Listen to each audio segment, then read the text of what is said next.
Angular, the complete course for Angular version 22. This is part 1, from the AI era through getting started, components and templates and data binding.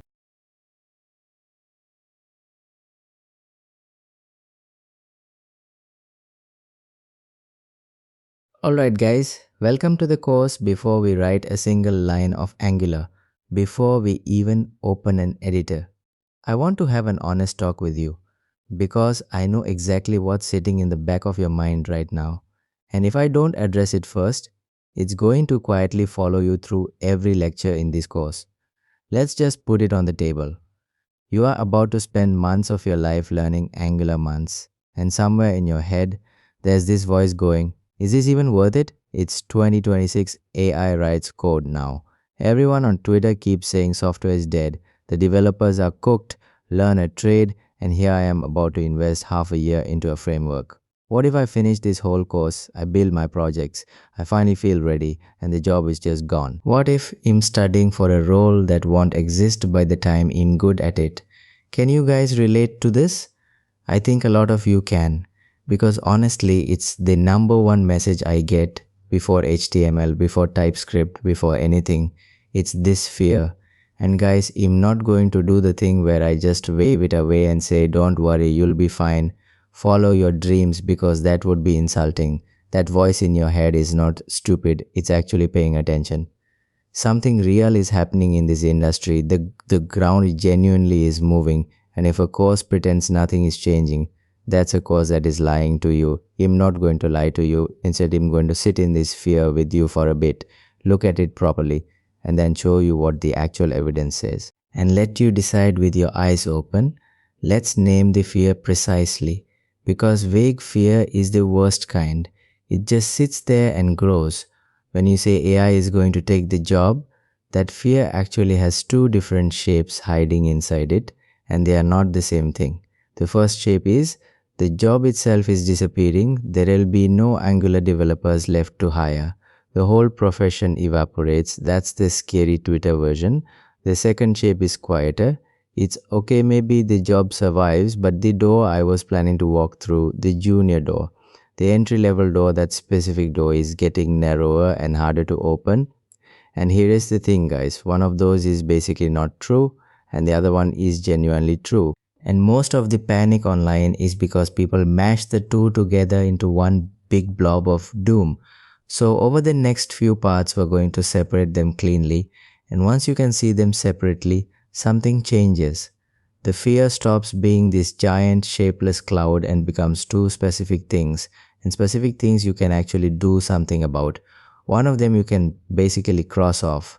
The other one, the narrow door, we are going to face directly, because understanding why that door is narrow is the whole reason this course teaches the way it teaches. Stay with me. Can you guys guess which one is the myth and which one is real? Keep that guess in your head, and let's go look at what the reports actually say.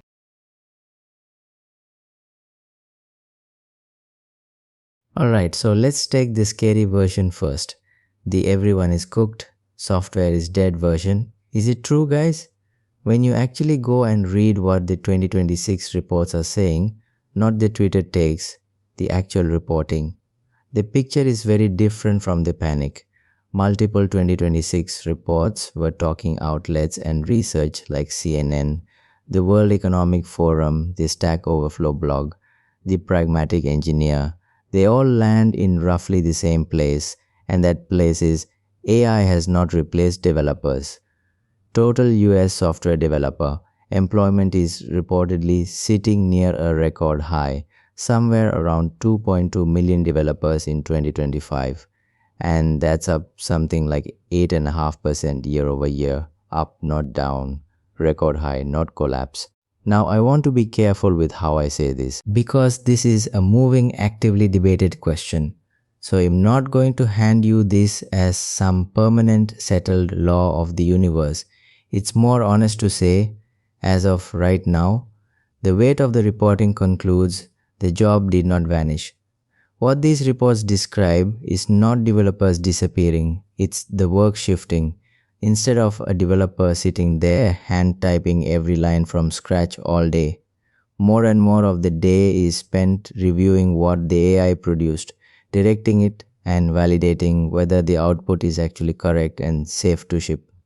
Less hand typing, more reviewing and deciding. That's the shift. And notice, that shift still needs a person, someone accountable who owns the outcome. So the first scary shape of the fear, the profession evaporates. That one you can basically cross off. Okay, but guys, if I stop there, it'd be doing the cheerleader thing. And I promised you I wouldn't. So let's be honest about the second shape, the quiet one, because this one is real. Entry level and junior hiring genuinely has softened since about 2022. And yes, AI is part of why. Now here is where I have to be really careful with numbers, because if you go looking online, you'll find figures all over the place. One source screams 25%, another screams 67%, and honestly, they disagree so wildly that quoting any single scary headline number would just be me misleading you. I'm not going to give you one dramatic percentage. Instead, let me give you the one study that was actually rigorous. There was a Harvard study that looked at around 62 million workers across hundreds of thousands of companies. And what they found was that firms that adopted generative AI, the junior employee headcount fell roughly 7 to 10% compared to firms that didn't adopt it. And here is the important detail. It wasn't mostly from laying junior people off. It was mostly from just not backfilling, meaning when a junior left, they quietly didn't hire a replacement. And at those same companies, senior employment kept rising, and read that carefully, guys. The seniors are fine growing even. It's the junior entry point specifically that got tighter. So let's not quote a scary headline. Let's just say it plainly and qualitatively. The junior door is narrower than it used to be. That's the honest version. Now you can see the two shapes clearly and separately. The profession is not dying. That's reportedly near a record high. But the junior door, the exact door most of you are trying to walk through, that one got narrower, and AI is part of the reason. Of course, the next question is the obvious one. If the junior door is narrower, then what's the difference between the people who still get through it and the people who don't? And that, guys, is the most important question in this entire lecture, so let's go answer it. So far, I've been throwing employment numbers at you, and numbers can feel a bit abstract. So now, guys, I want to show you something concrete, something you can actually go and read for yourself, because this is where the whole thesis of the course clicks into place. And it's this: code produced without understanding fails at scale, and 2026 gave us this really loud, really public proof of it in a pattern people started calling the vibe coding backlash. So let me give you 3 real events, all from January 2026. First one, curl. Curl is this tiny, absolutely critical piece of software that basically the entire internet depends on. Its lead maintainer, a developer named Daniel Stenberg, actually shut down the project's bug bounty program. The program where people report security bugs and get paid, and he's run that thing for years. Why did he shut it down? Because they got buried under AI-generated slop. Floods of vulnerability reports that an AI wrote that looked like real security findings but were basically noise. And it got so bad that the rate of reports that turned out to be actual real vulnerabilities dropped below 5%. His small team was drowning in confident, plausible AI written nonsense, and they had to pull the plug on the whole program. Second event, Ghosty, a terminal project from Mitchell Hashimoto, and this guy is not some anti-AI grump. He actually builds Ghosty with heavy AI help himself, but he now automatically closes unsolicited AI-generated pull requests. The drive-by ones where somebody points an AI at the project and throws code over the wall without understanding it, and his rule is really nice. He says every contributor must be able to fully explain their code without the AI. Read that again, guys. You must be able to explain it yourself. And third, draw. Its co-founder Steve Ruiz started auto-closing external AI-generated pull requests too, And here is the detail I want you to really sit with. The submissions passed the test, they look polished, they look correct, and they still got rejected because they showed no real understanding of the code base or the actual problem. Polished, passing, and shallow. Now look at the shape of all three of these guys. Curl, Ghosty, Tildraw. These are serious people running serious projects. And they didn't push back because they hate AI. They pushed back because they got flooded with code that looks right but has nobody behind it who understands it. And that is the exact thing this course is here to make sure you are not. Because when you actually get what the code is doing, AI turns into this incredible power tool that makes you dramatically faster. But when you don't understand it, that same AI just helps you ship confident, plausible garbage faster. And now you can't even tell it's garbage, and neither can anyone reviewing it. Same tool, two completely opposite outcomes. And the only thing that decides which one you get is whether there's real understanding steering it. And let's show both sides of this clearly. Because I want you to see the pass path and the fail path side by side. The developer who understands Angular, they take the AI output, they read it, they catch the bug the AI confidently introduced, they fix it, they ship something solid, and they did it in a fraction of the time. That's the pass path. AI as an amplifier, now the other person. They can't read it, so they just trust it, they paste it, the test happened to pass, it looks great, and it goes out into the world quietly broken, and it gets auto-closed by a maintainer, or it blows up in production later. That's the fail path. Exact same AI, the only variable is the understanding behind it, and that's the variable this whole course is built to give you.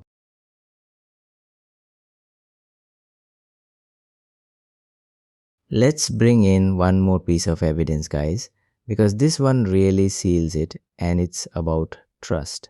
So Stack Overflow runs this huge developer survey every year, and in their 2025 survey, they found something that at first sounds like a contradiction. The share of developers who actually trust the accuracy of AI output fell.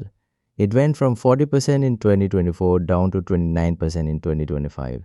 And at the same time, the share who actively distrust it rose from 31% up to 46%. And trust down, distrust up. But here is the twist. In that same survey, around 84% of developers say they use AI tools or plan to. Read that combination carefully. People are using AI more and trusting it less at the same time. Now, that sounds paradoxical until you get what's going on, and then it becomes the whole point. People use it more because it's genuinely useful, it's fast, it saves real time, and they trust it less because the more you actually work with it, the more you personally catch it being wrong, confidently wrong. Now, what does that leave you with? It leaves you with a tool that's powerful but not trustworthy on its own, which means somebody accountable still has to sit there and catch what it gets wrong, and that somebody, that reviewer, that validator, that person who can look at AI output and go, no, that's wrong. And here is exactly why that is the developer who has a future. That's the whole game. So here is the thesis of this lecture, and honestly, it's the thesis of the entire course. Let me say it as plainly as I can. AI is a typing accelerant. It's an amplifier. And an amplifier does not create understanding. It multiplies whatever understanding is already there. It takes a developer who genuinely understands Angular and makes them dramatically faster and more valuable. And it takes someone who doesn't understand and just helps them produce confident, plausible nonsense faster. Same amplifier. And the only thing it has to work with is what you bring to it. And the question was never AI versus you. The real question is, when you are steering the AI, is there real understanding in the driver's seat or not? And that's exactly what this course is built to do for you guys. We are going to make you the person who understands fundamentals first, deep and properly. So you actually know what Angular is doing and why. And then we layer the AI on top as the amplifier it was meant to be. Not as a crutch you lean on because you never learned the thing. Because when your foundation is real, AI stops being the scary force that replaces you and becomes the tool that makes you 3, 4, 5 times more effective than the person who skipped the fundamentals. That's not fear anymore, that's leverage. Let's go back to that fear we opened with the two shapes. The job is disappearing. We crossed that one off. It's reportedly near a record high. And the junior door is narrower. That's real. But now you know precisely what gets you through it. It's being the person who understands, not the person who pastes. So the fear turns into a plan and candor over cheerleading. That's going to be the voice of this whole first module. I'll always give you the honest version, not the comfortable one. Hope you guys got the idea. And it's actually kind of exciting once you see it this way. In the next lecture, we're going to get specific. We're going to ask, okay, but why Angular of all the things you could learn in 2026? Why this one? And I'm going to answer that honestly too.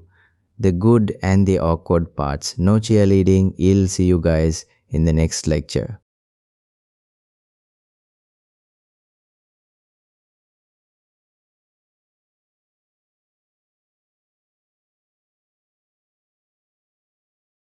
Alright guys, welcome back.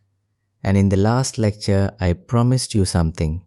I said next we're going to get specific and we're going to ask of all the things you could learn in 2026, why Angular?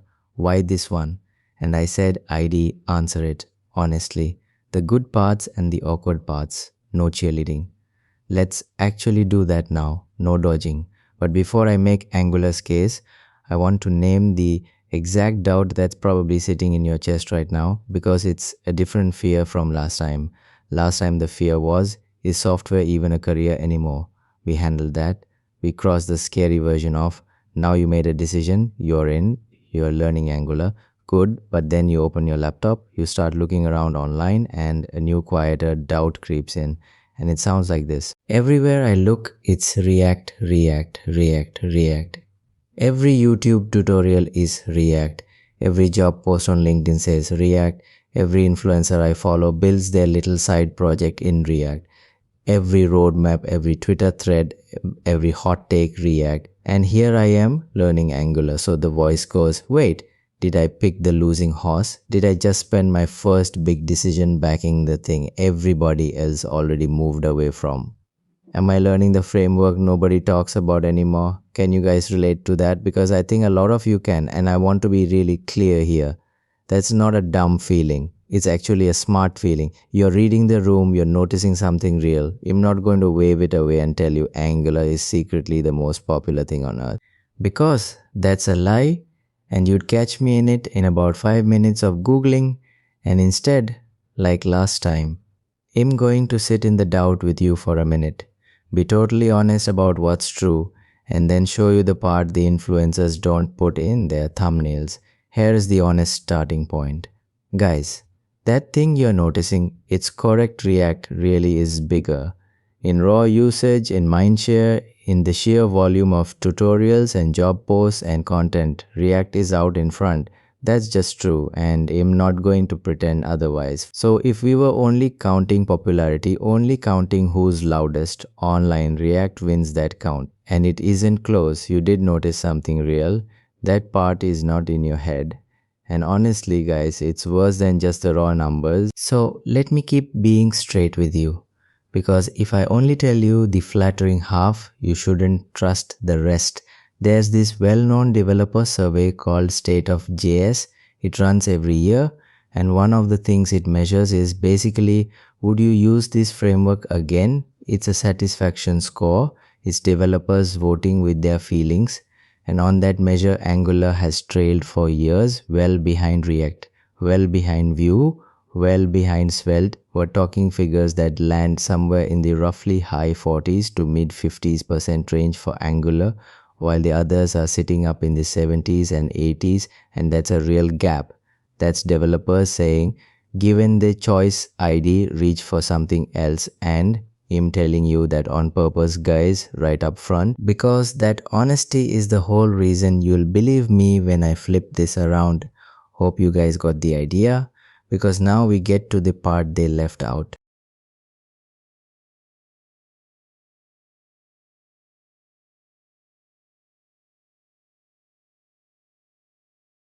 So let's flip it. Because here is the thing, guys. Popularity and satisfaction surveys are answering a very specific question. They are mostly answering, what did people enjoy reaching for on a weekend?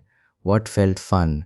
What had the least friction when I spun up a quick project? And those are real questions, but they are not the only question, and they are definitely not the question that decides your salary. Now, let me put that popularity thing in perspective with a comparison. Think about a food truck versus an airport. A food truck is fast, it's trendy, it's flexible. One person can run it, and if you want to change the whole menu tomorrow, you just do it. That's the weekend project. That's where React feels amazing and honestly deserves the love it gets. It's genuinely great at that. But now think about an airport. Nobody describes an airport as fun or trendy. It's heavy, it's full of rules, it has procedures for everything. It is deeply aggressively not exciting, but when you are moving 100,000 people a day for 10 years, with safety regulations and 1,000 staff who all need to follow the same system, you do not want the food truck, you want the boring. Structured everything has a place airport, and that's Angular. Let me make that concrete, guys, because that is not just a nice metaphor. It's literally where the money is. Angular wins in large, long-lived, regulated enterprise code bases. I'm talking about apps that have 300 developers touching them, apps that have to keep running and keep getting upgraded for 10 years, not 10 weeks. Apps in banking, in finance, in healthcare, in the kind of company where an auditor can show up and ask why the software behaves the way it does. And in that world, the things that make Angular feel heavy for a weekend, all that structure, all those opinions, all that batteries included tooling that comes in the box, those stop being annoyances. See the flip there, right? They become the whole reason you picked it. So here is why that flips, guys. And this is the key idea. So stay with me. Angular is opinionated. It ships with an answer for almost everything. Routing forms, HTTP testing, it's all built in and it's all done the Angular way. Now on a solo weekend hack, that is a liability. It's more than you need. It feels like carrying an airport to sell 3 tacos. But on a 300 developer app that has to live a decade, every one of those opinions is a decision the whole team doesn't have to argue about. A new engineer joins in year 6, opens the code base, and it looks like every other Angular code base they've ever seen. Same structure, same patterns. Now they are productive in days instead of months. That's consistency. And consistency at scale is worth an absolute fortune. And this isn't me theorizing, guys. Let me give you the realest example. I can Google Cloud Console, Google's own massive cloud dashboard. The thing companies pay Google enormous money to use. That's built in Angular. So Angular is not some abandoned framework. Google shipped and walked away from Google runs serious load-bearing, revenue-critical products on it, alongside other Google properties, and you find Angular all over financial services and regulated industry platforms exactly like that. And these are gigantic teams. These are apps that are going to be alive and getting worked on longer than some of you have been writing code. Now zoom back out and look at your career. Guys, because this is the whole point. Those enterprise jobs, the boring airport jobs, they are not the ones people make hype videos about. Now there are fewer tutorials, sure, less noise online. I won't pretend otherwise, but those are the jobs that pay really well. Those are the jobs that don't vanish the second a trend moves on. Because you cannot casually rewrite a 10-year regulated banking platform because Twitter got excited about something new this month. So that stability, that durability, that is the thing you actually quietly want underneath your career. Hope you guys got the idea.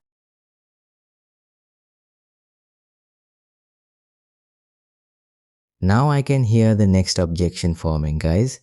So let me say it for you because it's the fair one. Okay, Hashamt, fine.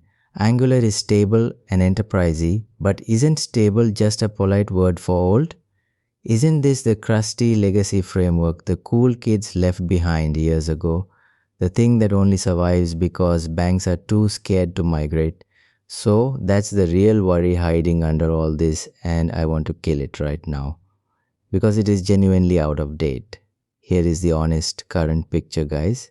Angular is not sitting still. It's being actively, aggressively modernized. And the current stable version, Angular 22, dropped on June 3rd, 2026. That's recent. That's not a framework on live support. That's a framework shipping a major release. And it's not just a version number bump either. Real modern features graduated in it. Let me name a few. Not as code, we're nowhere near writing code yet. Just as proof, the framework is moving in Angular 22. A thing called signal forms became stable, so did Angular ARIA, which is about accessibility, did something called the Resource API, including a piece called HTTP Resource. Now don't worry one bit about what those actually do. Well, get there properly much later in the course. The only thing I want you to take from the names right now is that these are modern, current, reactive ideas. And in 22, they went from experimental to fully stable, production ready. That's a framework leaning forward, not backward, and there's more. Guys, in Angular 22, brand new components now default to something called onPush, which is basically a smarter, faster way. The framework decides when to update the screen, and now you get that good default for free. And while we're here, let me be precise about one thing because I want you trusting my numbers. There's a feature called Zoneless, another performance idea. Angular 22 did not invent that one, so I'll be honest and exact. Zoneless has been the default for new Angular apps since version 21 back in November 2025, and 22 just carries it forward. Now I'm telling you that carefully because I would rather be accurate than impressive. Remember, candor over cheerleading. I said that would be the voice of this whole module, and I meant it. And here is the part that ties this whole course together. Guys, remember last lecture, the entire thesis was that AI is an amplifier, and the future belongs to the developer who actually understands. Guess what Angular itself is doing about the AI era? It's leaning right into it. Angular now ships its own first-party AI tooling.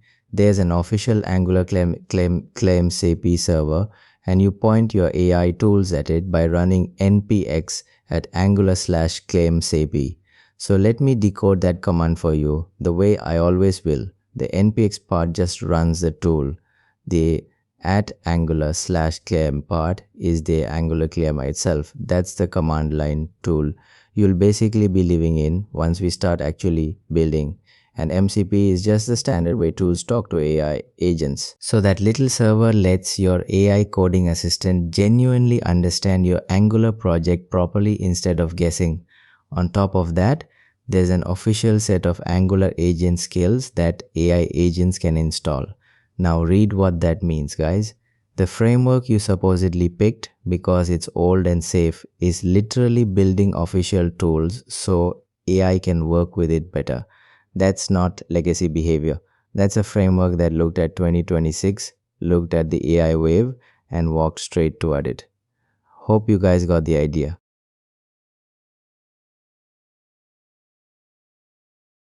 So let's pull this all the way back together. Guys, because I opened this lecture with a specific fear and I owe you a clean answer to it. The fear was everywhere I look it's React. So did I pick the losing horse and did I back the wrong thing? And here is my honest answer. No. But not for the reason a hype video would give you. I didn't just tell you Angular is secretly more popular because it isn't. And I won't lie to you to make you feel better. Now let me say what actually happened instead. You didn't pick the trendy horse, you picked the enterprise horse. And those are two completely different races. And remember that food truck and that airport from earlier, guys. This is where that lands. The food truck is exciting, it's quick. Everybody wants to try the new one. But it can also be gone next month. The airport kitchen is not exciting, nobody posts a photo of it. But it feeds thousands of people a day. Every day for 20 years. And it needs a real trained, serious team to keep it running. So which one do you actually want a whole career built on? The thing everyone is hyped about this month, or the thing that's still standing, still hiring, still paying 10 years from now? So think about what that trade actually is. Guys, Laid out plainly, yes, you get fewer tutorials, I said that and it's true. Yes, you get less influencer noise, less hype in your feed, fewer people high-fiving you on Twitter for your framework choice. That's the cost. I'm not hiding it, but in exchange you get stable, well-paid, durable work. You get the airport jobs. The 10-year regulated code bases, the 300 developer platforms that need exactly the structure and consistency Angular is built around, and you get all of that on a framework that, as we just saw, is modernizing fast and leaning straight into the AI era instead of running from it. And that's the deal. And honestly, for a career, that's a really good deal. And look, I don't want you walking out of here feeling like you settled for something, guys. This is not the consolation prize, okay? You did not get picked last. You chose the framework that some of the biggest, most serious software on the planet is actually built in. And that is a quietly powerful place to be standing as a beginner. Let me make it concrete. Picture a bank with an internal platform built in Angular. That thing has to keep running through every audit, every regulation change, every new hire for a decade or more. Are they going to rewrite the whole thing in whatever framework is trending next spring? No, right? They physically cannot and they don't want to. So every single year that app stays alive, it needs people who understand it. That is not a job that disappears on you. That is a job that compounds. Here is the mindset shift. I want you to walk out of this lecture with, guys, that satisfaction survey, the one where Angular scores lower, that measures how much fun people had on a Saturday. It does not measure how well the work pays, how long the job lasts, or how hard you are to replace.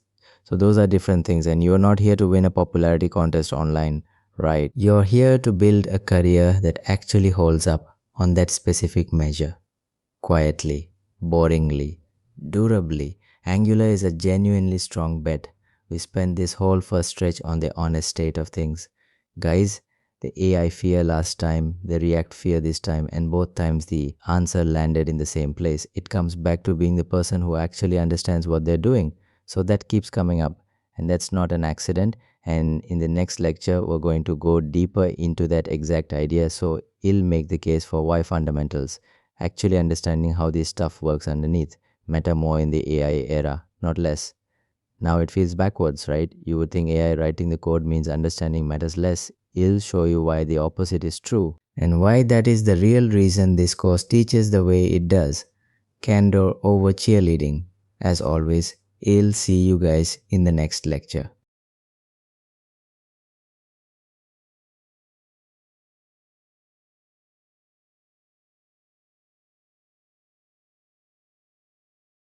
Alright guys, welcome back. Now, last lecture, I left you on a promise, and it was kind of a strange one. So let me say it again exactly the way I said it. I told you the next thing we would do together is make the case for why fundamentals, actually understanding how this stuff works underneath, matter more in the AI era, not less.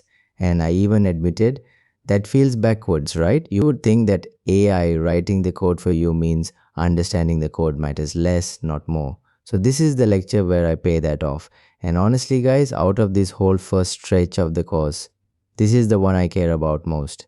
This is the center of everything. If you only remember one idea from module 1, I want it to be this one. But before I give you my answer, I have to be fair. And I have to say the other side out loud properly. Because if I skip past it, you will just quietly keep believing it. Let me put the temptation into words for you.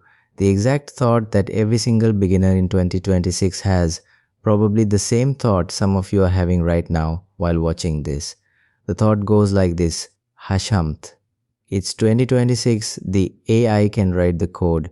I literally watched it write a whole working thing in 30 seconds. Now, why on earth am I about to spend months grinding through fundamentals? Why do I need to learn how routing works, how signals work, how change detection works, all the little details, when I can just open the AI, describe what I want in plain English and let it build the thing for me? Isn't learning all these details kind of a waste of time now? Isn't it like learning to do long division by hand when everybody has a calculator in their pocket?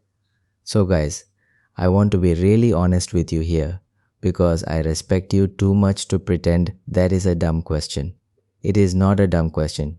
It is actually a really good question, and it comes from a completely reasonable place. Because you have seen the AI do it, you have watched it generate a component, a whole layout, a whole little app, faster than you could even type the first line yourself. So of course your brain does the math. If the machine can produce the code, then the valuable skill must be describing what you want, not knowing how the code works, right? That feels obvious. That feels like just being smart about the tools you have. Now it gets more tempting than that because it looks like it works. That's the trap. You type the description, the AI gives you the code, you paste it in, you hit save, you go to the browser, and the thing runs. The button clicks, the page loads, the demo works, your brain goes, see, I didn't need to understand any of that, it worked. I got the result without paying the price of learning.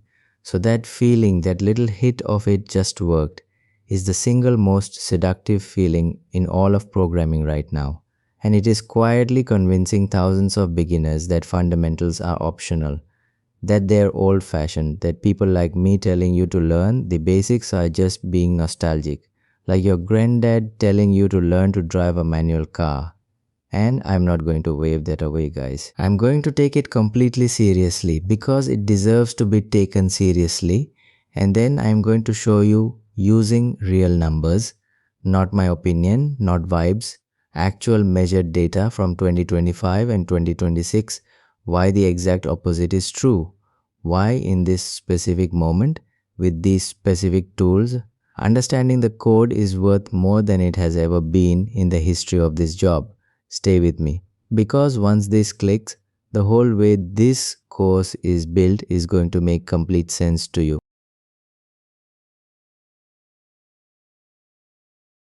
So let's start with the strangest fact in this whole conversation, guys. And it's a fact, not a feeling. Every year Stack Overflow runs this giant survey of developers, tens of thousands of real working developers.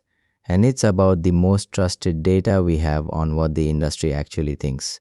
So in their 2025 survey, two numbers came out side by side that when you put them next to each other, genuinely do not seem to make sense. Let me give you both and then sit in the weirdness of it.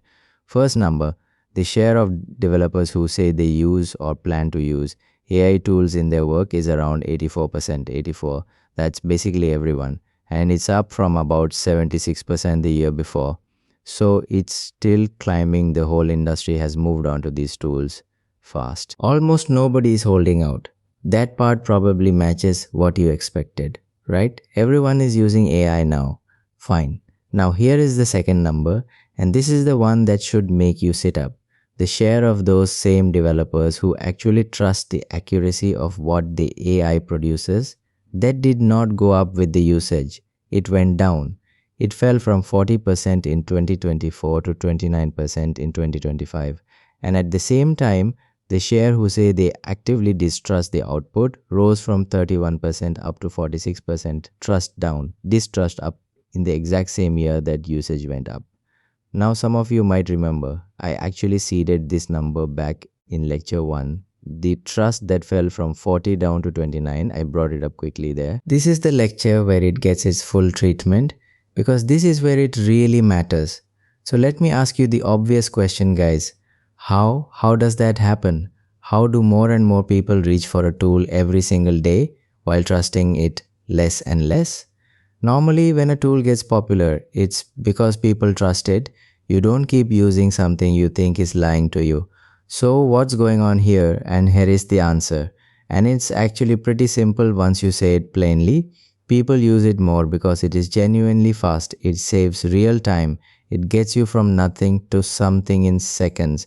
And that is a real, honest benefit. I'm not going to pretend it's not, but people trust it less because the more they actually work with it, the more they catch it being wrong. And not wrong in an obvious way.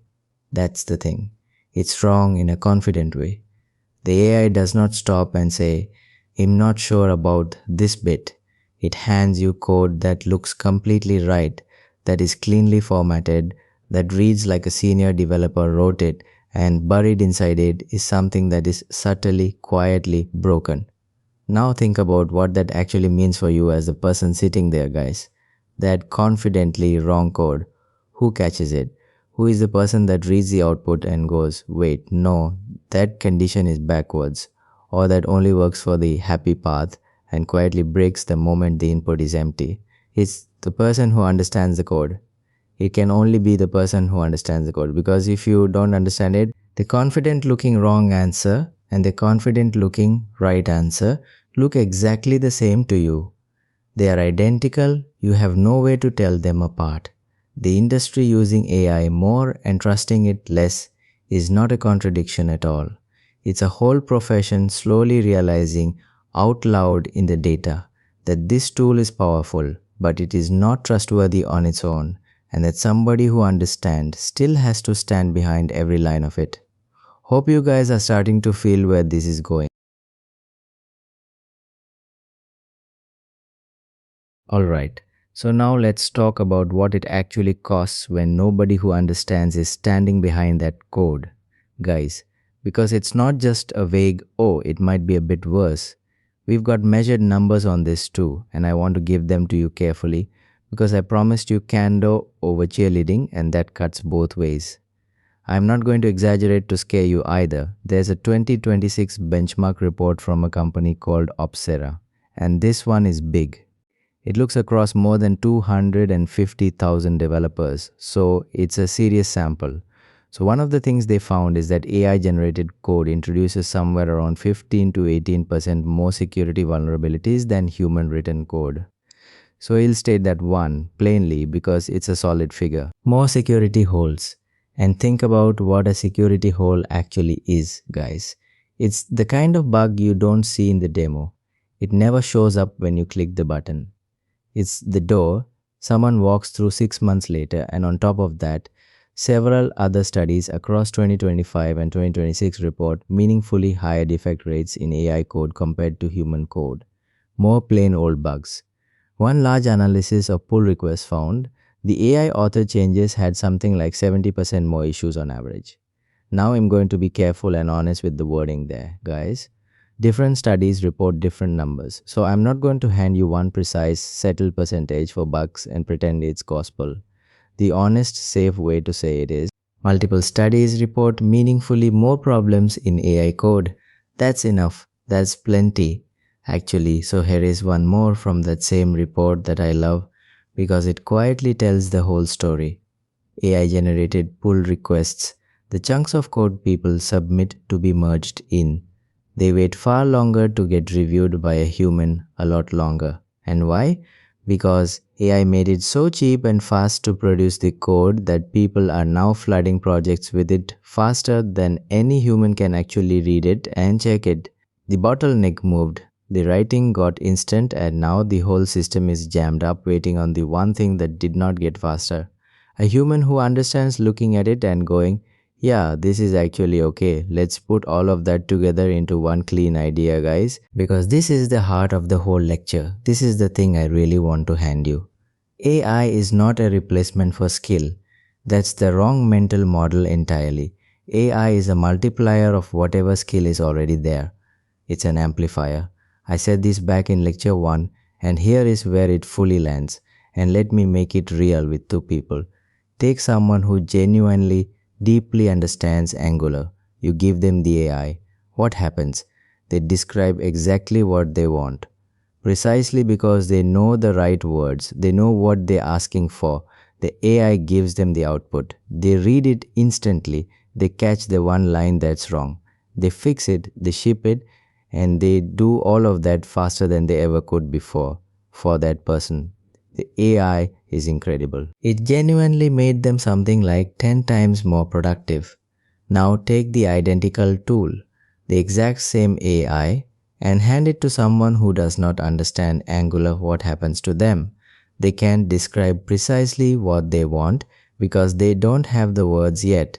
The AI gives them output and they can't tell if it's good or if it's confident nonsense. So they just trust it, they paste it in, it looks right, it passes the demo. Remember, it always passes the demo. So then it ships and it breaks in production, or worse, it quietly opens up one of those security holes we just talked about for that person. The same tool, the same amplifier, made them 10 times faster at producing problems they cannot even see. Same tool, opposite outcomes. And here is the part I need burned into your brain, guys. The only variable that changed between those two people is the understanding of the person holding it. That's it. That's the whole thing. An amplifier multiplies whatever you feed it. And if you feed it zero understanding, guess what? You can multiply 0 by a million and you still get 0.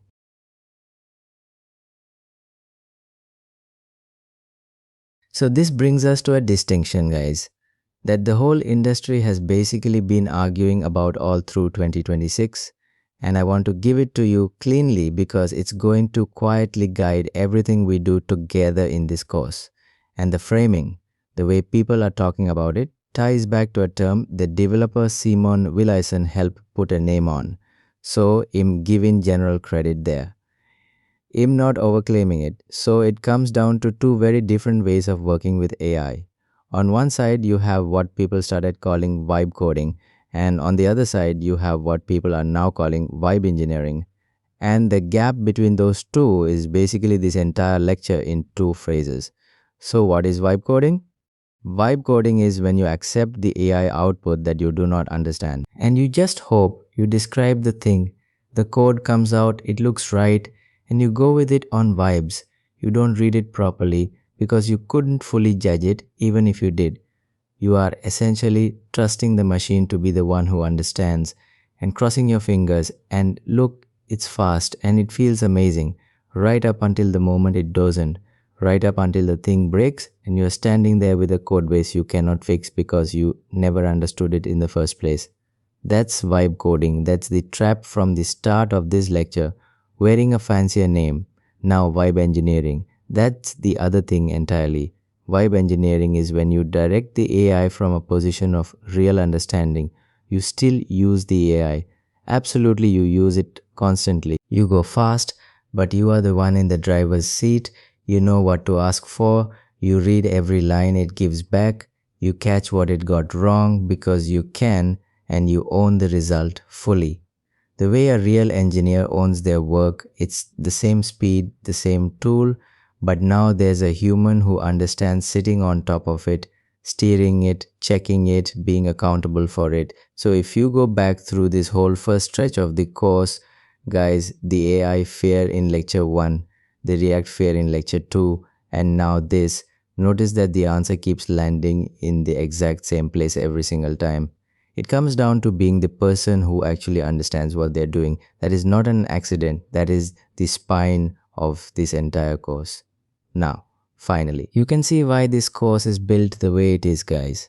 Why do we do fundamentals first, deep and proper, before we lean on the AI?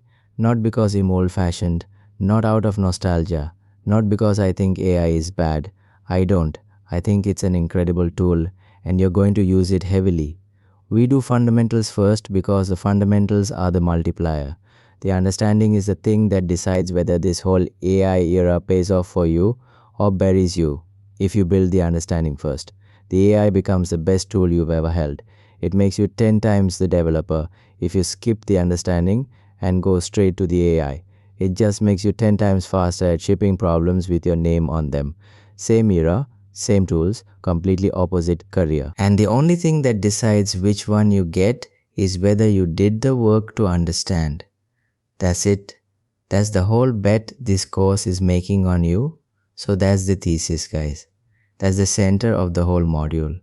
And I really hope you got the idea because everything we build from here sits on top of it now in the next lecture. I want to get practical about it.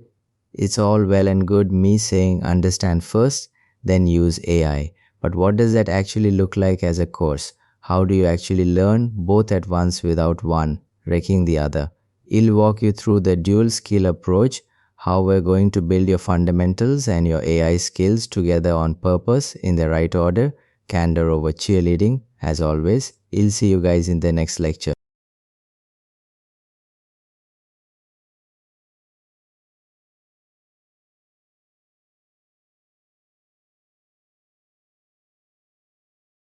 Alright guys, so in the last lecture we landed on something big. We said that AI is an amplifier. It multiplies whatever understanding you bring to it. 10 times faster for the person who actually knows what they are doing, and 10 times faster nonsense for the person who doesn't.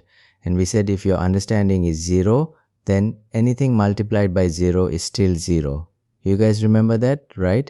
And that's exactly why this course teaches the fundamentals first and the AI second, because the fundamentals are the multiplier. So that was the philosophy. But I can feel a very fair question sitting in your head right now, and it's a practical one. It's okay, I believe you, that understanding matters. But how does a course in 2026 actually teach that? What's the real plan here? And honestly, this is a worry worth sitting in for a minute, because you are kind of stuck between two bad options, right? Let me lay them both out. On one side, imagine a course that just pretends it's still 2015. It teaches you Angular the old way. No mention of AI at all. Like the tools every working developer uses every single day just don't exist. Now you finish that course, you learned real things, but you walk into a real team and everyone around you is moving with AI in their workflow and you are doing everything by hand. So you feel slow, you feel behind. Like you learned to drive, but nobody told you cars have a sixth gear. That's one bad road. But then look at the other road, the opposite one. A course that goes all in on AI from minute one. Day one, it's just ask the chatbot to build it, ask it to explain it, ask it to fix it, and you never actually build the muscle yourself. So this is the exact person we warned you about in the last lecture, right? The one who feels incredibly fast on day one, ships a ton, feels like a genius, and then hits a wall the moment something breaks and they have no idea why. Because they never understood any of it. They were the person multiplying by 0 the whole time and it just hadn't caught up with them yet. And picture that morning, guys. The morning it finally does catch up, something breaks in the thing they shipped last week. The demo that looks so clean is suddenly throwing an error nobody can explain, and they open that file and it's just foreign to them. They are staring at code with their own name on the commit and they cannot tell you what a single line of it actually does. That's a horrible feeling to be in. And it's not because they are not smart, it's because they never built the understanding in the first place. They were renting it from the AI and the rent just came due. And that's the other bad road. You can feel the trap can't. If I learn only the fundamentals, I will be slow and behind. But if I lean on AI too early, I become the person who ships nonsense. So which is it? So this is a genuinely good question to be asking, because most courses just pick one of those two roads and pretend the other one doesn't exist. The AI hype courses pretend fundamentals don't matter. And the traditional courses pretend AI isn't in every developer's workflow, and both of them leave you missing half the picture. Now the honest answer. The whole reason this module exists before we touch a single line of code is that this course refuses to pick between those two roads because both of them are wrong. They are just wrong in opposite directions. What we do instead is something I want to give a proper name to. It's the thing that makes the whole rest of this course make sense, and I call it the dual skill approach. And that's what we're going to walk through right now. Exactly how it works module by module, so you know precisely what road we are actually taking. So let's get into it. Alright, so here is the plan. And it's really just two moves, one after the other. In that order, every single time, the first move is fundamentals first.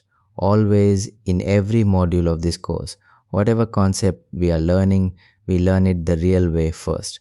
And when I say the real way, I mean you build it, you type it out yourself, you break it on purpose, you see the error, you fix it, until you understand exactly what that thing does and why it does it, without any AI doing the thinking for you. And this is where that multiplier from the last lecture actually gets built into your head. This is the part that puts a real number in there instead of a 0, and there are no shortcuts on this first move. That's the whole point of it. So now you might be wondering, wait, if AI can just write this for me, why am I typing it out by hand?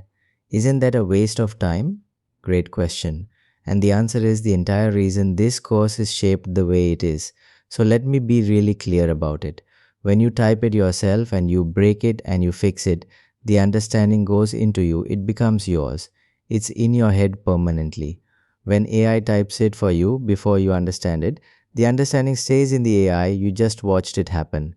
And watching is not knowing, so that first pass by hand is not a waste. It's the investment, it's the thing everything else is built on top of. That's move 1 now, move 2. And this is the part the old-fashioned courses leave out completely, only after you own the concept, only after it's really yours. Then we bring in the AI on top of it. And now you get to see how a developer who actually understands this concept uses AI to go faster on it. And that's a very different thing from asking AI to do it for you. So for example, once you know how to write something by hand, you can let AI generate that boilerplate. You already know how to write and you can read its version and check it against what you know is correct. Because you know what correct looks like now, you can ask it to explain an approach, explore an alternative, review your code, but always from the driver's seat, always as the person in charge who can tell when it's wrong. And maybe right now you're thinking, okay, but honestly, won't I just be tempted to skip that whole first move and jump straight to the AI part and look? Of course you will. Everybody feels that pull because it is faster in the moment. That's exactly why this has to be a hard rule and not a gentle suggestion. But here is the thing. Once you've felt the difference even one time, once you've typed something out by hand, actually understood it, and then watched AI blast through the boring version while you instantly caught a mistake it quietly made, you will not want to go back. Because being the one in control feels so much better than sitting there just hoping the machine got it right. So it's worth knowing that Angular itself gives you real first-party AI tooling for exactly this, the official tooling built right into the Angular command line. Its own AI pieces made by the Angular team to plug into your editor and your AI assistant so they actually understand Angular properly instead of guessing. Now I'm keeping that generic on purpose. We are not memorizing commands today. And I want to be super clear, this is never a just ask the AI instead of learning thing. It's the opposite. It's a tool for the person who already learned. So that once you understand the concept, your AI is working with real Angular knowledge and so are you. If I had to put the whole dual skill approach into one single rule, one line you could write on a sticky note, it would be this. AI never does a concept you haven't first understood yourself. That's it. That's the rule. And if you hold on to just that one line, you already understand how this entire course is going to work. Fundamentals first, so the understanding is really yours. Then AI layered on top so you can move fast on the thing you now genuinely own. And never ever the other way around.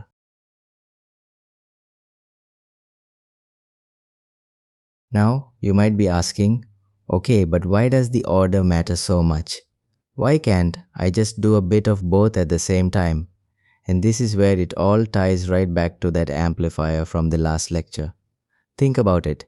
If we let the AI teach you the concept in the first place, then at the moment you go to use it, your own understanding of that concept is still zero. And we said what happens when you multiply by 0, right? You get 0. 10 times 0 is still 0, and fundamentals first isn't just a nice teaching preference. It's the thing that guarantees there is an actual real number sitting there for the AI to multiply. Get the order backwards, and there's nothing to amplify. You're just accelerating your own confusion. And I want to be straight with you about how this is going to feel. Because I'm not going to sell you a fantasy here. This order makes you slower on the first pass. Plain and simple. Typing it out yourself, breaking it, reading the error, fixing it. That's slower than asking a chatbot to hand you the answer. Of course it is. But here is the trade, that slower first pass makes you dramatically faster forever after. And that's the exact opposite of the person we keep talking about, the one who felt lightning fast on day 1 and then slammed into a wall on day 30 with no idea how to climb it. So we take the small slowdown now to buy the speed that actually lasts. Cool, right? Now let me set your expectations honestly for the road ahead. Candor over cheerleading like I've been promising you this whole module. This is going to feel like real work. Some of these concepts are going to be genuinely hard. Some things won't click on the first try, and you might have to sit with something uncomfortable for a bit before it opens up. So I want you to know that's not a sign you're failing.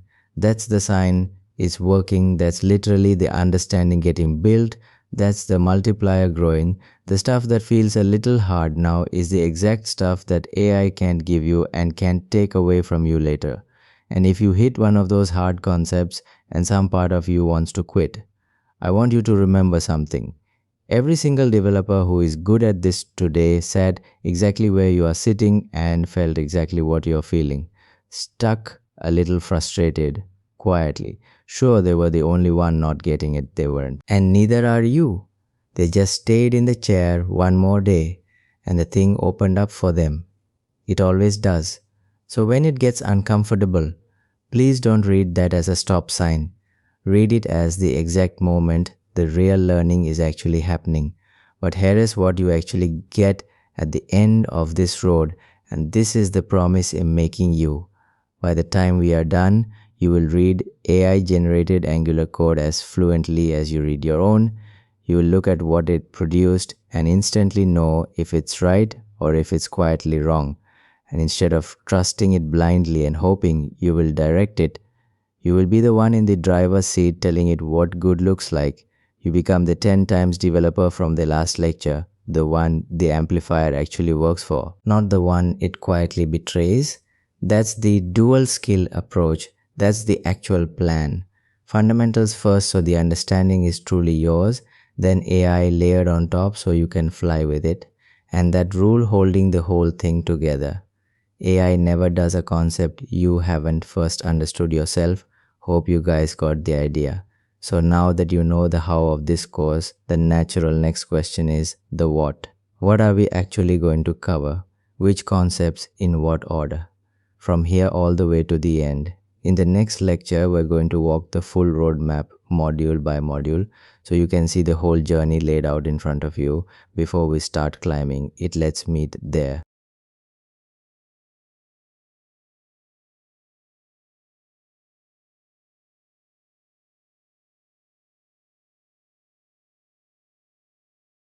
Alright guys, so at the end of the last lecture I told you something. I said, now you know the how of this course, fundamentals first and then AI layered on top. But the natural next question is the what. What are we actually going to cover? Which concepts in what order? From here all the way to the end. And that's exactly what this lecture is. This is the roadmap, the whole journey laid out in front of you before we start climbing it. But before I lay it out, I want to be honest about a feeling a lot of you are having right now, because if I just started reeling off module names, you'd nod along and none of it would actually land. And here is the feeling. And tell me if this is you. You've made it through this whole first module and you're convinced you're in, you get the argument. AI amplifies understanding. So understanding first, fine. I'm sold, but then you open the course. You scroll the curriculum, you see this huge long list of modules stretching down the page and a very different voice shows up in your head. And that voice goes, okay, but where does this even start? What's the actual path through all this? Is there an order or is it just a pile of topics? And honestly, it's a little overwhelming, right? You look at the sheer size of it and part of you deflates a bit before you've even begun. And then guys, there's a second worry, and this one is sharper and it's very specific to 2026. So let me say it out loud for you. That voice goes, wait, Angular moves fast, really fast by the time I actually finish all of this. Is the stuff I'm learning going to be outdated? Am I about to spend months learning something that's already old? Am I going to grind through this whole course and come out the other side knowing the way people did it 2 years ago? While the real world has already moved on without me, and that's a genuinely scary thought, isn't it? Because what's the point of climbing the whole mountain if they've moved the mountain by the time you reach the top? I don't want to just wave that away. I want to sit in it with you for a second because it's a completely reasonable fear. You have watched frameworks change. Maybe you already started learning Angular somewhere else, hit some tutorial from a couple years back, and Half the syntax didn't even match what you were seeing in newer videos. And that stung, right? It makes you nervous to trust it. It makes you think, why should I trust that this course is teaching me the current thing and not some the old way people used to do it? And layered under that is the tiredness of it. The feeling that you can never catch up, that the tools sprint ahead faster than any human can learn them. Now, let me do two things in this lecture, and I want to do them in this exact order. First, I'm going to take that outdated fear head on right now, because I don't want it sitting in the back of your mind, messing up everything that comes after, and then once that's dealt with and you can breathe, I'm going to walk you through the entire roadmap module by module, not as a scary list but as a story of you slowly building real power, one piece standing on top of the last. So let's deal with the fear first.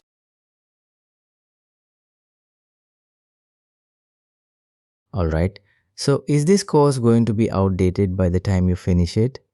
Let me give you the honest answer. And let's start with the concrete facts. Not vibes. This course is built against Angular version 22, and version 22 is not some beta, not some preview, it's the current stable release. It landed on June 3rd, 2026. You're not learning last year's Angular, you're learning the one that is current right now as we speak. And here is the part that really matters, guys. It's not just the version number, it's what we teach inside it. Everything in this course is the modern way, the current way, not the legacy way. And when we get to forms, we're teaching signal forms, which just became stable in version 22 when we build screens. We're using the modern control flow, the new way of writing conditions and loops in your templates. Reactivity, we're doing it with signals, the modern reactive model. Components are standalone, which is the current default. No old module ceremony. Change detection, the new components default to the efficient strategy out of the box, and the whole app runs zoneless, which by the way has been the default for new Angular apps since version 21, back in November 2025, and it carries right into 22 at every single turn. We're teaching you the thing a working Angular team is actually using in 2026, not the thing they used to use now. I can hear the sharper version of your worry, because you're smart, and it goes like this. Okay, fine, it's current today, but you just admitted Angular moves fast. So want version 23 or 24? Change it all again and make this course old anyway? And that's a fair push. So let me actually answer it instead of dodging it, and the answer goes right back to the whole point of this module. Remember the amplifier. Remember fundamentals first. Here is why that wasn't just a nice motivational speech. This is where it pays off. So think about what actually changes when a framework moves versus what stays. The surface changes, right? A keyword gets renamed, a function gets a slightly nicer shape, an old syntax gets replaced by a cleaner one. That stuff shifts, but underneath the surface there's the deep stuff, and the deep stuff barely moves at all. What a component actually is, how data flows through your app, what reactivity really means, why a value changing needs to update the screen, how you share logic cleanly between parts of your app, how routing decides what to show for a given URL. That understanding, guys, is slow to age, it's almost timeless. The syntax on top of it is just clothes, and clothes change, but the person underneath is the same. Here is the honest truth. If you learn Angular as a bag of syntax to memorize, then yes, you should be scared, because that bag goes stale fast. That's exactly the person who gets burned every time a new version drops. But if you learn it the way this course teaches it, understanding the deep thing first and treating the syntax as just the current way to express it, then when version 23 shows up and renames something, you're not lost at all, you're just going, oh, so this is the new way to write the thing I already deeply understand. That's a 5-minute adjustment, not a crisis. That's the difference between knowledge that rots and knowledge that transfers. And honestly, guys, this is also where your AI skill quietly protects you, because when the syntax does shift, you are exactly the person who can point the AI at the new version, read what it gives back, and go, yep, that's just my old mental model in new clothes. You adapt in an afternoon. The fear of going outdated, that fear belongs to the person who only memorized surface syntax. It is not your fear anymore because we're not building you that way. Alright, so the fear is dealt with. You can breathe now. Let's actually walk the road. Alright, so now the fun part. Let's walk the whole journey, and I don't want you to hear this as a list. I want you to hear it as a story where each thing you learn stands on top of the last one. So you keep getting more powerful as we go.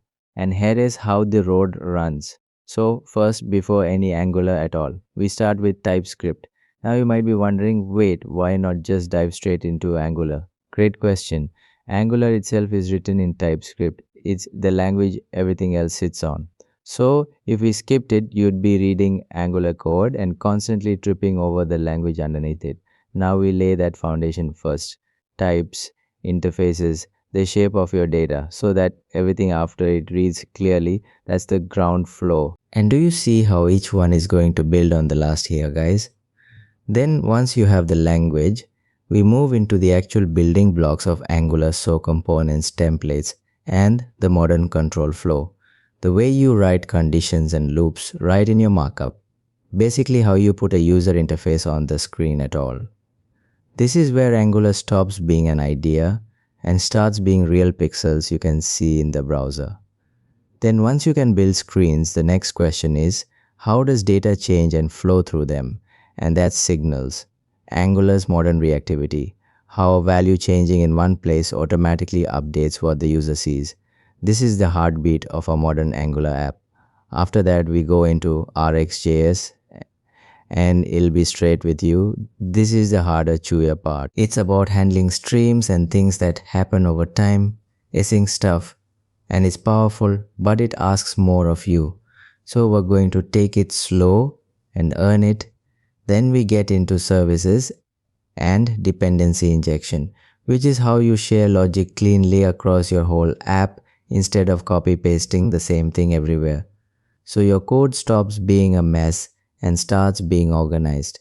Then after that, routing, and this is where your little app grows up into a real multi-page application where the URL actually controls what shows on the screen, and you move between pages, a home page, an about page, a details page, all of it moving around like a real website does. After routing comes forms, including those newly stable signal forms I mentioned earlier. So you can actually take input from your users and validate it properly. Then we learn to talk to servers, sending and fetching real data over the network with Angular's HTTP client, because an app that can't talk to a backend is just a pretty shell and then Angular material. So your app stops looking like a rough prototype and starts looking like a real polished product with proper buttons and menus and layout. And from there, guys, we go into the bigger world, the grown-up topics, state management for when your app gets genuinely large performance. So it stays fast under real load testing, so you can trust your code doesn't break when you change it. Authentication, so you can have real users logging in, and then the applied stuff near the end. The AI integration modules and the full project modules where you take everything and actually build real things end to end. Do you see the shape of it? Every single thing on that road stands on the one before it. TypeScript holds up components. Components hold up signals. Signals and services and routing hold up the real apps. And the real apps hold up the big professional topics. It's not a pile. It's a staircase, and every step makes you taller.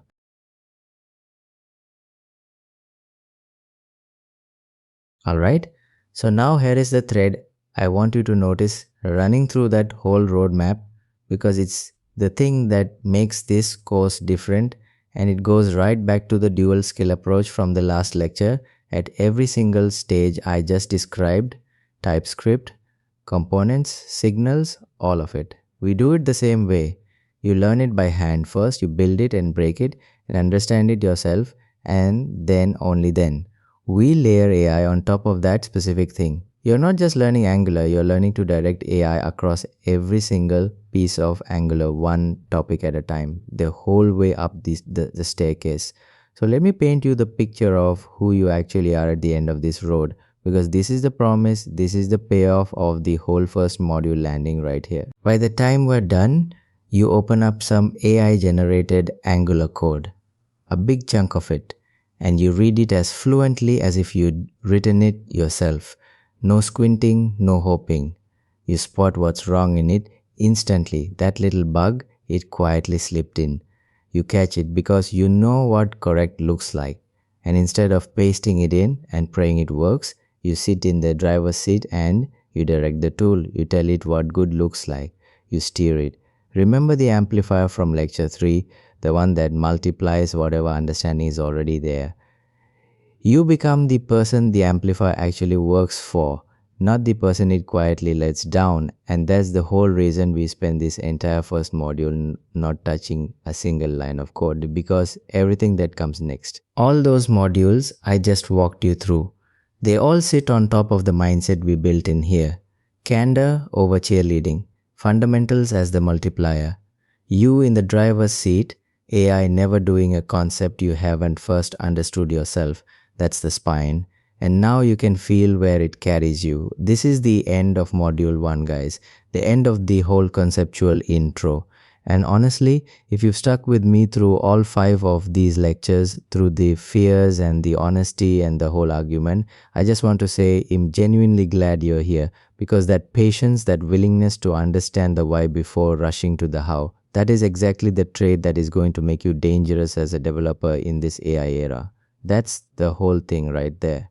Now, where's the very next step? It's TypeScript, the foundation everything else is built on, the ground floor of the entire staircase.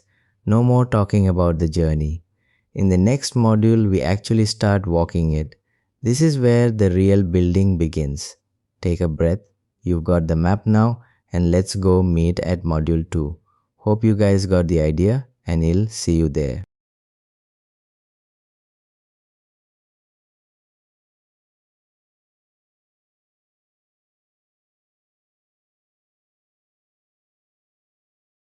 Alright guys, welcome to module 3, and this is a big one because this is the very first time in this whole course we are actually going to touch Angular. So before we get into any of it, let me start with something real, because I know exactly where a lot of you guys are sitting right now. You just came out of the TypeScript module. You spent all that time learning types and interfaces and generics.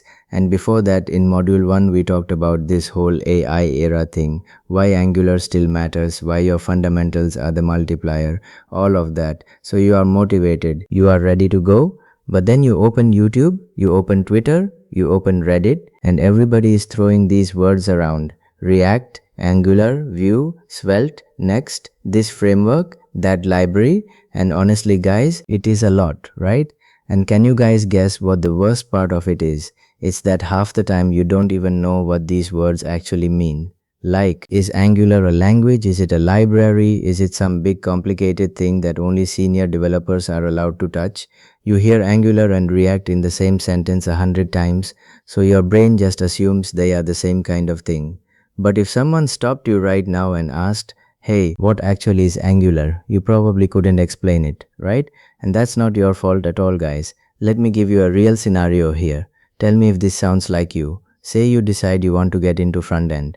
You pick Angular. You feel good about your choice. And then some random comment says, oh, you should have learned React first. And another one says, nah, Vue is way easier. And now you feel behind before you have even installed a single thing. That feeling, guys, that little bit of am I even doing this right, that is completely normal. And honestly, almost every single beginner feels it in 2026, because there really are just so many options out there. So I want to spend a second right here on this confusion, because this is the problem this lecture solves. It's not a code problem. We are not fixing a bug today, right? The thing we are fixing is this fog in your head about what Angular even is, and how it's actually different from all the other names you keep hearing. And don't worry, I promise you by the end of these next few lectures, you will be able to explain this stuff clearly to anyone who asks. So now guys, let me clear this up for you, in the simplest words I can find. Here it is, guys. Angular is a framework for building web applications. That's the one line, that's the whole thing. And notice what I did not say. I did not say it's a language because you are not learning a new language here. You actually already know the language. And can you guys guess which one? Yes, it's TypeScript. That same TypeScript you just spent the entire last module learning. So all those types and interfaces and classes you were practicing, that was not random busy work. That was me setting you up because you are going to write all your Angular code in TypeScript. Angular itself is built in TypeScript and you, the developer, write your Angular in TypeScript too. So that head start you thought you didn't have. Turns out you have had it this whole time, right? And one more thing that matters a lot, guys. Angular is made and maintained by Google. This is not some small side project that might vanish next year. It's backed by one of the biggest companies on the planet and they build their own products with it. Now what actually makes Angular a framework and not just a library like some of the others is this. Angular does not hand you one little tool and say good luck, go figure out the rest. It gives you the whole setup right out of the box. So when I say the whole setup, guys, I mean all the pieces you need for a real app, the way you build the visual blocks on your screen, the way you write your templates, the way you move between pages, the way you handle forms, the way you talk to a server, even the way you test the whole thing, all of it comes included, already arranged for you, ready to go. So you are not out there hunting down 20 separate tools and gluing them together yourself. Now guys, that word I keep repeating, framework, and this idea that Angular just gives you everything out of the box, that word is doing a lot of the heavy lifting here. And if you don't really get what it means, nothing else I tell you is going to land. So in the next part, let's slow right down and properly understand what a framework actually is and why people keep saying Angular is a framework but React is only a library. Because that one little distinction, guys, that is honestly the whole key to understanding this entire thing.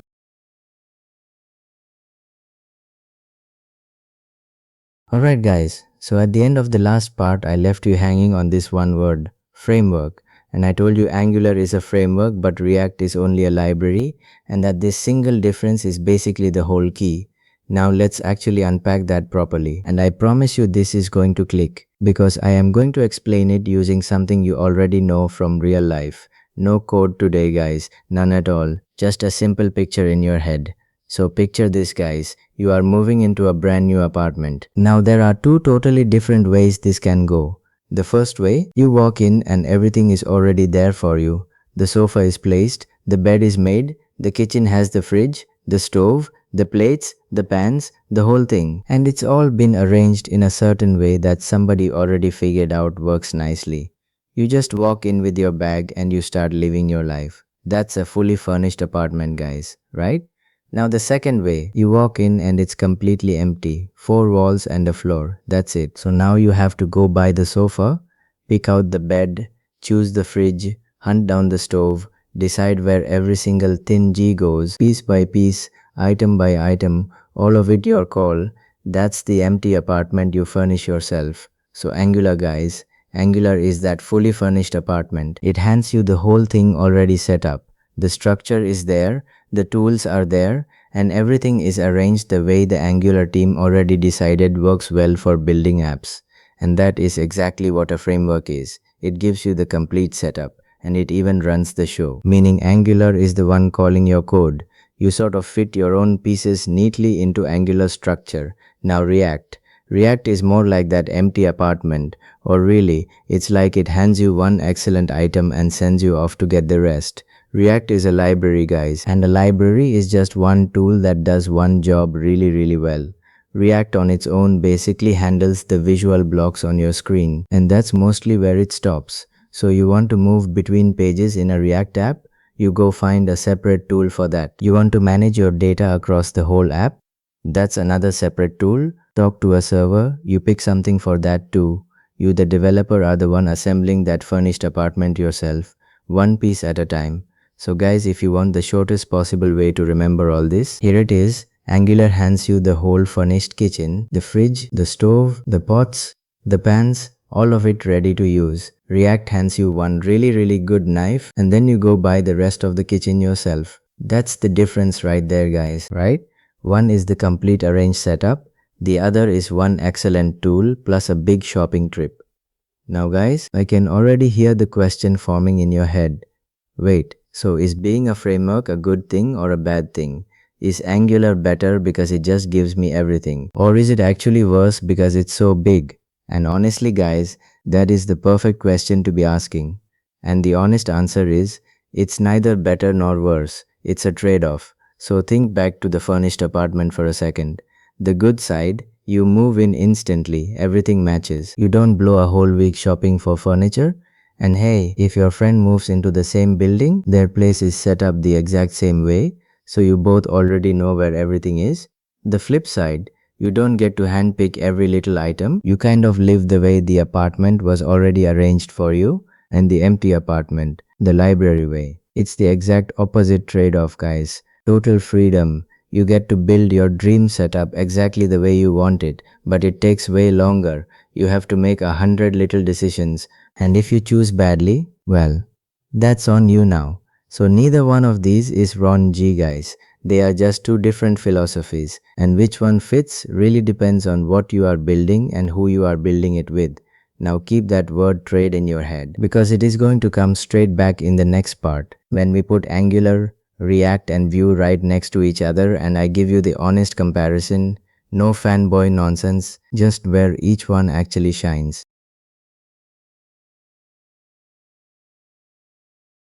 Alright guys, so I promised you the honest comparison, no fanboy nonsense, so let's go do exactly that. And I really want to be fair here because this genuinely matters. Yes, we are learning Angular in this course, but I am not going to sit here and trash React for you. That would be silly. And honestly, it would just make you trust me less, right? Let's start with React, guys. Since it's the one you are going to hear about the most by far, React is the most popular of all of them. Plain and simple. More people use it, there are more jobs posted for it. And it has this absolutely massive ecosystem, which just means there are tons of extra tools and libraries built around it for basically anything you can dream up. So remember, React is a library, so it gives you total freedom. You assemble everything yourself however you like. Now here is the honest catch, guys. That very same freedom is also its biggest downside, and there is actually a name for this feeling. It's called decision fatigue. So in React, you are constantly having to decide which tool do I use for moving between pages, which one for my data, which one for this, which one for that, and for a beginner especially, guys, that is a lot of decisions to make before you have even built anything real. So freedom sounds amazing, and it genuinely is great, but freedom also means nobody is making those calls for you. Now Vue is kind of the friendly middle ground, guys. It's really known for being approachable, a little easier to pick up, sitting somewhere between the total freedom of React and the everything included structure of Angular. And then we have Angular, our one. Angular is the opinionated one of the bunch. And guys, please don't let that word opinionated scare you off. All it actually means is Angular has already decided the sensible way to do most things for you. So everything is included and everything stays consistent. Yes, there is more to learn upfront. I am not going to lie to you about that. There is more in the box, so there is naturally more to get familiar with. But that upfront effort, it pays you back in a big way later on, especially the moment you are working on a large app with a large team. So right about now, guys, you might be thinking, wait, Angular is bigger and it's stricter. Doesn't that just make it worse? Isn't more rules a bad thing? And this one is so important to get right, so stay with me. The structure is not Angular being annoying for no reason. The structure is the entire point. Think about it like this, guys. If you are building alone on a lazy weekend, sure, rules can feel like they are slowing you down. But now picture 50 developers all working on the same giant app at once. If every single one of them did things their own way, that code base would be complete chaos within a month, right? So Angular stepping in and saying here is the one right way to do this, that is exactly what keeps 50 different people's code looking like it was all written by one single person. The strictness is a feature, not a bug, guys. It's just built for a totally different situation than your quick weekend project. And that situation right there, guys, that is exactly where Angular truly wins, and this is worth paying attention to because it is basically your future paycheck we are talking about. Angular completely dominates what we call enterprise, and enterprise just means the big, serious, long-living applications. So think banks, think airlines, think giant company dashboards. Even Google itself uses Angular for its own products like the Google Cloud Console. So why do all these big serious companies love Angular this much? Can you guys guess? It's every single thing we just talked about. That opinionated structure keeps a 50 developer code base consistent, so everyone builds things the same way. Everything being included means the team isn't burning weeks arguing over which tool to pick. They just get building. And because it is TypeScript first, a whole class of silly little bugs gets caught before your users ever lay eyes on them. Which for a bank, guys, that is a massive deal. On top of all that, these tools get long-term support. So the app you build today is still running strong years down the road. And guys, this ties right back to what we covered all the way back in Module 1. Remember that? We said Angular is durable, well-paid, serious work. And this right here is exactly why. These big enterprise apps do not get thrown in the bin and rewritten every single year.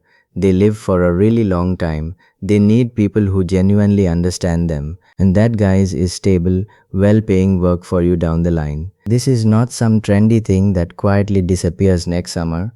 This is the boring, reliable stuff that just keeps running for years and keeps paying the bills, right? So guys, let me wrap this up with a little bit of reassurance because I know that was a lot to take in. You picked a great tool to learn. I really genuinely mean that. And you especially picked well because you already have TypeScript under your belt from the last module. So you are honestly ahead of the game already. And no, you do not need to go learn React first. I promise you that. That's just noise on the internet, the core ideas anyway. Things like components, building your screen out of small pieces, moving between pages, all of that. Those ideas carry right over between all of these tools, so learning Angular well basically teaches you how modern frontend works in general. So that's Angular, guys, and you already have a head start, right? Now in the next lecture, we are going to zoom in one level closer and look at Angular's architecture. The actual pieces you are going to be building with, things like components, templates, the Angular command line tool, and this idea called dependency injection, all at a nice relaxed big picture level so nothing feels overwhelming. Hope you guys got the idea, and I will see you in the next one.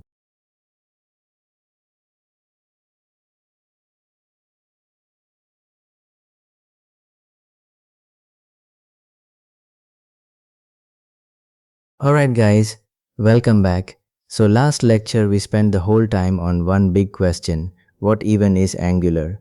And we landed on this idea that Angular is a complete, batteries included framework. Remember the furnished apartment? Angular is like moving into a place where the kitchen is already fitted. The furniture is already arranged. Everything you need is included and it all works together. While something like React is more like being handed one really good knife and told to go buy the rest of the kitchen yourself. So that was the big picture of what Angular actually is, and honestly it sounds great when you say it like that, but here's the honest catch. Guys, the moment you hear the words complete framework with everything included, your very next thought as a beginner is usually, okay cool, but everything is a lot of stuff, and you're not wrong to feel that. Go and open any Angular tutorial right now, or even the official docs, and within the first 5 minutes you get hit with a wall of words, components, templates, services, the CLI, dependency injection standalone, modules, and each of those words has its own little world attached to it. So it can genuinely feel like you're being asked to learn 10 things before you can even get hello world onto the screen. Does any of that actually mean anything to you yet? Probably not. And that is completely fine, because so far nobody has stopped to explain how any of these pieces relate to each other. And that, guys, is the real pain I want to deal with today. It's not that any single one of these ideas is hard. I promise you they are not. The problem is that when you see 10 brand new words all at once with no map, everything just feels random. You don't know what's important and what's a tiny detail. You don't know what connects to what. You don't know which piece you actually build with your own hands and which piece Angular quietly runs for you in the background. It's like being dropped into the middle of a huge city with no map. Sure, every street has a name, but you have absolutely no idea how they join up or where you even are right now. And honestly, that lost feeling is the whole reason this lecture exists, and I think we both know how that story usually ends. The beginner opens the docs, scrolls through page after page of new terms, starts feeling like everyone else already gets it and they're falling behind. And by the end of the first week, they quietly close the tab and decide Angular is just too complicated. And here's the thing, Angular is not too complicated, they just never got the map. So I really don't want that to be you, that overwhelm you may be feeling right now. That's not a sign Angular is too hard for you. It's just a sign nobody has drawn you the picture yet. So let's fix that, and let's fix it before we touch a single tool. No installing anything today, no commands, no code, I promise. So instead, I'm going to give you the map. Think of it like this: when you buy furniture that comes flat packed in a box, what's the very first thing you look at? Yes, the picture on the front of the box, the finished thing. So you actually know what you're building before you start bolting random pieces together. That's exactly what this lecture is. This is the picture on the box, the big architectural map of an Angular app, so that when we start building for real in the next few lectures, none of these pieces feel random anymore. So hang with me for the next few minutes. There's no pressure to memorize any of it. Just let the overall shape settle in. So here's my promise to you. By the end of this lecture, every one of those scary words, component, template, service, dependency injection, the CLI, is going to have a simple real-world job in your head. You'll know what each piece does, you'll know how they all connect, and you'll even know which later lecture actually teaches you to use it. You won't be able to code any of it yet, and that's okay. That's genuinely not the goal today. The goal is just that the map clicks into place, so that everything we do after this has somewhere solid to land. So let's start with the single most important idea in the entire framework. The one thing that if you truly get it, everything else just hangs off it neatly. Ready? Here we go.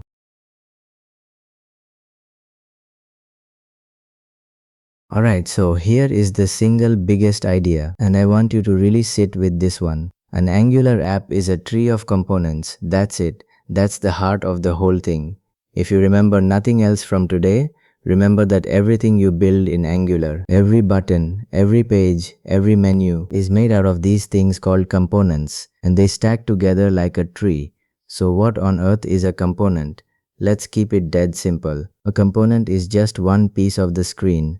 Look at almost any app you use, YouTube, Instagram, your banking app, and mentally draw boxes around it. The top navigation bar, that's a box. The search box, another box. The little video card with a thumbnail and a title, that's a box. And that same box repeats down the whole page. Each one of those boxes is a component. So a component is a small, self-contained chunk of the user interface. It owns its own little patch of the screen and it minds its own business. Now every component is really two things working as a pair, and this part matters. One part is a TypeScript class, and remember TypeScript from the whole module we just did. That's where the brains live, the data and the logic. Things like what is the video title, what happens when someone clicks like. The other part is the template, which is just the HTML for that chunk, the actual visible structure you see on screen. So the class thinks, the template shows, one component equals a bit of brain plus a bit of screen bundled together. Hold that pairing in your head because we're going to come back to it in every single component we ever build. So how do these boxes become a tree? Here is the nicest way I can picture it for you guys. So think of building a house. A house is not one solid lump, right? It's built out of rooms, a kitchen, a bedroom, a living room, and each room is not a solid lump either. It's built out of furniture. The kitchen has a fridge, a stove, a sink. So you have this nesting. House contains rooms, rooms contain furniture. An Angular app is exactly the same shape. So there's one big outer component that wraps the whole app. We call it the root component. That's your house. Inside it sit your page level components. That's your rooms. And inside those sit smaller components. Buttons, cards, input boxes. That's your furniture. Components living inside components. All the way down. And if the house doesn't click for you, try a family tree instead. So there's one component at the very top, the root, like the grandparent. It has children components nested inside it, and those have their own children, and so on down the branches. That's literally why we call it a component tree. One root at the top, branching out into more and more components as you go down. Every Angular app on the planet, from a tiny to-do list to Google Cloud Console, which we talked about last time, has this exact tree shape. Small app, small tree, massive enterprise app. Massive tree, same idea, but hold on. I can hear the beginner question already. Why? Why go to all this trouble chopping the screen into 100 little boxes? Why not just write one big page and be done with it? Great question. And there are 3 solid reasons. First, reuse. Build that video card box once and you can drop it on the screen 1,000 times instead of copy-pasting the same HTML over and over. Second, isolation. If something breaks in the search box, it's contained in the search box. It doesn't set the rest of your app on fire, so bugs stay small and easy to find. And third, teamwork. This is the big one for the enterprise jobs we keep mentioning. One developer can build the navbar while another builds the video card at the same time without stepping on each other, because each component is its own little sealed unit. So breaking the screen into pieces isn't busy work. It's literally what makes big Angular apps survivable. So that's the mental model. An app is a tree of components, and a component is a class plus a template. Now let me quickly name the pieces sitting inside this picture, because you've basically already met the first two. Components, the building blocks, class plus template plus a little styling. This is the thing you will build more than anything else in this whole course, and you get your first proper taste of building one in Module 4. Next, templates. Again, that's just the HTML for a component, except Angular sprinkles a little superpower on top of plain HTML so it can show live data and react to clicks. Don't worry about how yet, that's a whole topic for a later module. Right now, just file it away as the HTML half of a component. And third, one word you'll see everywhere, standalone.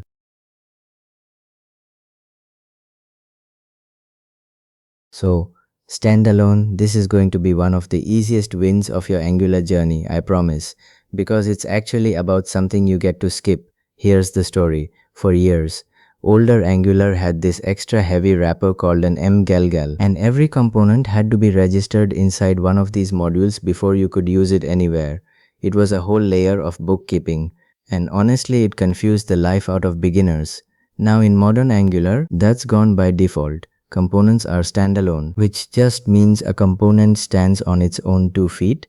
It declares what it needs and you just use it directly. No big module wrapper in the middle. So why am I even telling you about a thing you're not going to use? Because the internet is full of older tutorials that still show ngModules everywhere. And I don't want you getting scared thinking you missed a chapter. You didn't.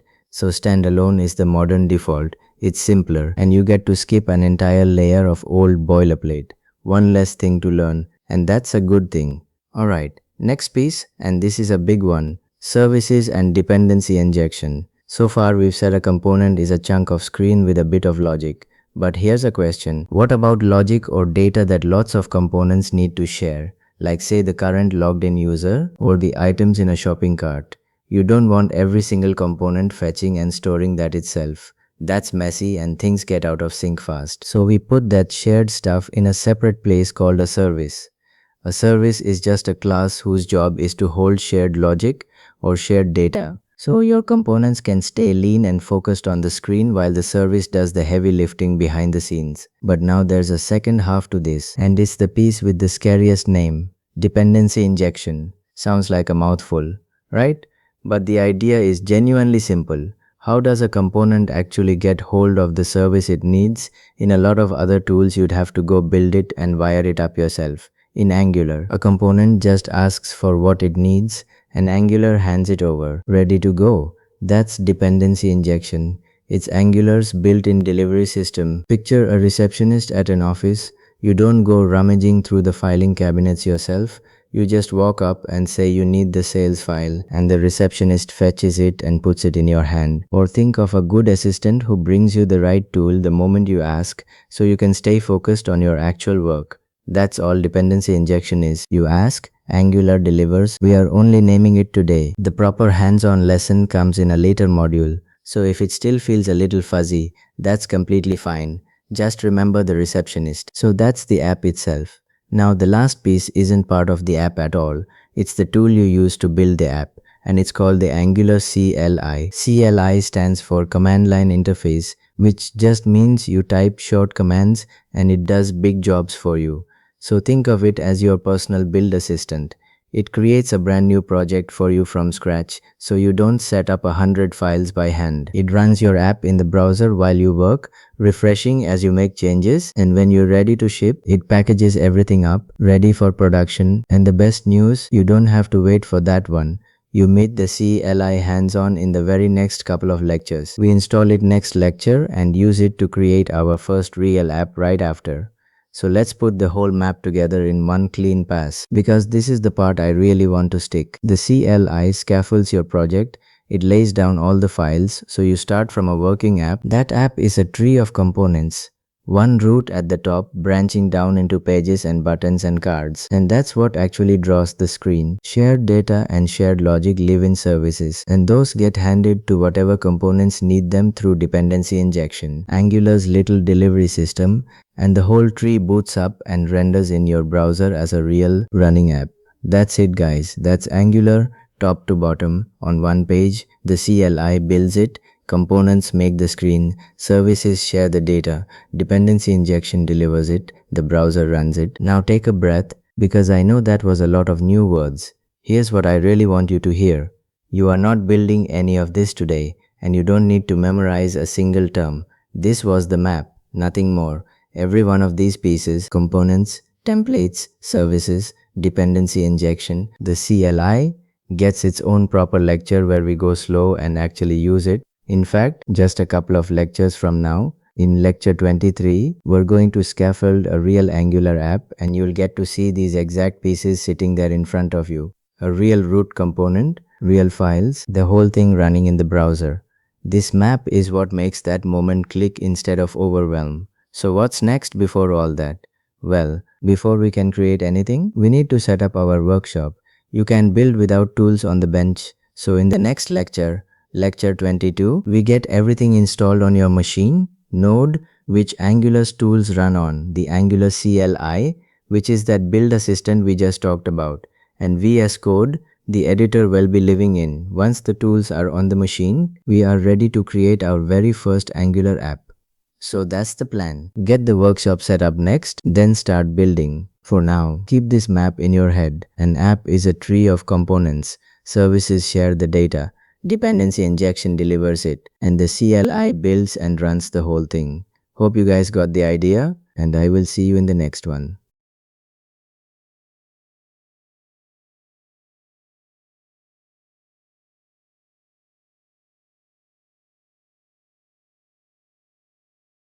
Alright guys, so in the last lecture we got the whole map in our heads, right?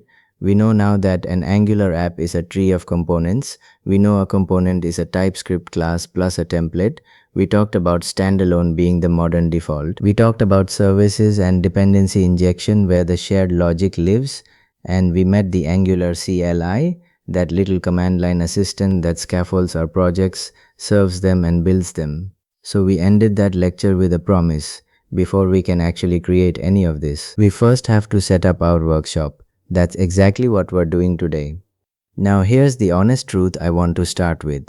Right now, sitting where you are, you literally cannot build a single Angular thing yet. Why not? Because you have no tools installed. It's like wanting to cook a really nice meal but you don't have a kitchen. No stove, no knife, no pots, nothing. Doesn't matter how good the recipe in your head is. Without the kitchen, you're completely stuck. It's the same situation here. Before we write one line of Angular, we need to install a few things onto your machine, and I don't just want to throw commands at you and move on. I want you to actually understand why each one is there and how many tools do we really need. Just 3, that's it. The first one is Node. The second one is the Angular CLI, and the third is a code editor, and we're gonna use VS Code. That's the whole workshop. 3 installs and you're ready to build real Angular apps. So before you start panicking about the terminal, let me reassure you. Yes, we are going to type a few commands into the terminal in this lecture, but you do not need to be some terminal wizard for any of this. A command is honestly just a line of text you type in and press enter, that's all it is. I'm going to dictate every single command exactly and explain what each little piece of it means. Sound good? Cool. Let's get into the first one. Let's start with Node. So what even is Node? Node or Node.js, to give it the full name, is a JavaScript runtime. Now that word runtime might sound a bit scary, so let me break it right down for you. You know how JavaScript normally runs inside your browser, right? That's its home. That's where it lives.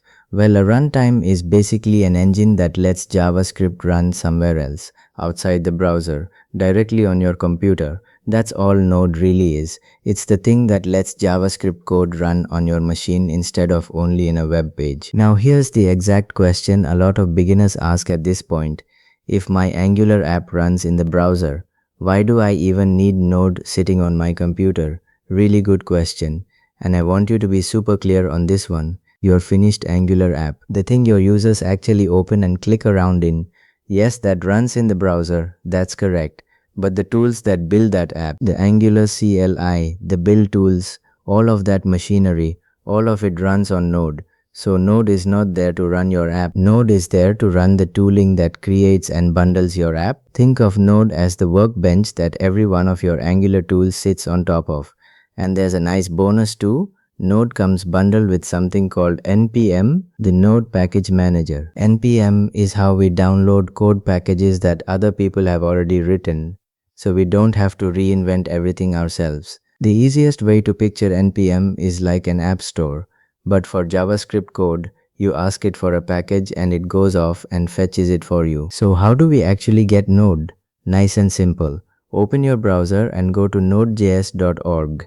On that page, you'll see a couple of download options, and the one you want is the one labeled LTS. So what does LTS mean? It stands for long-term support, and in plain words, it just means the stable, reliable version, the one that's been properly tested and is safe for everyday work, not the bleeding-edge experimental one. And here's one important thing I really want you to get right. Angular 22 needs a recent enough node. The current LTS is Node 24. It's nicknamed the Krypton release, and that's exactly what you want.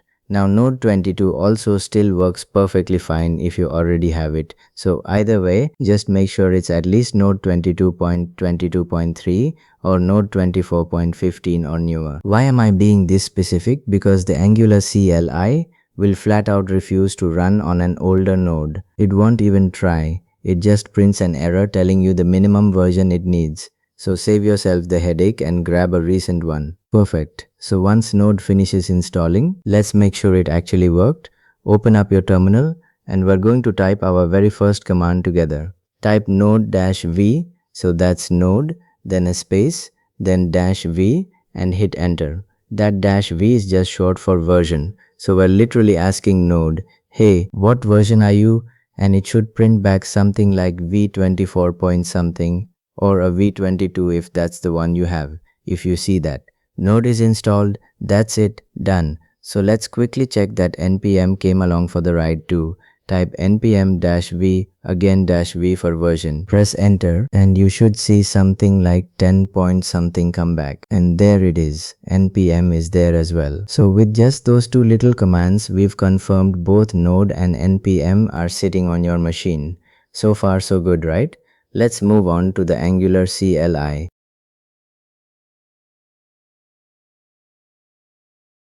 Alright, so Node is in, npm is in. What's next on the list? The Angular CLI. Now we've actually already met this one. Remember back in the architecture lecture, I described the CLI as our command line assistant, the tool that creates our projects, serves them while we're developing, and builds them for production.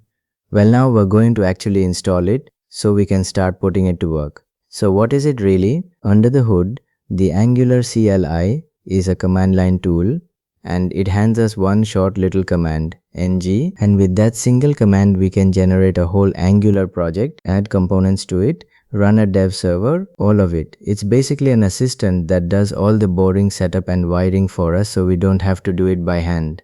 Now how do we install it? This is exactly where npm, the thing that came bundled with Node, earns its keep. Type this command npm install-g at angular/cli. Let me decode every single piece of that for you because I never want you typing something you don't understand. The first bit, npm install, that just means download a package. We're asking npm to go and fetch something for us. Remember, npm is our app store for JavaScript code. The next bit, -g, that little -g stands for global. So what does global mean here? Well, by default, npm installs a package only into the one project folder you're currently sitting inside, but we don't want that for the CLI. We want the Angular CLI available everywhere in every single folder on your whole machine so that the ng command works no matter where you are on your computer. That's what -g does. It installs it globally, machine-wide, and that last part, at angular/cli. That's simply the exact name of the package we're downloading. That's the official Angular CLI package. So put it all together and that whole line reads, hey npm, download the Angular CLI package and install it globally so I can use it from anywhere. So go ahead and press enter on that. Now a quick heads up, on a fresh machine this one can take a little moment. npm has to reach out over the internet, pull down the tool and everything it depends on. So if it just sits there churning for a bit, that's totally normal. Don't worry, just let it finish. So please don't cancel it halfway through. Alright, once that's done, let's confirm it actually installed properly. And this is where we meet that ng command for the very first time. Type ng version and press enter. Let's decode that one too. It's nice and short. Ng is how we call the Angular CLI. That's our magic word. And version is us asking it, hey, what have you got installed? What's going on in there? And what you get back is actually pretty nice to look at. The CLI prints out a little Angular logo, drawn right there in text, and then underneath it a neat table of versions. Right at the top you'll see the top line which says Angular CLI, something like 22.0.7. Then right under it your Node version, then the package manager npm. And then a bit further down, in its own separate section, it lists the Angular version itself along with all the Angular packages. Now why do we even care about all that output? Two reasons. The first one, this is your proof that the install actually worked. If you type ng version and you get that logo and that table back, instead of some error saying command not found, then congratulations, the Angular CLI is officially on your machine and ready. And the second reason, this is a command you'll come back to again and again down the road, anytime you want to check what versions you're running. Maybe you're following a tutorial and something behaves a bit differently for you. The first thing you do is run ng version and check you're on the right Angular. So think of it as your little health check. Perfect. That's 2 of our 3 tools done and dusted.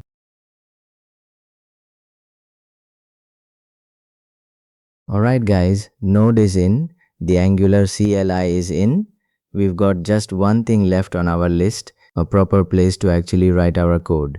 Everything we've done so far has been in the terminal, but you really don't want to be writing a whole Angular app in some plain basic text editor. You want an editor that genuinely understands code, that colors it in for you, auto-completes things as you type, and warns you the moment something looks wrong.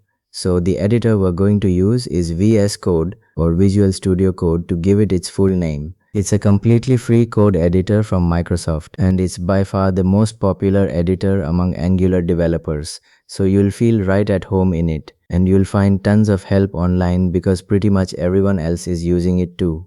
Now how do we get it? This one is nice and easy. Go to code.visualstudio.com and you'll see a big download button right there, ready for your system.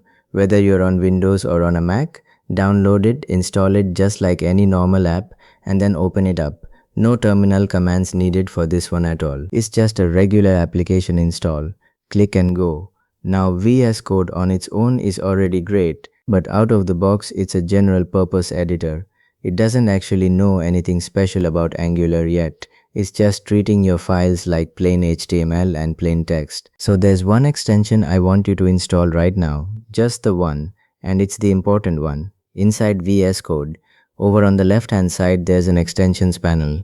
Click on that, and in the search box type in Angular Language Service. You'll see it pop up in the results. And just check that the publisher is Angular, the official one, and then click install. So what does this Angular Language Service actually do for us? This is the thing that makes VS Code truly understand Angular. It gives you autocomplete right inside your Angular templates. So when you're writing your HTML and you start typing something Angular related, it suggests the rest of it for you. And it gives you red underline error highlighting inside those templates too.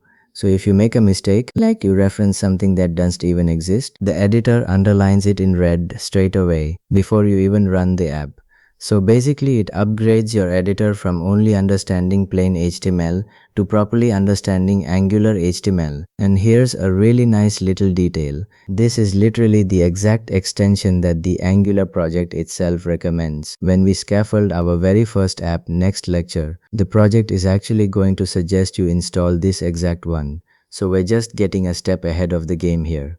Perfect. So let's take a breath and do a quick roll call of everything we've set up today, because you genuinely just built the whole workshop. 1. Node is installed, and you can prove it by running node-v and seeing your version pop up. A v24 or a v22, 2, npm came along with it. And npm-v shows you a 10 point something. 3. The Angular CLI is installed globally, and ng version gives you that little logo and the full version table. And 4. VS Code is open with the Angular Language Service extension added in. And that's it. That's your entire toolkit. Your workshop is fully built and ready to go. So guys, I know this lecture wasn't the most thrilling one in the world. No cool app running on the screen yet. No fancy code flying around. Just installs and a few version checks. But honestly, this is the boring but absolutely necessary part. Every single Angular developer out there set up exactly this before they built anything at all. And now you've done it too. So give yourself a little bit of credit. And the good news, we never have to do any of this again. The workshop stays built. So what's coming next? Next lecture is where the fun really starts, finally. We actually get to use the Angular CLI for real. We're going to run ngNew and create our very first Angular app from scratch. Watch the CLI scaffold the whole thing for us and then serve it up and see it running live in the browser. So make sure everything from this lecture is working for you before you move on, because next time we start building for real. Alright, hope you guys got the idea, and I'll see you in the next one.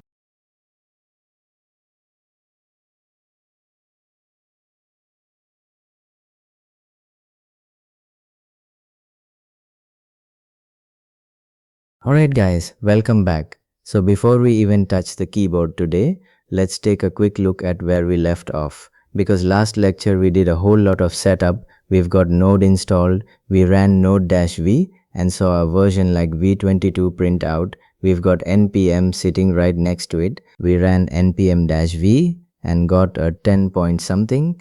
And then we installed the Angular CLI globally and ran ng version. And that printed out the Angular logo along with the CLI version, the Node version, all of it. So on top of all that, we installed VS Code with the Angular Language Service extension. Basically, our whole workshop is built now. Every tool is on the bench, ready to go. But here's the thing, and I really want you to notice this. We've got all these shiny tools, and yet there's not a single Angular project sitting on our machine yet. Think about that for a second. We never ran ngNew, we never opened an Angular project, we haven't even seen what an Angular component looks like. All that set up, and the disk is still empty. So today, finally, we change that. Today we build our very first real Angular app. Now before I show you the command that does it, I want you to feel why this command even exists, because if you don't feel the problem first, the solution just looks like magic. Let's do a little thought experiment. Imagine I told you, forget the CLI, go build an Angular project yourself by hand, starting from a completely empty folder. Where would you even begin? Because here's the reality, an Angular project isn't one file, it's a whole folder with a very specific structure inside it, and a bunch of pieces that all have to agree with each other. So what would you actually need? You'd need a package.json file listing every single dependency, and not just Angular itself, but the compiler, the build system, TypeScript, all of it, each one pinned to a version that plays nice with the others. Then you'd need the TypeScript config files, the ones that tell TypeScript how strict to be and what to compile. Then you'd need the Angular JSON file that describes how your app gets built and served. Then a whole source folder with a main file that boots the app, an index page, a root component split across its own files, and I haven't even mentioned the git ignore, the editor config, all those little pieces. So here's the killer. Every one of those files has to be wired to the others perfectly. One RunG version number in package JSON file, one typo in a config path, one missing bracket, and the whole thing just refuses to build. And you're sitting there at 11 p.m. googling an error message you don't understand. That would be a miserable, error-prone afternoon. And you do all of it before writing a single line of your actual app. Does that sound fun to anyone? Yeah, me neither. So guys, this exact pain is the whole reason the CLI gives us a command called ngnew.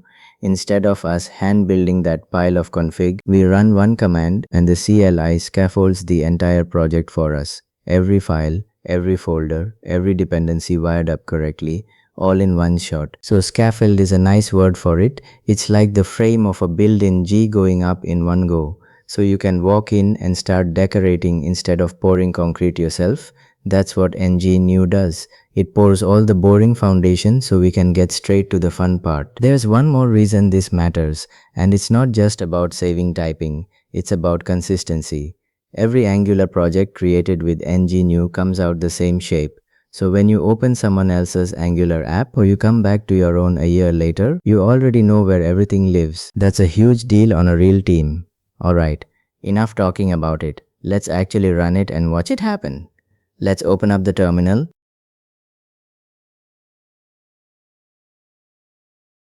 Alright, so the terminal is open. First thing first, before we create anything, we want to be standing in the right place, because wherever we run this command, that's where the new project folder is going to get created.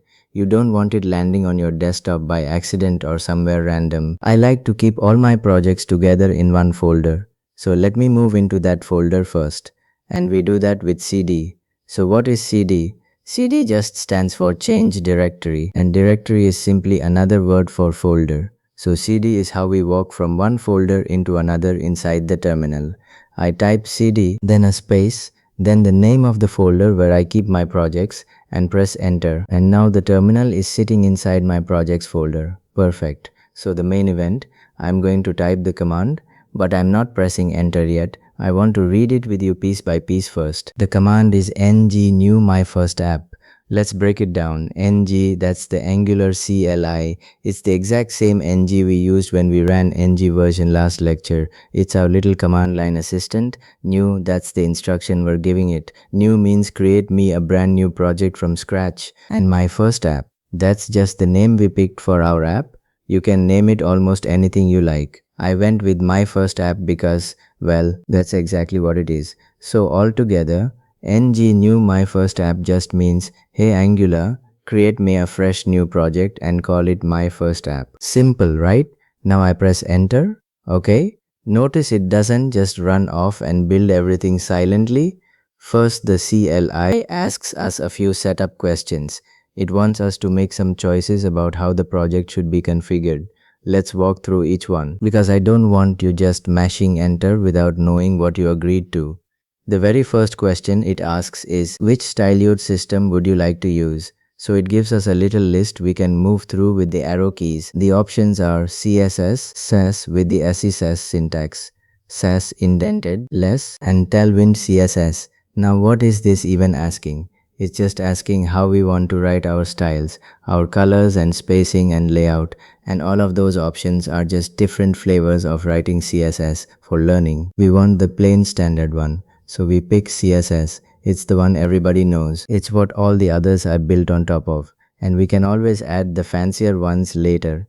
CSS is right at the top of the list, and it's already selected by default, so I just press enter. Next question it asks, do you want to enable server-side rendering and static-side generation? And that sounds like a real mouthful. So let me decode it in one sentence. Server-side rendering, or SSR, is an advanced production feature where your pages get built on a server first and then sent down to the browser.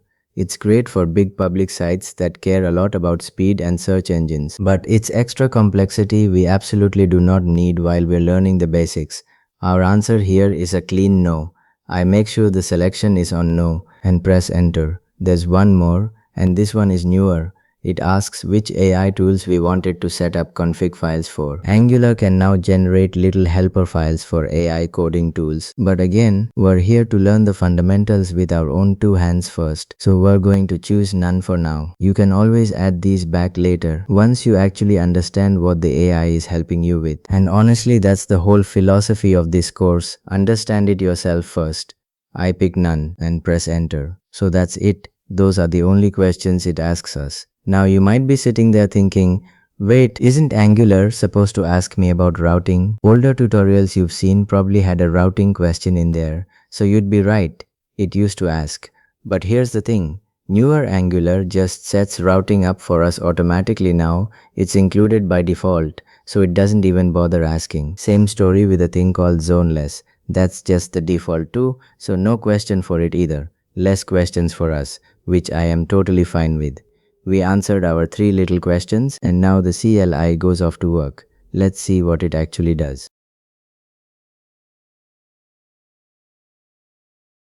Now, the moment we answered that last question, the CLI got busy and you can watch it working right there in the terminal, line after line scrolling by. What is it actually doing?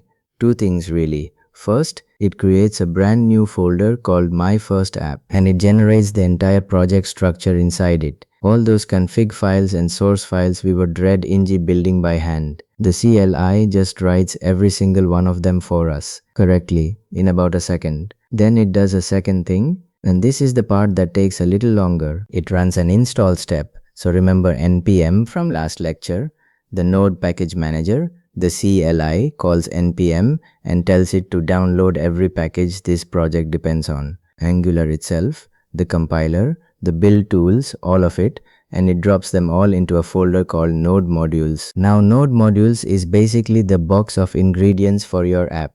It's every bit of outside code your project leans on, and it can get pretty big. So on the very first run, this download can take a moment, maybe a minute or two depending on your internet. If it just sits there for a bit, don't panic. That's totally normal. It's only pulling everything down, and once it's done, you'll see a nice success message and the terminal hands control back to you. So at this point, take a breath because a lot just happened. The CLI built out the entire project and installed everything it needs. It's all sitting there on disk now, a real Angular app. So I'm not going to open it up and go file by file today. I can already feel some of you wanting to know what every one of these files is, and we are absolutely going to do that. That's literally the whole next lecture. Well, open My First App and walk through every single file and what it's for right now. Don't worry about what all of it is, just know it's there and it's correct. What I do want to do is run it. I want to see this thing alive in a browser, because what's the point of building an app if we don't look at it right?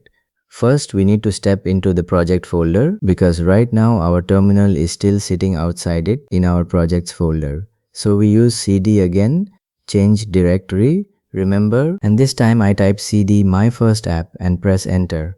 Now look at the terminal prompt. It's showing that we're inside my first app, so we're standing inside our project. Good.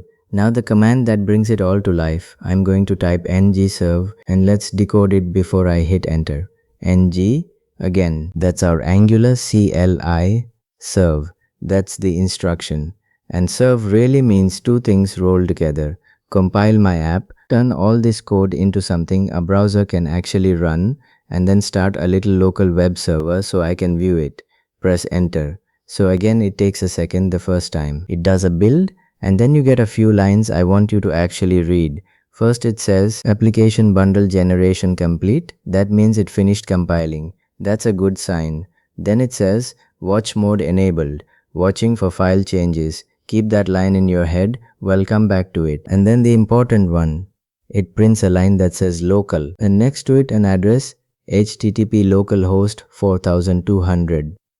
So let me unpack that because those words are brand new. A dev server or development server is just a little web server running right on your own machine, on your own computer. And its only job is to serve up your app so you can see it in a browser while you build it. Localhost, that just means this computer, right here. It's the web addressy way of saying my own machine. Nobody else out on the internet can see this. It's private to you and 4200. That's just the port number. Think of a port like a specific door on your computer that this server is standing at. And Angular always uses door number 4200 by default. So HTTP localhost 4200 basically means knock on door 4200 of my own machine and you'll find my running app. Now one question I can already hear, do I have to keep the terminal open? So yes, absolutely you do. ngserve is not a one and done command. It's still running right now. It's staying alive on purpose. That's what that watch mode line was telling us. It's sitting there watching your files and keeping the server up. The moment you close the terminal or stop it, the server goes down and the app stops being served. So we leave it running and we go look at our app. Let's open up the browser.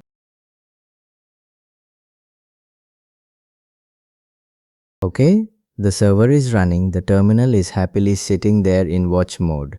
Now let's go see the payoff. Open up your browser, any browser is fine, and up in the address bar type localhost colon 4200, the exact same address the terminal just gave us, and hit enter, and there it is, our app, loading up right in front of us. Let's look at what we're actually seeing, because this is the default Angular starter page, the one that ships with every brand new app, and it's a nice little welcome. Right in the middle there's the Angular logo, that red, pink and purple gradient. There's a big heading and read what it says. It says, hello, my first app. So stop for a second. Where's that name coming from? That's the name we gave the project when we ran ngnew, and Angular is already showing it back to us right there on the page. That's kind of cool, right? Under the heading, there's a line that says, congratulations, your app is running, with a little party emoji next to it. Angular is basically celebrating with you. And then there's also a set of link pills, little rounded buttons, and they're just shortcuts to helpful stuff. There's one that says explore the docs, one that says learn with tutorials, one for the CLI docs, one for Angular DevTools, and a few more like that. So down at the very bottom, there's a row of social links, GitHub, X, YouTube. Now we are not going to click into any of those today. I only want you to see what's on the page.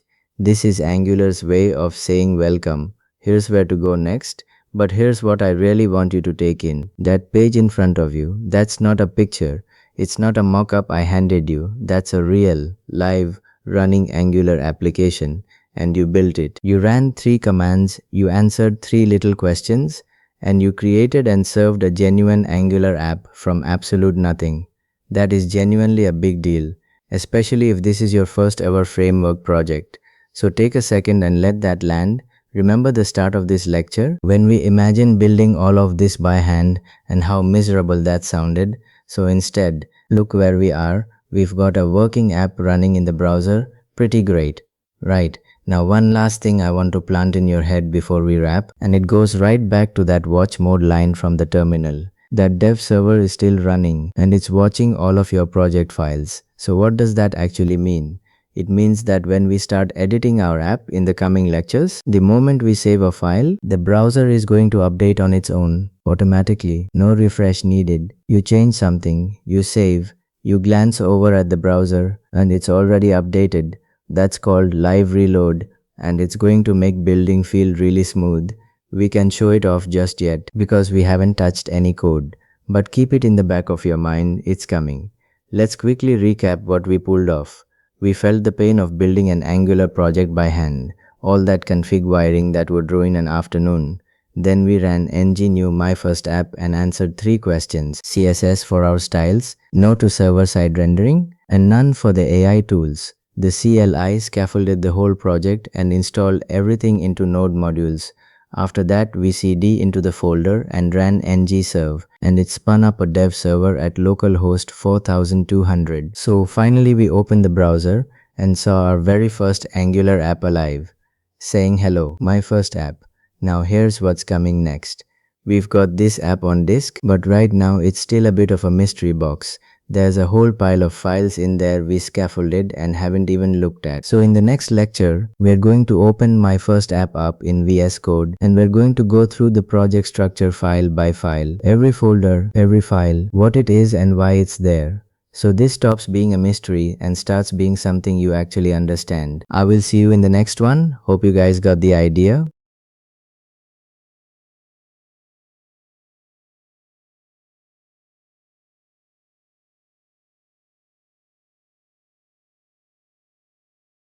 Alright guys, welcome back. In the last lecture we did something pretty big. We ran ngNew and scaffolded our very first Angular app, my first app.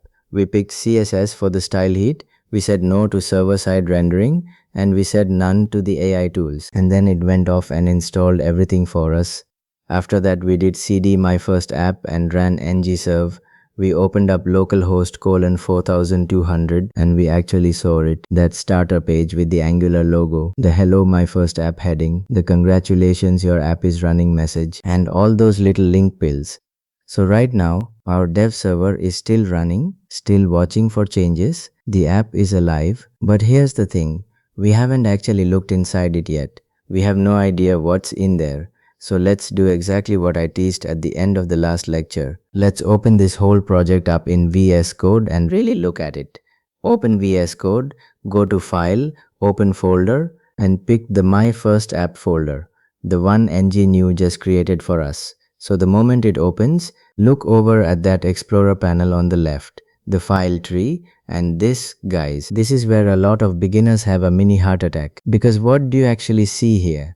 You don't see one file, you don't see two files, you see this whole wall of files and folders, half of them starting with a little dot, names you've probably never seen in your life. There's Angular JSON and then there's task config JSON. But wait, there's also task config app JSON and task config spec JSON. What's the difference between those three? There's a package JSON and a package log JSON. There's an editor config, a pretty-rc, a git ignore, a whole voski folder, and this giant node modules folder sitting up at the top. So the very natural beginner reaction to all of this is to just panic or to freeze up and think, oh no, I have to understand every single one of these before I can even start. This is way too much. Let me stop you right there and say it as clearly as I can. Don't panic. I promise you, by the end of this one lecture, none of this is going to feel scary anymore. So here's a truth that nobody tells beginners early enough. You do not need to understand all of these files today. Most of them you are going to touch very rarely, and some of them you will genuinely never open, not once in an entire project. Angular generated all of this for you precisely so that you don't have to think about it. Remember in the last lecture how we talked about doing all this wiring by hand being miserable? Well, this is that wiring. It's already done for you. It's just sitting here quietly doing its job in the background. Then why are we even bothering to look at them, you might ask? Good question. Because there's a big difference between not touching a file and not knowing what it is. I don't want this file tree to feel like a black box to you. I don't want you staring at a name like Angular JSON and thinking it's some kind of untouchable magic. Once you know what each thing is and why it's there, the fear just melts away. And you can walk into any Angular project, anywhere, and instantly feel right at home. That's our goal today, not to memorize every detail, just to get comfortable with the place. So here's the plan. Here's how we're going to walk through this so it never feels overwhelming. We're going to start from the folder you actually live in, the one you'll spend almost all your time inside, and then we're slowly going to move outward toward the config file sitting on the outside that you barely ever touch. Think of it like your house. We start in the room you actually live in, and then we wander out to the utility closet and the fuse box. The stuff you rarely open but that quietly keeps all the lights on. Sound good? Alright, let's start where the real work actually happens.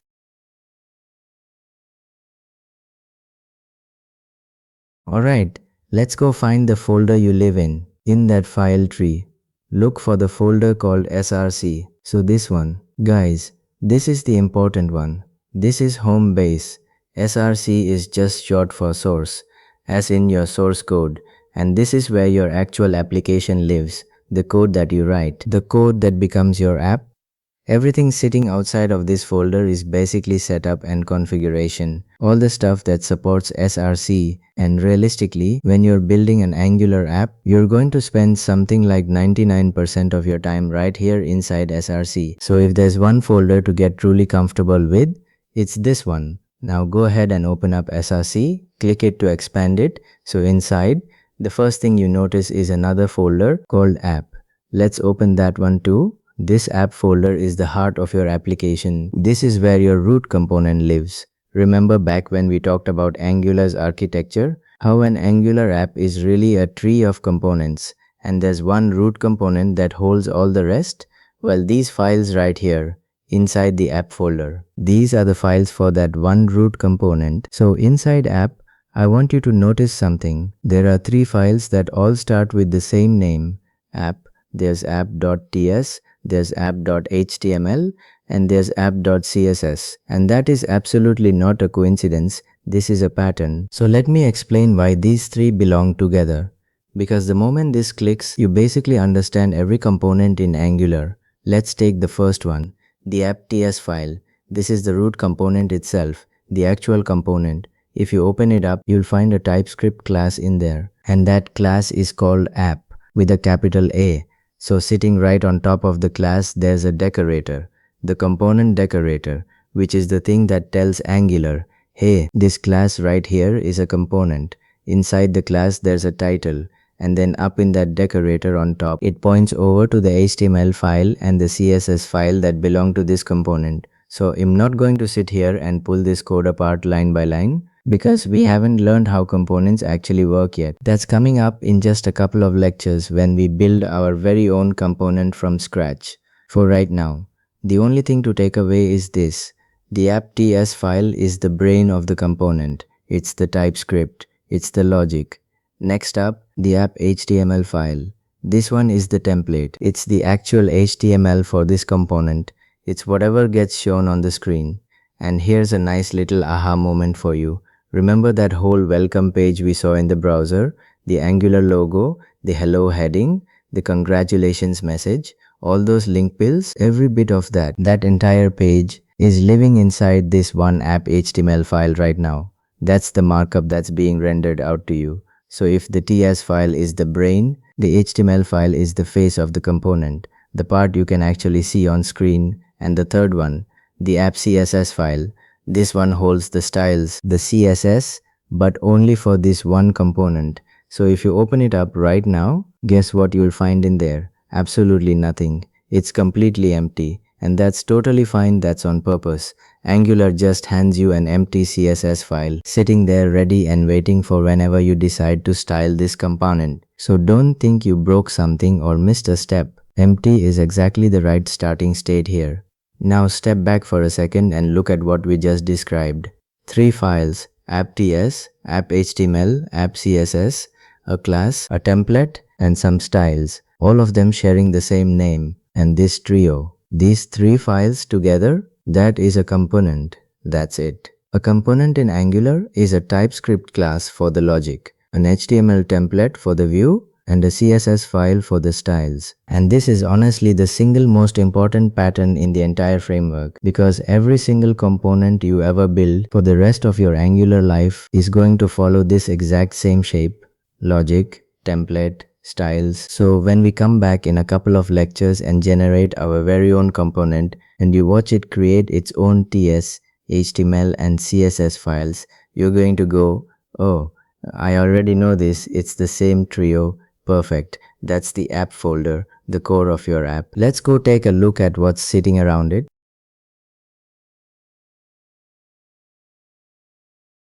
Right? We're still inside that app folder, and there are 3 more files in here besides the trio we just covered. So let's quickly name them and say why they exist. The first is the app.config.ts file. This is your application's configuration file. It's where app-wide settings and features get switched on. So I don't want to go too deep here, because this one touches some bigger ideas that we cover in later modules. So for today, just hold on to this simple picture.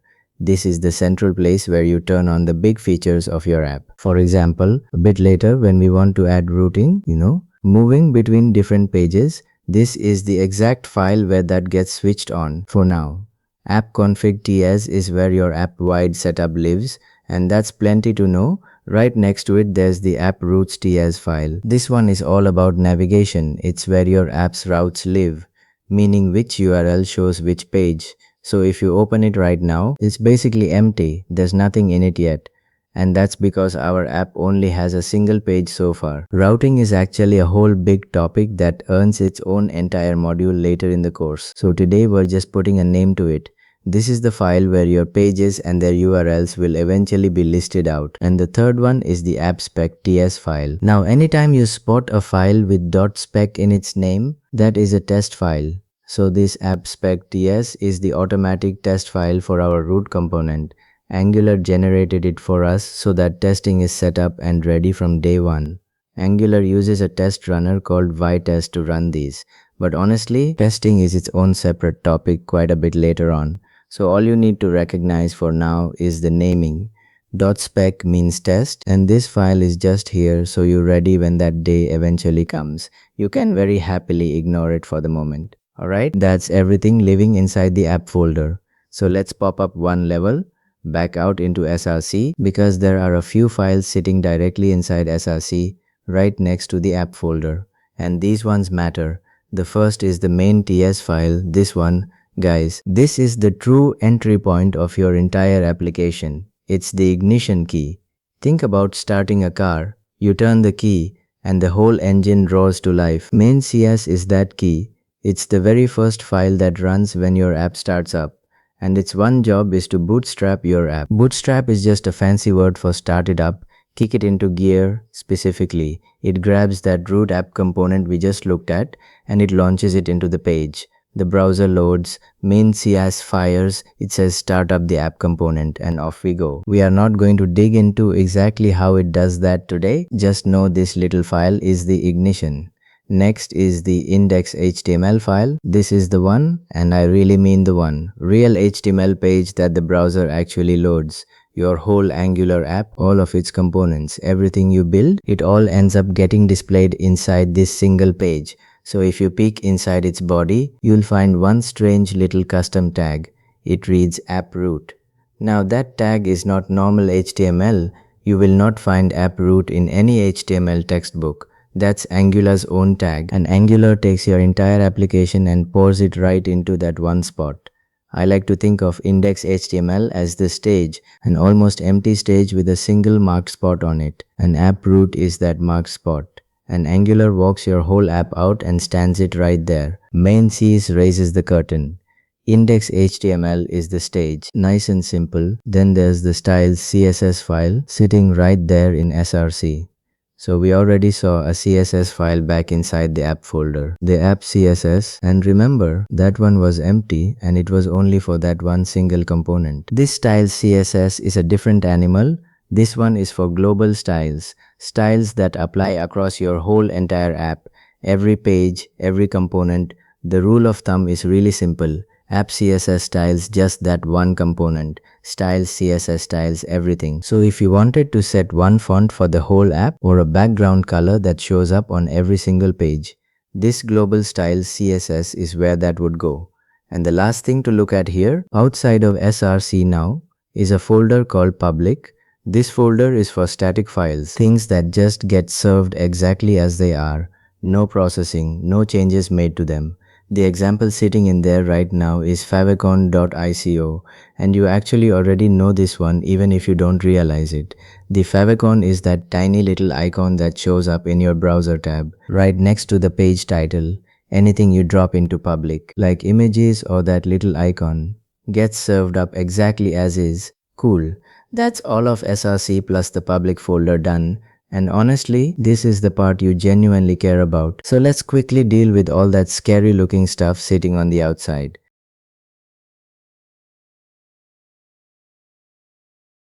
Alright guys, now we get to all those outer files, the config files, the ones with the weird names that made you a little nervous at the very start. And here's the good news.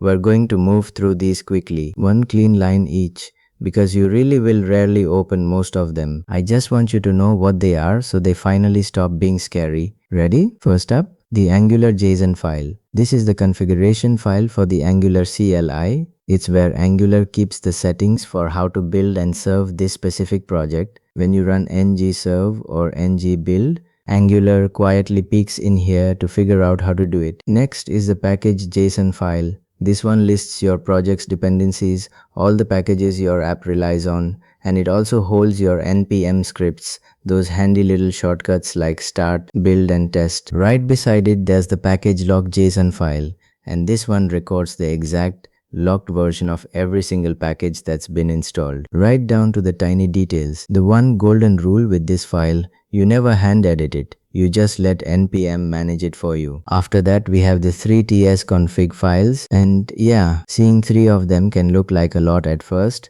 There's tsconfig.json, which is the base one, your main TypeScript compiler settings. Then tsconfig app.json builds on top of that, just for your actual app code. So tsconfig spec.json is the one just for your tests. All 3 together are simply telling TypeScript how to do its job. One base, plus 1 for the app, plus 1 for the tests, and that's the whole story there.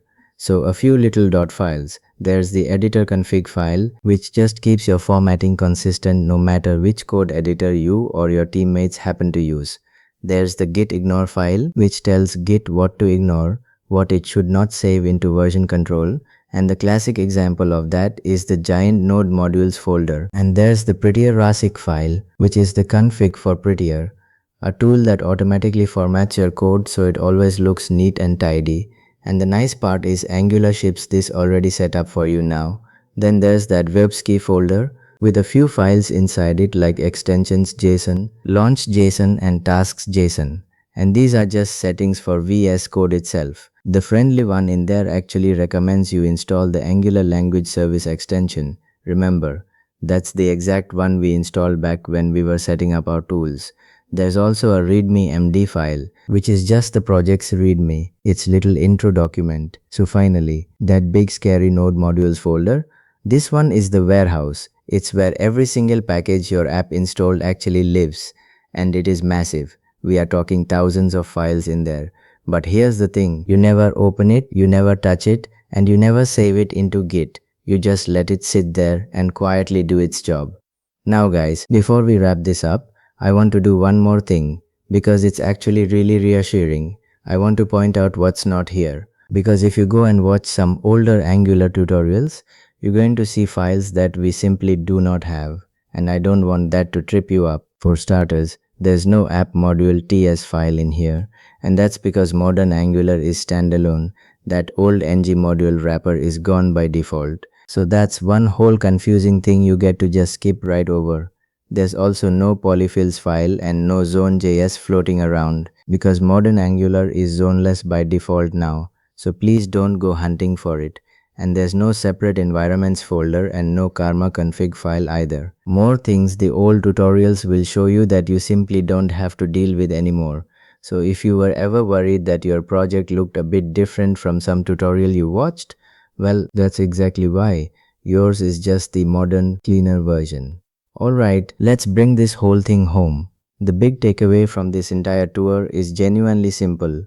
SRC is your home base, and inside it, the app folder is where you are going to live and do almost all of your work. Everything else, all those config files sitting on the outside, that's just setup. It's Angular handling the boring wiring so that you don't have to, and now you actually know what each piece is instead of being scared of it.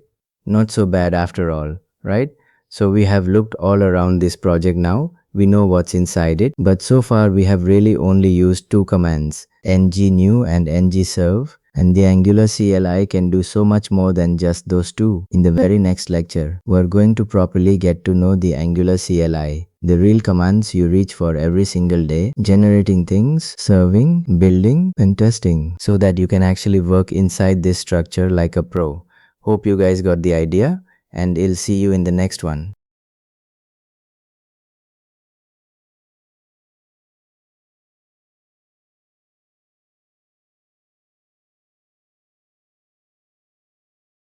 Alright guys, welcome back. In the last lecture we did the full tour of our My First App project. We walked the whole file tree piece by piece. We saw that src is our home base, src/app is where we actually live and work, that little trio of app.ts, app.html, and app.css making up our root component, and then all those config files sitting around the outside that we rarely ever touch. And right now our project is still exactly as the CLI gave it to us. Nothing edited at all. And the dev server is still running quietly in the background, showing that starter page at localhost 4200. So you know the layout of the house now, but knowing where every room is not the same as knowing how to actually work in it, right? So let me ask you this, guys. Now that you know what all these files are, how do you actually get things done in here? Think about it for a second. Every time you want a new component in a real app, you would need a new folder, a class file, a template file, a styles file, and a test file, all named a certain way, all wired together correctly. Now imagine typing all of that out by hand, every single time, remembering the exact folder structure, the exact naming, the exact boilerplate that goes inside each file.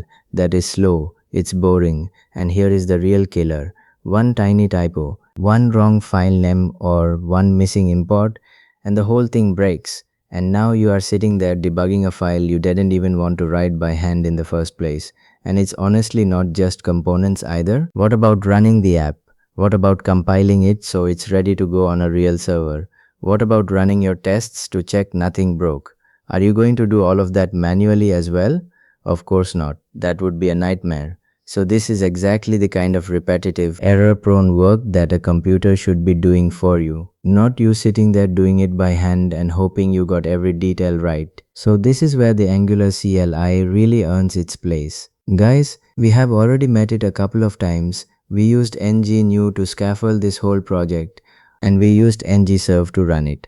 But the CLI is not just those two commands. It gives us a whole handful of everyday commands that do all this repetitive work for us correctly every single time. And in this lecture, we are going to get comfortable with the 4 you will reach for basically every day. So let me tell you what they are.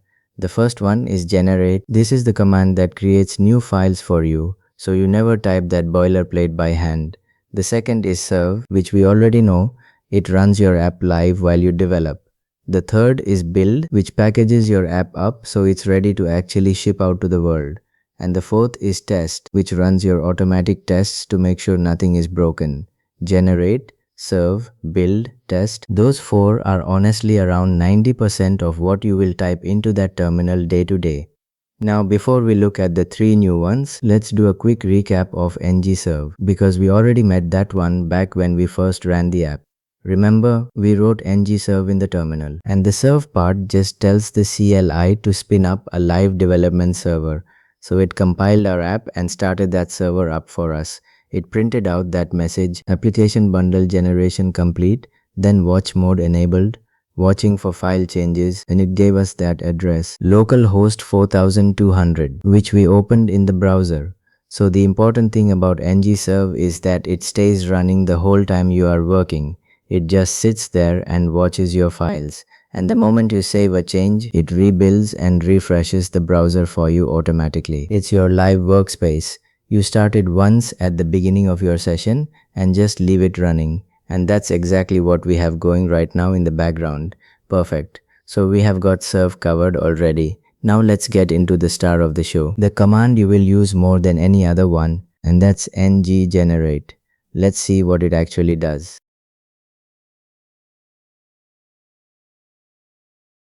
Alright guys, so this is the big one, ngGenerate. Out of all 4 commands, this is the one you will be reaching for constantly all day long, because this is the command that builds new files for you instead of you typing them out by hand. So let me show you exactly how it works. Let's say we want a new component and we want to call it hello. The command we type is nggc hello. Now let me decode every single piece of that for you, because I don't want you just copying commands you don't actually understand.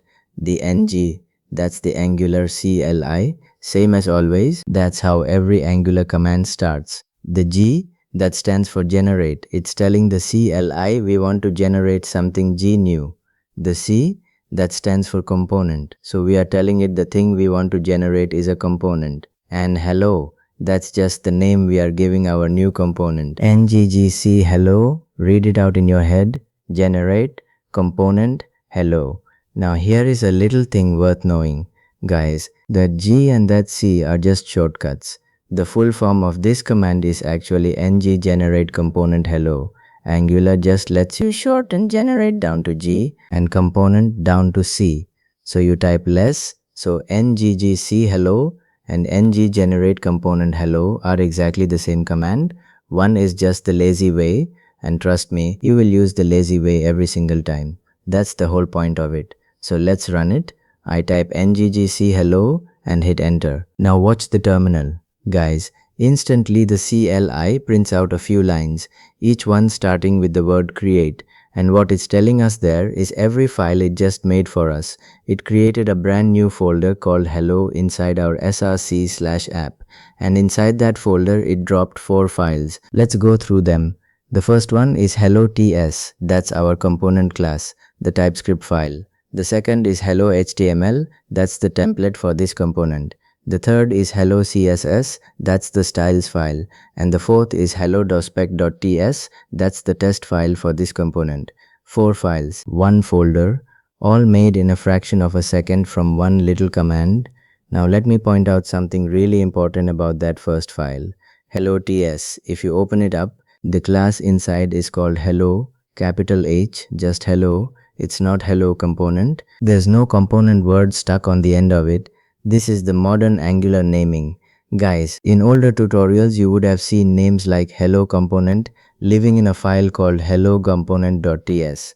But the current Angular does away with all that extra baggage. It's just a clean class called hello, sitting in a file called hello.ts. Remember back when we toured the project, our root component was class app in app.ts. Same exact idea, same clean naming, and if you peek at hello HTML, the CLI even filled it in with a little placeholder for us. It just says hello works. So you have got something on the screen the moment it's wired up. The hello CSS is empty, ready for your styles, and that spec file is your ready-made test. So here is the big why. Guys, this is the thing I really want you to take away from this. Just look at what happened. The CLI built the entire skeleton of a working component for us, correctly named, correctly wired together. The class already knows about its template. The template already says hello works. All of it from one little command, that boilerplate. That repetitive setup we were dreading typing out by hand at the start of this lecture. We just didn't type any of it. Angular did it for us, and it did it perfectly. No typos, no missing imports. That's the real magic of generate. Every new piece of your app starts from a correct, working skeleton instead of a blank file and a prayer. And generate does not stop at components either.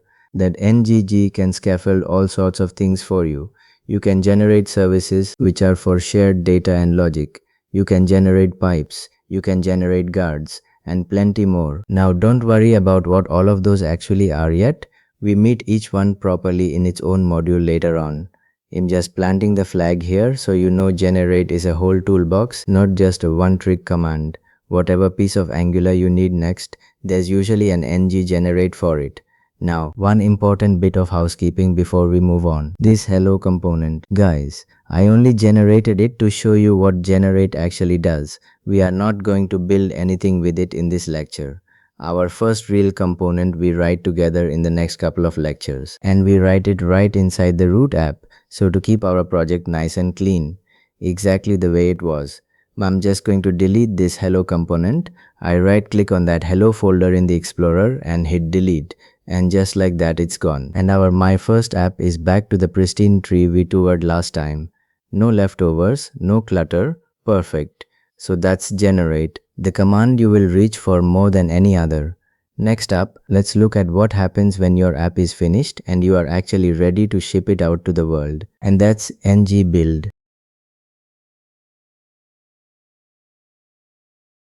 Alright guys, so we can create files with generate and we can run our app live with serve. But let me ask you something. That dev server we have got running, ngserve, that's only running on your own machine on localhost 4200. Nobody else in the world can open that address. So when your app is finished and you actually want to put it out there on the internet for real people to use, how do you do that? You can just hand them your source folder and tell them to run ngserve, right? That would make no sense at all. So this is the whole job of our third command, ngbuild. Let me decode it for you. The ng is the Angular CLI as always, and build means compile and optimize your entire app into a set of plain static files that are ready to be deployed onto a real web server. So think of it as the opposite of the live dev server. Serve is for you on your machine while you are working. Build is for the world. It's packaging up the finished product so it can go and live somewhere real. So let's run it and see what actually happens. And one quick heads up, remember ngserve is still sitting there running in that first terminal. So for this one, you either open up a second terminal or you stop serve first by pressing Ctrl C. Then I type ngbuild and hit enter. Now this one takes a moment because Angular is doing real work here. It's going through your whole app and squishing it right down. So watch the terminal. Guys, first it shows you building and then it prints out a little table. It's labeled initial chunk files and this table is showing you the pieces it produced. The main line is a JavaScript file. It's called something like main with a bunch of random letters after it. And next to it you can see its size, around 214 kilobytes raw and about 59 kilobytes transfer. There's also a styles file listed there for your CSS, and then right at the bottom it says application bundle generation complete. That's Angular telling you it's all done. Now where did all of this actually go? Because we didn't see it appear in our project tree while we were working. So if you look now, guys, there's a brand new folder that just showed up and it's called dist, and inside it dist/myfirstapp. That dist folder is the finished product. That's the actual thing you would take and drop onto a web server to put your app live. Everything the browser needs, packaged up, sitting in that one folder ready to go. So let me answer the question that's probably in your head right now, which is, what's the actual difference between serve and build? Here is the simple way to hold it. ngserve is only for local development. It runs on your machine, it watches your files, and it never gets deployed anywhere. ngbuild is what you run when you are ready to ship. It produces that dist folder, and the dist folder is what actually goes out onto the internet. One is your workshop, the other is the finished furniture heading out the door. You develop with serve, you deploy with build. That distinction trips up a lot of beginners, so lock it in right now. And let me quickly explain one more word I keep throwing around, because I don't want to leave anyone behind. Guys, I keep saying Angular squishes your code down. It's bundling and minifying it. So what does that actually mean? Well, when you are writing your app, your code is spread across loads of separate files, all nicely spaced out and readable for you the human. But the browser doesn't care about pretty spacing, and downloading 100 separate files is slow. So bundling and minifying is Angular taking all of that code, mashing it together into just a few files, and stripping out every unnecessary space and character to make those files as tiny as possible. Smaller files means the browser downloads your app faster, which means a snappier experience for your users. So that 214 kilobyte raw size is already your code bundled and minified, squished right down, and that even smaller 59 kilobyte transfer number is how little actually travels over the wire to the browser once it's compressed on the way there. So either way, your app ends up much lighter and faster to download. So that's ngbuild. Guys, you run it when your app is done and you are ready for the real world, and it hands you that dist folder ready to deploy. Now you won't run this one nearly as often as generate or serve. You mostly reach for it near the end, when it's finally time to go live. Perfect. So we have got one command left, and it's the one that checks your app is actually working the way it's supposed to. Let's go look at ngTest.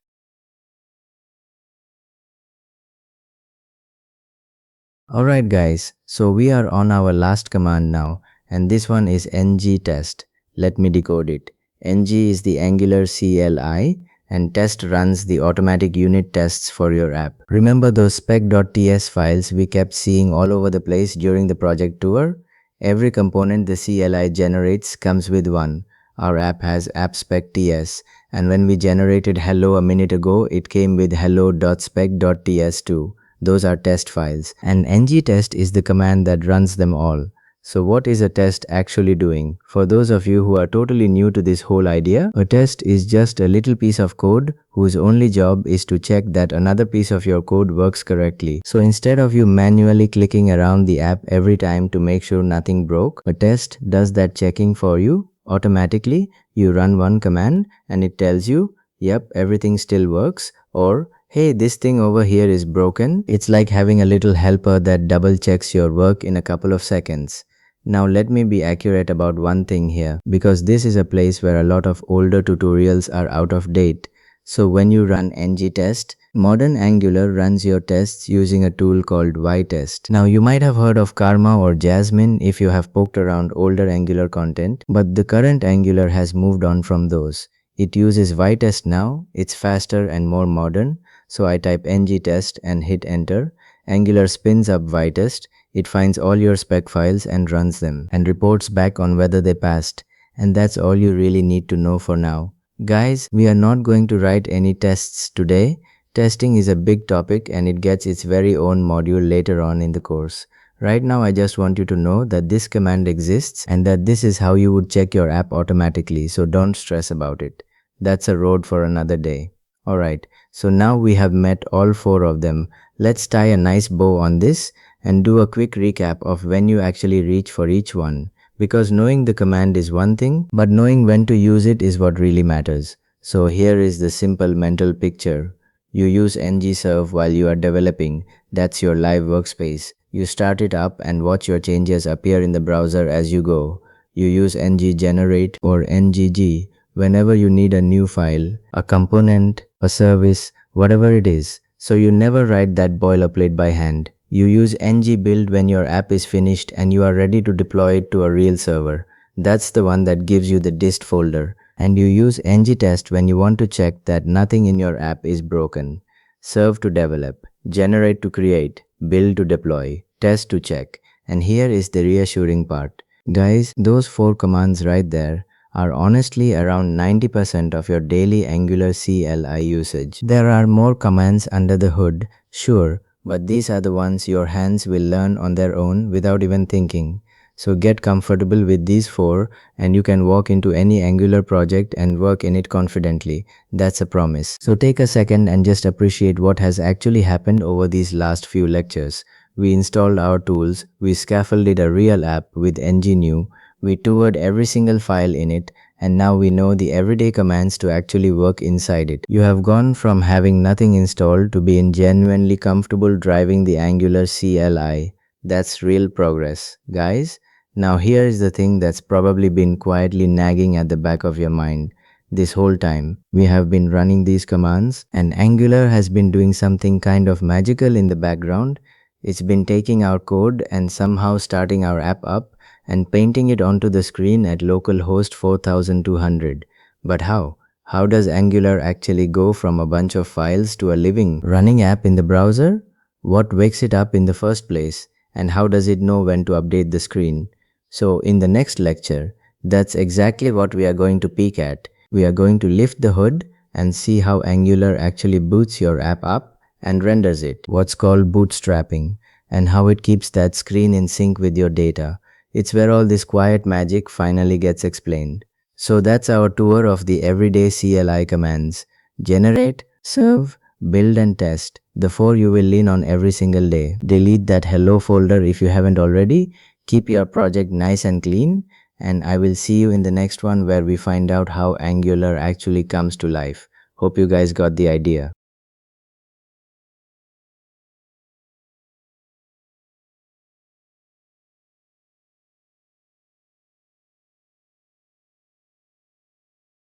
Alright guys, welcome back. In the last lecture, we walked through the four everyday Angular CLI commands: serve, generate, build and test. And by now you have typed ngserve so many times that it probably feels completely routine, right? You open the terminal, type ngserve, hit enter, wait a second or two, then you head over to localhost 4200 and there it is, your app, that hello, my first app page just sitting there in the browser, ready to go. So our app is actually still running from last lecture. So let's go look at it. Open the browser on localhost 4200, and as you guys can see here, the starter page is right there, the Angular logo, the heading, all of it. But let me ask you guys something. Have you ever actually stopped and wondered what really happened in that little gap between the moment you hit enter and the moment this page showed up on the screen? Because if you think about it guys, we never wrote a single line of code that says put this page on the screen. We never opened the browser and told it to draw anything. We didn't even touch one file. Yet somehow the whole app just appears. So how does that happen? Right now it kind of feels like magic, doesn't it? You run one little command and an entire application comes to life in front of you. Now magic is great when you're watching a magic show, but it's honestly pretty uncomfortable when you're trying to actually learn something. Because if you don't understand how a thing works, you can't fix it when it breaks. You can't really control it. You're just crossing your fingers and hoping it keeps working. And that's not the kind of Angular developer we want to be, right? So in this lecture, we are gonna pull back the curtain and demystify this whole thing. No more magic, just a simple chain of steps that you can actually hold in your head. And here is the good news guys. There are really only two big mysteries hiding inside that gap. And once we crack both of them, this whole startup and render thing is gonna make complete sense. Let me tell you what those two questions are, because this entire lecture is built around answering them. The first question is, how does the app actually start up? Like, what is the very first piece of code that runs? And how does Angular go from a folder full of files sitting on your disk to a living, breathing app running inside the browser? That whole startup process has a name. We call it bootstrapping. And the second question is this. Okay, once the app is up and running, how does Angular know when to update the screen? Think about it for a second guys. Imagine some piece of data changes. Say a number goes from 0 to 1. How does the text on the screen automatically change to show that new value? Who tells Angular to go and redraw that part? That part has a name too. It's called change detection. So two questions. Bootstrapping is about how the app starts. Change detection is about how it stays in sync once it's running, and that's the whole lecture. Nice and simple. Now, before we go any deeper, I already know what some of you guys are thinking. Wait, is this gonna be one of those lectures where I have to write a whole bunch of scary startup code myself? And the answer is no. Don't worry about that at all guys. Everything we are about to look at, Angular already generated all of it for you the moment you ran ngNew. It's already sitting quietly in your project. And honestly, you are almost never gonna edit these files by hand, especially as a beginner. So this is not a typing lecture. This is an understanding lecture. We are just gonna open a couple of files, look at what each one does, and connect the dots between them. That's it. No pressure at all. So guys, let me hand you one analogy to keep in the back of your head for this whole lecture. Think of starting your app like starting a car. Right now, typing ngserve is like turning the key. The engine roars to life and the app appears. But you have no clue what's going on under the hood. There's an ignition, there's a spark, there's an engine, and they all fire in a very specific order. What we are gonna do in this lecture is pop the hood and look at each part one at a time. And I promise once you see it laid out, you'll realize it's not magic at all. It's just a neat little sequence where one thing kicks off the next, which kicks off the next. So let's pop that hood and start with the first mystery, how the app boots up. Let's go.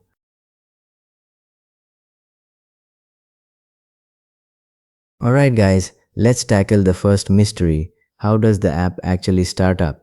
This is the bootstrapping part. And to understand it, we only need to look at 3 files, and we are gonna look at them in the exact order they come to life. We toured these files by name back in the project structure lecture, if you guys remember, but this time we are gonna see how they actually work together as a chain.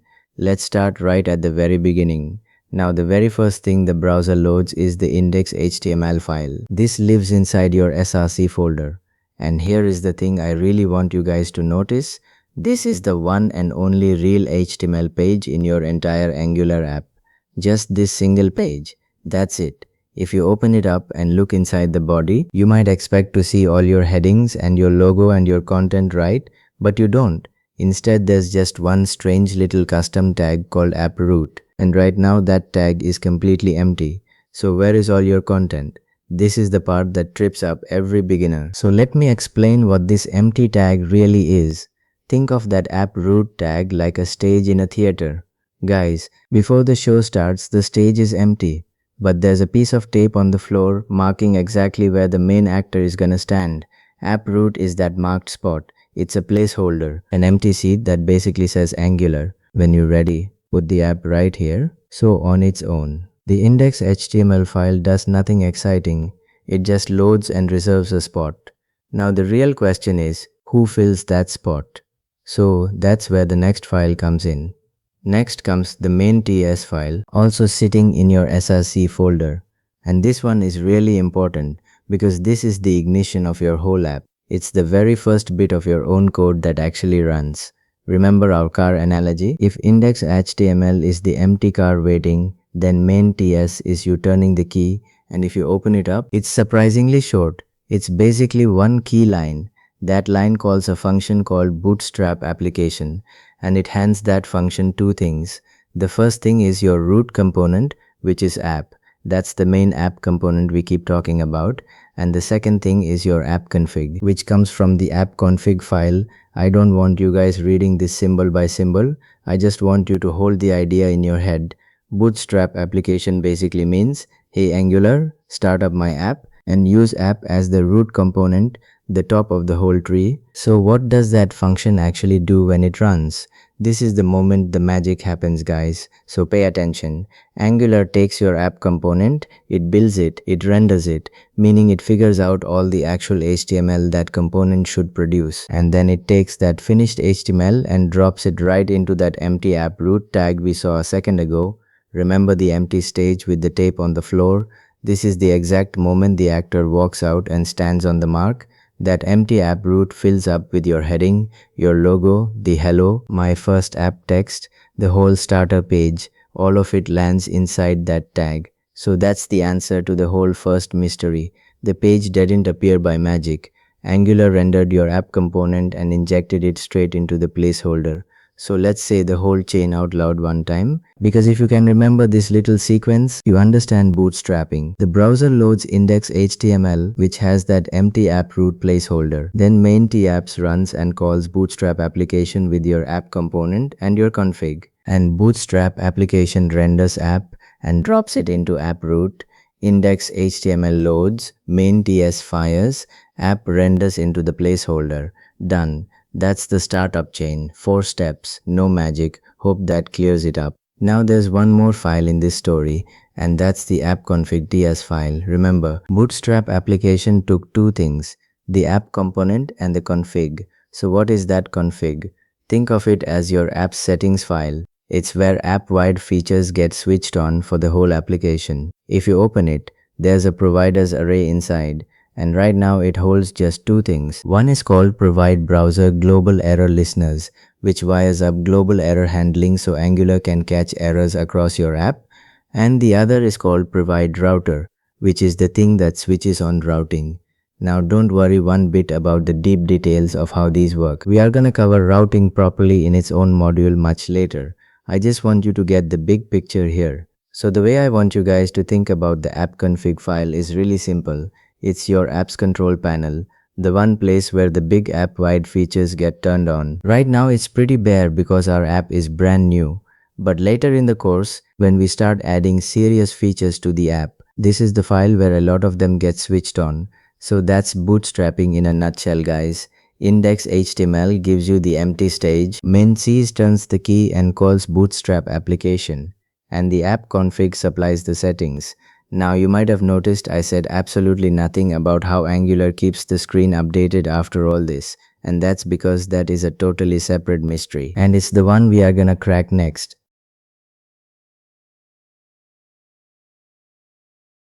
Alright guys, we cracked the first mystery. We know how the app boots up now. Bootstrapping renders app into that app root tag and the page appears. Now let's go after the second mystery. And this one is honestly even more interesting. The question is, once your app is up and running, how does Angular know when to update the screen? Like imagine you have a number on the page showing 0 and then something happens. Maybe you click a button and that number needs to become 1. How does Angular know to go and repaint that little piece of the screen so you see the new value? That whole job has a name. It's called change detection. Let me give you the simplest possible definition of change detection. Don't overthink it. Change detection is just Angular's process of asking one question over and over. Has any of my data changed? So if the answer is yes, it goes and updates the parts of the screen that show that data, so that what the user sees on the screen always matches the actual data underneath. That's it. I want you guys to picture a mirror, right? Your data is the real thing and the screen is the reflection. Change detection is the thing that makes sure the reflection always matches the real thing. The moment your data changes, the screen changes to match. And as long as that stays in sync, your app feels alive and responsive.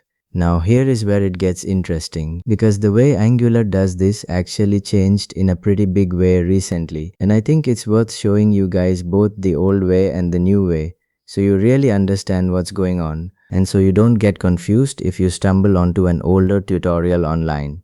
Let's start with the old way first. So for years and years, Angular shipped with a helper library called Zone.js, and what Zone.js did was kind of clever. It basically wrapped itself around everything that could possibly happen in your app. Every button click, every timer going off, every network response coming back, and whenever any of those things happened, Zone.js would tap Angular on the shoulder and go, "Hey, something just happened. You should probably go recheck everything to see if anything changed." And yeah, it worked. It did the job for a long time.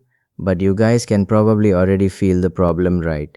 It's a bit of a blunt instrument, because on every single little event, it made Angular go and recheck basically the whole app, just in case something somewhere had changed. It was heavy, and it did a whole lot of extra checking that most of the time wasn't even needed. So let's talk about the modern way, the way your app already works today, as of the latest Angular. And this has actually been the default since Angular 21. Angular is what we call zoneless, and zoneless means exactly what it sounds like. Angular does not use Zone.js at all anymore. It's just gone. Instead of that blunt recheck everything approach, modern Angular is way more precise. It's a lot more targeted about what it rechecks. It focuses on just the parts tied to what actually changed. Instead of rechecking your whole app on every little event, it's lighter, it's faster, and it's a lot smarter about not doing work it doesn't need to do. And the best part, guys, your My First app is already zoneless. You didn't do anything special to get it. That's just how brand new Angular apps come out of the box now. Now this is the part I really need you guys to get right, because this is exactly where a lot of older material online will confuse you. You might be expecting that somewhere in your app config file there's a special line that turns zoneless mode on, some setting you have to add yourself, but if you go back and look at that providers array, it's not there. There's no change detection line. There's no zone setting of any kind. It's just those two providers we talked about earlier and nothing more. And that's the whole point. Because zoneless is the default now. You don't switch it on, you don't configure anything, you get all of that precision and speed completely for free just by using a modern version of Angular. So if you ever see an older tutorial adding some zone change detection line into that array, just know that's the older way of doing things and you simply don't need it anymore. And if you are wondering what actually powers this new precise tracking under the hood, the short answer is a newer Angular building block called Signals. And don't worry about that word even a little bit right now. We have a whole module coming up later where we learn signals properly from scratch. I'm just dropping the name here so it sounds familiar when we get there. For today, all you need to walk away with is that modern Angular is smarter and lighter about tracking changes, and you get all of it for free. Alright, let's zoom out and look at how far we have come in this one lecture, guys, because you have basically cracked two things that felt like pure magic at the very start. You now understand how your app boots up. The browser loads index.html with its empty app root. Main TAS calls bootstrap application, and your app component gets rendered right into that spot on the page. And you understand how your app stays in sync while it's running. Change detection keeps the screen matching your data, and modern Angular does that the zoneless way, precise and free, with no configuration needed. No more magic, right? It's just a startup chain and a syncing process. And that's a genuinely huge milestone, guys, because up to now this whole module has been about understanding, installing the tools, scaffolding the app, touring the files, learning the commands, and now finally peeking under the hood, So in the next lecture, we stop just looking and we start actually doing. We are gonna write our very first bit of real component code and make this app say our own custom hello instead of the default one. And trust me, it feels really good to finally change something ourselves. I will see you guys in the next one and hope you guys got the idea.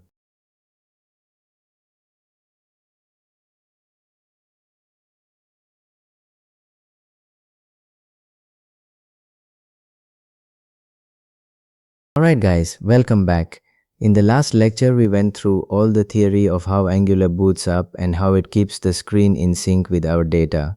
And right at the end, I promised you that the next step is the fun part. We finally stop reading about Angular and start writing our very first piece of real component code. So this is that moment. But before we type a single character, I want you to actually look at your browser for a second, because there's a little problem sitting right there in plain sight. Go to localhost 4200, that same page that's been running ever since we started the dev server with ngserve.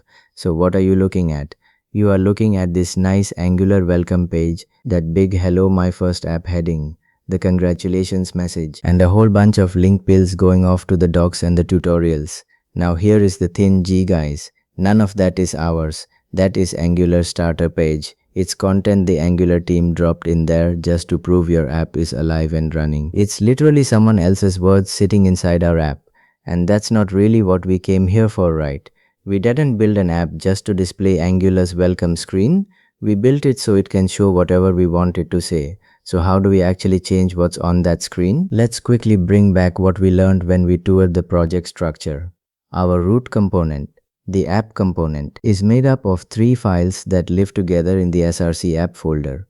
We have the app.ts file, that's the class, the logic. You can think of it as the brain of the component. Then we have the app.html file, that's the template, the actual markup that decides what appears on the screen. And we have the app.css file, that's the styles, how everything looks.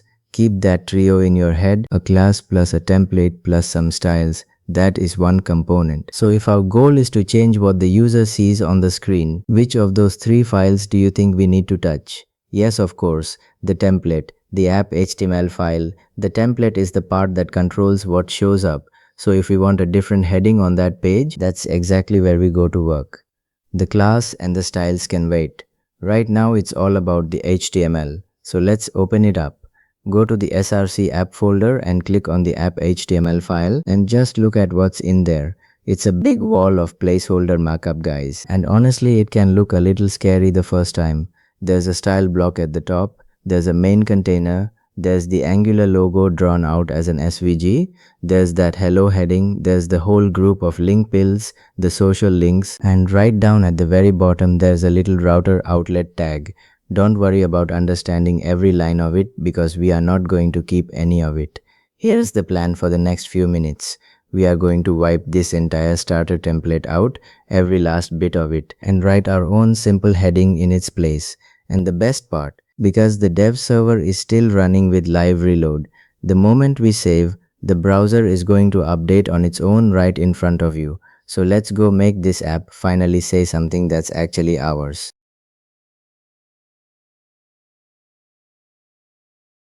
Alright, so we are inside the app HTML file and we've got this giant wall of starter markup in front of us. So first thing first, we are going to get rid of all of it. Click anywhere inside the file, select everything, the whole template top to bottom, and delete it. And yes guys, I mean everything, including that little router outlet tag sitting at the very bottom. That router outlet is Angular's tool for routing, for swapping between different pages. And we are nowhere near that yet. That's a whole later module. So for now, it just goes along with the rest. Now our template is completely empty. A blank file, a clean canvas. I know deleting all of that can feel a little wrong the first time, like you just broke something. Don't worry, you didn't. This was placeholder content. It's the Angular team's demo, and it's meant to be replaced. So an empty template is totally fine. It just means the app has nothing to show yet, and we are about to fix that. So let's write our own heading. In this empty app HTML file, type an h1 tag, and inside it just write the words hello Angular, then close off the h1. That's it. That's our whole template for now. One simple heading that says hello Angular. Why an H1? Because it's a heading. It's the biggest, most important line of text on the page. And a friendly hello feels like a good headline for our very first component. So save the file now and go over to the browser and look at that. The page instantly updated on its own. All that Angular welcome stuff is gone, and now we've got our own big Hello Angular heading sitting there. We didn't refresh anything, we didn't restart the server. The live reload from back when we ran ngserve caught the change and repainted the page for us. Perfect. And take a second to appreciate this, guys. You just changed what your app shows on the screen with your own hands. That's your first real edit. Now there's a little cleanup we should do. Remember we just deleted that router outlet tag from the template. Well, that tag was actually being pulled in from the class file. So let's go tidy that up too. So go to the app.ts file up at the top, and inside the component, you'll see something called router outlet. It's imported on a line at the top, and it's also listed inside the imports array of the component. Since we removed the router outlet from our HTML, we are not using router outlet anymore anywhere. It's just dead weight now. So let's take it out, delete it from the imports array, and delete that import line at the top as well. Why bother? Because leaving unused imports lying around just clutters the file and confuses anyone reading it later. Clean code means only keeping what you actually use. And there's one more thing in this class we want to change. Right now there's a line that sets a title, and it's using something called a signal. Now signals are Angular's more powerful way to hold data, and honestly they are great, but they are a bigger topic that we are going to cover properly in a later module. For our very first component, I want to keep things as simple as humanly possible, and we are not going to use a signal here. Let's delete that whole title line, and since we removed the signal, we can also delete signal from the import at the top. We don't need it anymore. So now our app.ts file is really lean, just a bare component class with nothing extra in it. That's exactly the clean starting point I want. Hope you guys are following along.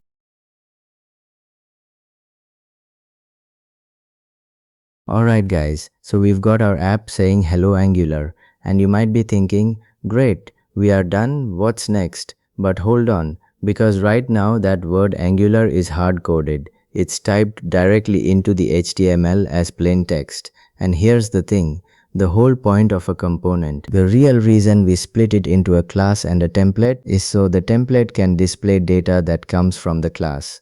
Right now our template isn't showing any data, it's just showing a fixed word we typed by hand. So let me show you the proper Angular way to do this, because this next idea is the heart of pretty much every component you will ever build. Now you might fairly ask, what's wrong with just hard coding the word? It works.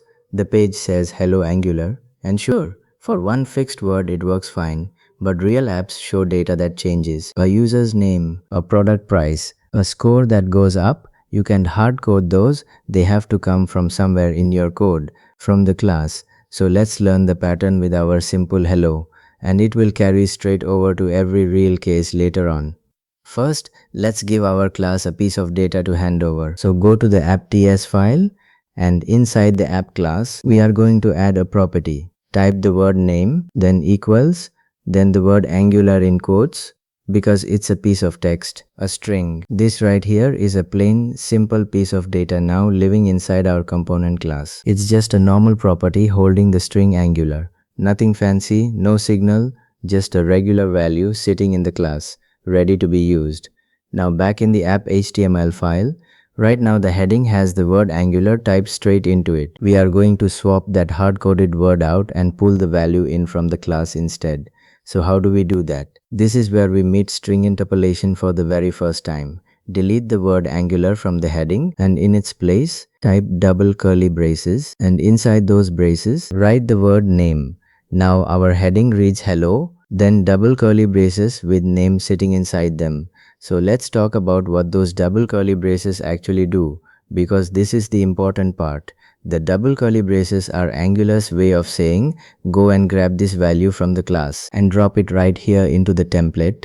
Inside the braces we put name, which means Angular walks over to the class, finds our name property, reads whatever it's holding, and prints that on the screen in that exact spot, and whatever name happens to hold in the class. That is exactly what shows up on the page. It's a live link from your class straight onto the screen.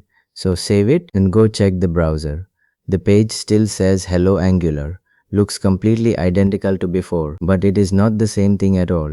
It's data driven now. That word is being pulled from the name property in your class, not typed into the HTML. And let me prove that link is real, because this is the fun part. Go back to the app.ts file and change the value of name from Angular to world. Just swap the word, save it. Now look at the browser. It says hello world. We never touched the HTML that time. We only changed the data in the class and the screen followed along instantly. So that live connection between your class and your template is the beating heart of every Angular component you are ever going to build. So that's it guys. Take a second to feel good about this. Because you just wrote your very first real component. You cleaned up the starter code. You rendered your own heading, and you connected a piece of data in your class to the screen using string interpolation, those double curly braces. That's a genuinely big step. In the next lecture, we are going to install something called Angular DevTools. It's a little browser extension that lets us peek inside our running app and actually see our components and their data from the outside. It's a really handy tool and it makes everything we just did feel a lot more real. Hope you guys got the idea, and I will see you in the next one.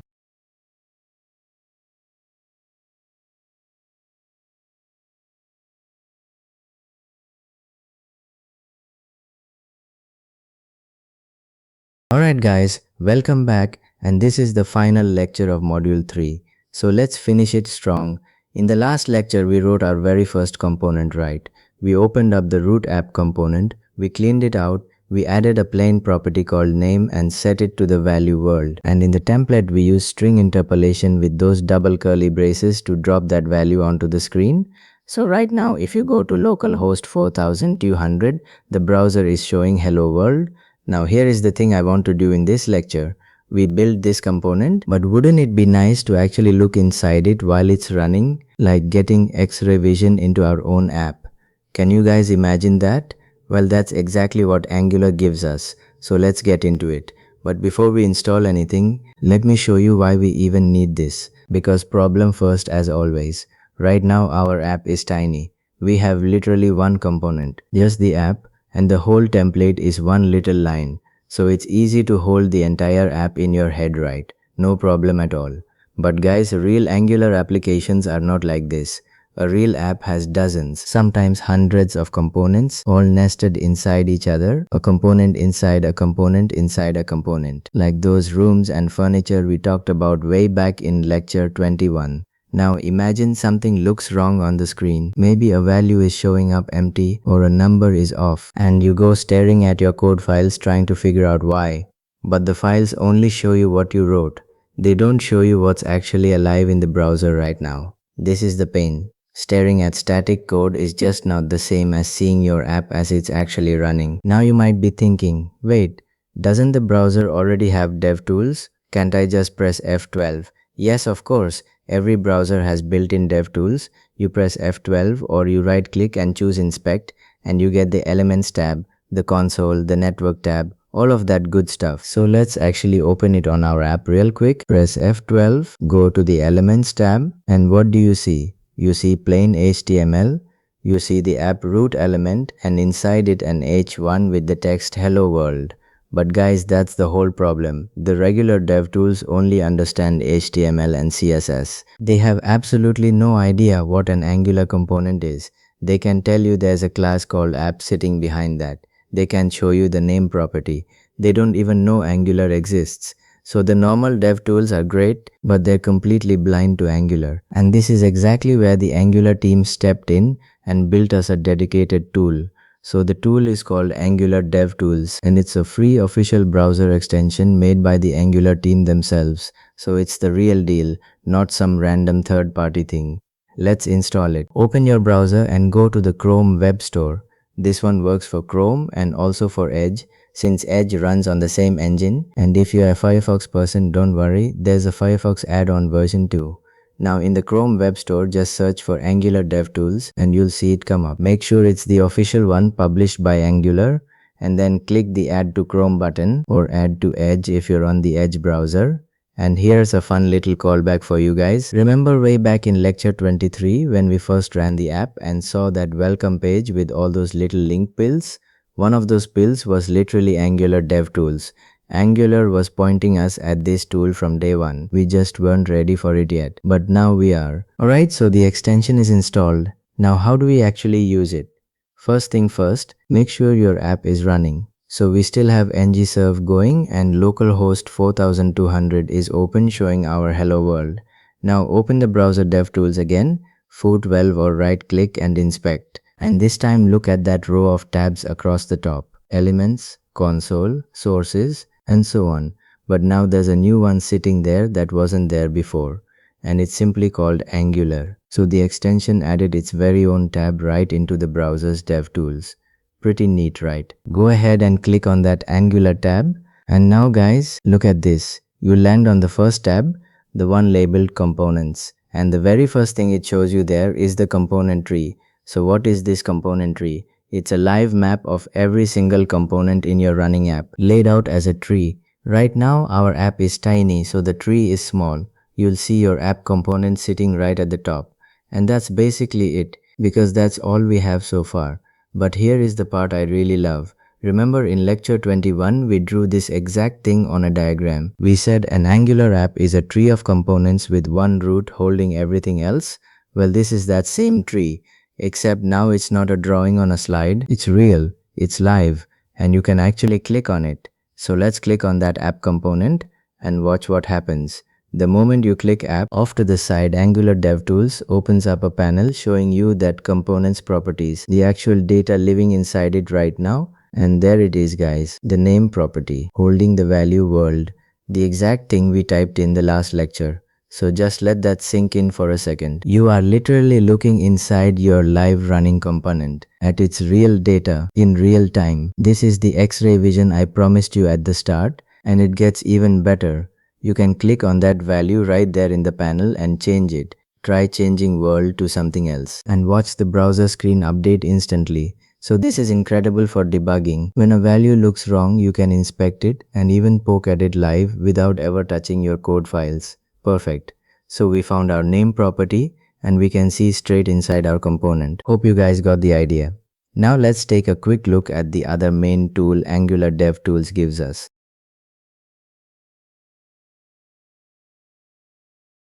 Alright guys, so in the first part we installed Angular DevTools. We opened up that new Angular tab and we explored the component tree. We clicked our app component and saw the name property holding world, all of it live. Now if you look at the top of Angular DevTools, you'll notice it's not just one screen. There's actually a second main tab up there and it's called the profiler. So let's quickly talk about what that one is for. So what is the profiler guys? In simple words, the profiler records what Angular is doing under the hood while your app runs. Remember in lecture 26 we talked about change detection, how Angular keeps the screen in sync with your data, and how the modern zoneless approach does that work in a targeted way. Well, the profiler lets you actually record those change detection cycles and see them with your own eyes, so you can watch how much work Angular is doing every time something updates. And why would you ever want that? Because in a big app, if things start feeling slow, the profiler helps you find the slow spot, the component that's doing way too much work, so you know exactly where to go and fix it. Now you might be wondering, do I need to learn this profiler right now? And the honest answer is no, you really don't. So please don't stress about it. Our whole app is one component showing hello world. There's nothing to profile here. There's no performance problem to hunt down. I just want you to know it exists so that later on, when your apps get big and real and you actually start caring about performance, you'll remember, oh right, Angular DevTools has a profiler built for exactly this. So for now, just file it away in the back of your mind. The component tree is the tab you'll actually live in as a beginner, and the profiler is sitting there waiting patiently for the day you need it. Cool, right? Alright guys, so this is the last lecture of module 3 and I want us to take a second and zoom all the way out because look at how far we've come. Think about where we started. Right at the beginning of this module in lecture 20, we didn't even know what Angular really was. We were sitting there asking, is it a language, is it a library? And we learned it's a complete batteries included framework. Then in lecture 21, we mapped out the architecture. all the pieces and how they connect. In lecture 22, we set up our whole workshop.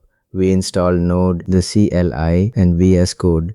In lecture 23, we ran ngNew and scaffolded our very first real app and watched it come alive in the browser. Then in lecture 24, we toured every single file in that project. And in lecture 25, we learned the everyday commands like generate, serve, build, and test, and it just kept building. In lecture 26, we peeked under the hood and understood how the app actually boots up and how zoneless change detection keeps everything in sync. Then in lecture 27, we wrote our very first component with our own property and string interpolation. And now here in lecture 28, we can inspect that component live with DevTools.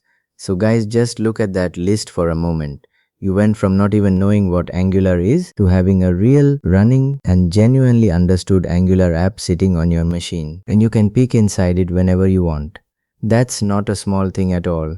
That's a properly solid foundation. So give yourself some credit here. You earned it. So where do we go from here? Well guys, everything we've done so far has been living on this one app component, one property, one little line in the template. But real apps are built from many components all working together. And that's exactly what Module 4 is about. We are going to dig into components properly and in real depth.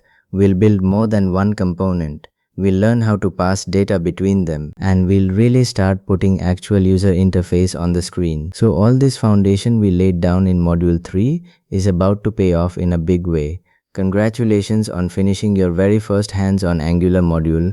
I'm genuinely proud of you guys. Hope you guys got the idea, and I will see you in the next module.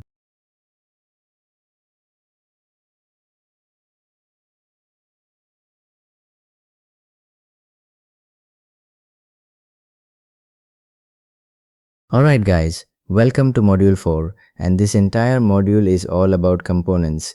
Components are honestly the heart of Angular. Everything you build from here on out is components. So we are gonna take our time and really get this one right. Now before we generate anything or write any code, let me set the scene and remind you exactly where we are. We just wrapped up Module 3. We have got our little project called My First App, and in the very last lecture we opened up Angular DevTools and we peeked at the component tree, and what did we actually see in there? Just one single box sitting at the very top called app, and that one box is our entire application right now. One component, the app component, living inside app.ts, and over in the browser it just prints out hello world, that plain heading we typed back when we first learned interpolation. So one component, one line on the screen, that's the whole app today. Now if you guys remember, way back in the architecture overview lecture, I told you that an Angular app is basically a tree of components. I drew this little picture with a root component at the top holding some other components and those holding even more components underneath. And I said, don't worry, we will make all of this real later on. Well, later is finally here, and then a couple of lectures after that. In our very first component lecture, we cracked open the app component for the very first time. We saw it had a class, it had a template, and we dropped a name value into that template using those double curly braces. So you have technically already met a component. You have already touched one. The big question this whole module answers is, what do we do when one component is simply not enough? Let's actually picture a real website for a second. Pick any app you use every single day, open it up in your head, and just look at what's on the screen, what's sitting at the top. A header with a logo and a navigation menu. Maybe down the side there's a sidebar with some filters. Right in the middle there's usually a big grid of cards. Could be product cards, could be video thumbnails, and each one of those cards has an image on it, a title, a bit of price text, and a little button. And then at the very bottom there's a footer with a whole bunch of links. So that's not one thing on the screen guys, that's dozens of things, and a whole lot of them repeat over and over again. Now here's where it gets painful. Imagine we tried to build every single bit of that inside our one app component, because app is literally all we have right now. All of that markup, the header, the menu, the sidebar, the 50 product cards, the footer, every last piece of it has to go into app.html, one single file, and every piece of logic sitting behind all of that has to go into app.ts, one single class. Can you guys picture what that file would even look like? It's thousands of lines long. You are scrolling forever and you can never find the piece you actually want to edit. And it honestly gets worse from there. Think again about those 50 product cards. They all look basically identical, right? So you would be copy pasting the exact same chunk of card markup 50 times over. And then the day your designer walks in and says, hey, change how the card looks. Now you are hunting down and fixing that same thing in 50 different places and you will miss one, guaranteed. On top of that, if there's a bug buried somewhere in that giant file, one wrong character near the top can take down the entire app, all of it at once. And if you are working alongside a teammate, you both simply cannot be editing the same 3000 line file at the same time without completely tripping over each other. So cramming everything into one component just does not work. It falls apart fast. This right here is exactly the problem that components are built to solve. Instead of one enormous file trying to be the whole application, we chop the screen up into small, self-contained pieces, a header piece, a card piece, a button piece, and each piece is small. Each piece minds its own business, and best of all, we build a piece once and reuse it as many times as we want. That's the core idea of this entire module. But before we start generating our own components in the next lecture, we really need to slow down and understand what a component actually is on the inside. So let's go do that right now.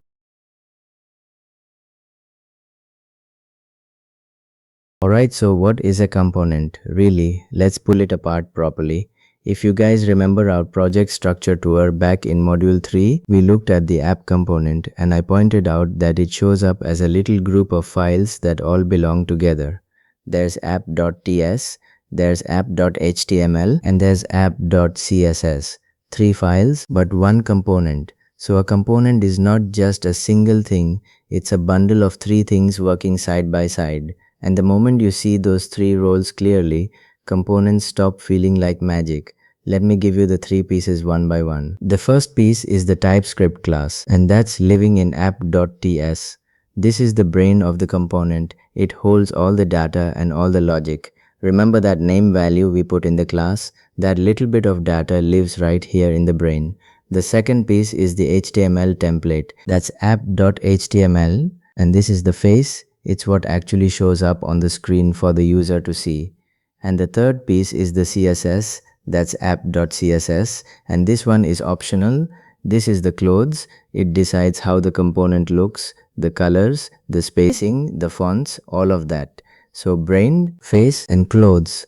Put those 3 together and you have got yourself a component.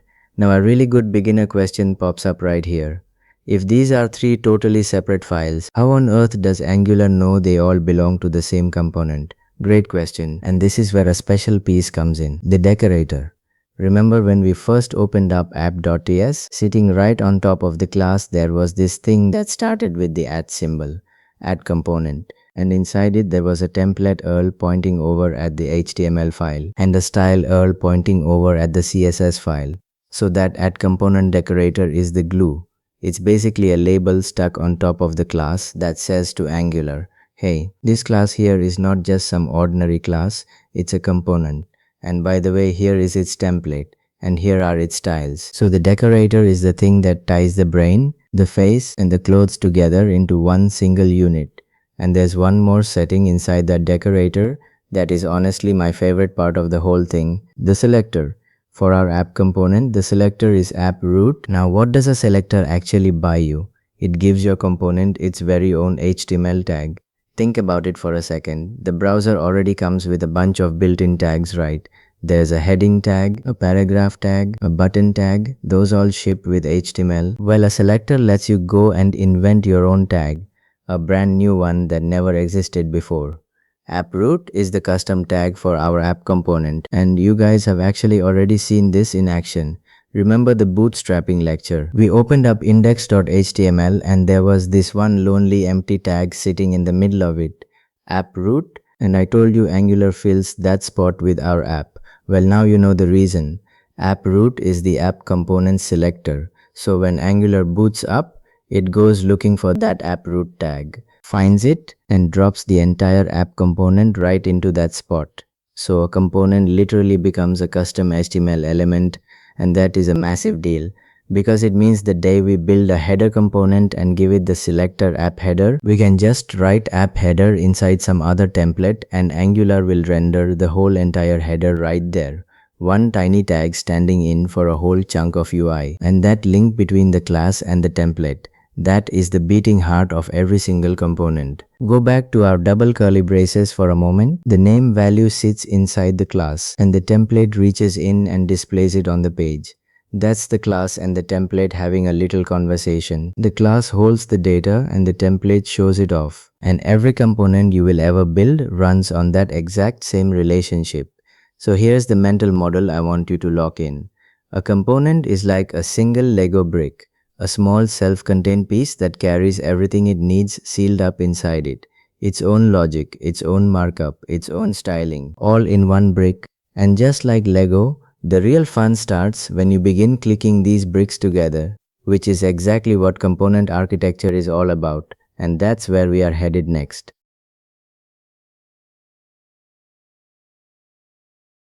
So now that we understand one single brick, one component, let's zoom out and talk about how a whole bunch of them fit together. And this is what we call component architecture. Don't let that fancy word scare you. It just means the way all your components are arranged and nested. And cast your mind back to that tree picture from the architecture lecture and back to the DevTools tree from last lecture that showed just the one box, app, sitting at the top.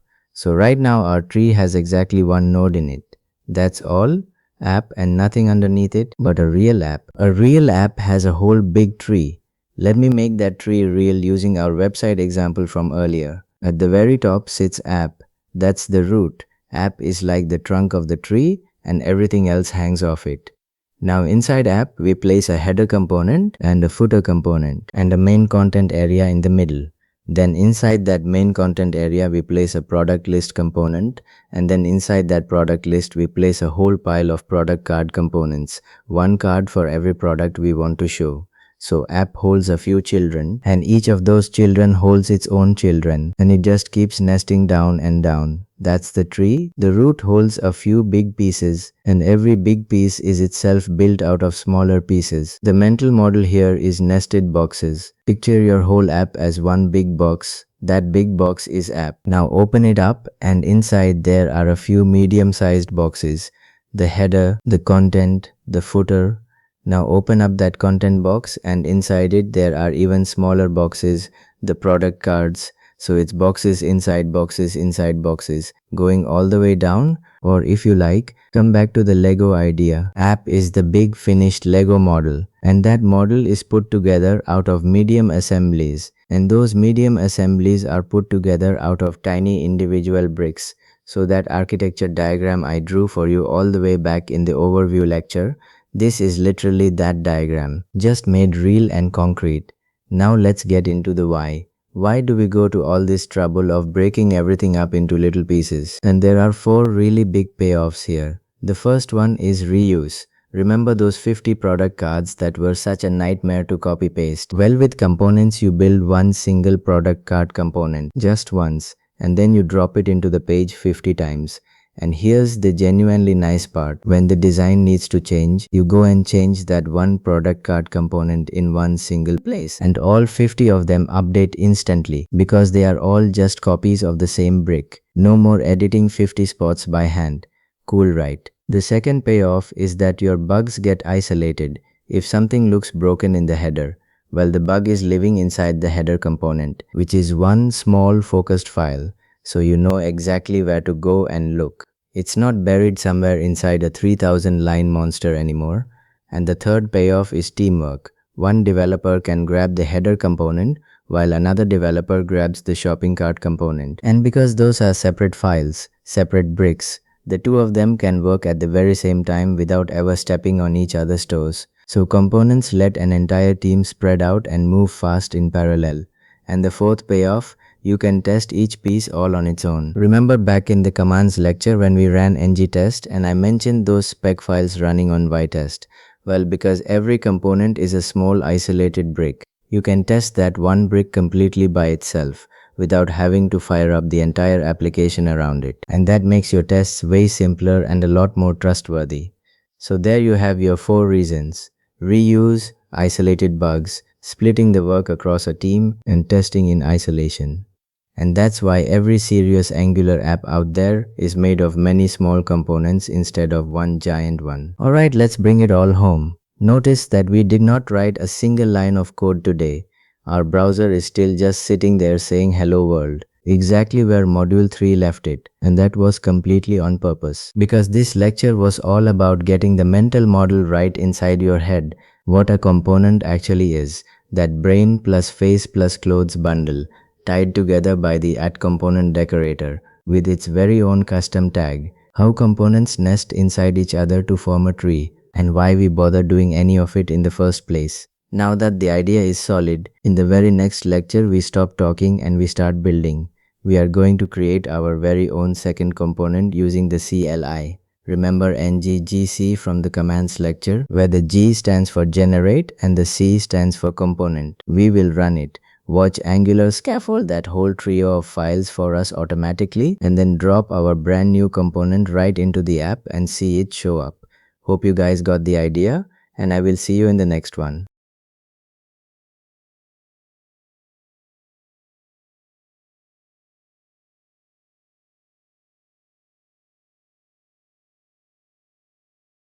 Alright guys, in the last lecture we spent the whole time getting our heads around what a component actually is.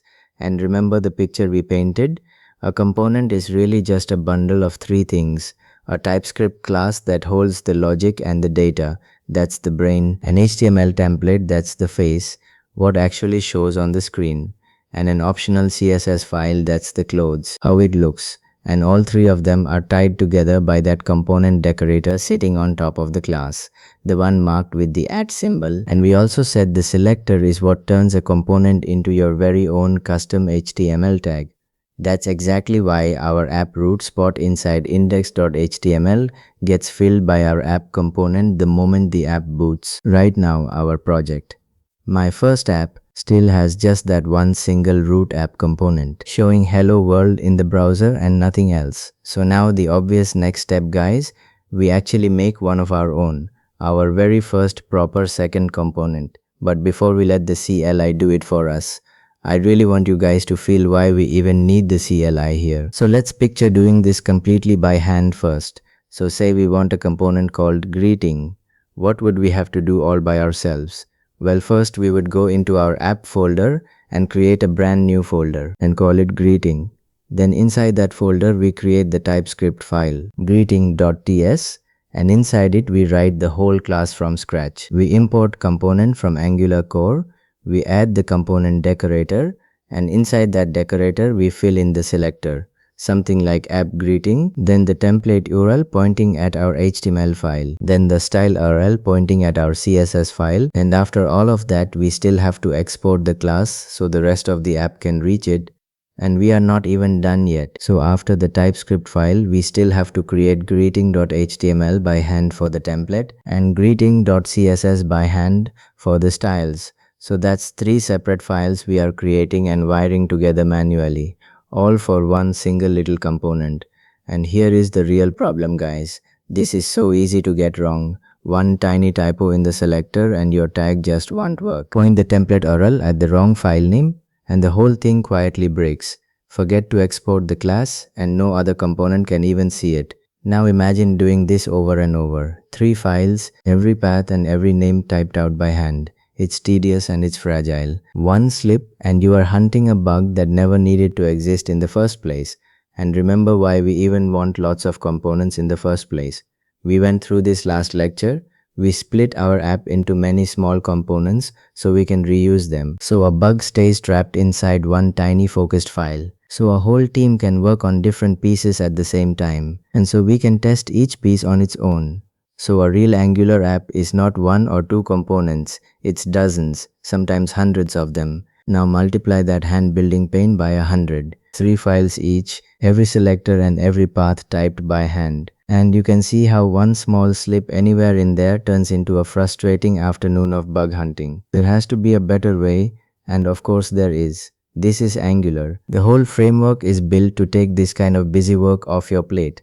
Now some of you guys might actually remember this. Way back when we toured the everyday CLI commands, we ran ngGC hello just to see what it did, and then we deleted it straight away to keep our project nice and clean. So this time we are not deleting anything. This time we build a real component with that very same command, and we keep it and we put it to work. And that's the whole point, guys.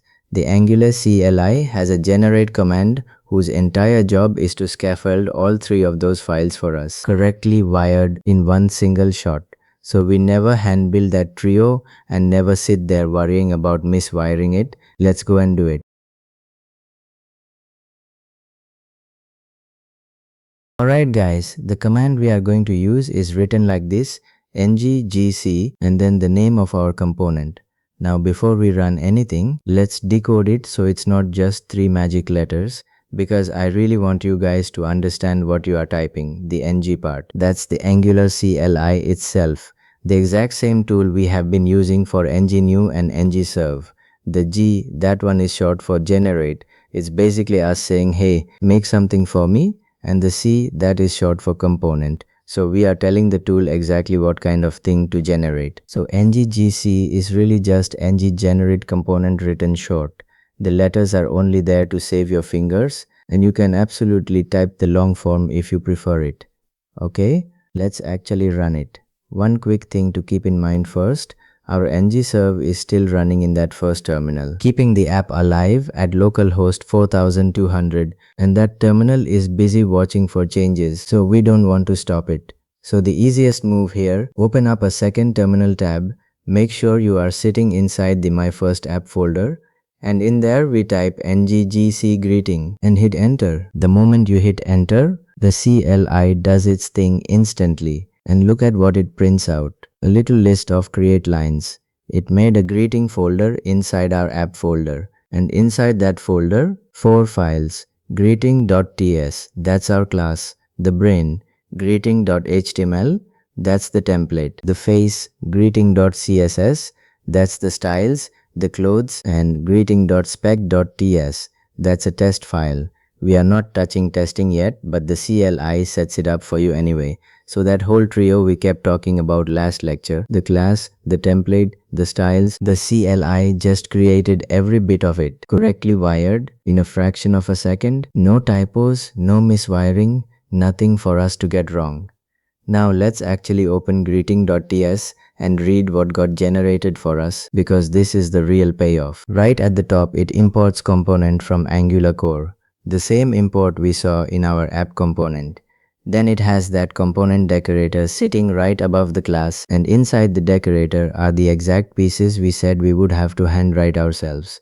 There's the selector, and its value is app greeting. And remember from last lecture, the selector is what turns this component into our own custom HTML tag. So app greeting is going to be the tag we drop onto a page to make this thing appear. So after the selector, there's template URL already pointed at greeting.html for us, and style URL already pointed at greeting.css, and it even has its own little imports array sitting there empty, because greeting is standalone too, exactly like our app. And then below the decorator, the exported class greeting with a capital G.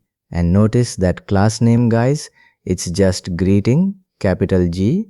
There's no component word stuck on the end of it. It's not greeting component. So this is the modern Angular naming, the very same pattern as our root app class, and the same as that hello class we generated back in the CLI lecture. The file is greeting.ts and the class is simply greeting. One more little thing. If you pop open greeting.html real quick, Angular has dropped in a bit of placeholder text for you. It literally just says greeting works. That's Angular's way of handing you something visible so you can confirm the component actually renders. We will replace it soon, but for now it's a handy little heartbeat. Perfect. Our component exists, but here is the thing though, guys. If you flip back to the browser right now, nothing has changed. We still just see hello world. Our shiny new greeting component is nowhere on the screen. Why is that? Can you guys guess? Well, generating a component only creates the files. It does not place that component anywhere in your app. We made the Lego brick, but we haven't snapped it onto anything yet. So that's exactly what we do in the next part. We take this greeting component and we actually put it to work inside our app.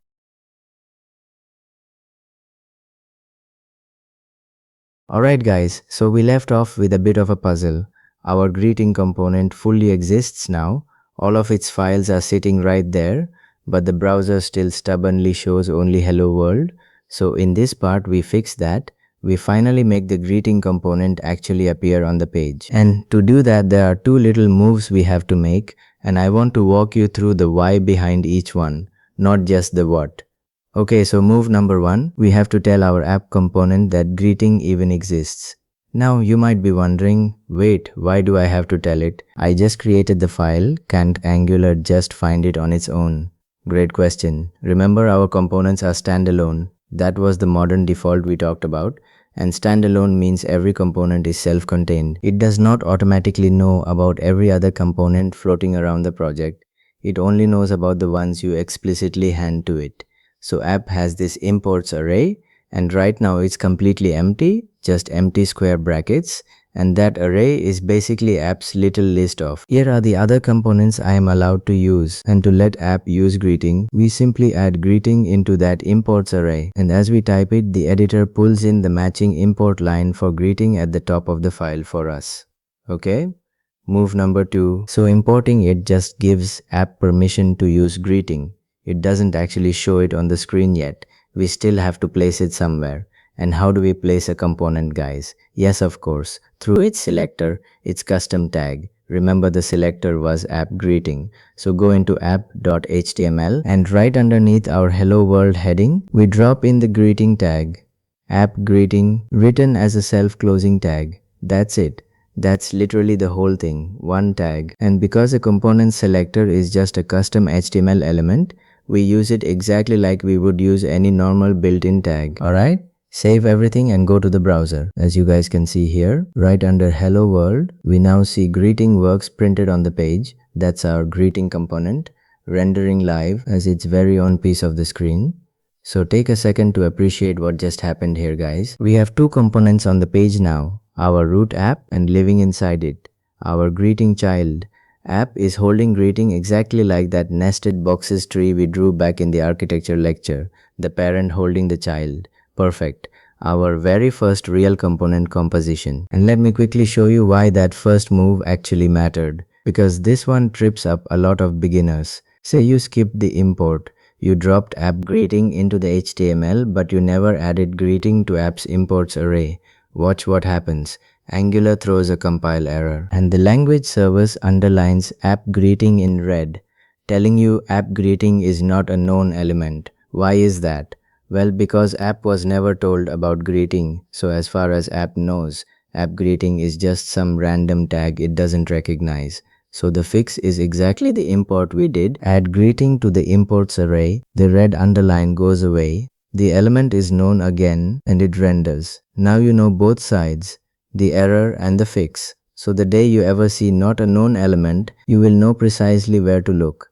So let's quickly lock in everything we did this lecture. We ran ngGC greeting and let the CLI scaffold the whole trio for us. The class, the template, the styles, no hand wiring and no typos. We opened greeting.ts and read that component decorator, the app greeting selector, the template URL, the style URL, and the greeting class. Then we imported greeting into app and dropped app greeting into the template, and now our app proudly renders a real second component right below hello world. Now here's the thing I want you chewing on for next time. Our greeting template lives off in its own separate file, greeting.html, and the decorator points at it with template URL, but is a separate file always the best call for a template this tiny? Could we maybe just write the HTML right there inside the class instead? That's template versus template URL, inline versus a separate file, and that's exactly what we dig into in the very next lecture. Hope you guys got the idea, and I will see you there.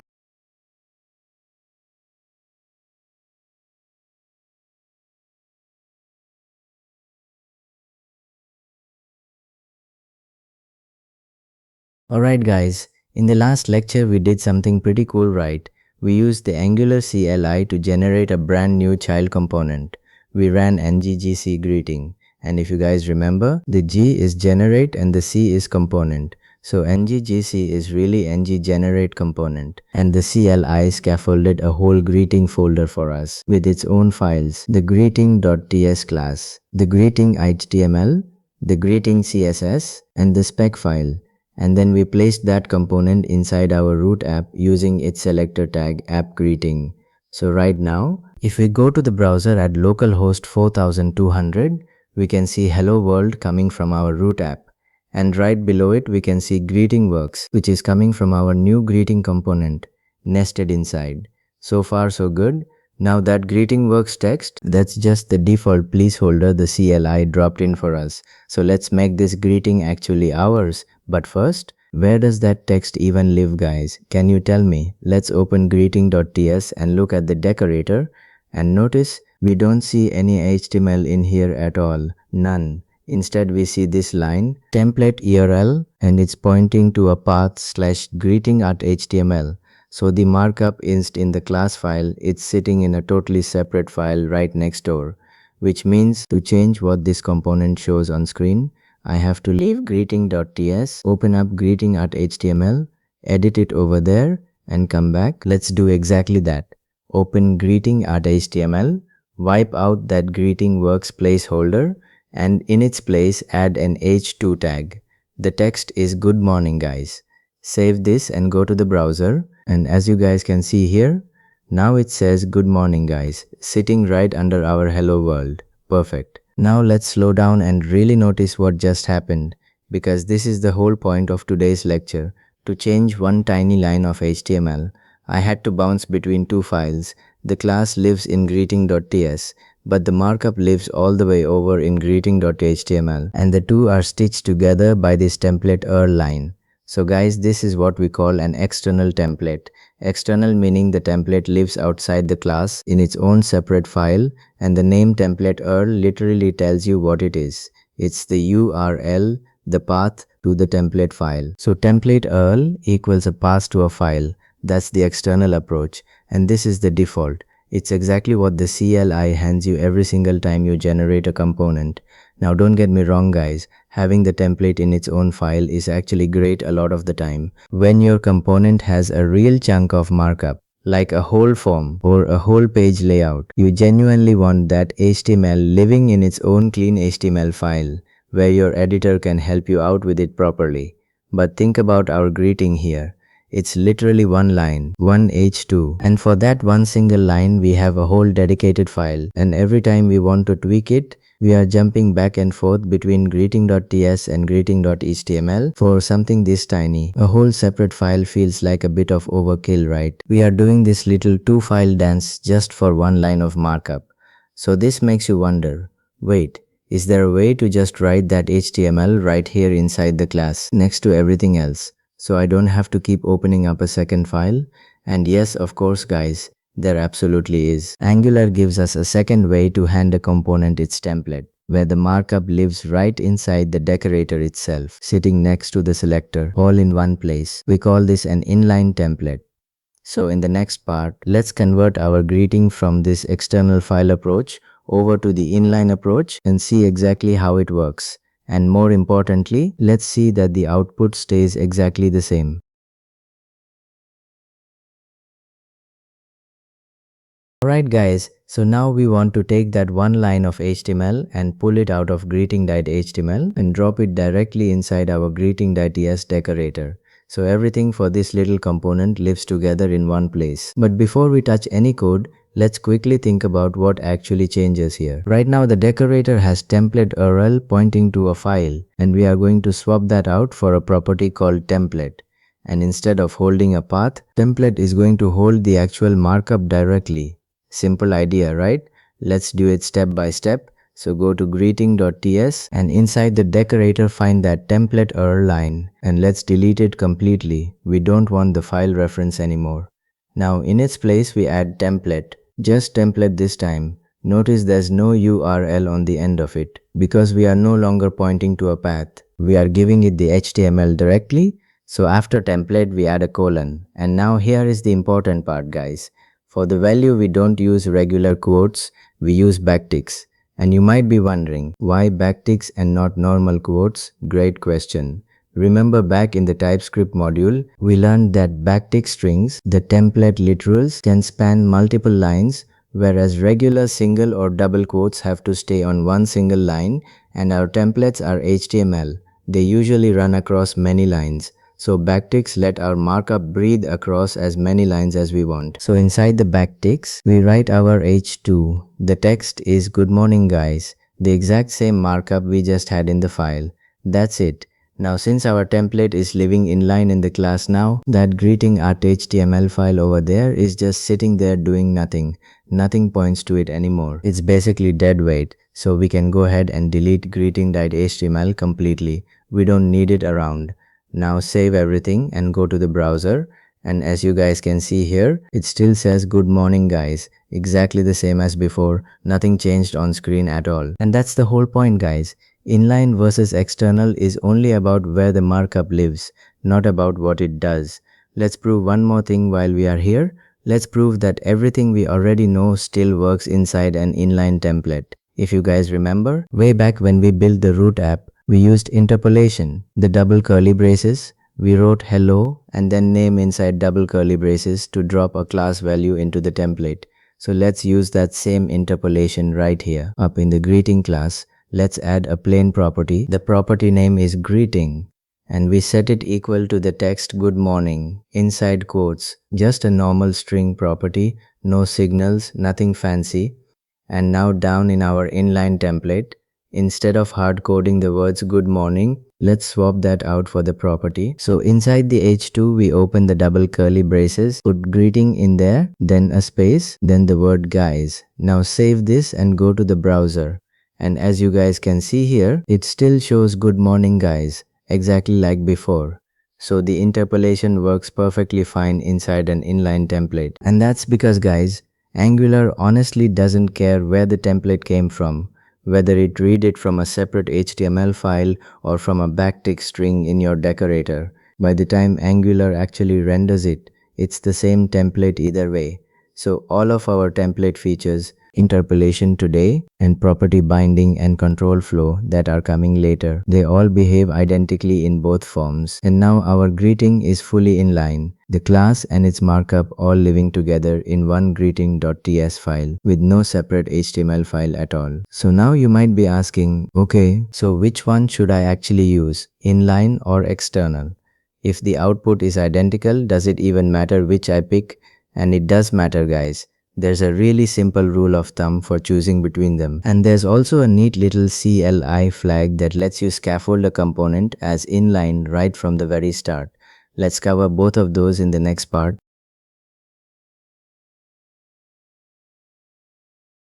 Alright guys, so we have now seen both ways, external with template URL pointing to a separate file and inline with template and backticks written right in the class, and both give us the exact same result on screen. So how do you actually choose between them? Here's the simple rule of thumb. If your template is tiny, like a single line or just a few lines, like our little greeting here, then inline is totally fine. It's actually really nice. Everything sits in one file and you are not jumping around between files. But if your template is anything real, a proper form, a full page, lots and lots of markup, then you want it external in its own dedicated HTML file. Now why is that guys? Why not just cram everything inline all the time and be done with it? Well, think about it. If you stuff 100 lines of HTML into a backtick string inside your decorator, your class file turns into this giant wall of text, and you have to scroll past a whole mountain of markup just to find your actual class logic. And on top of that, your editor treats all of it as one big string. So you lose a lot of the nice HTML help, the formatting, the autocomplete. So for a big template, a separate HTML file keeps your class file clean and short, and lets your HTML live in a real HTML file where the editor treats it properly. Small template, inline is comfy, big template, external keeps things tidy. That's really the whole rule. Here's a handy little thing guys. Remember, when we generate a component with ngGC, by default the CLI creates that separate HTML file for us. The external approach, That's what we have been getting all along. But what if you already know your component is going to be tiny and you want it inline from the very start? So you don't even get an HTML file created at all? Well, the CLI has a flag for exactly that. You would run ngGC and then the component name and then add div and an inline template on the end. So let's decode that command. Ng is the Angular CLI, G is generate, C is component. Then comes the name, and inline template is a flag that tells the CLI, hey, don't make me a separate HTML file. Put the template right inside the class with the backticks instead. So with that flag, no greeting.html ever gets created. The component comes out inline right from birth. Now for our greeting component, let's actually make a real decision here. Right now it's inline, but honestly, our greeting is going to grow as this course goes on. It's a real component that we are going to keep building on top of. So let's settle it on the external approach, the cleaner long-term home for a component that grows. So let's switch it back. In greeting.ts, delete the template with the backticks and bring back template URL pointing to /ggreeting.html. Then recreate that greeting.html file, and inside it put our h2 with the interpolation, the greeting property in double curly braces, then the word guys, the same markup as before. Save everything and go to the browser. And as you guys can see here, good morning guys, exactly the same yet again. So we have now flipped this component from external to inline and back to external. And the browser never flinched even once, which really drives home the whole idea. These two are just interchangeable ways of doing the exact same thing. So let's quickly recap what we learned here guys. A component gets its template in one of two ways: external, using template URL to point at a separate HTML file. That's the default and it's best for real, larger markup, and inline, using template with backticks to write the markup right inside the decorator. That's best for tiny little templates. Same output either way. And you can even scaffold inline right from the start using the evan_r template flag. And our greeting is now settled on the external approach. Alright, so we have sorted out where a component's template lives. But guys, there's another file we have been quietly ignoring this whole time. Look back at the decorator. There's that style URL line pointing to greeting.css. So a component has its own CSS file too, right? And that raises a really interesting question. Where exactly does a component styling live? And if I write a CSS rule inside greeting.css, does it stay locked inside the greeting component, or does it leak out and start messing with the styles of my other components? That's exactly what we are going to dig into in the next lecture. So let's settle that one there. Hope you guys got the idea, and let's meet in the next one.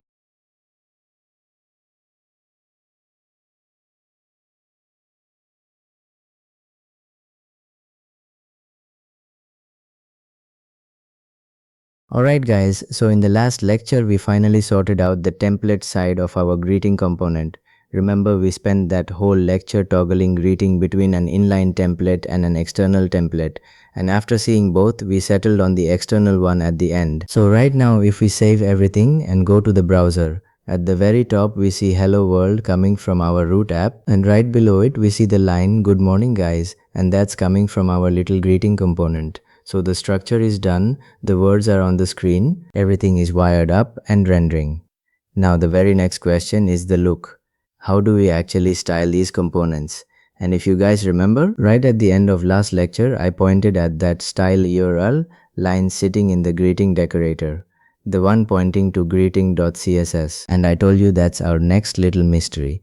So today we finally crack it open. But before we even touch a single line of Angular styling, I want you guys to feel a real pain first, the pain of plain old CSS. Cause once you actually feel this pain on the screen with your own eyes, everything Angular does next is going to click and make complete sense. You will understand exactly why it exists in the first place. So let's set up a tiny little experiment together. Right now our app has a heading and our greeting has a heading, but neither of them has a paragraph yet. So to have something to actually style, let's just add one simple paragraph to each of them. Nothing fancy. So first go to the app HTML file and right under the h1 heading, let's add a paragraph tag, and inside it the text will be, This paragraph lives in the app component. Nice and descriptive, so later we can tell them apart. Save that.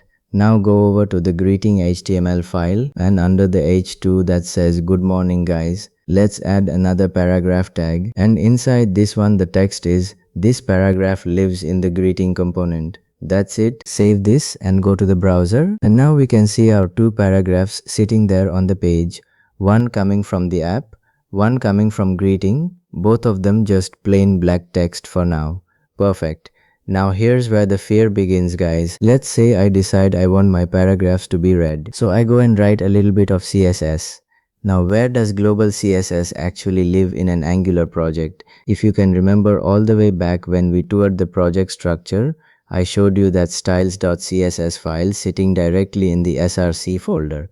And I told you that one is the global style hood. Whatever you write in there applies to the entire app. And that's different from the component CSS files, the ones like greeting.css, which we said are scoped to their own component. Let's go to that global styles.css file and write the simplest rule possible. The selector is P for paragraph, and inside we just set color to red. And notice guys, that's a totally normal plain CSS rule. There's nothing Angular about it at all. It's just CSS. Save this and go to the browser, and as you guys can see here, both paragraphs turned red at the exact same time. The app one and the greeting one, both of them lit up. Now for two little paragraphs on one screen. Sure, that looks completely harmless. Who cares? But now picture a real-world application. You might have hundreds of paragraphs scattered across 50 different components. Your headers, your footers, cards, forms, pop-ups, all of it. And you innocently write one tiny P rule like this somewhere, and it silently repaints every single paragraph in the entire application. Can you guys imagine trying to debug that? Some random paragraph on a completely different page suddenly turns red and you have absolutely no idea which file did it. So you sit there going through the whole project file by file, opening style hit after style hit, trying to hunt down the one rule that's quietly leaking out. That's a genuine nightmare, guys. And honestly, this is the number one reason CSS turns into a tangled mess on big projects. Styles leaking into places you never ever meant them to touch. So what we actually want here is control, right? I want to be able to say, make the paragraph inside greeting red and leave the app paragraph completely alone. I want my styles to stay locked inside the component they belong to and not go wandering off into other components uninvited. So first let's undo this little experiment. Go back to that global styles file and delete the P rule we just wrote. Save it. And now both paragraphs are back to their normal black again. And this, guys, is exactly where Angular component styles step in and make our lives so much easier. So let's go and see how they actually work in the next part.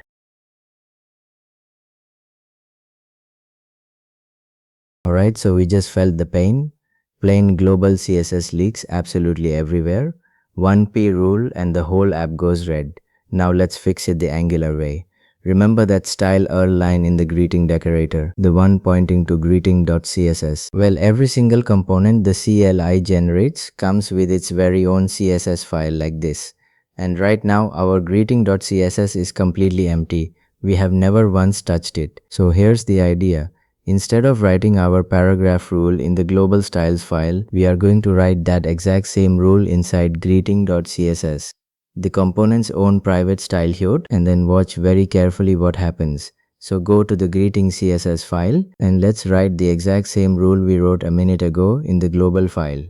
The selector is P and inside color set to red, literally the same rule, the same selector, the same 3 lines. There's nothing different about the CSS itself at all. Save this and go to the browser.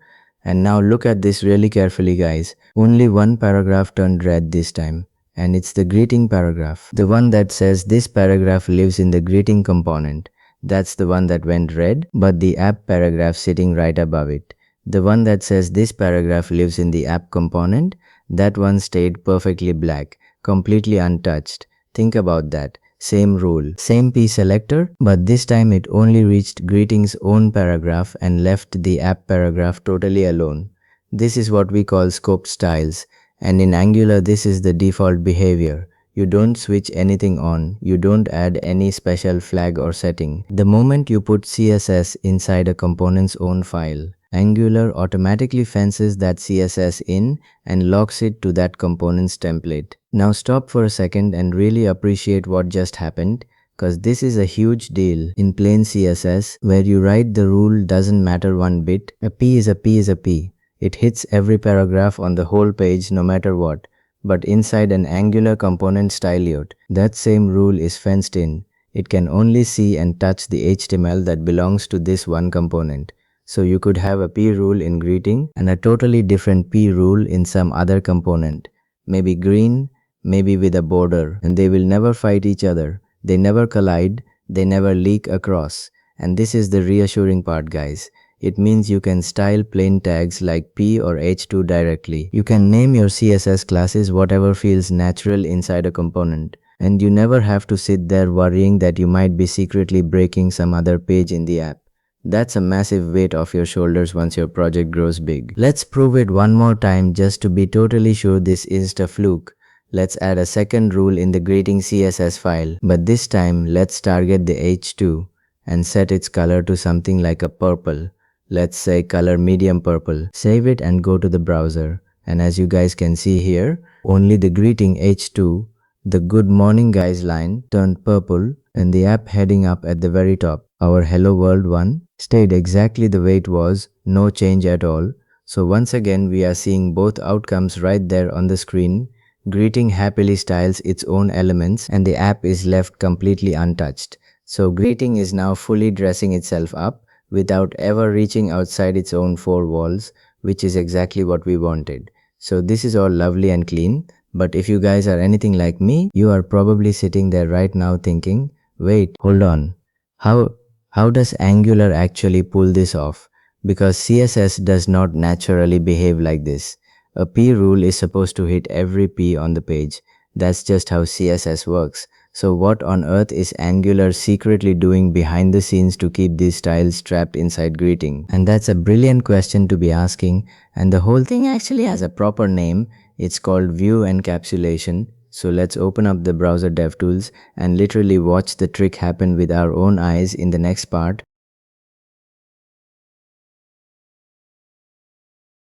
Alright guys, so the mechanism that keeps our greeting styles trapped neatly inside greeting is called view encapsulation. Now the word encapsulation just means wrapping something up so it can't leak out, and that's exactly what Angular is doing to our component styles. It's wrapping them up. And by default, Angular uses a mode called emulated. It's called emulated because Angular is basically faking or emulating real style isolation using a clever little trick under the hood. And honestly, the best way to understand this trick is to just go and look at it directly in the browser. Let's open our DevTools. And remember the DevTools from the lecture where we installed the Angular extension. Well, this time we don't even need the special Angular tab. We just need the plain regular elements inspector. So go to the browser, right-click on the greeting paragraph, the red one, and hit inspect. And it drops us right onto that paragraph inside the elements panel. Now look really closely at that paragraph tag. It's not just a plain P anymore. Angular has stamped an extra attribute onto it. Do you see this weird extra attribute sitting on it? It's called ngContent, with a long random looking number tacked on the end. Now we never wrote that. We never typed it into our HTML anywhere. Angular quietly added it all by itself when it rendered the greeting component onto the page. Now here's the genuinely clever part. So let's look at the actual CSS rule the browser is applying to this paragraph. If you look over in the styles panel of the DevTools, our rule is not just a plain P anymore either. Angular has gone and rewritten it, and now it's P with that very same ngContent attribute written in square brackets right next to it. So instead of a plain P rule that basically shouts paint every single paragraph on the page, Angular has quietly rewritten it to say, paint every paragraph that also happens to be carrying greetings special ngContent stamp. So you see what it did? It made the rule narrower. It now only matches elements that are wearing greetings little badge. So now let's go and do the other half of this. Right click on the app paragraph, the black one, and inspect that one too. And here's the key thing I really want you guys to notice here. This app paragraph has no ngContent attribute on it at all. Nothing. It's just a plain bare p tag with nothing stamped on it. And why is that? Can you guys guess? It's because the app component has no CSS of its own. Remember, our app CSS file is completely empty. We never put a single rule inside it. The styling all lives over in greeting.css. Angular had no reason whatsoever to go stamping attributes onto the app's elements, because Angular only bothers adding these ngContent attributes to a component that actually defines some styles, and our app defines none. So the app paragraph is just walking around with no badge at all. So now put the two halves together, and honestly the whole magic just makes complete sense. Greetings rule got rewritten so it only matches paragraphs carrying greetings ngContent stamp. The greeting paragraph has that stamp on it, so the rewritten rule matches it and hits it, and it goes red. The app paragraph does not have that stamp, it's just a bare plain P, so that rewritten rule physically cannot match it. There's no way for it to reach, and so the app paragraph just stays black. That's the entire trick, guys. That's the whole secret of how a rule that looks totally global on the surface ends up behaving like a scoped rule underneath. Angular didn't invent some magical brand new kind of CSS. It simply added a hidden attribute onto your elements and then quietly glued that same attribute onto your CSS selectors. So your styles literally cannot reach any element that doesn't belong to that component. Pretty smart when you actually see it right. So this whole approach, adding those attributes and rewriting the selectors, that is the emulated mode. And it's the default for every component you will ever generate in Angular. You get all this scoping completely for free without lifting a finger. But emulated is not the only mode Angular gives us. There are actually 3 different encapsulation modes you can pick from. And there are real, genuine situations where you would want to switch over to a different one. So let's walk through all 3 of them in the next part, including one that deliberately turns the leaking back on, and why on earth you would ever want that.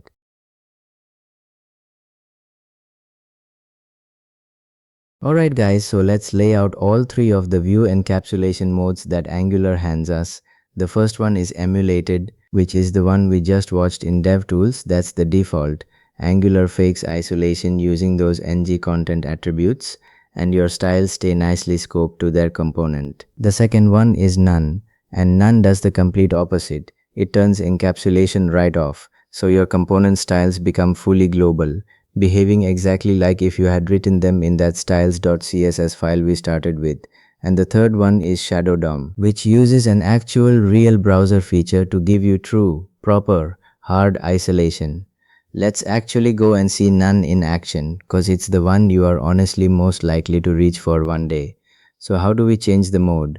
Well, it's just a property on the component decorator. Go to the greeting.ts file, and inside the component decorator, right alongside the selector and the template URL and the style URL that are already sitting there, we add a new property called Encapsulation, and we set it to viewEncapsulation.none with a capital N. Now view encapsulation is something Angular gives us, so we can't just use it out of thin air. We have to import it, and it's coming from Angular core, the very same place our component decorator itself comes from. So we just add it onto that existing import line at the top of the file.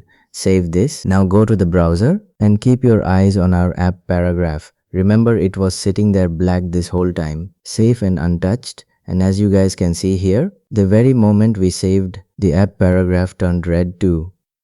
So now both paragraphs are red all over again. Our greetings p rule leaked straight out of greeting and reached over and grabbed the app paragraph, because we basically told Angular, stop encapsulating, just let these styles go global. And if we quickly open DevTools and inspect that greeting paragraph now, you will see that ngContent attribute is gone. Angular isn't stamping anything onto it anymore, and the rule is back to being just a plain P. So none literally takes us right back to the exact plain CSS leaking behavior we started this whole lecture complaining about. Now you might be thinking, wait, why on earth would anybody ever want the leaking back? We spent this entire lecture running away from it. And that's a great question. Most of the time, honestly, you absolutely do not want none. Scoped is the safe default, and you should just keep it. But every now and then you genuinely do want a style to be global on purpose. Maybe you have got one special component that holds your app's base theme, your global fonts, your default text colors, your reset styles, and you actually want all of those to apply everywhere across the whole app. In that kind of case, none is a deliberate, intentional tool, not an accident. So the rule of thumb is really simple. Keep emulated for basically 99% of your components and only reach for none when you have consciously decided you want these styles to escape. So let's undo this now. Go back and remove that encapsulation line along with its import. Save it, and now the app paragraph is black again and we are safely back to scope styles. So that just leaves the third mode, Shadow DOM.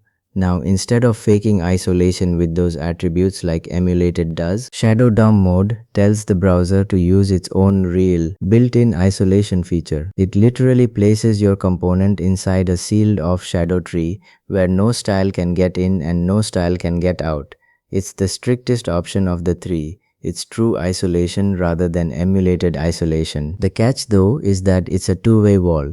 So not only do your component styles stay locked inside, but your global styles can get in either, so your app-wide theme won't reach inside it.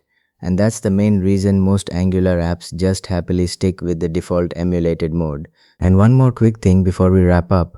I said our styles live in the greeting CSS file through that style line, but just like our templates could be either external or inline.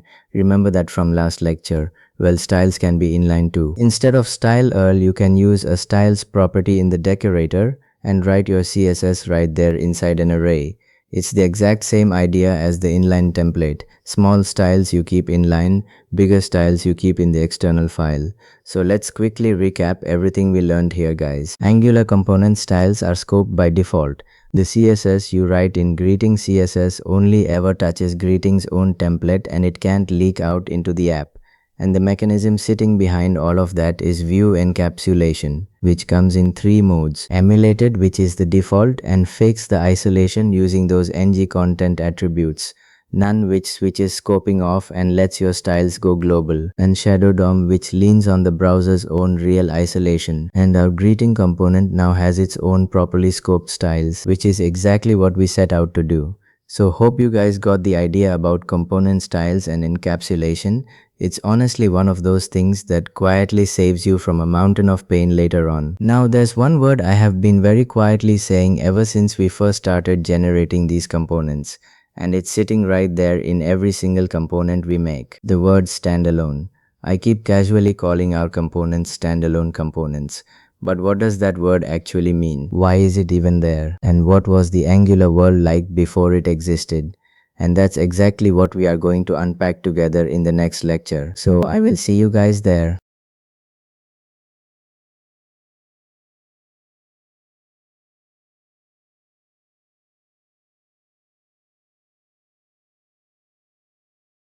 Alright guys, welcome back. In the last lecture, we did some really nice stuff with our styles, right? If you guys remember, we gave the greeting component its very own CSS. We made its paragraph red and its H2 heading purple.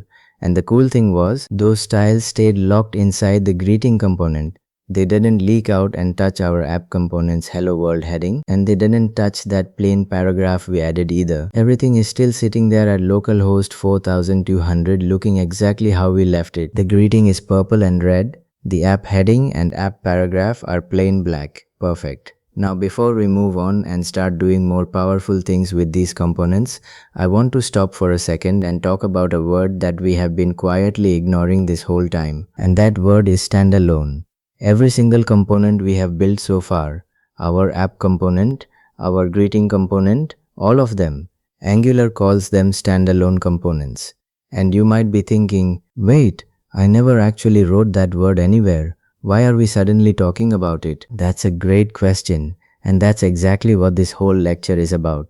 Here's where the confusion usually kicks in for beginners. Imagine you finish this lecture and later you go on YouTube or you Google something and you open up some older Angular tutorial, or maybe you land on an old Stack Overflow answer and suddenly you see a whole pile of extra code that we simply do not have in our project. You see this thing called an ngModel. You see a file called app module.ts. You see something called a declarations array with a big list inside it, and your very first reaction is going to be, wait a minute, my project doesn't have any of this. Did I do something wrong? Did ngNew forget to create a file? Is my Angular broken? And let me tell you right now, relax, nothing is broken. You did not miss a step. ngNew did not forget anything. Your project is actually the modern, correct, up-to-date version. And all of that extra stuff you are seeing in the old tutorial is just the old way of doing things. You might even see inside the component decorator in some of those tutorials the word standalone written out as standalone set to true. And you will look at our greeting component and go, mine doesn't say that anywhere. What's going on here? Don't worry, we are going to clear up every little bit of that today. So guys, this lecture is a little different from the others. We are not really typing a lot of brand new code today. Instead, we are going to understand something we already have. Because honestly, this is one of the most confusing things for new Angular learners right now. Half the tutorials online are still written the old way. And if you don't understand the difference, you are going to keep second guessing yourself the whole time. By the end of this, you will know exactly what standalone means, why every component we build already has it, what Angular actually looked like before it existed, and why you can safely ignore most of that old ngModel stuff when you bump into it. And just to make this real, let's actually look at our own project for a second. Open up the src folder, then open the app folder and look at what's inside. We have got app.ts, app.html, app.css, app.config.ts, and app.routes.ts. And that's basically it for our component setup. Now notice something really important. There is no file called app.module.ts anywhere in here. Angular never created one for us, and yet our app runs perfectly. The greeting shows up, the styles work, everything is fine. So how is that even possible? How is our app running without this module file that the old tutorials swear you absolutely need? Well, that's the magic of standalone, and to really appreciate it, let's first go back in time and see what Angular used to force us to do.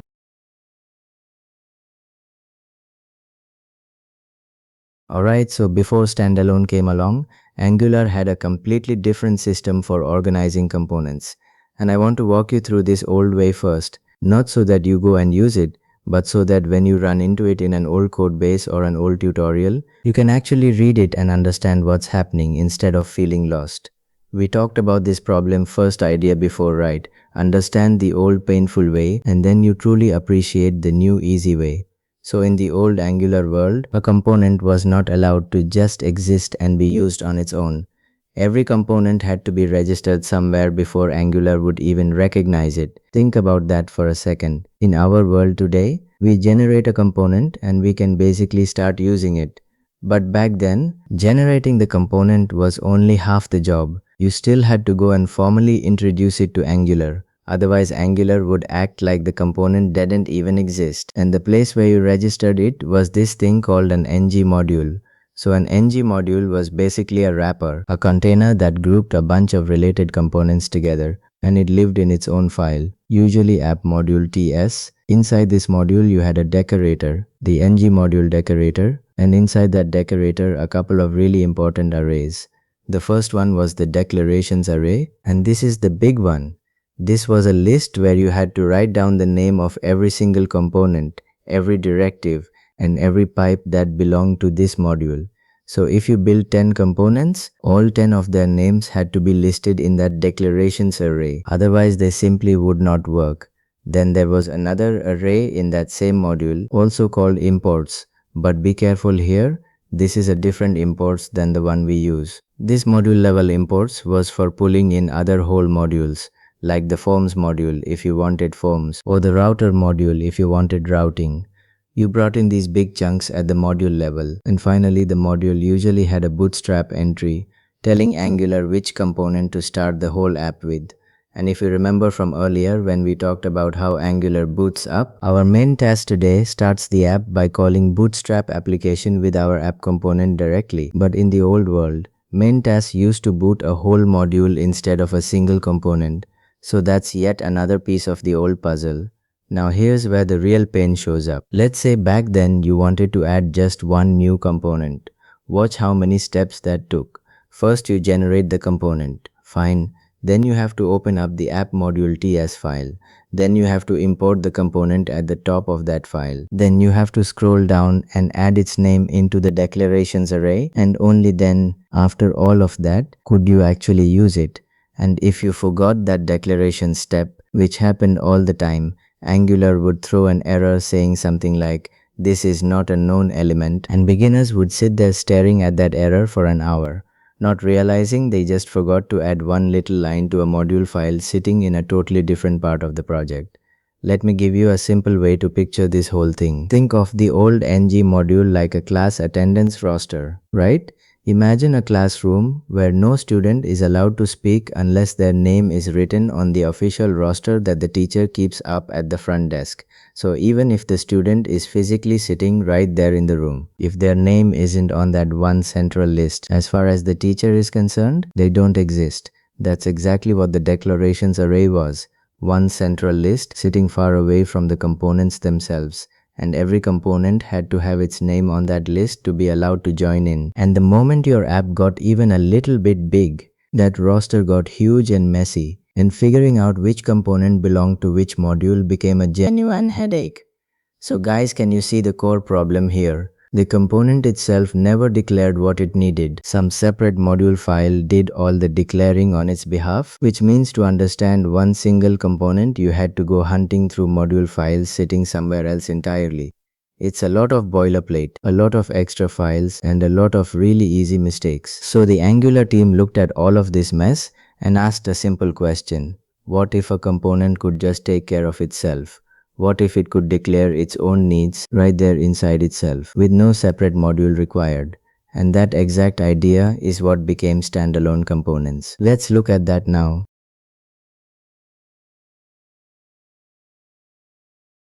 Alright, so this is where standalone components come in and make our life so much easier. A standalone component is exactly what the name says.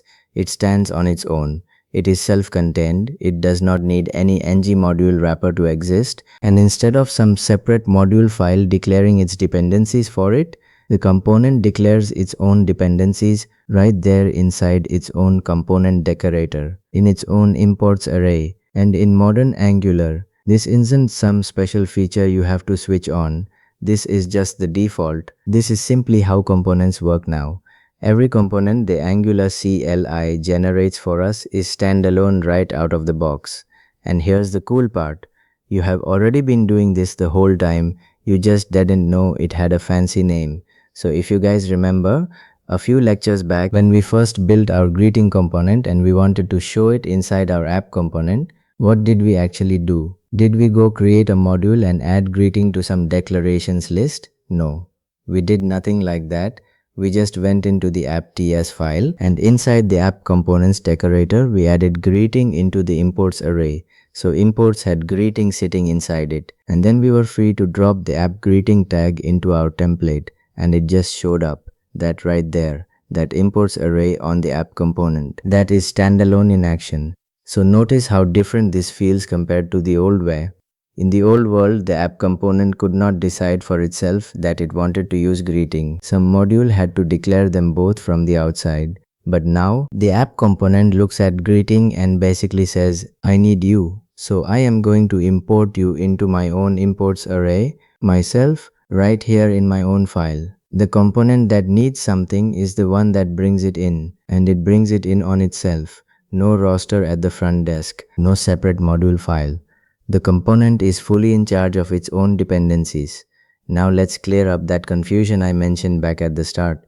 Remember I said you might see the word standalone written as standalone set to true inside the decorator in some tutorials. So what's the deal with that? Well, when standalone components were first introduced, they were not the default yet. So to use one, you had to opt in by writing standalone set to true inside the component decorator, just to tell Angular, hey, treat this one as a standalone component. But then Angular went ahead and made standalone the default for absolutely everything.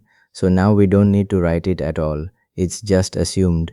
That's the reason you will not find standalone set to true anywhere in our greeting or our app components. It's already the default. So writing it would be completely pointless if you do see it in an older tutorial.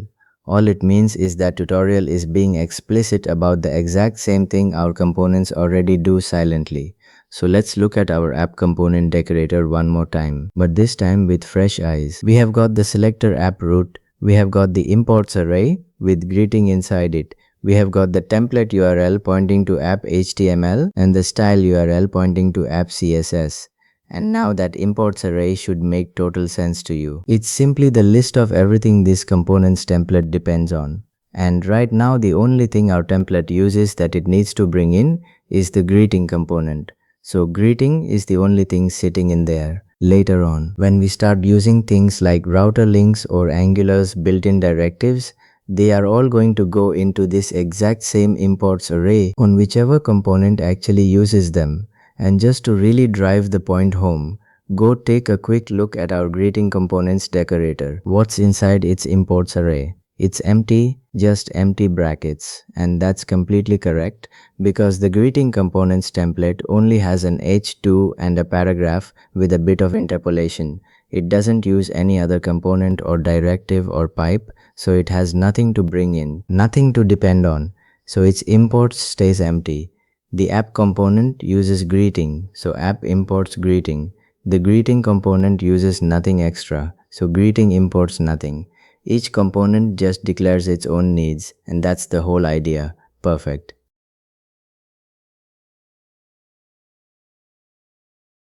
Alright, so let's nail down exactly how this imports array works on a standalone component, because you are going to be reaching for it constantly from here on out.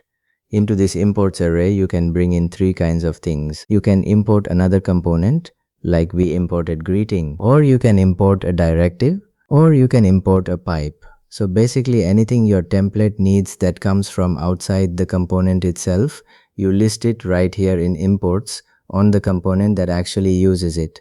That's the one simple rule. Whatever the template uses, that same component imports it. Now you guys might be wondering, okay, this is nice and all, but why is this actually better than the old module way?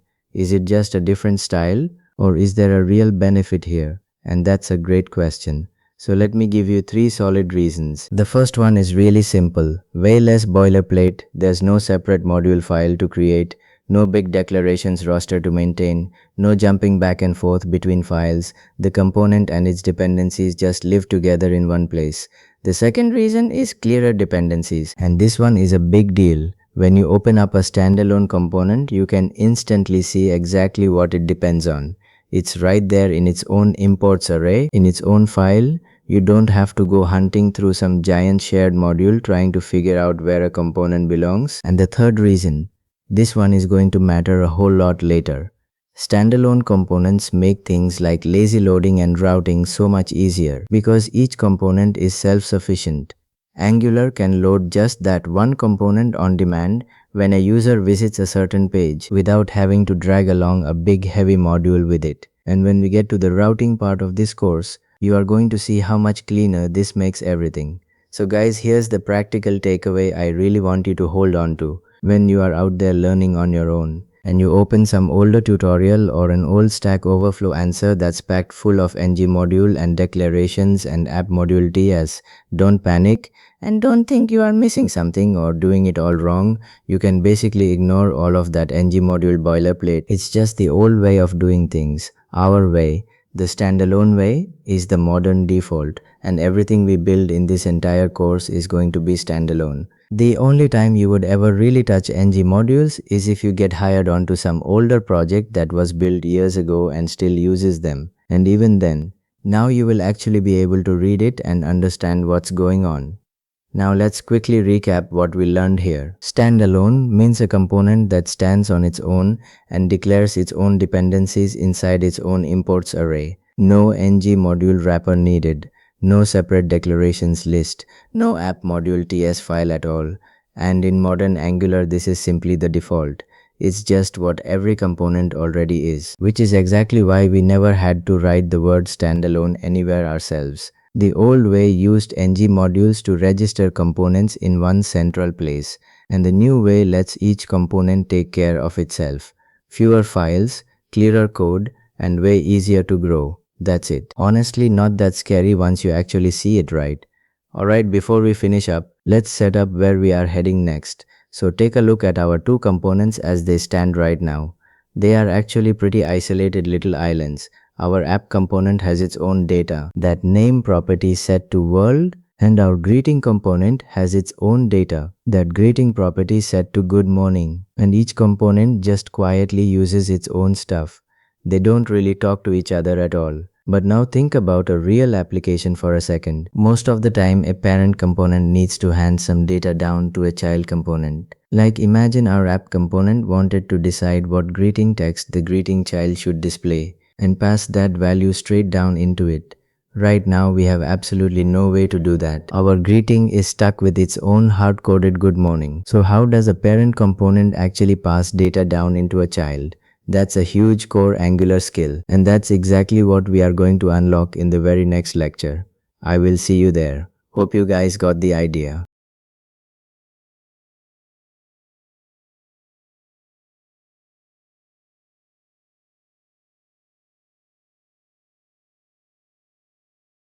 Alright guys, welcome back. In the last lecture, we spent our whole time really understanding standalone components. And the big idea we walked away with was that every component we build is this self-contained little island. It brings its own dependencies along inside its own imports array. And it holds its own data as plain properties. Our app component is one island, and living inside it we have our greeting component, another island, and hoping you guys remember all of that. Now here's the thing though, an island that always says the exact same thing to everybody is kind of useless in a real app. And let me show you what I mean. Go to the browser real quick. Our app is still running on localhost 4200 from before. We didn't change anything. As you guys can see here, up at the top there's our app heading saying hello world. Then the plain app paragraph in black, and down below the greeting component is doing its job. The H2 in that nice purple color saying good morning guys, and right under it the little greeting paragraph in red. That's exactly where we left off last time. Let's quickly look at why that good morning guys text is showing up. If we pop open the greeting TS file, inside the greeting class we have a plain property called greeting, and its value is the text good morning. And over in the greeting HTML file, the H2 is using string interpolation to drop that greeting property in. The same double curly braces we learned way back, and right after it there's the literal word guys typed straight into the template, so the component renders good morning guys every single time, for every single person, no matter what. And that's really the problem guys. In a real world application, we almost never want to greet everyone with the exact same words, right? Think about when you log into any website, it says good morning Sarah or welcome back John. It uses your name. The good morning part can stay the same, sure, but the name part has to change depending on who is actually looking at the screen. Our greeting has no way to do that at all. The text is completely frozen inside the child component. Now you might be thinking, okay, easy. Let's just go into the greeting TS file and change that hard-coded value to include a name. And yeah, we could do that. It would technically work for one name. But watch where it falls apart. What if app wants to show two greetings on the same page? One for Sarah and one for John? We only have that one greeting property holding one frozen value. So every single app greeting we drop onto the page is going to show the identical text. We literally cannot make one say Sarah and the other say John. The decision about which name to show is trapped down inside the child. But guess who actually knows the names we care about? It's the parent. It's app sitting up above it. So this is the real question for this entire lecture guys. How does a parent component hand a piece of data down into a child component? App is the one that knows the names, and it needs some way to tell greeting, hey, use this specific name. Right now there's no channel between them. They're just two sealed off islands sitting next to each other. In this lecture we're going to build that channel, and the tool that builds it is called an input. Let's go understand what that actually means.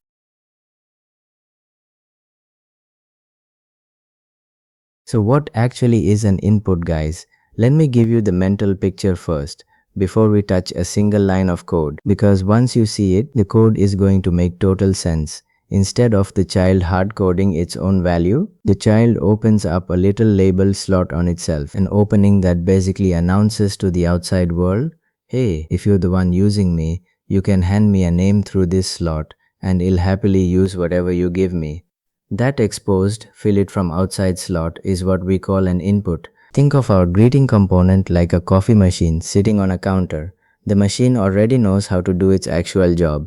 It knows how to pour the coffee nicely. That's its internal logic. That's its business. But it does not decide what goes on the cup label, right? There's a little slot on the side where whoever is using the machine drops in a name, and the machine just prints out whatever name it was handed. Our greeting is exactly the same. It knows how to say good morning in that nice purple styling. That's its job and it keeps doing it. But the actual name, that's a thing it should accept from the outside, from whoever happens to be using it. And our job right now is to cut that little slot into the greeting. Alright, let's do it. Go to the greeting TS file. The very first thing we need is the tool that creates an input. And in the classic approach, that's a decorator called input. And it lives inside Angular core, which is the same exact place we already grabbed component from. So up at the top where we're already importing component, we just add input right next to it. And now we can use it down in our class. Now inside the greeting class, right alongside that greeting property we already have, we're going to declare our name input. But let me give you the why before the how here, guys. You've actually met a decorator before. It's that add symbol sitting on top of every component class. Add component. That's a decorator. It attaches extra meaning to the class. Well, input is also a decorator. The only difference is this one sits on top of a property instead of a class, and what it does is mark that property as something the parent is allowed to fill in from outside. Without it, name would just be an ordinary internal property like greeting, and nobody outside the child could ever reach in and touch it. So we write it on its own line. We put the @ symbol followed by the word input, then a parenthesis because we're calling it, and right after that the property itself. We call it name and we set it to an empty string to begin with. Now quick question, why bother giving it an empty string as a default? Great question. It's basically a safety net. If the parent ever forgets to hand us a name, the component doesn't blow up or print undefined on the screen. It just quietly shows nothing in that spot. So altogether, it's the input decorator sitting right on top of a name property, and that property starts life as an empty string. Now that the child is willing to accept a name, we actually have to use it in the view. Otherwise, nobody is ever going to see it. Go to the greeting HTML file. Right now, the H2 shows the greeting property, and then that hard-coded word guys. We're going to pull out that literal guys, and in its place, we're going to drop in the name property using interpolation. The same double curly braces we already know and love. So now the H2 reads the greeting value, then a space, then the name value. Let's save this and go to the browser and see what happened. As you guys can see here, the H2 now just says good morning with nothing after it. That name spot at the end is totally blank. And that's not a bug, guys. That's exactly right. That's actually the proof that our slot exists and it's sitting there empty, patiently waiting. We've cut the slot into the child, but up in the parent. App still hasn't handed anything down into it yet. So next, let's go up to app and finally fill that slot.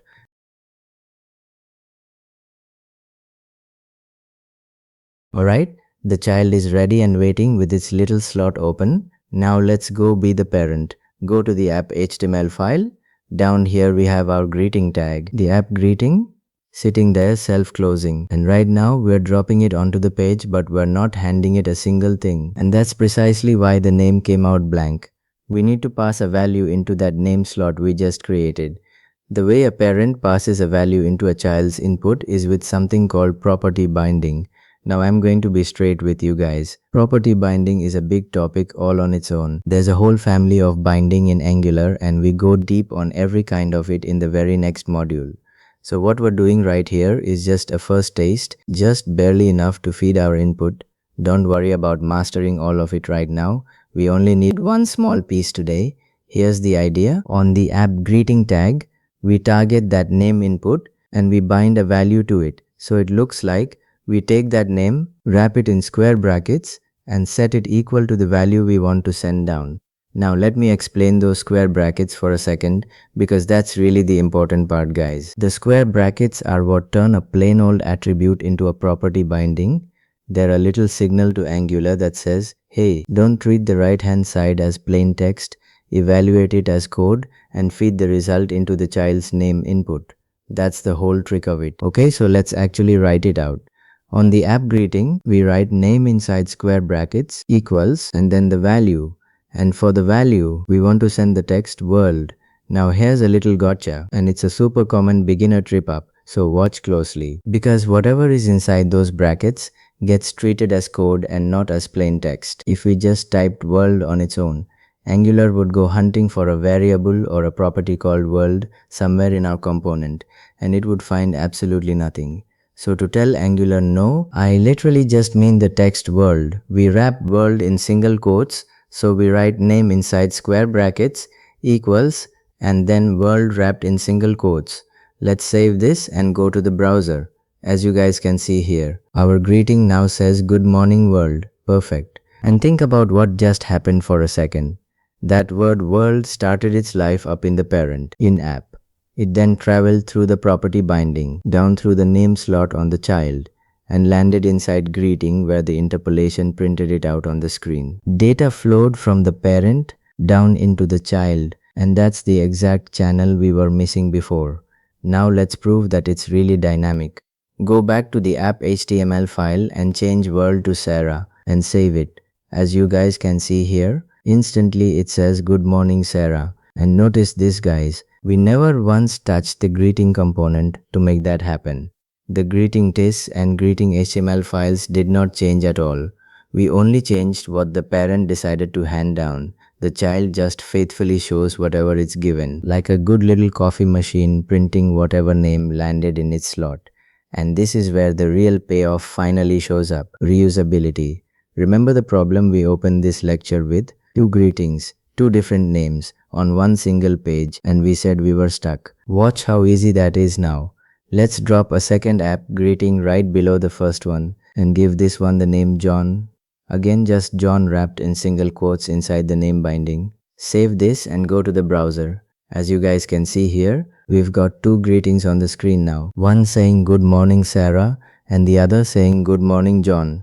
And it's the exact same greeting component both times. Same machine, just handed a different name each time.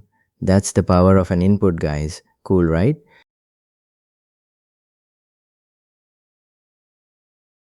Alright guys, let's take a step back and really lock in what we just pulled off. Because this pattern is going to show up in basically every single Angular app you ever build. We started with two isolated components, a parent app and a child greeting, and the child had its data frozen solid inside it. What we did was really two halves of one idea. First, on the child, we exposed an input using the @input decorator, and that cut a label slot into the greeting that says, I'm willing to accept a name from outside. Second, on the parent, we filled that slot using property binding, wrapping the name in square brackets and handing it an actual value. And that value flowed in one direction, from the parent down into the child. That's the mental model I really want you guys to hold on to. Data flows down from parent to child through inputs. The parent is the one in charge here. It knows the data and it pushes that data down into its children. Anytime you see a component that needs to display something its parent decides on, an input is how that data gets in. The child stays nice and generic and reusable, and the parent supplies all the specifics from above. And that reusability point is worth sitting on for a second, because honestly it's the whole reason inputs even matter. Before today, if we wanted 10 greetings with 10 different names, we were completely stuck. We'd either have one component saying the identical thing 10 times, or we'd be tempted to build 10 nearly identical components, which is a total maintenance nightmare. Now, we build the greeting exactly once and we reuse it as many times as we want, just feeding it a different name each time. That's how real Angular apps are actually built. Small reusable components fed data from above, like a product card that gets reused for every product in a shop, just handed a different product each time. Now one quick heads up before we move on guys, just so you don't get confused later on. The @input decorator we use today is the classic, rock-solid way to declare an input, and it works perfectly fine. There's also a newer way that Angular added, using something called a signal-based input, written with an input function instead of the decorator. But that one leans on signals, and we haven't learned signals yet. So we're deliberately sticking with the classic at input decorator for now. Once we get to the signals module later in the course, you'll meet that newer style and you'll see it does the same job in a more modern reactive way. So don't worry about it at all for now. Everything you learned today is correct and current. So let's recap where our little app stands right now.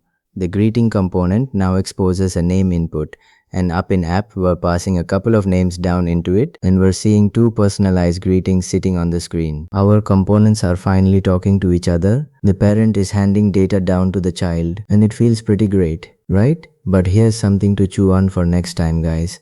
We just taught the child how to receive data from its parent. Data flowing down. What about the other direction though? What if the child needs to send something back up to the parent? Picture this. Our greeting has a button on it, and when the user clicks that button, the parent app needs to know it happened so it can react to it.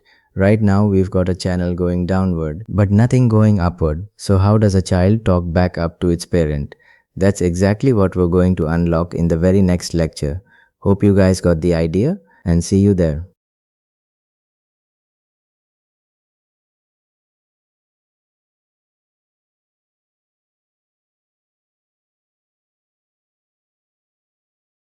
Alright guys, welcome back. In the last lecture we did something really cool with our greeting child component. If you guys remember, we gave the child an input, we opened greeting.ts and added an @input called name inside the greeting class, and then up in the parent app.html we passed a name down into it using property binding. We wrote name in square brackets with a value of Sarah on one greeting and name in square brackets with John on the other, and the browser showed us two purple headings. Good morning Sarah and good morning John, each with its little red greeting paragraph. Remember the mental model I gave you there? The coffee machine slot. The child exposes a slot with an input and the parent walks over and fills that slot from the outside. And the one big takeaway from that whole lecture was this. Data flows down from the parent into the child. The parent is in charge and it hands values down to its children. Now here is the question I really want you guys to sit with for a second. What about the other direction? What if the child needs to tell the parent that something just happened? Think about a real app for a moment. Imagine inside our greeting component we have a little like button. And when the user clicks that like button, the app component sitting up top needs to know about it. Maybe it wants to count how many likes came in, or flash a message on the screen. Now the data is not going down anymore. It's trying to travel up from the child back up to the parent. So can our input handle that? No, of course not. An input is a one-way street pointing downward. The parent fills the child can't shove anything back up through an input. So how does the child send a message upstairs? That's exactly what this whole lecture is about. So before we solve it the proper way, let's actually feel the problem on the screen first, because that's always the best way to learn why a feature even exists. Go to the greeting.html file. Right now it has that purple H2 with the greeting and the name and the red greeting paragraph underneath. Let's add a button below that paragraph. So add a button and the button text will be like, simple enough, just a plain like button living inside the child. Now a button is useless if nothing happens when you click it, right? So we want to run some code on the click. And to do that we use event binding. This is your very first little taste of event binding, guys. We are going to cover the whole event binding family properly in the next module. So don't worry about the details, but the shape is easy. On the button, we listen for the click event by wrapping the word click in parentheses and we set it equal to a method. Let's call it onLike. So we write click in parentheses and assign it onLike with a parenthesis, meaning when this button is clicked, go run onLike. Next, that method doesn't exist yet. So let's create it. Go to greeting.ts and inside the greeting class, right below the name input, add a method called onLike with a parenthesis and the method body. And for now, just so we can prove the click is firing, let's drop a simple console log inside it. Log the text liked. That's it for now. A button that logs liked when it's clicked. Alright, save this all and go to the browser. Open up the console and click the like button under Sarah. And as you guys can see here, we get like printed in the console. Click it again. Another like shows up. Perfect. So the click is working. The child clearly knows its own button got clicked. But here is the entire problem in one sentence, guys. The child knows and the parent has absolutely no idea that console log is happening down inside the greeting component and the app component up top is completely blind to it. And you might be thinking, well, can't the child just reach up and change something on the parent directly? And the answer is no, it can't. And honestly, you really don't want it to. A child component should never reach up into its parent and start poking at its data. That gets messy fast and it becomes impossible to maintain. Plus, it would glue the child to that one specific parent forever. So the child can't reach up and the parent can't see the click. We are stuck right in the middle. So this is where Angular hands us the mirror image of the input and it's called an output. The idea is really simple. The child emits an event and the parent listens for that event, almost exactly like listening for a click, except this time it's our own custom event coming out of our own component. In the next part, we are going to teach our little greeting child how to actually emit that liked event. Let's go do it.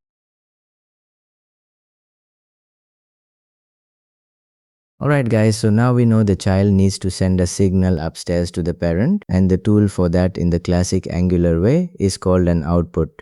Let me give you the mental model first before we touch any code, because once you see it, the code becomes really easy. Picture the child component as a person standing in a room and picture the output as a little buzzer, like a doorbell button that the child is holding in its hand. The child can't walk into the parent's room and rearrange the furniture.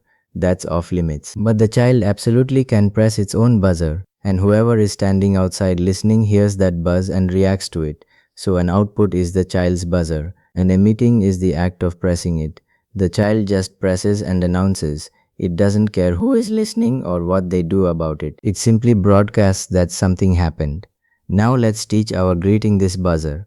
Go to the greeting.ts file and look at the very top import line. Right now, from the last lecture, we are importing component and input from Angular core. We need two more things from that exact same place, output and event emitter. So add output and event emitter into that same import, right next to component and input. Now what are these two guys? Output is the decorator that marks a property as something the parent is allowed to listen to. And event emitter is the actual object that does the emitting. It's the buzzer itself. Two pieces, the label and the buzzer.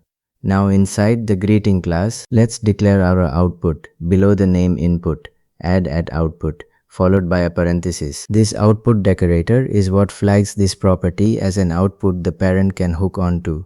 It's the direct mirror of the input we used last time. After the decorator, we give the property a name. Let's call it liked since it represents the user liking the greeting. And we set it equal to a new event emitter. So liked equals new event emitter. And we say new because event emitter is a class and we want a fresh buzzer instance of our very own for this component. Now there's one more little piece to add. Right after event emitter, we put angle brackets with the word void inside. So event emitter of void. Now why void, guys? Good question. This type is telling Angular what kind of data we are sending along with the event. And in our case, we are not sending any data whatsoever. We just want to shout, hey, it happened and nothing more. So void means the event carries no payload, it's just a ping, an empty signal. If later on you wanted to send a value up with it, say which name got liked, you would put that type inside those angle brackets instead. But for right now, a plain empty ping is all we need, so void it is. Alright, so we have got the buzzer. Now we actually need to press it at the right moment, which is when the like button gets clicked.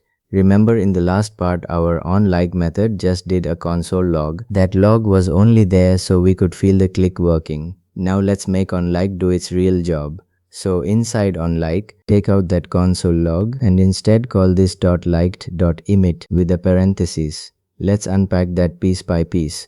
This .liked is our event emitter, the buzzer we just created, and .emit is the built-in method that actually fires the event out to the world. That is the press of the buzzer. And we call emit with an empty parenthesis because remember we said void, we are not handing it any data. We are just firing the ping. So now every single time the user clicks like, onLike runs and onLike presses the buzzer by calling this .like.emit. Alright, let's save this and go to the browser and click the like button. And as you guys can see here, nothing happens, no error, but nothing visible either. And that's completely expected, guys. Don't panic for a second. Think about it. The child is pressing its buzzer perfectly. It's emitting the liked event on every single click, but nobody is listening yet. A buzzer going off in an empty room does nothing at all.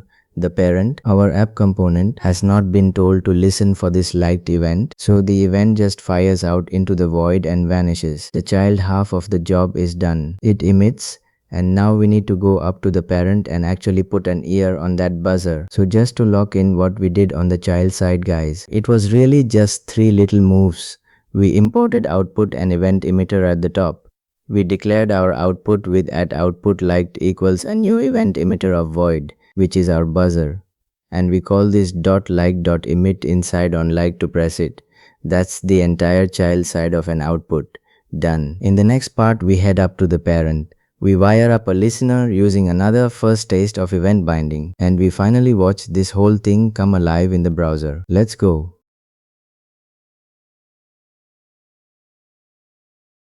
Alright guys, so our greeting child is now happily emitting a liked event every time someone clicks its like button. But as we saw, it's basically shouting into an empty room. Now we go up to the parent and teach it to actually listen. Go to the app.html file and remember what we have sitting there. 2 greeting instances, one with the name Sarah passed down and one with the name John passed down, each getting its name through that property binding we set up last lecture. Now what we want is for the parent to react whenever either of those greetings emits its liked event. So on each greeting tag, we are going to add an event binding. And this is the exact same first taste idea as before, guys, just mirrored. In the last lecture, the parent passed data down using square brackets around the input name. The square brackets meant data going in. Now for events, it's the opposite direction. We use parentheses around the event name, and the parentheses mean an event coming out. So on the Sarah greeting, right after the name binding, add liked wrapped in parentheses. And notice this name liked matches exactly the name of the output property we created in the child. That's how Angular knows to connect the two together, and we set it equal to a method well call on liked. So liked in parentheses assigned on liked with a parentheses. Now read that out loud. When this greeting emits its liked event, run on liked, it reads really naturally once the pattern clicks. And let's add the exact same binding onto the John greeting too. Same shape, just the same liked in parentheses calling on liked. So both greetings report up into the same handler. Now on liked doesn't exist on the parent yet. So let's go create it. Go to app.ts, into the app class. Remember, this class already has our name property set to world from way back when we first learned interpolation. Let's add a brand new property to keep track of likes. Call it like count and set it to 0 to start with. Now you might be wondering why I'm using a plain property here instead of something fancier. And the honest reason is we simply haven't learned signals yet. That's a whole module coming later down the road. And a plain property works perfectly fine for this. Because when an event handler like this one runs, Angular goes ahead and refreshes the view for us automatically. So below that property, add the method onLiked with a parenthesis and the body, and inside it we just bump the count up by 1. So this .LikeCount equals this .LikeCount plus 1, meaning every time a greeting reports a like, we add 1 to the total. Now we are counting the likes, but we can't actually see the count anywhere yet. So let's put it on the screen. Go back to app.html. And up near the top, under the app paragraph, let's add a paragraph that shows the total. So a paragraph with the text total likes, and then our interpolation right after it. The double curly braces with like count inside them. We learned interpolation right at the very start, remember. Those double curly braces just drop a class value straight into the template. Alright, save this all and go to the browser. Right now it reads total likes 0. Now click the like button sitting under Sarah, and as you guys can see here, the count jumps up to 1. The event traveled all the way from deep inside the child up to the parent, and the parent reacted to it. Now click the like button under John, and it climbs to 2. Click Sarah again, now it's 3. Perfect. Both children are reporting up into that same parent counter. So take a step back with me and look at the whole picture now, guys, because this is really the big idea of the entire lecture. data flows down through inputs. The parent passed Sarah and John down into the children using square brackets, and events flow up through outputs. The children pushed their liked event back up to the parent using parentheses, down with square brackets, up with parentheses, and that's the full two-way conversation between a parent and a child in Angular. And notice something lovely here. The child stayed completely clean and reusable. It doesn't know a single thing about like count. It has no clue what the parent does with the event. It just announces liked and carries on. And the parent decides what that actually means. That's exactly what keeps components reusable. You could drop that same greeting onto a totally different page where liked triggers something completely different, and the child wouldn't need to change one bit. So that's a fully working output, guys. The child emits, the parent handles it, and we watched it live with that count climbing up. Now in the next part, I want to quickly recap the recipe so it really sticks in your head. Then walk through one more real-world example so you can see this pattern away from our greeting. Mention one modern little twist and set up where we are headed next. Alright guys, let's lock this whole thing in, because outputs are one of those patterns you are going to reach for constantly. And when you strip away all the details, it's really just 3 simple steps. Step 1. In the child, you declare the output. You import output and event emitter, and you make a property like liked equals a new event emitter of void. That's your buzzer. Step 2. Still in the child, you press that buzzer at the right moment by calling this .liked.emit inside whatever method handles the action. And for us, that was the button click. And step 3, up in the parent, you listen for it with event binding, parentheses around the output name, liked in parentheses calling on liked, and you write the handler that reacts, declare, emit, listen. That's the entire pattern. And honestly, every output you will ever write is just those same 3 beats over and over. Now let me walk you through one more example. And we are not going to touch the editor for this one. Just picture it along with me, because I really want you to see this pattern living somewhere other than a greeting. Imagine you are building a to-do list and you have a parent component that holds the whole list of items and then a small child component for a single row. And each row shows one task with a little remove button, a small X sitting next to it. Now when the user clicks that X, the row needs to disappear from the list. But here is the important thing, guys. The row is the child and it does not own the list. The parent owns the list, so the child can just delete itself. It has no business reaching into the parent's array and pulling items out. That's the parent's job entirely. Now does that situation sound familiar? It's the exact same shape as our like button. The child needs to tell the parent something happened and let the parent handle it. So how do we solve it? The very same 3 steps. In the child row, we declare an output. Let's call it remove. Set to a new event emitter. That's the buzzer for this particular row. Then, when the user clicks that X button, we press it. We call this .remove.emit, and the row simply announces, hey, I would like to be removed, and that's all it does. It does not delete anything itself. And then up in the parent, on that row component, we add the event binding, remove in parentheses calling on remove, and the parents on remove method is the one that actually drops that item out of the list. So the child raises its hand and says, please remove me, and the parent, who actually owns the data, does the real removing. Same buzzer, same listening, a completely different feature. And that's the whole point, guys. Once you learn this output pattern, you start seeing it absolutely everywhere. Remove buttons, save buttons, a close button on a pop-up, a child form telling the parent it was submitted. Every one of those is just a child emitting and a parent listening. Now keep this pair together in your head, guys, because inputs and outputs are really 2 halves of the same idea. An input is the coffee machine slot from last lecture.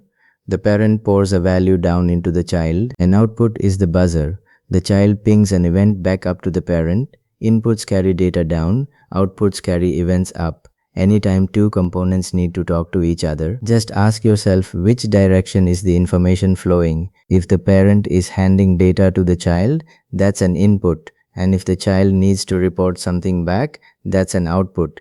Get that one direction question right, and component communication basically solves itself. Now one quick honest note before we wrap up. Everything we did today used the classic decorator style. the output decorator paired with event emitter. And this is still totally valid and you'll see it in a ton of real world code. So it was absolutely worth learning. But just like inputs have a newer signal based input, outputs also have a newer signal based output function that shows up after we learn signals in a later module. I don't want you touching that one just yet. We haven't earned it. But I do want you to know it exists so that when you bump into it later it feels familiar instead of scary. And honestly, the swap is easy. It's the same declare, emit, listen idea, just written a little differently. So everything you learned today carries straight over. None of it is wasted. And you'll reach for that newer version once signals are second nature to you. So let's quickly celebrate what you can do now, guys. You can send data down into a child using an input, and you can send an event back up to a parent using an output. And that right there is real two-way communication between components, which is a genuinely huge milestone. But here is a fresh itch for you to think about. So far, the parent only ever passes simple values down, like a name string. What if the parent wants to hand the child a whole chunk of its own markup, some real HTML, to drop right inside the child's template? Picture a reusable card component where the parent gets to decide what's printed inside that card. So how does a child leave an open space for the parent to fill with its own content? Well, that's a really neat feature called content projection. And that's exactly what we are going to dig into in the very next lecture. Hope you guys got the idea, and let's meet you in the next one.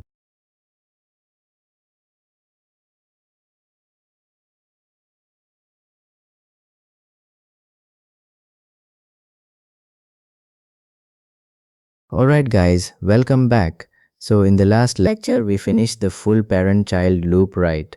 Data flows down into our greeting child through an input. Remember the square brackets on name, and events flow up from the child to the parent through an output, the liked event with those parentheses. And clicking any like button bumps our total likes count up in the app. So by now we can send data into a child, and we can listen for events coming out of a child. That's the two halves of component communication. But today I want to show you guys something that inputs and outputs simply cannot do. And it's a super common thing you will need in basically every real app. So let me describe what I actually want to build here. Imagine a card, just a simple box with a border and a bit of padding, the kind of little framed box you see all over the web. Now here is the important part. I don't want one card with fixed text baked inside it.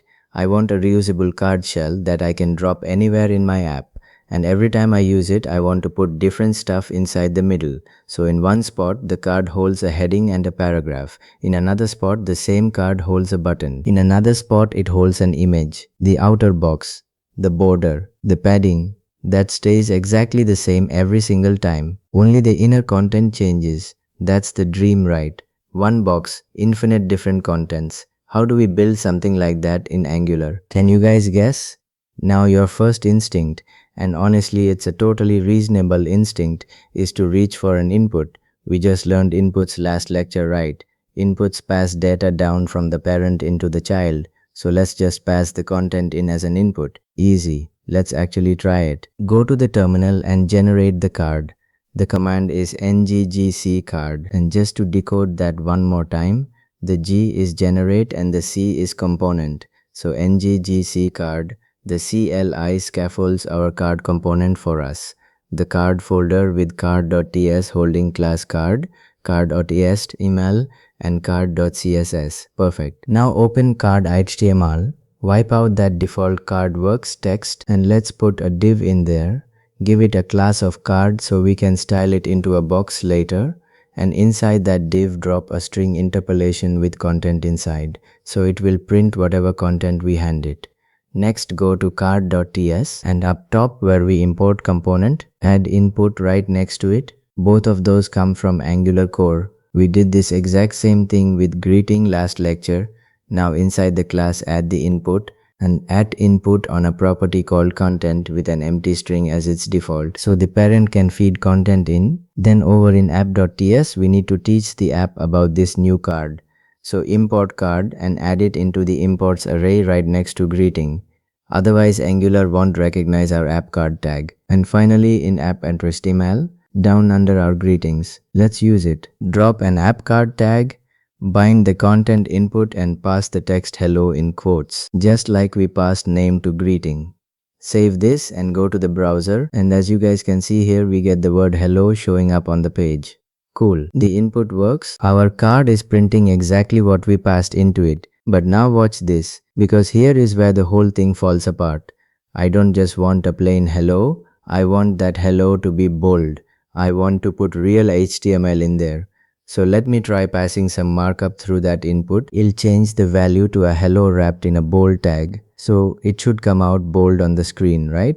Save this and go to the browser. Wait, what do we get here? Can you guys spot the problem? Instead of a nice bold hello, the browser is literally showing the characters of the bold tag printed out as plain text.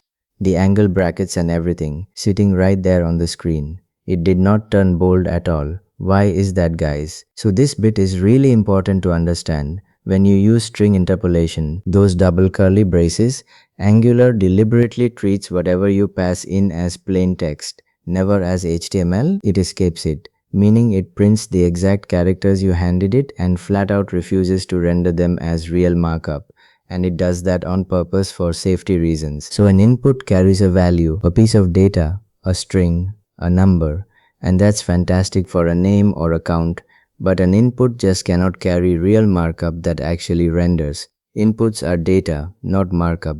That's the wall we just smacked into. So how do we let the parent put real HTML, real tags, a real heading, a real button inside the child? For that, Angular hands us a completely different tool, and it's called Content Projection. Let's go meet it in the next part.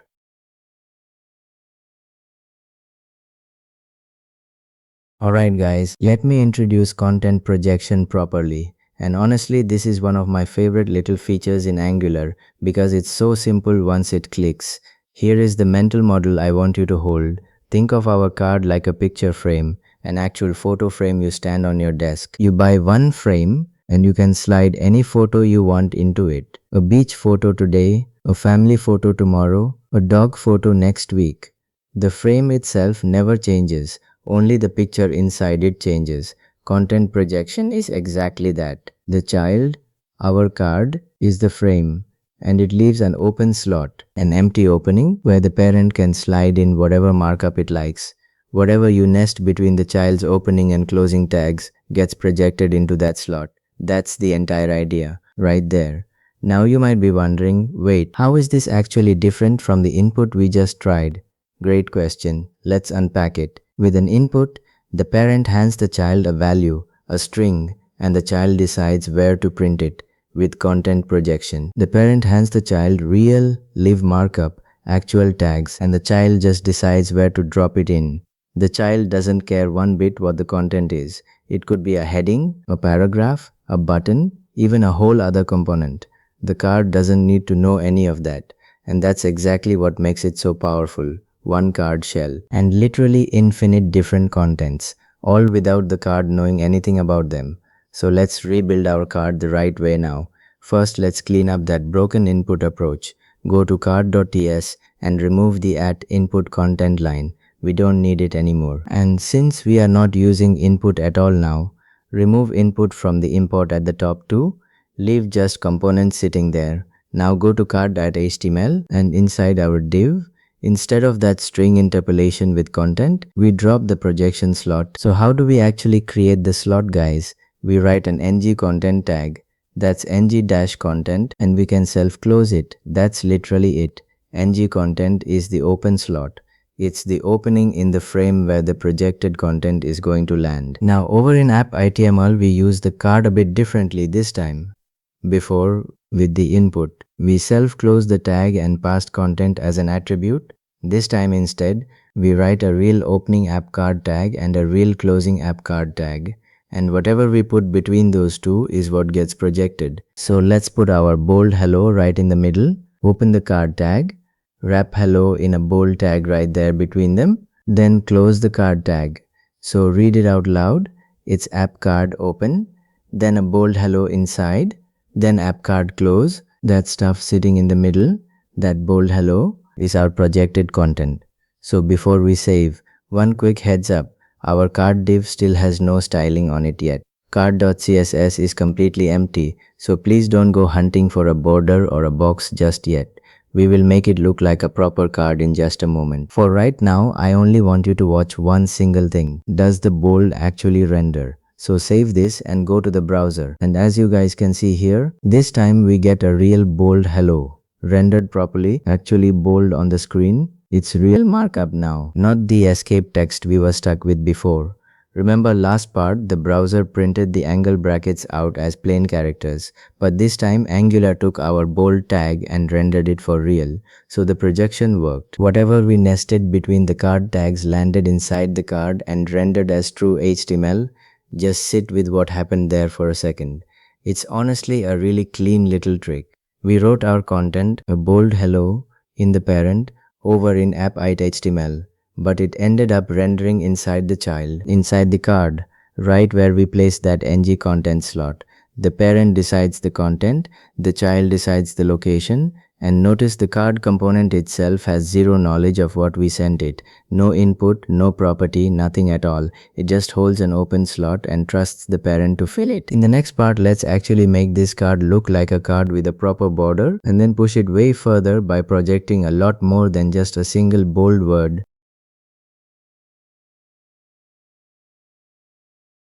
Alright guys, let's quickly make this box actually look like a card, because right now it's just some floating bold text with no frame around it. So remember card.html already has our content wrapped in a div with a class of card. We set that up on purpose a bit earlier. Now we just style that class. Go to card.css, it's completely empty right now, and add a rule for the card class. So first give it a border, let's say 2 pixels. Solid, and the color medium purple to match our greeting theme, and then add some padding around 16 pixels so the content isn't cramped up against the edges. Save this and go to the browser. And as you guys can see here, now we get a real card, a proper bordered box with our bold hello sitting neatly inside it with a bit of breathing room. Perfect. That's a genuine reusable card shell now. Now let me show you the actual magic here. The whole reason we did all this, the card, the box, the border, the padding, that's our fixed frame. It stays put, but the content inside, we can make that anything we want.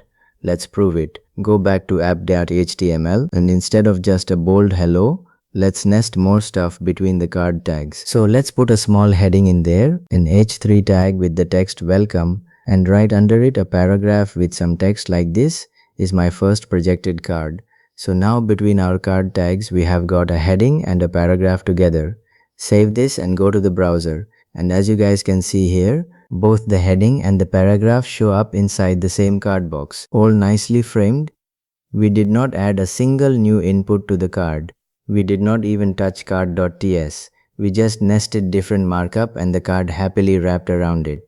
Now here is where it gets really satisfying. Watch what reuse actually looks like.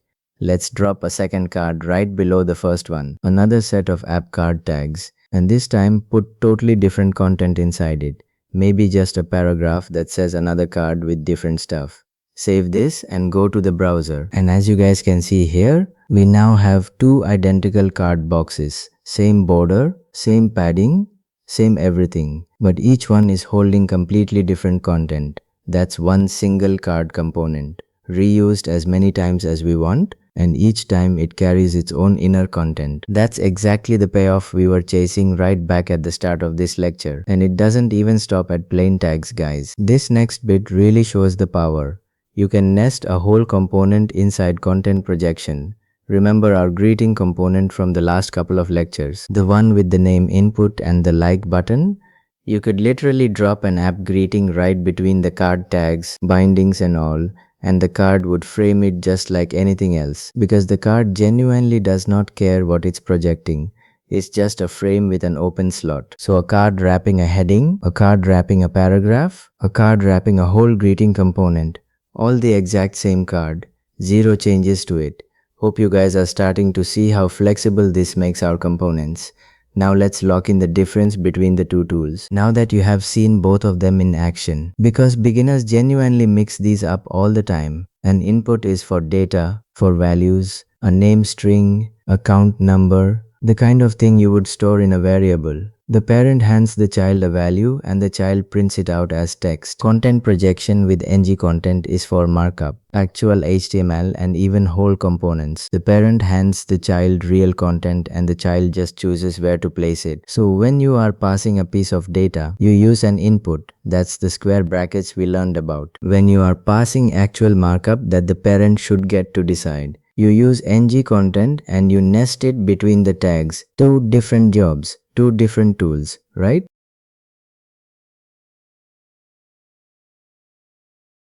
Alright guys, let's take a step back and recap what we just pulled off here, because this is a genuinely important pattern that you are going to use constantly. We started with a problem. We wanted a reusable card box where the outer frame stays the same but the inner content changes every time. We reached for an input first and we hit a wall. Inputs carry data, not markup. So trying to pass an HTML tag through an input just printed out escape text on the screen. Then we met content projection. We gave our card a single ng content slot, an open opening in the frame. And now whatever the parent nests between the card tags gets projected straight into that slot and renders as real markup. One card shell, infinite contents, and the card itself knows nothing about what it holds. And just so you guys can see, this isn't some toy idea. Content projection is genuinely everywhere in real apps. Think about a modal pop-up, the outer shell, the dark background behind it, the close button, the box in the middle. That's always the same, but the content inside the modal is different every time. One modal shows a login form, another modal shows a confirmation message. Same story with alert boxes, side panels, dialog boxes, layout wrappers, all of them. Every one of those is built with this exact pattern, a fixed shell with a projected content slot. So this little card we built today is really the seed of a huge amount of real Angular UI work. Now I want to point out one very specific thing about the ng content we used, because it matters a lot for what's coming next. The ng content we wrote is what we call the default slot, and it's a single slot. What does that actually mean? It means every single thing you nest between the card tags, the heading, the paragraph, all of it gets dumped into that one opening together, stacked in the exact order you wrote it. So if you nest 5 different elements, all 5 of them land in that same single slot, one after another. For a simple card, that's perfectly fine. That's exactly what we wanted. But now let me plant a little question in your head. Can you guys already feel the limitation coming? Think about a fancier card, a proper real-world card, the kind with a distinct header at the top, a body in the middle, and a footer at the bottom. Maybe the header has a colored background and the footer has a couple of buttons in it. With our single default slot, we simply cannot do that, right? Because everything we nest goes into that one opening. We have no way to say this bit here is the header, so put it up top, and this bit here is the footer, so put it down at the bottom. One slot just cannot split the content up into different regions. So that's exactly the problem we are going to solve in the very next lecture. Angular lets us create multiple named slots inside a single component, so our card can have a header slot, a body slot, and a footer slot. And the parent gets to aim each piece of its content at the right spot. It's called Multi-Slot Content Projection, and it turns this simple little card into a proper flexible layout component. So we go from one open slot to several targeted slots. But for right now, take the win, guys. You just built a real reusable card with content projection, a component that happily wraps whatever you throw at it.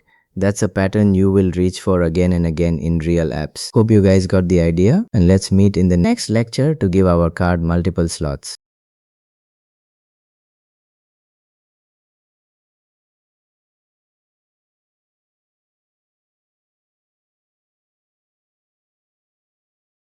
Alright guys, in the last lecture we built our card component and we finally got content projection working. Remember that. We made a card shell, and inside card ID HTML we put a single ng content tag, that one default slot, and then over in the parent, in app ID HTML, whatever we nested between the app card opening and closing tags got projected right into that slot. So our first card is framing a welcome heading and a little paragraph, and the second card is framing a different paragraph, and both of them have that nice medium purple border with some padding around them. The card doesn't care what you put inside it, it just holds the frame and your content drops in. That's the picture frame idea. The frame stays fixed and the picture swaps. Now let me show you guys where this single slot starts to fall apart. Because a real card in a real app is not just one blob of stuff. Think about any card you have ever seen on a website, a product card, a profile card, a blog card. What does it actually have? It has a title area on top, usually a bit bolder or with a colored bar. Then it has the main body in the middle, and very often it has a footer at the bottom with some actions like a button or a link. So it's not one region, it's three distinct regions: header, body and footer, and each one looks different and sits in its own place. And here's a nice way to picture it, guys. Our single slot right now is like one big empty drawer. You can throw the title, the body, the buttons all in there, but they just pile up together in a heap. What we actually want is a drawer with dividers, a little compartment for the title, one for the body, one for the actions. So each thing has its own place and we can treat each place differently. Right now we only have the one big drawer. So let's actually try to build a real card with what we have and watch it break. Go to app.html and in our first card, under that paragraph, let's add a footer. I'm gonna add a button and the button text will be read more. Save this and go to the browser, and as you guys can see here, the button just shows up stacked right underneath the paragraph. There's nothing separating it, no line above it, no spacing, nothing that says this is the footer. It's just another thing dumped onto the same pile. Now here's the real pain. Let's say I want that footer to actually look like a footer. I want a line across the top of it and I want the button pushed over to the right, like proper card actions. How would I do that? ID go to card.css and ID want to write a style just for the footer region, right? But wait, can you guys tell me the problem here? How does the card even know which of those projected elements is the footer? It doesn't. From the card's point of view, everything the parent nested, the heading, the paragraph and the button, all of it went into that one single ng content slot. It's just one lump of content sitting inside one div. The card cannot reach in and say this piece is the title and that piece is the footer because it never separated them in the first place. And this is the same wall whichever way you turn it. I can give the title its own colored bar. I can give the footer its own top border and right alignment. I can put padding on just the body. Because one slot means one region. Everything the parent sends gets poured into the same spot in the same order, and that's that. One slot simply cannot divide content into areas the card can style separately. And that's exactly the limitation we just hit. So this is where multi-slot content projection comes in and makes our life much easier. Instead of the card reserving just one slot, Angular lets the card reserve several named slots. A slot for the title, a slot for the body, a slot for the footer. And then the parent aims each piece of content at the right slot. So the card gets three separate compartments it fully owns and can style however it likes, and the parent just fills them in. Let's see exactly how we do that.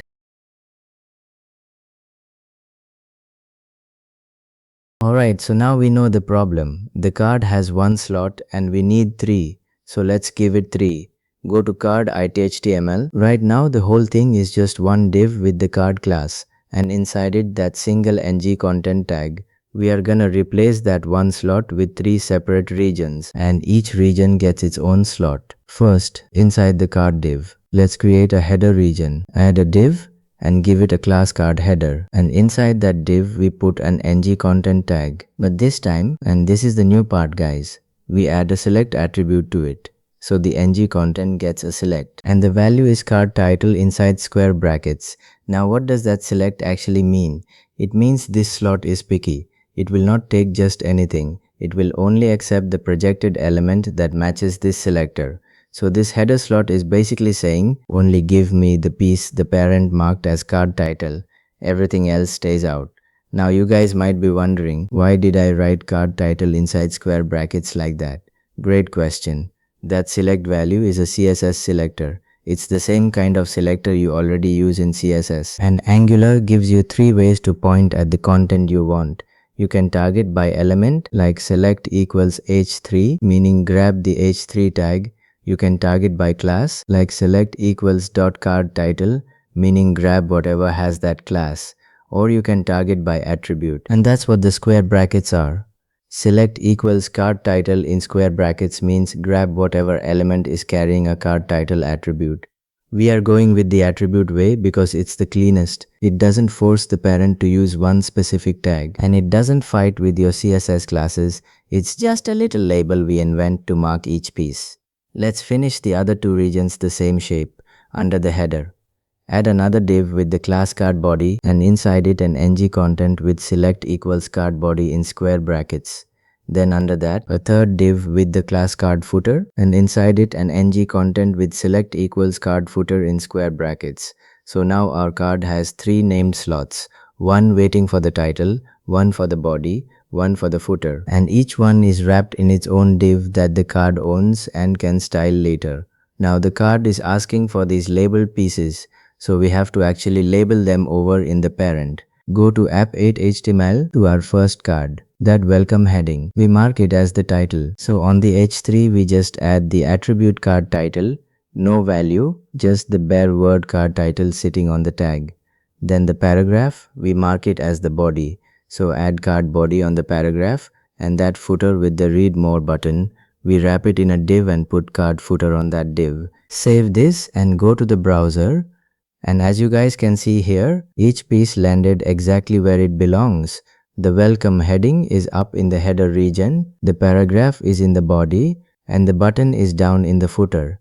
So Angular looked at everything we projected, checked it against each slot selector and dropped it into the matching slot. That's the whole trick. But wait guys, look at our second card. Something happened. That second card used to show its paragraph, another card with different stuff, and now it's gone. The card is sitting there empty. Why is that? Can you guys guess? It's because that paragraph in card 2 doesn't have any of our attributes on it. It's just a plain paragraph. And every slot in our card now is a picky name slot. So this plain paragraph matched none of them. And Angular just quietly threw it away. This is a really important gotcha. If a projected element doesn't match any select slot, it does not show up anywhere. It silently disappears. So how do we protect against that? This is where the catch-all comes in. We can add one more ng content but with no select attribute at all. Just a plain empty ng content. And that one becomes the default slot. It catches anything that didn't match a named slot. Let's go back to card.html and inside the body region, right under the named body slot, add a plain ng content with nothing on it. Save this and go to the browser and look, our second card is back. That plain paragraph flowed into the default slot and rendered in the body, so now nothing gets lost. The name slots grab the label pieces and the default slot sweeps up anything left over. Hope you guys got the idea.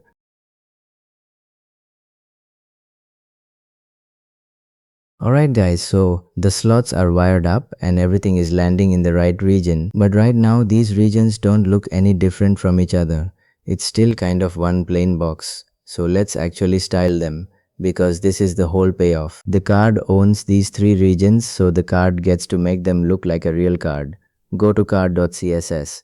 Right now we just have that one rule, the card class with the medium purple border and some padding.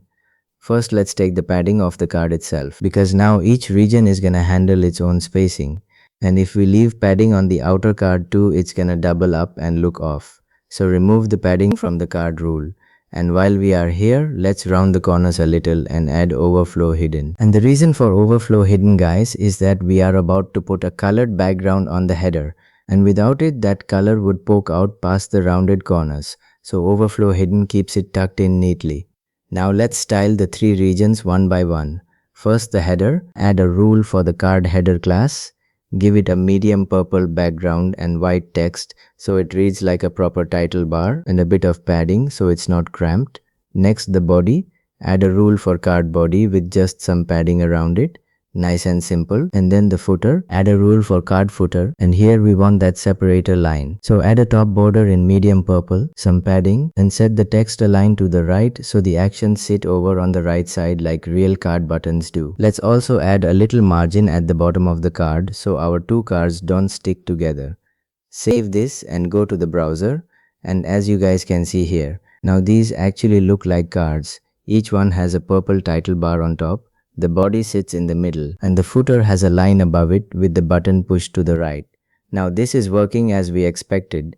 Now let's make our second card a proper card too, so we can really see how reusable this thing is. Go to app HTML to the second card.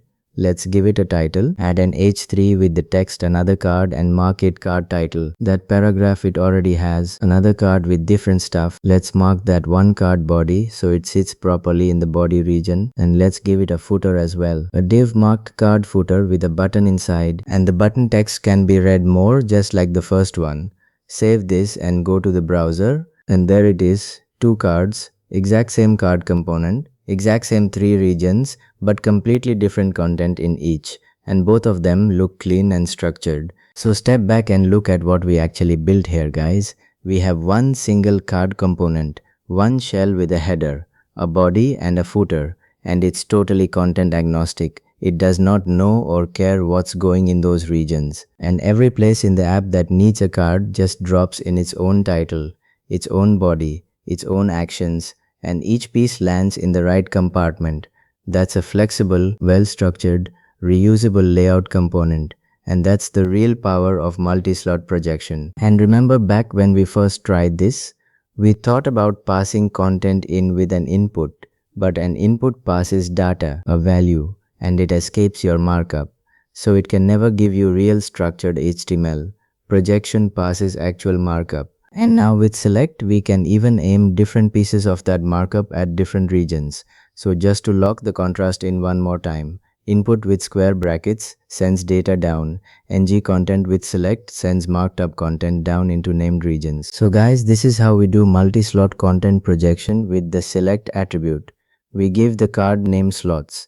We mark each piece in the parent with a matching attribute, and we keep a plain default slot as a catch-all so nothing ever goes missing. Our card is a real reusable card now, and honestly we are gonna reach for this exact shape constantly once we start building bigger apps.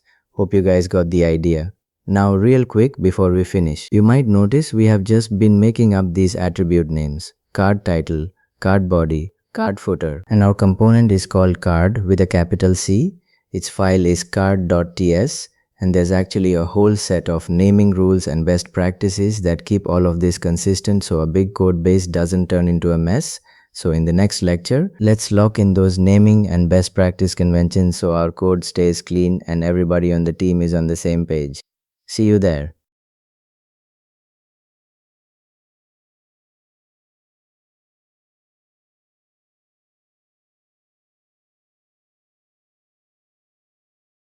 Alright guys, welcome back. So before we start anything new, let's quickly look at where we left off. Save everything and go to the browser and take a look at our app right now.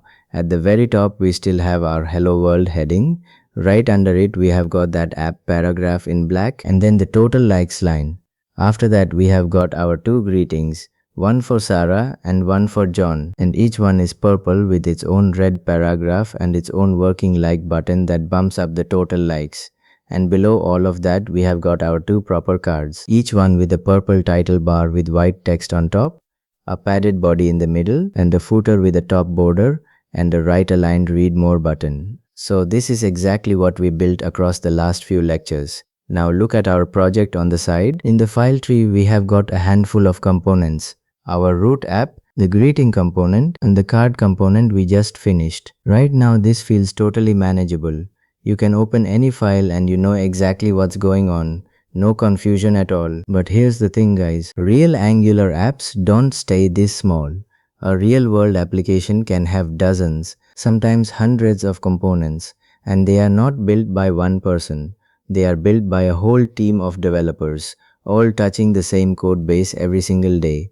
So let me paint you a picture of what goes wrong. Imagine 5 different developers each build a card style component, but everyone names things their own way. One person calls the file usercard.ts with a capital U, another calls it usercard.ts all lowercase, a third goes with user_card using an underscore, someone else calls it card2.cs, and the last one drags in the old style and calls it mycard.component.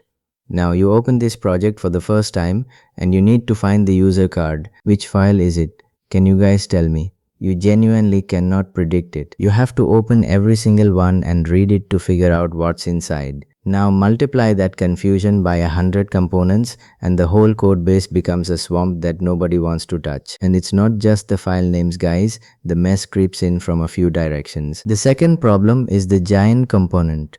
One single component that tries to do everything.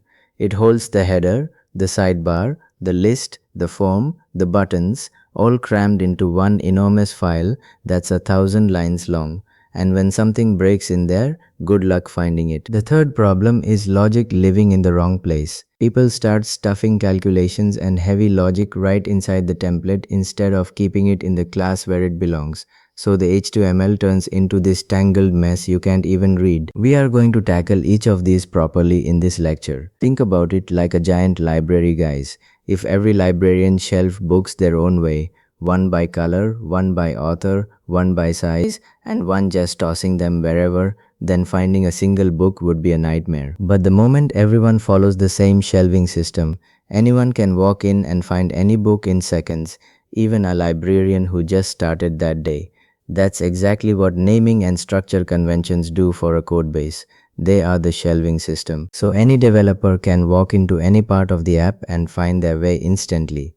So this is exactly why Angular has a strong set of naming and structure conventions and why the Angular team is so opinionated about them. The whole point is consistency. When every component in the app follows the exact same naming pattern and the same structure, you can jump into any file, any feature, even code you have never seen before, and instantly know what's going on because it looks just like everything else you have already seen. Consistency gives you predictability, and predictability is what keeps a big code base maintainable over years. So in this lecture, we are going to lock in the conventions that keep our code clean and consistent, especially once we are working on a team.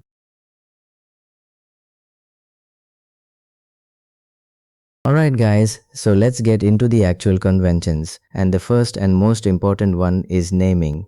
And here's the mental model I want you to carry. Every single component in Angular has three names that all have to line up. The file name, the class name, and the selector. These three describe the same component, just written in three different styles for three different jobs. And once you see how they connect, naming stops being something you guess and becomes something you just know. So let's start with the file name. In Angular, the rule is kebab case, which just means all lowercase letters with hyphens between the words. So a user card component lives in a file called usercard.ts. Now why kebab case, guys? Why not capital letters or underscores? Two solid reasons. First, file names in a URL and in HTML are always lowercase. So kebab case matches that world and reads naturally. Second, and this one really bites people, some operating systems treat usercard.ts and usercard.ts as the exact same file, and some treat them as two different files. So if your team mixes the casing, you get these nightmare bugs where the file works fine on one machine and breaks on another, and all lowercase with hyphens sidesteps that completely. And notice guys, it's just usercard.ts. There is no dot component in the name. Remember when we generated components earlier with the CLI? Angular dropped that old dot component suffix, so we follow the modern style. No suffix at all. Next is the class name, and inside that usercard.ts file, the class is written in Pascal case, which means every word starts with a capital letter and there's no spaces or hyphens. So usercard becomes usercard. Now why a different style for the class? Because Pascal case is the standard convention for classes in TypeScript everywhere, not just in Angular. So any TypeScript developer looking at usercard instantly knows that's a class. So the file and the class are describing the exact same thing. The file just wears the lowercase hyphen outfit and the class wears the capitalized outfit. Usercard.ts holds class usercard and they always travel together. And the third name is the selector.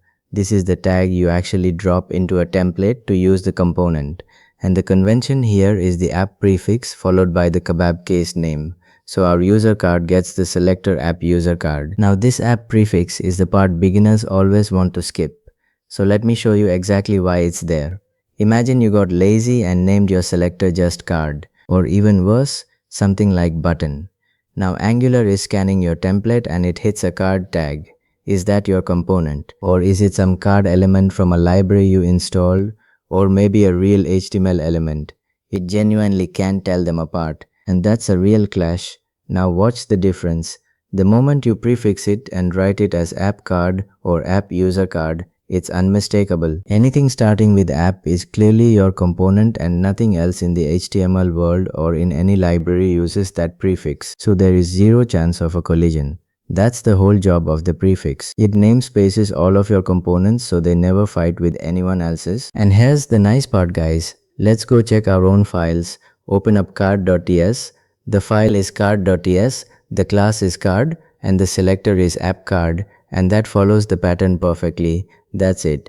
Now open greeting.ts. The file is greeting.ts, the class is greeting, the selector is app greeting. The same pattern all over again. So the CLI has quietly been setting all of this up correctly for us this whole time.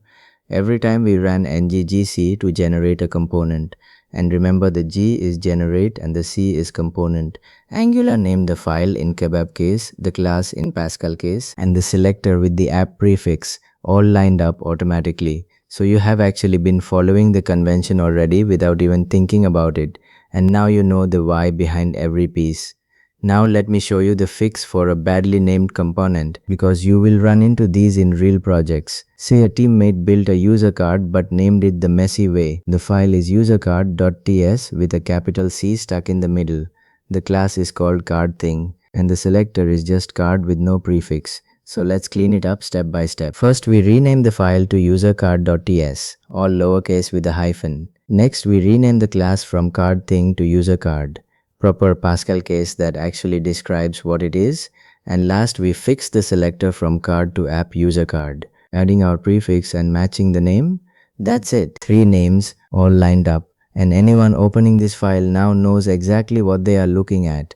And one more structural rule to close this part: 1 component per file and a folder per component. So you never cram 2 components into a single file. Each one gets its own file, and each one gets its own little folder that holds the trio we already know: the TypeScript file, the HTML file, and the CSS file. So usercard gets a usercard folder with usercard.ts, usercard.html, and usercard.css all sitting together. And once a feature grows, you group its related components into a feature folder. So all the pieces of, say, a checkout feature live under a checkout folder. And again, the CLI does this for you. When you run ngGC usercard, it creates that folder with the 3 files already named correctly. And that's exactly why we lean on it. So keeping 1 component per file and a folder per feature means you can always find things right where you expect them.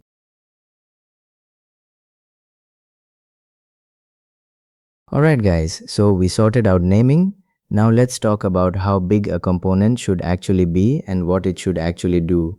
And the golden rule here is single responsibility, which just means 1 component does 1 job and does it well.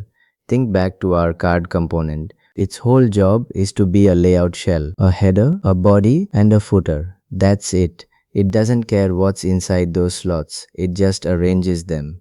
That's a component with a single clear responsibility, and that's exactly what you want every component to look like. Now the opposite of that is the giant component, the one we mentioned earlier that tries to do everything at once: the header, the navigation, a list, a form, all the buttons, all stuffed into one file.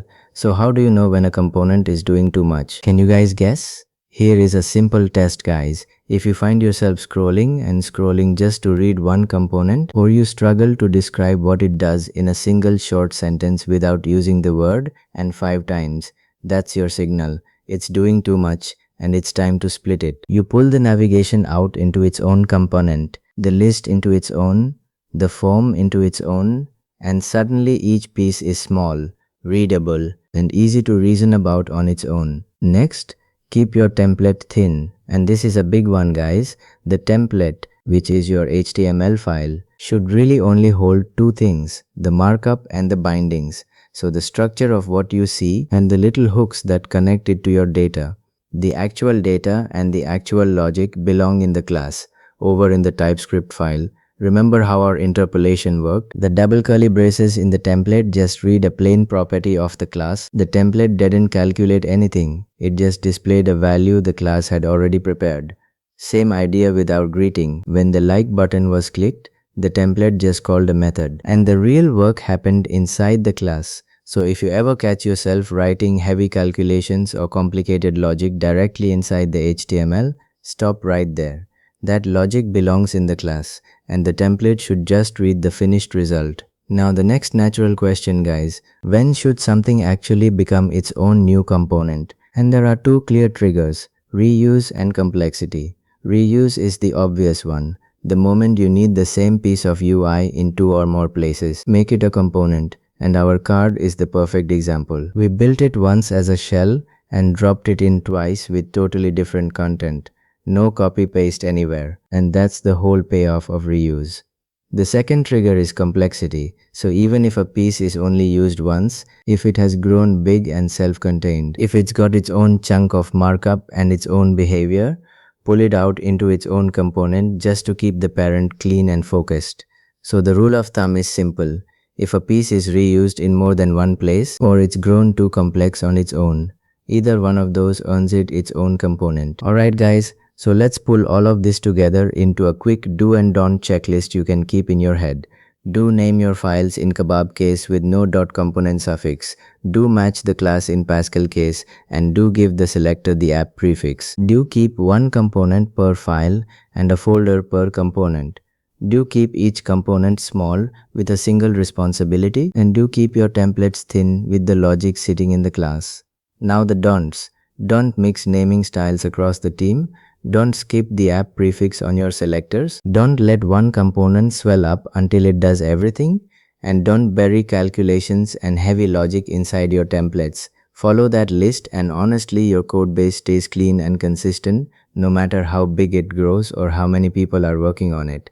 So guys, just to recap where we landed, you now have a clear set of conventions, the three names that line up, file, class, and selector, the one component per file and folder per feature structure, small single responsibility components, thin templates with the logic living in the class, and the two triggers, reuse and complexity, for spinning up a new component.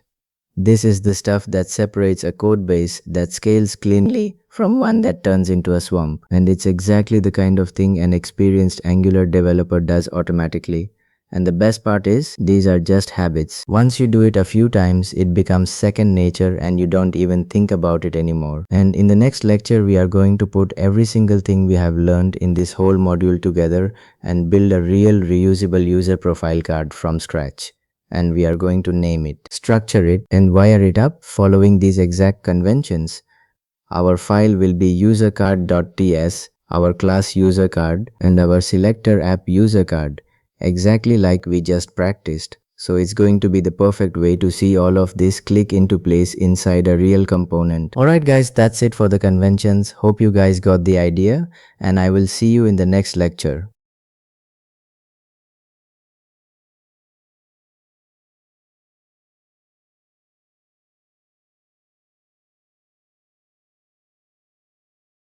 Alright guys, welcome to the very last lecture of this module, and this one is special. In the previous lecture, we locked in all our naming conventions, the file name in kebab case, the class name in Pascal case, and the selector with that app prefix. And we even previewed the exact names we're about to use today.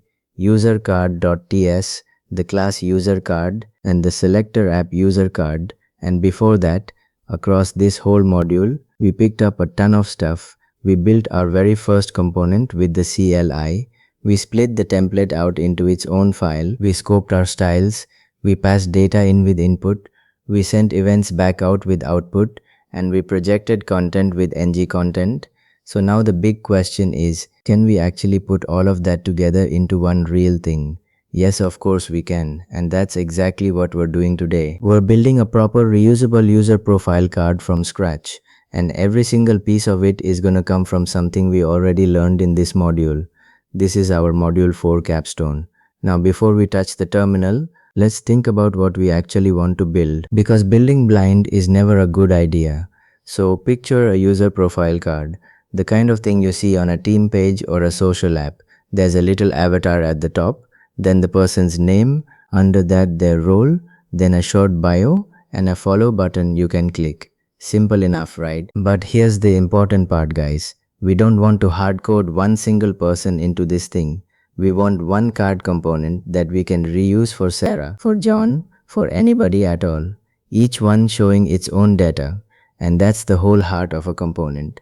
Reuse. We talked about this exact trigger last lecture. You extract a component when you want to reuse it. So our plan for the next few parts is this. Generate the component, give it a nice card design, let it receive a user's data from the outside, let it send a follow event back out, and finally give it a slot for a custom footer. That's our roadmap. Alright, first thing first, let's generate it. Go to the terminal and remember our dev server is still running from before with ngserve, so we don't want to stop that. Just open a second terminal window. Now type ngGC user card and hit enter, and let's decode this command like we always do, guys. The ng calls the Angular CLI, the G is generate, the C is component, and user card is the name we want. And notice we typed it in kebab case, user-card, all lowercase. Exactly the convention we locked in last lecture. So the CLI scaffolds a folder called usercard for us, and inside it we get our familiar trio, usercard.ts with the class, usercard.html for the template, usercard.css for the styles, plus a usercard.spec.ts test file. Let's open usercard.ts and take a look. The class name is usercard. Pascal case, no component suffix, pure Angular 22 style, and the selector down there is app usercard, the app prefix plus the kebab name. So the CLI set up every naming rule from last lecture automatically. We didn't have to lift a finger, and it's standalone by default. Remember lecture 33? No ngModel anywhere in sight.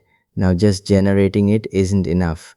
Right now this component exists on disk, but nobody is actually using it, so nothing will show up. We have to wire it into our app. Go to the app.ts file, and just like we did for our greeting and our card components, we import user card at the top, and then we add user card into the imports array of the app component. And why the imports array, guys? Because app is standalone, and a standalone component has to explicitly list every component it wants to use in its template. We learned this in lecture 33. So now app is allowed to use our card. Next, go to the app.html file, and right at the bottom, under everything we already have, we drop in the selector app user card as a self-closing tag. Save this and go to the browser. As you guys can see here, right at the bottom, we get the text user card works, the default placeholder the CLI gave us. Perfect. It's alive and wired in. It's plain and ugly right now, but it's there. So in the next part, we're gonna wipe out that placeholder and turn this into a real looking profile card with an avatar, a name, a role, and a bio. Alright, so where did we leave off? We generated our user card component, we wired it into the app, and right now the browser just shows that boring user card works text, which is the CLI placeholder. So let's turn this into an actual profile card. Open the user card.html file, and first thing, wipe out that default paragraph the CLI put there. We don't need it. Now we've got a clean empty template to build on. Now before we write any markup, let's think about the data this card is gonna show. A name, a role, and a bio. And for now, just to get the design looking right, let's hardcode one person straight inside the component. Go to the usercard.ts file, and inside the usercard class add 3 plain properties. Name is Sarah, role is Frontend developer, and bio is a short sentence, something like I love building user interfaces with Angular. These are just regular class properties, the exact same kind we added way back in lecture 27 when we did our very first interpolation. So back in usercard.html, let's build the structure. We start with a div and give it a class card.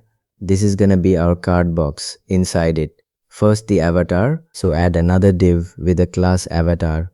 And we're gonna keep this really simple, just a little circle with a person emoji inside it. No real image file needed. After the avatar, add an h2 tag with a class name, and inside it we pull in the person's name with interpolation. So those double curly braces with the name property in the middle. Under that a paragraph with a class role, and inside interpolation again with the role property, and finally a paragraph with a class bio, holding the bio property the same way. So notice guys, every dynamic piece here is coming from the class through those double curly braces. That's interpolation doing its job. Dropping a class value into the template, save that, and the structure is there, but it looks like plain stack text. Nothing card-like about it yet. So let's style it. And here's the nice thing. Remember from lecture 32, these styles live in usercard.css and they're scoped to this component only. They can't leak out and mess with our greetings or our other cards. That's a guarantee Angular gives us. So open usercard.css for the card class. Let's give it a max width around 300 pixels. Some padding, a light border, a nice rounded corner with border radius, a softbox shadow so it lifts off the page a little, a white background, center the text, and a bit of margin so it sits nicely. For the avatar class, we make it a circle so equal width and height, border radius 50% to round it fully, a soft background color, center it with margin auto, and bump the font size up so that emoji looks good. Then for the name, give it a darker color and a bigger font. For the role, a muted purple and a lighter weight, and for the bio, a soft gray with some comfortable line height. Alright, save all of this and go to the browser. As you guys can see here, that boring text is gone. And now we've got a proper little profile card, a rounded avatar circle at the top, Sarah in bold under it, front-end developer sitting in purple, and a bio below, all inside a clean card box with a soft shadow. Perfect. This actually looks like something now. Hope you guys got the idea, but here's the catch, and it's a big one. All of this data is hard-coded straight inside the component. Name is Sarah. Role is front-end developer, baked right in. So if I drop a second card next to it, it also says Sarah, and a third one also Sarah. That's not reusable at all, right? So in the next part, we fix exactly that. We let this card receive a user's data from the outside using input.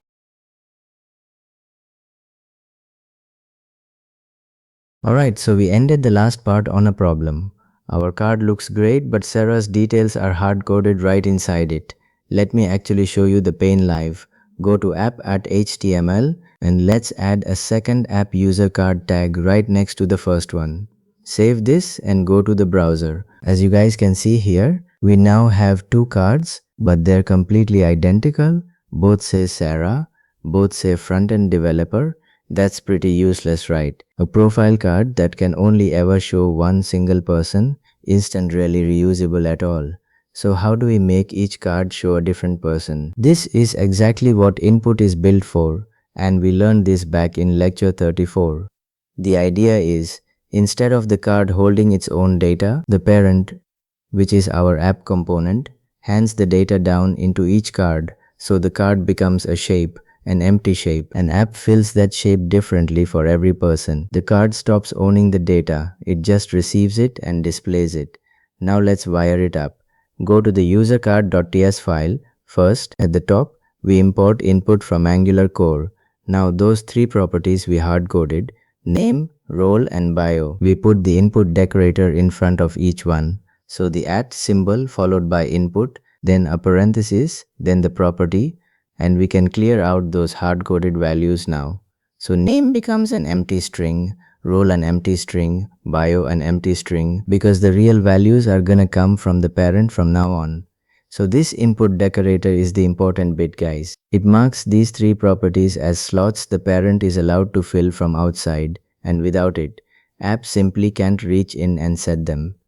Next, go to the app.ts file and let's give app two users to hand down inside the app class. Create two objects. User 1 is Sarah, role front-end developer with her bio, and user 2 is John, role backend engineer with a different bio, just plain objects holding those three fields. So now app has got the data, we just need to pass it down into each card. Go to app.html, and this right here is where we get our first real taste of property binding, the square brackets. Remember lecture 34 introduced these.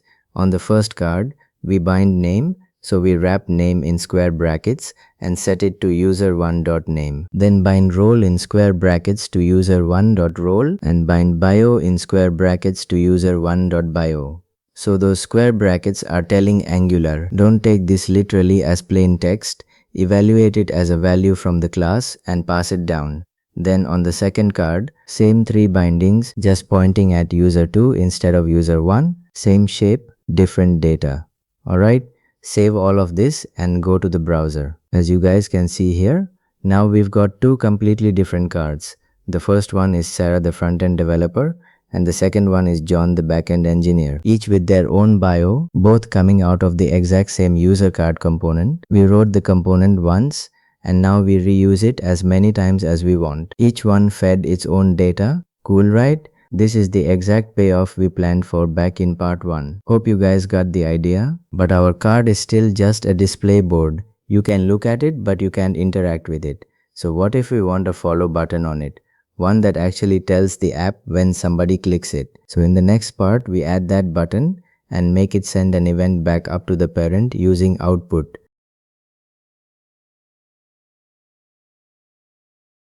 Alright, so our card shows its data really nicely now, but it's a one-way street. Data flows down from app into the card and that's it. The card can't say anything back. Let's add a follow button and see the problem for ourselves. Go to the user card .html file and under the bio, add a button with the text follow, save and check the browser. We get a follow button on each card. Looks good, but if I click it, nothing happens. And more importantly, app has absolutely no idea I clicked it. So how does the card tell its parent, hey, somebody just clicked follow on me? This is the mirror image of input, and it's exactly what output is for. We learned this in lecture 35. Input sends data down from parent to child. Output sends events up from child to parent, opposite directions. So the card can't just reach into app and start changing things directly. That's not its job. Instead, it raises its hand and emits an event, and app decides what to do about it. So we need a channel for that event, and in Angular that channel is an event emitter. Now go to the usercard.ts file. First we import output and event emitter from Angular core right alongside our input. Then inside the class, we create the output. So the symbol followed by output, then a property called follow, and we set it to a new event emitter. And since we want to tell the parent who got followed, we are gonna have this emitter carry a string, the person's name. So guys, the output decorator marks this as an event the parent is allowed to listen to, and the event emitter is the actual thing that fires it off. Next, we need the button to fire this emitter. So first, over in the template, on that follow button we add a click event. So click inside parentheses, and we call a method on follow. Then back in the usercard.ts class, we create that method on follow, and inside it we call this .follow.emit, and we pass this .name, the current card's name. So when the button gets clicked, onFollow runs and emit pushes the name out through the follow channel to whoever happens to be listening, and that click inside parentheses. That's the event binding taste from lecture 35, the same family as every click we're gonna see down the road. Now app has to actually listen for it. Go to app.html and on each user card, we add our custom event, follow inside parentheses, and we call a method on followed, and we pass $event, which carries the name the child emitted. So notice something really cool here guys. Follow is not a built-in browser event like click is. It's our event, the one we named ourselves with output. And yet Angular lets us bind to it in the exact same way. Then over in the app.ts file, we create the onFollowed method. It takes the name as a parameter, and let's have it set a message property, something like you are now following, plus the name. And up in app.html, above the cards, add a paragraph that interpolates that message so we can actually see it change. Alright, save everything and go to the browser. Click the follow button on Sarah's card. As you guys can see here, up top the message says you are now following Sarah. Now click follow on John's card and the message changes to you are now following John. Perfect. So the exact same card from the exact same component is sending up its own name, and app is reacting to each one correctly. That's the full loop now. data flows down with input, and events fly back up with output. Hope you guys got the idea. But there's one more piece of this module we haven't used in our card yet: content projection. So what if the parent wants to drop its own custom footer into each card? So in the last part, we add an ng content slot, and then we wrap up the whole module.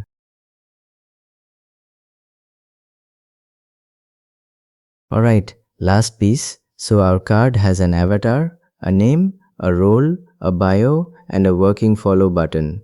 But now think about this. What if for Sarah I want to show a little note like member since 2024 at the bottom, and for John something totally different? Sure, I could add yet another input for it. But what if that footer isn't just plain text? What if the parent wants to drop in a link, or a couple of buttons, or whatever it feels like? Hard coding a fresh input for every possibility gets messy really fast. So we need a way to let the parent pass in a whole chunk of markup. This is content projection, ng content, exactly what we built back in lectures 36 and 37. The idea is the card leaves an open slot inside itself, and whatever the parent puts between the card's opening and closing tags gets projected right into that slot. So the card doesn't need to know or care what the footer is. It just says, whatever it is, put it here. Now go to the user card ITNOL file, and at the bottom of the card, under the follow button, let's add a footer region. So a div with a class footer, and inside it we drop ng content, the opening and closing ng content tag, and that's our slot. So anything the parent projects is gonna land right there inside the footer. Next, go to app.html. Right now, our user card tags are self-closing, but to project content into them, we need real opening and closing tags. So on Sarah's card, open it up, and between the opening and closing app user card tags, drop in a small line, member since 2024, and on John's card, same thing, but this time say member since 2026. Save this and go to the browser.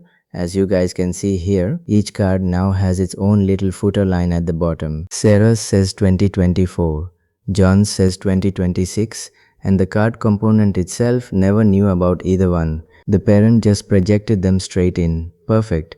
Let's add a tiny bit of polish to finish it off. Go to usercard.css, and for that footer class, add a top border so it's visually separated from the bio. A little padding on top, and a muted color with a smaller font so it reads like a proper footer. Save and check, and now there's a clean line separating the footer from the rest of the card. That's it. Our user profile card is complete. So guys, let's step back for a second and really appreciate what we just built, because every single piece of this card came straight out of this module. We generated the component with the CLI ngGC. That's lectures 29 and 30. We gave it its own external template file. Lecture 31, we scoped its styles in their own CSS file. Lecture 32, it works as a standalone component that we listed in apps imports array. Lecture 33, it receives each user's data through input. Lecture 34, it sends the follow event back up through output. Lecture 35, it accepts a custom footer through ng content projection. Lectures 36 and 37, and it's named perfectly. Usercard.ts, the class usercard, the selector app usercard, following every convention from lecture 38. So this one little card is basically the entire module standing in a single place. So that is module 4 done. Components from top to bottom, and you can genuinely build reusable UI now. Hope you guys got the idea, and honestly, hope you can feel how much you've leveled up here. Now you might have noticed something along the way. In this card, we only got a first taste of a couple of things. Those square brackets for passing data in, and those parentheses for the click and the follow event. We used them, but we didn't really dig into how they work. And that is exactly where we're headed next. In Module 5, we are gonna master all of Angular's data binding properly. Interpolation, property binding, event binding, and two-way binding, all of it from the ground up. So I'll see you guys in the next module.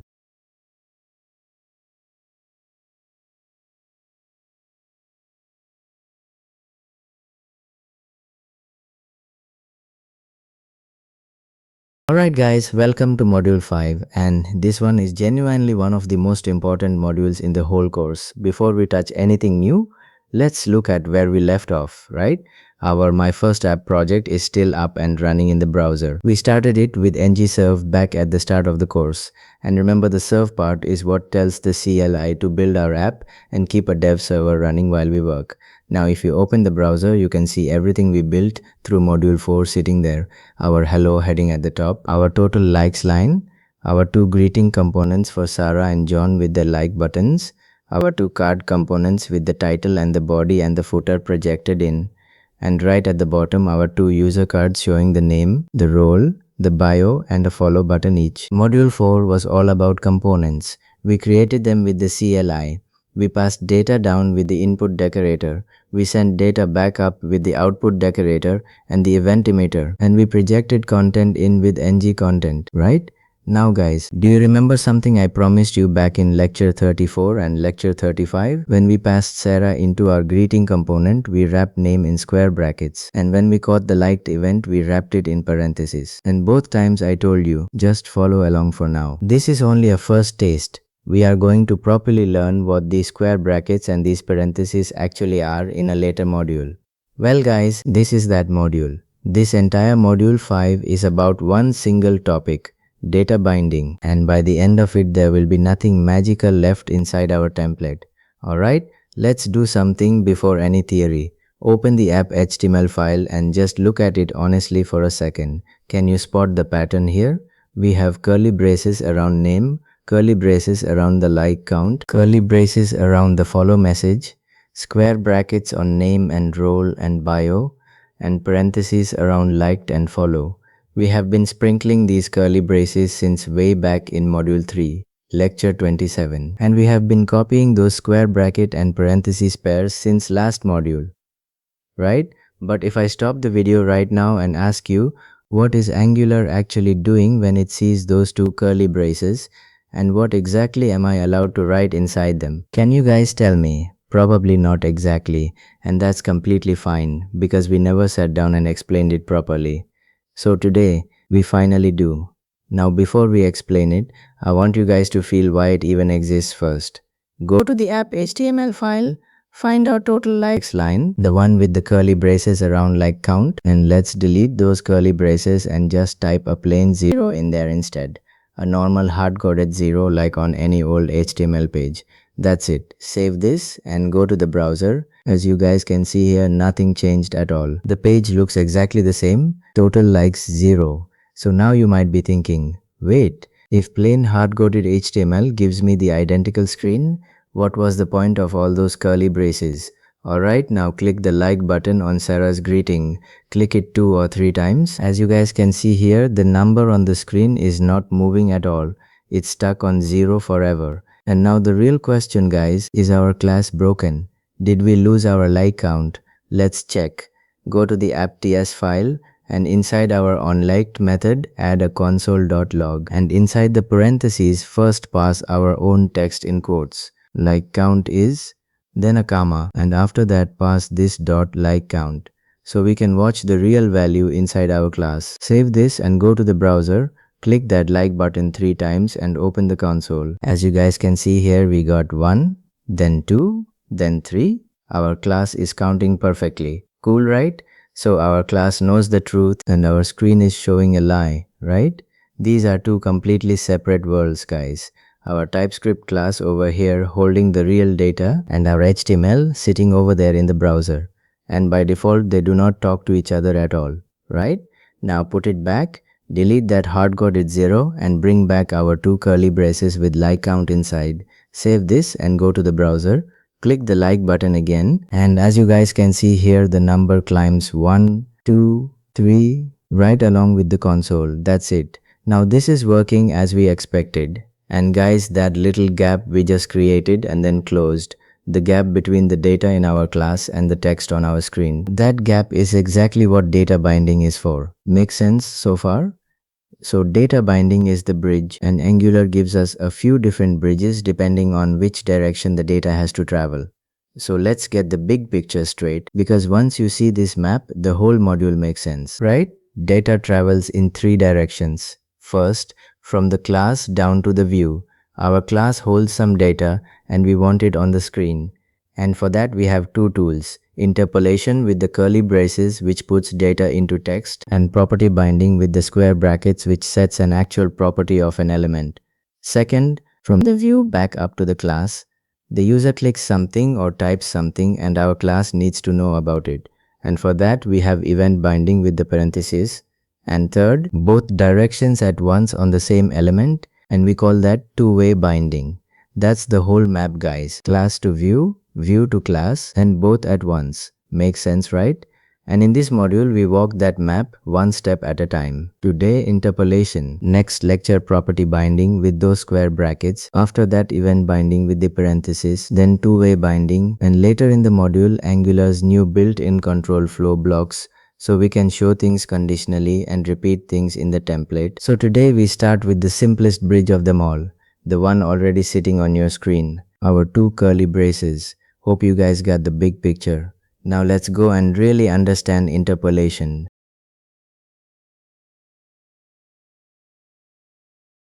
Alright guys, now that we know why data binding exists, let's zoom right into interpolation and understand it properly. Because most beginners think the curly braces are just a placeholder where you drop a variable name, and that's only a tiny piece of the truth.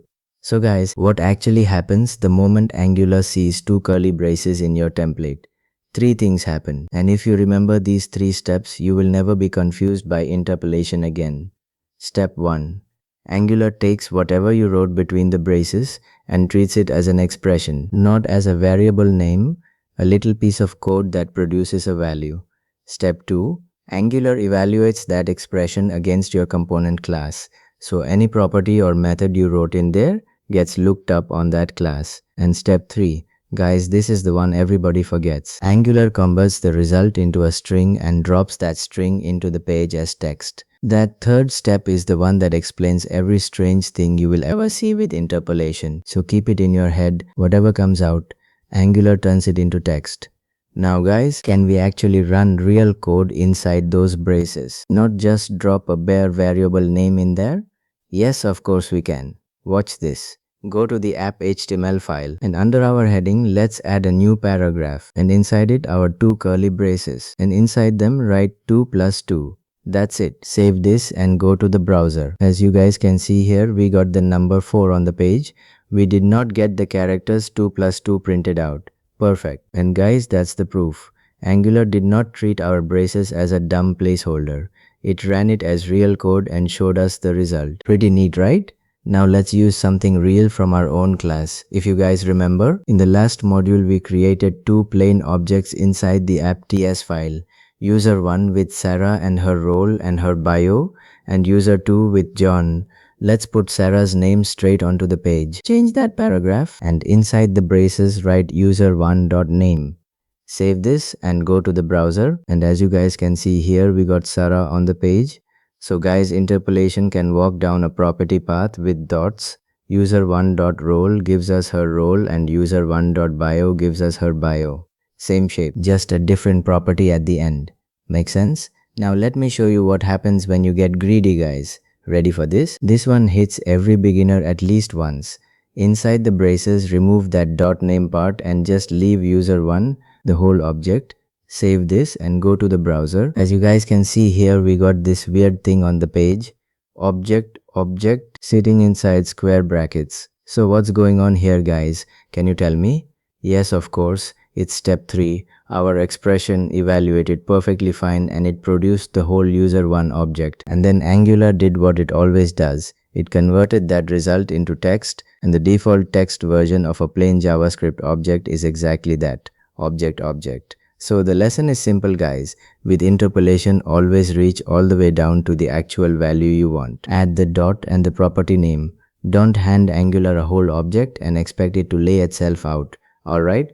Now can we also glue our own words together with our data in here? Yes, of course. And this is something you will use constantly in real projects. So let's try it. Before we touch any code, think about why we would even want this, guys. Sarah on her own is fine, but she works as a front-end developer, reads like something a real app would actually show. And string concatenation is how we build that sentence right inside the braces. So let's go back to that paragraph and just write it out like a normal sentence. our own text in quotes. She works as a, and guys, leave a space at the end inside those quotes. Otherwise, our text and the role will stick together and we end up with she works as a front-end developer, all glued up. After that, our plus sign to glue on the next piece, and then user1.role to pull in the real value. That's it. Save this and go to the browser. As you guys can see here, we got she works as a front-end developer. Our own words and our data joined into one clean sentence. Now this is working as we expected. And guys, we're literally stitching pieces together with the same plus operator you would use anywhere else in TypeScript. Nothing new here, just reused right inside our braces. Make sense? Now guys, there is an important limit here because you cannot put absolutely anything inside those braces. So what's actually allowed in here? Can you guess? We can read properties, walk property paths with dots, do arithmetic and join strings. And in the next part, we add method calls and conditions to that list. What we can never do is change something. So no assignments, no new keyword, no plus plus to bump a counter, and no chaining several statements together. And why did Angular block all of that? Can you guys guess? Because Angular reads these expressions again and again to keep our screen fresh. So if reading an expression also changed our data would keep changing every single time Angular looked at the screen, and we would never be able to tell what the real value is. A template expression is only allowed to look at our data, never to touch it. Clear enough? So now you guys might be wondering, does Angular run this expression once when the page loads and then just forget about it? Because if it did that, our counter from part 1 would never have moved, right? Guys, it does not. Every time an event happens in our app, a click, a key press, a form submit, Angular runs its change detection and re-evaluates every interpolation on the page. And if the result is different from what's currently on the screen, it updates that text for us. Guys, this is that change detection we talked about way back in Module 3, Lecture 26. And this is exactly why our like count climbed. The click on that button is the event that tells Angular, go and check your screen again. And later in the course, you guys will see that in this new zoneless Angular has to be told explicitly that something changed. A click or a signal update mainly. And that's one of the big reasons signals exist. But we are not there yet, so don't worry about it for now. Hope you guys got the idea.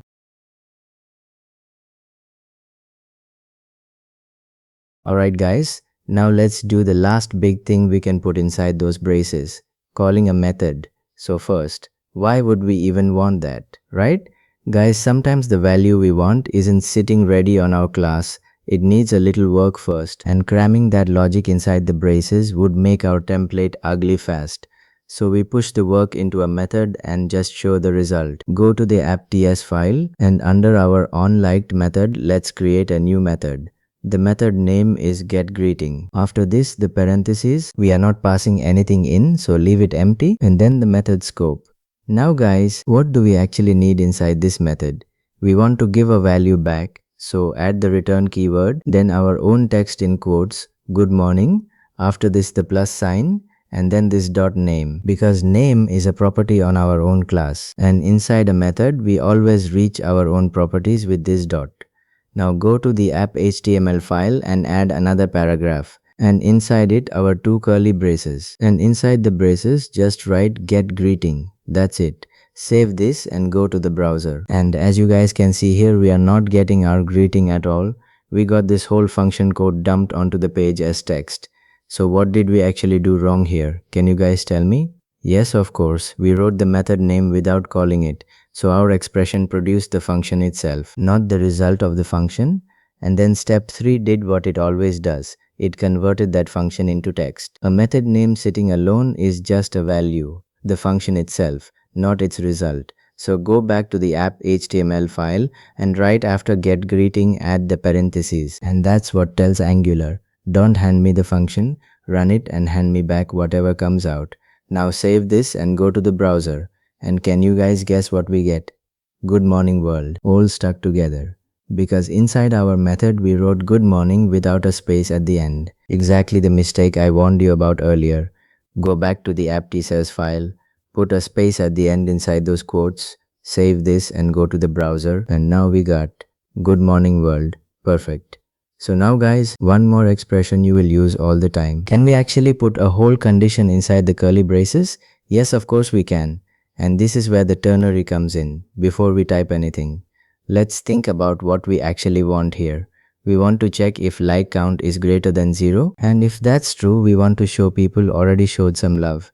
And if it's not, meaning nobody has liked anything yet, we fall back to be the first to like this. So let's add one more paragraph, and inside the braces write like count greater than 0. That part is our condition. Now add a question mark right after it. And the question mark is what kicks off the true branch. So right after it drop our first message in quotes, then a colon, and the colon is what switches us over to the false branch. So after it add our second message in quotes, that's the whole shape guys. Condition, question mark, true value, colon, false value. And it works great inside interpolation. Make sense? Save this and go to the browser. And as you guys can see here, since nobody has clicked anything yet, we got no likes yet. And now click that like button once and the line flips to people like this. Both cases working. Cool, right? Alright. Now the last and most important thing about interpolation, and this one sets up our next lecture.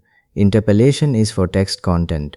But does that mean the curly braces only ever work between tags? Can you guys guess? Actually no. Angular also lets you use interpolation inside an attribute value, and when it shows up there, Angular quietly treats it as a property binding under the hood. So let's see what that looks like and where it falls apart. Go to the app.ts file, and under our like count property, let's create a new property. The property name is follow disabled. Next we define the type. And since we are only storing true or false here, the type is boolean. So add the colon and the type boolean.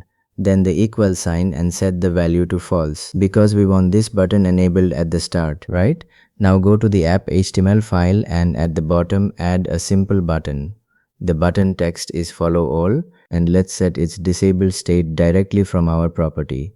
Our familiar curly braces with is follow disabled inside them, sitting right there as the attribute's value. Exact same interpolation syntax we've been using all lecture, just now it's living inside an attribute instead of the text between two tags. That's it. Save this and go to the browser. As you guys can see here, our button is grayed out and clicking it does nothing at all. But wait guys, we set is follow disabled to false, right? And false is supposed to mean do not disable this button. Let's go back to the app.ts file, change that false to true, save this and go to the browser again. And as you guys can see here, we got exactly the same grayed out button. So our false and our true are giving us the identical result.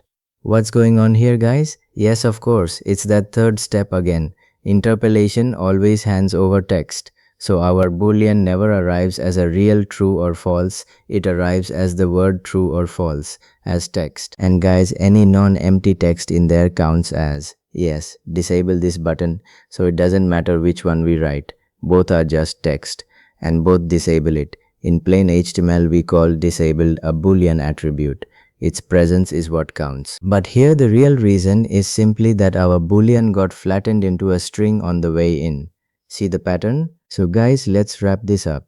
Interpolation with our two curly braces takes an expression, evaluates it against our class, converts the result into text and drops it into the page. And it reruns on every event so our screen stays in sync with our data. Inside it we read properties, walk property paths, do arithmetic, join strings, call methods and use a ternary. And we never change anything from in there. And we even saw it can live inside an attribute, not just between tags. Hope you guys got the idea. And guys, leave that follow all button broken exactly as it is because it is the perfect problem for our next lecture. Interpolation can only ever put text into the page. But what happens when we need to set a real property of an element, a real boolean on a disable button, a real image URL on an SRC? For that we need a completely different bridge, and that's property binding with those square brackets you already got a first taste of back in lecture 34. Let's go and finally understand them. See you in the next lecture.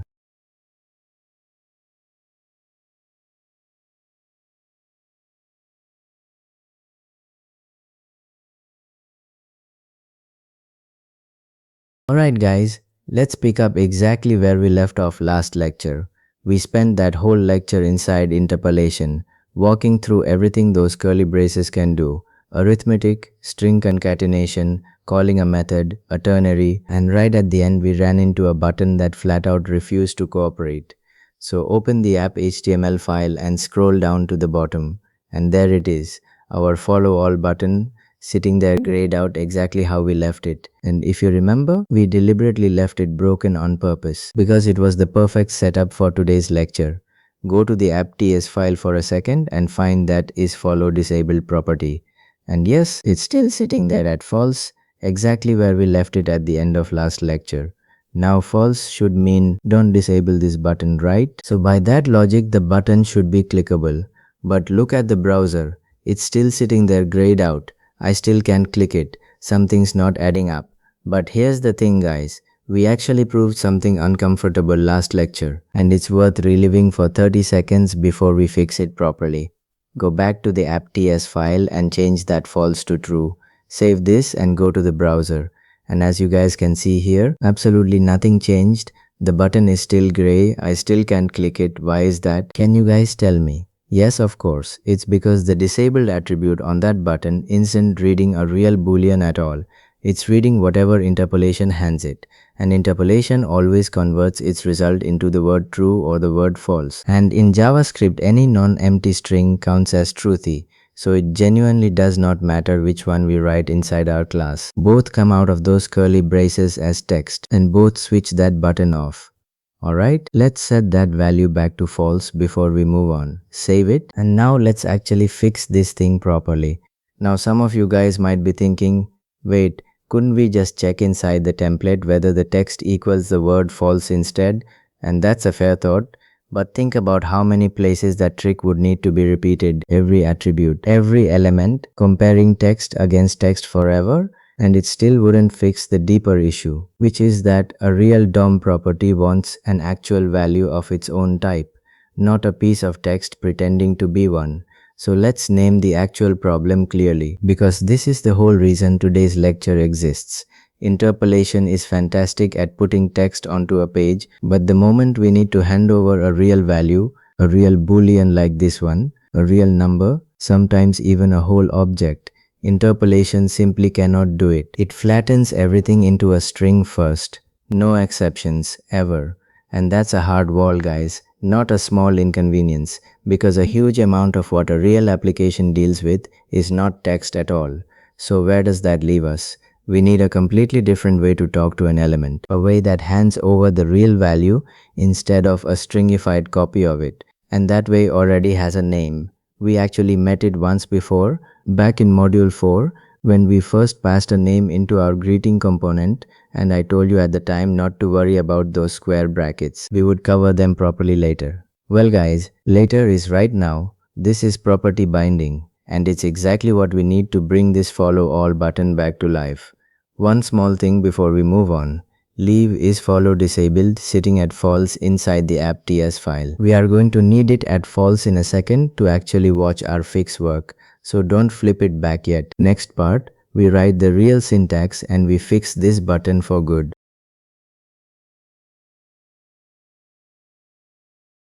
Alright guys, property binding. And honestly, the syntax itself is refreshingly simple. On the left, we take the property we want to target, we wrap it inside square brackets, after this the equal sign, and inside the quotes we write an expression. That's the whole shape. Property inside brackets, equal sign, expression inside quotes. That's it. Now what are those square brackets actually doing? Can you guys tell me? Yes, of course. They are a marker for Angular. They tell Angular, don't treat whatever is inside these quotes as plain text. Treat it as a real expression. Go evaluate it against my class and hand the actual result over to this property. No stringifying, no flattening, just the real value carried straight across. So guys, if this square bracket thing feels a little familiar, that's exactly because it should. Way back in module 4, when we built our greeting component and needed to pass a name down into it, we wrapped name inside square brackets, and I told you, don't worry about this yet, we will go deep on it later. That lecture was our first taste, and this lecture is us finally getting the full meal. So keep that connection in your head. It's the exact same mechanism. We are just seeing it properly for the first time. Now before we touch the button, there's one idea I really want you guys to get solid because it explains almost every strange thing you will ever run into inside an Angular template. And that's the difference between an HTML attribute and a DOM property. Picture a light switch on your wall. The attribute is the little printed label sitting next to the switch. The property is the actual switch hiding inside the wall. When the browser first loads our page, it reads every one of those labels exactly one time, and from them it builds a real living object in memory for each element. And that object is where the real switches actually live. Now here's the part that trips people up. And remember, last lecture we found out that curly braces on an attribute actually still reach that real switch too. Angular treats it as a binding either way, so both syntaxes get to the same destination. The difference isn't where the value goes, guys, it's what shape the value arrives in. Curly braces always flatten whatever comes out into plain text first, so the switch only ever receives a label, the word true or the word false written out as text, and a switch that just sees some ink doesn't know what to do with it except flip on. Square brackets skip that flattening step completely. The real value walks straight over. A genuine boolean, not a word pretending to be one. Remember that one sentence, guys. Property binding always hands over the real thing, never a label pretending to be one. Alright, let's fix it. Go to the app HTML file, scroll to our follow all button, and first delete that whole disabled attribute with the interpolation inside it. We don't need any of it anymore. Now type disabled again, but this time wrap it inside square brackets. After this, the equal sign, and inside the quotes just write our expression, which is follow disabled. That's the entire fix, guys. That's it. Now some of you might be looking at this thinking, wait, where did the curly braces go? Good question. And this is exactly where we need to be careful. Because remember what we just proved a minute ago and what we already saw last lecture too. Curly braces genuinely can sit inside a plain attribute value. That's exactly the mess disabled equals our curly braces was a minute ago. But the moment we've written square brackets, Angular already treats everything inside those quotes as one single expression. So curly braces sitting inside it aren't valid syntax anymore. And Angular throws a template error instead of quietly doing anything useful. So it's one or the other, guys. Brackets or braces. Never both stacked together inside the same binding. Save this and go to the browser, and as you guys can see here, our follow all button isn't gray anymore. It's a completely normal looking button, and I can actually click it. Perfect. Right click and inspect it. And notice something, guys. That bare disabled label is completely gone from the markup. Angular never touched the label, it only flipped the real switch. And this particular property happens to be one the browser keeps synced with its own label automatically. So once the switch goes off, the browser removes the label for us on its own. Next, let's prove the other side too. Because a check like this only really means something once we see both outcomes. Go back to the app.ts file, flip is follow disabled to true, save this and go to the browser. And as you guys can see here, the button goes dead again. Grayed out, can't click it, inspect it now, and the browser has stamped that disabled label back onto the markup all by itself. Flip it back to false and save. That's our real fix confirmed both ways. Hope you guys got the idea. Next, let's put this same trick to work somewhere you are going to need in basically every project you ever build.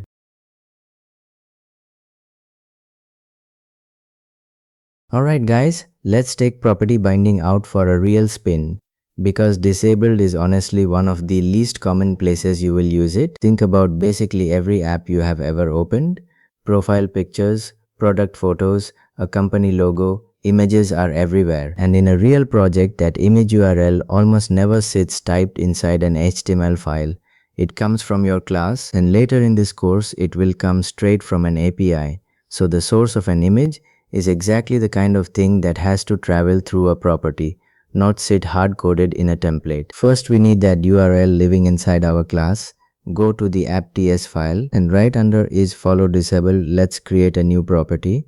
The name is avatar URL, small a on avatar, capital U on URL.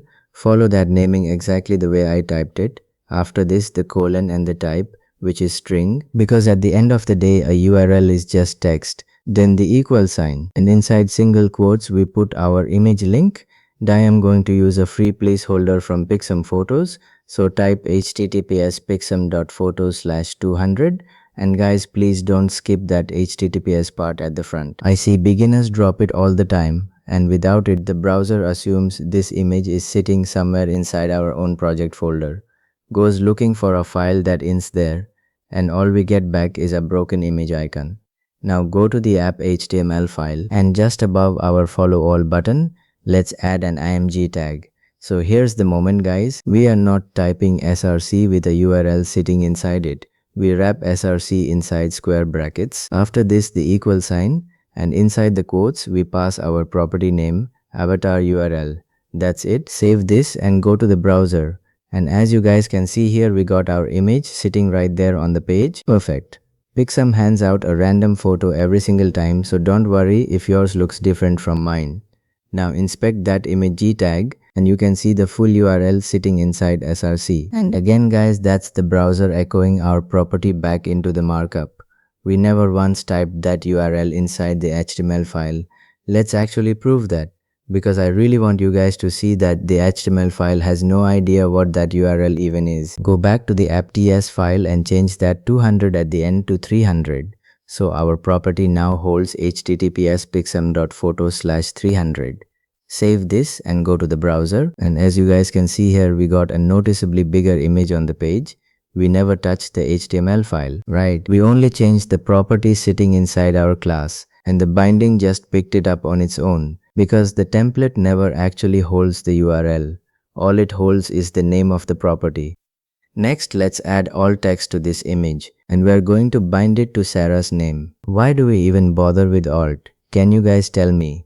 Two solid reasons, guys. If the image ever fails to load, the browser shows this text in its place, and screen readers read it out loud for people who can't see the image at all. So in a real project, this one is not optional, and our name is already sitting inside the class. We have that user1 object with the name Sarah on it. So inside the img tag, add alt, wrap it inside square brackets, equal sign, and inside the quotes pass user1.name. And this dotted path works exactly the way it did inside interpolation last lecture. The expression rules never changed one bit, only the destination changed.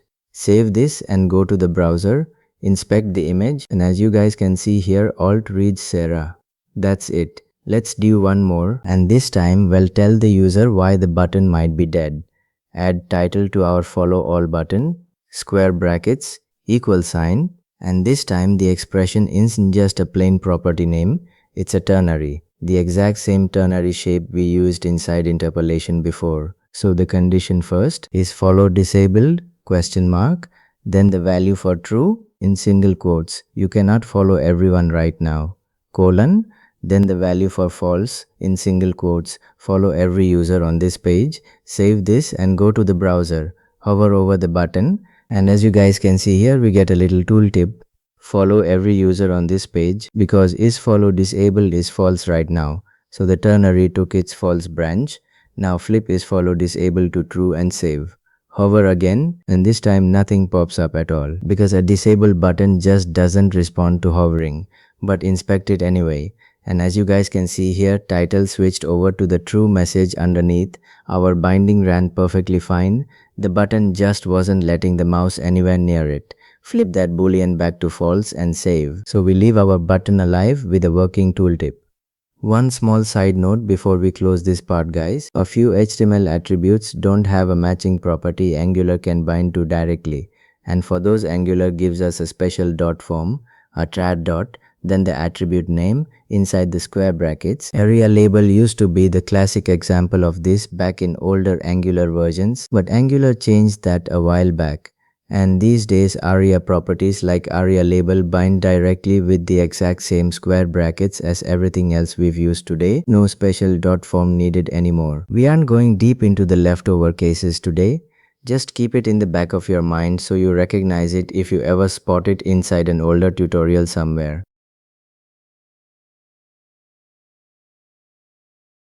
Alright guys, scroll up in the app HTML file to our user cards for a second and look at what we already wrote back in module 4. On our user card element, we have name wrapped inside square brackets, equal sign, and inside the quotes. user1.name. Look closely guys. That's exactly the same syntax we have been writing this entire lecture. Disabled, src, alt, title, all of it. Property inside brackets, expression inside quotes. So this is the part I really want you to take away from today's lecture. An input on our own component gets bound in exactly the same way as a real property on a real HTML element. There is no separate syntax for our own components. Angular doesn't care. When Angular sees a binding like this one, it looks at whatever is sitting on the left, name, and asks one question. Does this element expose an input with that name? If yes, it fills that input. If not, it checks whether the underlying DOM element itself has a property with that name, and if neither one exists anywhere. Angular tells us immediately with a compile error. It never just silently does nothing. So one syntax, two possible destinations, and honestly we never even have to think about which one we are talking to. Angular sorts that out for us. Now scroll down a little to our greeting components, and remember back in module 4 we wrote name inside square brackets on each one, and inside those brackets single quotes, Sarah on one, John on the other, and I told you at the time, if you leave those inner quotes off, Angular goes hunting for a property with that exact name on our own class and finds nothing. Let's actually watch that happen right now instead of just taking my word for it. So go to the app.html file, find the greeting bound to Sarah, and strip out just the inner quotes. So instead of name inside square brackets equal to Sarah wrapped in single quotes, we now have name inside square brackets equal to Sarah with no quotes around it at all. Save this and go to the browser, and as you guys can see here, we get a compile error saying Sarah does not exist on our app class. Why is that? Can you guys tell me? Yes, of course, because the square brackets tell Angular the right side is an expression. So Angular went looking for a property literally called Sarah somewhere on our app class, and there isn't one. Our class only has user1, user2 is follow disabled, and avatar URL. None of them called Sarah. So if we genuinely want to pass a literal piece of text through a binding, we have to say so explicitly. We wrap that text in its own single quotes, sitting inside the binding quotes. Go back and put those inner quotes back around Sarah. Save this and go to the browser, and as you guys can see here, our greeting is back. Good morning, Sarah. Remember this rule, guys. No brackets at all means literal text automatically. Brackets with no inner quotes means an expression, and a piece of text living inside an expression always needs its own quotes to prove it's really just text. Alright, let's quickly recap what we actually covered today. We opened with a button that lied to us, disabled no matter what we typed, because interpolation can only ever hand over text. Then we met property binding, square brackets around a property, a real expression inside the quotes, going straight to the live property on an element and never to the markup label, and we use that exact same syntax on a boolean, on a string URL, on a dotted object path, and on a ternary, and we even saw our own components take an input through that exact same door. So at this point guys, you can push any real value from your class into any element or any component sitting inside your template. But notice something before we go. Everything we did today only moves in one direction, from our class out into the view. Our follow all button is sitting there completely alive right now. Fully clickable, and if you actually click it, absolutely nothing happens. It doesn't even know we touched it. So how do we go the other way? How do we react when a user actually clicks something or types into an input? That's event binding, guys. And that's exactly what we are covering in the next lecture. Hope you guys got the idea. See you there.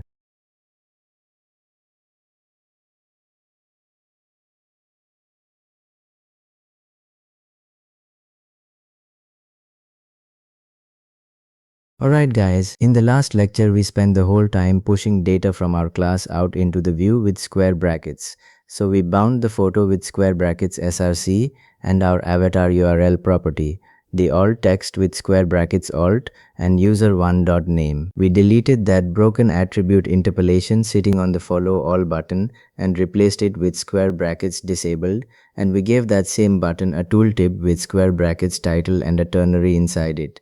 Our app is still running with ngserve. So save this and go to the browser, and as you guys can see here, everything is right where we left it. The random photo, The total likes line still showing 0, and at the bottom our follow all button, fully enabled now. If I hover on it, as you guys can see here, the tooltip reads follow every user on this page.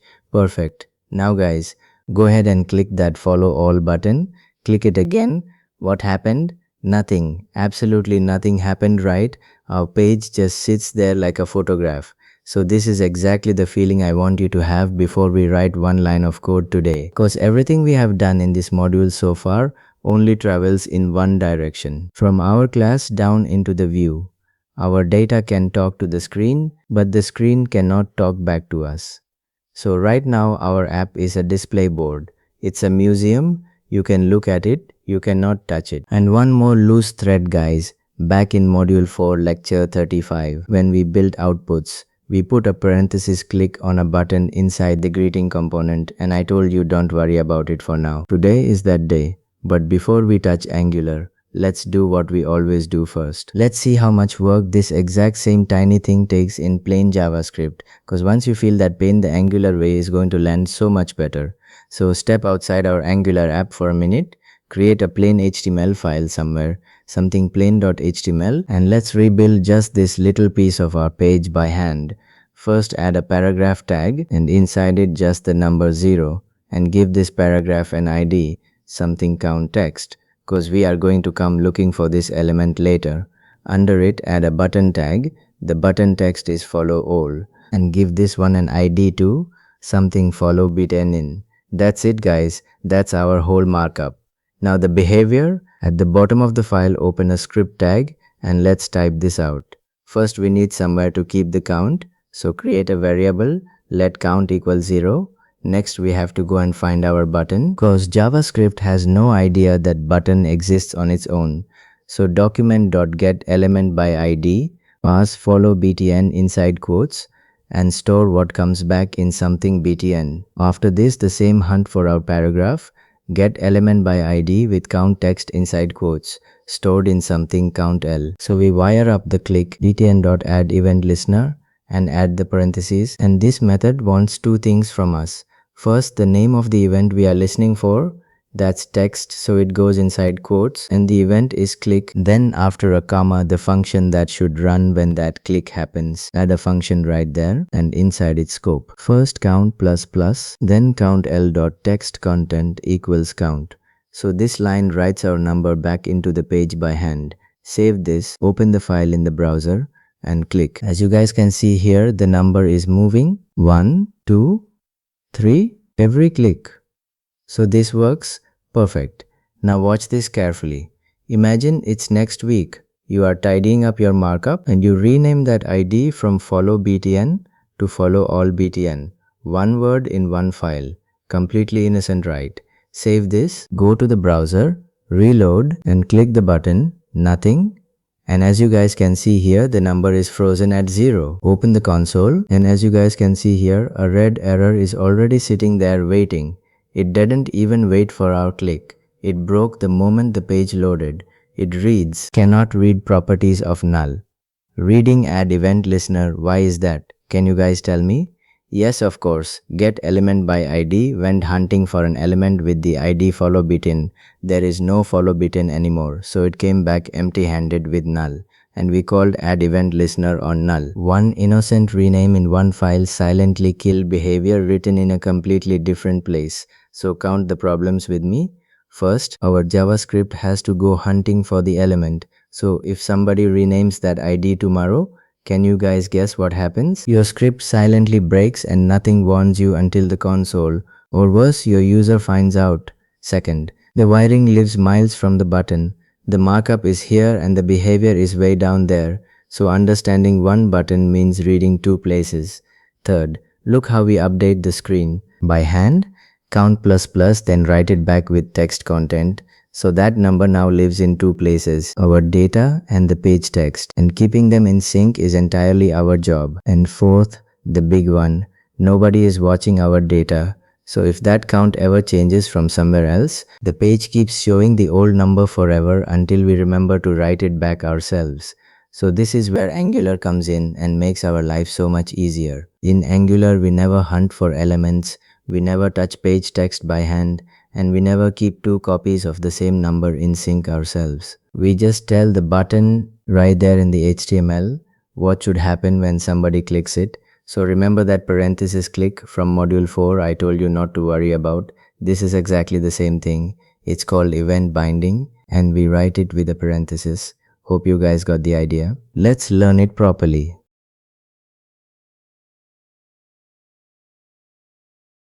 Alright guys, event binding. The shape is simple.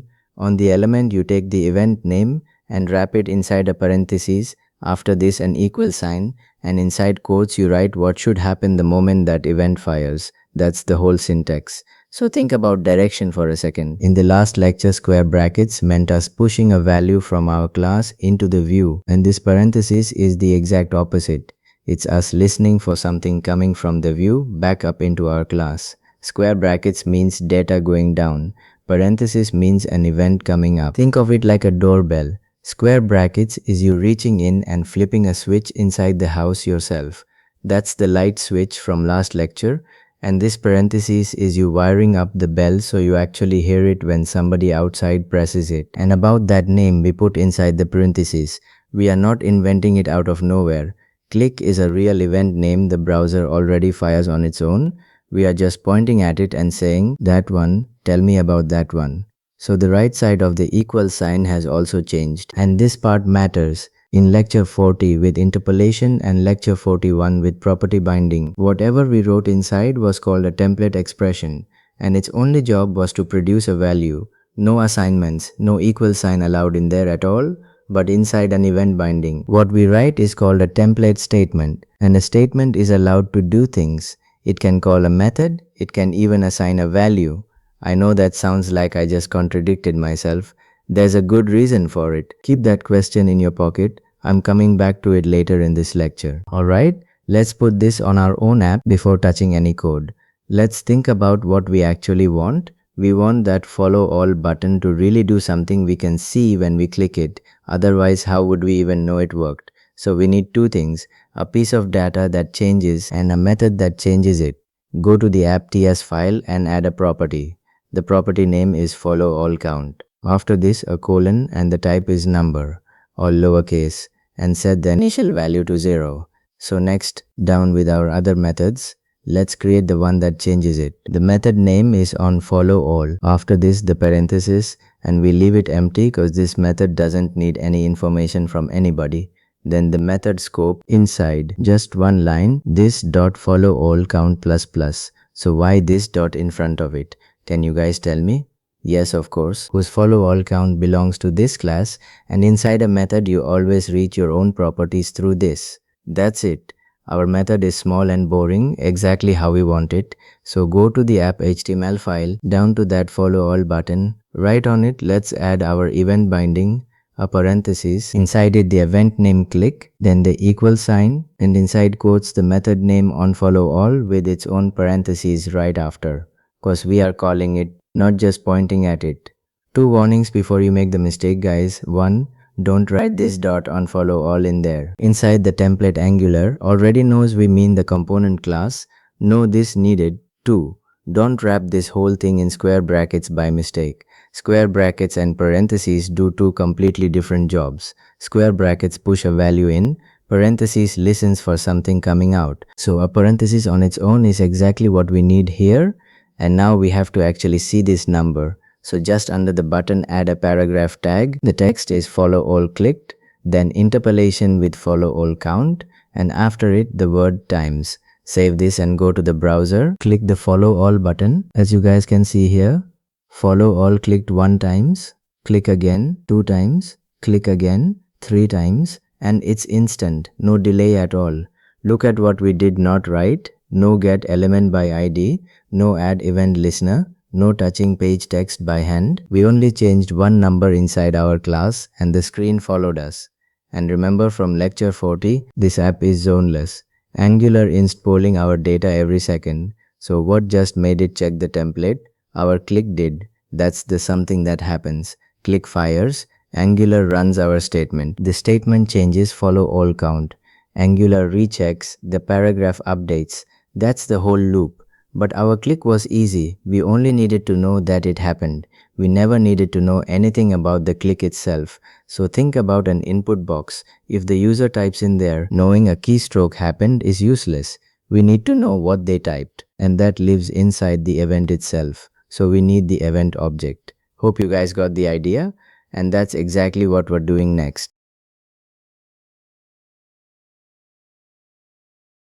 Alright guys, every time an event happens in the browser doesn't just shout event happened and walk away. It builds a little object full of details about that event and hands it straight to whoever is listening. For a click, that object knows which element you clicked and where the mouse was. For a keyboard press, it knows exactly which key, and for something like typing into a box, it knows the element you were typing into, which means it knows the text sitting inside that box right now. All the information we want is already sitting right there. We just have to ask for it. And in Angular, we ask for it by a name. $event. Why the $? Can you guys tell me? This is Angular's way of telling you, this name isn't yours. I'm giving you this one. Follow all count is ours. We made it up. We can rename it whenever we like. But $event is a reserved name Angular fills in the moment an event fires, and it only exists inside the quotes of an event binding, not inside interpolation, not inside a property binding. So let's see it in action. So go to the app HTML file, and right under that follow all clicked paragraph, add a small input box. First the input tag. The input type will be text. Then add the placeholder.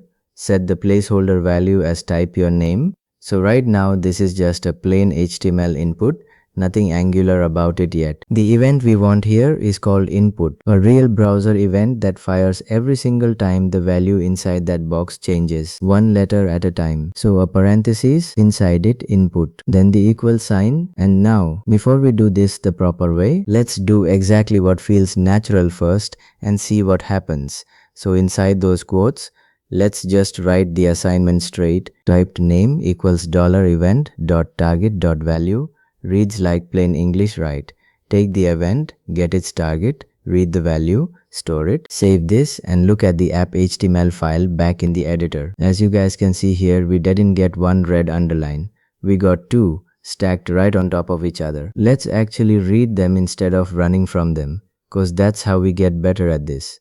The first one says object is possibly null. The second one says property value does not exist on type event target. So what's going on here? Can you guys tell me? Yes, of course. Let's take them one at a time. The first is Angular being careful. $event.target isn't guaranteed to exist for every event out there. So TypeScript marks it possibly null just to be safe. The second is the real one, guys. $event.target is typed as something called event target. An event target is about as bare bones as a type gets. It's the shared ancestor for literally anything that can raise an event, a button, a div, the whole document, even the window, and none of those have a value property. Only certain elements like an input box do.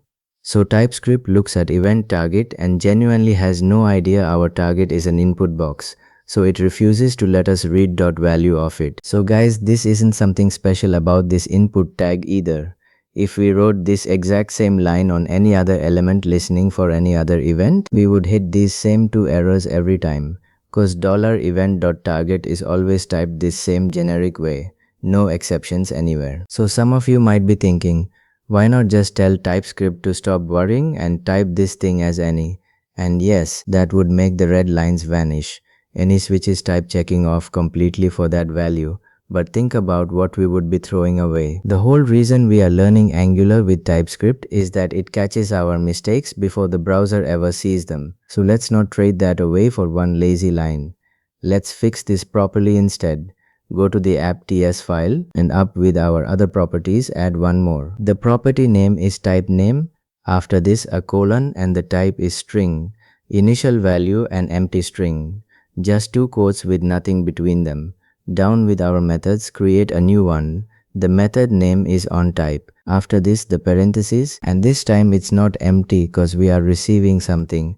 So add a parameter, something event, after this a colon, and the type this time is event, capital E, the real browser event type, not any. After this the method scope, and inside it this dot type name equals, then we wrap event.target inside its own parentheses. Right after it the keyword as, followed by HTML input element, and only after closing that parenthesis do we add dot value at the very end. What we are really saying here is, trust me TypeScript, I know for a fact this target is an input element. Let me read its value. That's called a cast, and it's the proper fix for this exact error. Remember this pattern, you are going to see it again. So back to the app HTML file, inside the quotes of the input event binding, replace our broken assignment with onType and $event inside its own parentheses, cause our method needs those event details handed to it right here. Just under the input add a paragraph tag, the text is you typed, then interpolation with typed name. Save this and go to the browser, start typing your name inside that box. As you guys can see here, every single letter shows up in that paragraph the instant you type it, and this time, no red underline anywhere. Perfect. Now this is working exactly as we expected. Alright guys, before we move on, I want to clear up something that should be bothering you a little. So let's deal with it now while it's fresh. So back in lecture 40, I was very strict that inside interpolation and later inside property binding, you could not assign anything, no equal sign at all. Angular refuses to even compile it. But a few minutes ago, we wrote this dot type name equals something right there inside the quotes of an event binding, and Angular didn't complain about the assignment itself, only about the type. So why is assignment fine here and banned everywhere else? Can you guys tell me? Yes, of course, cause these are two completely different slots with two completely different jobs. Whatever we write inside curly braces or square brackets is a template expression, and its only job is to produce a value. It's read-only. It cannot change our data. That's why Angular blocks assignments there. But whatever we write inside the quotes of an event binding is a template statement, and a statement's whole job is to do something. So side effects aren't just allowed, they're the entire point. You can call a method, you can assign a value, you can even chain two statements with a semicolon. And just to be really clear guys, that compile error we just fixed had nothing to do with the equal sign being illegal. It was purely about the type E of $event.target. The assignment itself was always legal syntax. So the real question, just because you can put logic directly in there, should you? No. That HTML has no types helping you. You can set a breakpoint in it, you can't reuse it. And the moment it grows past one line, your template turns into a mess. So the rule stays simple. One call in the template, the real work in a small method in the class. Alright, now let's prove this parenthesis isn't a click-only feature. Click is just a name guys. The parenthesis doesn't care which name we put in there, as long as the browser genuinely fires that event. Let's try another one on our input. Change the event name from input to key up. Same shape, just key up instead of input. Everything else stays exactly the same. Save this and go to the browser, type something in the box. As you guys can see here, it still works. The paragraph updates as you type. So now watch this. Let me copy some text from somewhere else and paste it into that box using the right-click menu instead of typing it. As you guys can see here, nothing happened. The paragraph did not change at all, even though the box clearly has new text in it now. Why is that? Can you guys tell me? Yes, of course. Key up means a key came back up, and I never pressed a key, I pasted with the mouse. So no key up, no event, no method call. That's the real difference. Input fires whenever the value changes, no matter how it changed. Key up only fires when a key is released. So the same box can behave differently depending on which event we chose.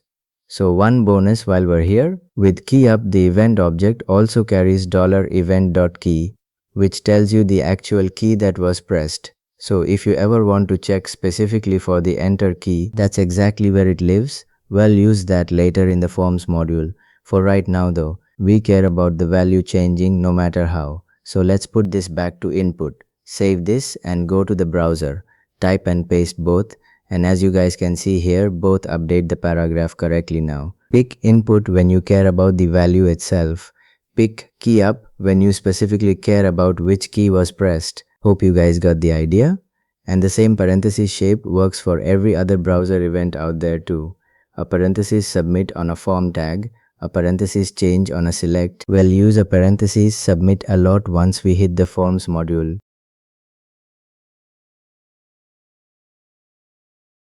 Alright guys, let's keep proving this point, cause it really is the same shape everywhere.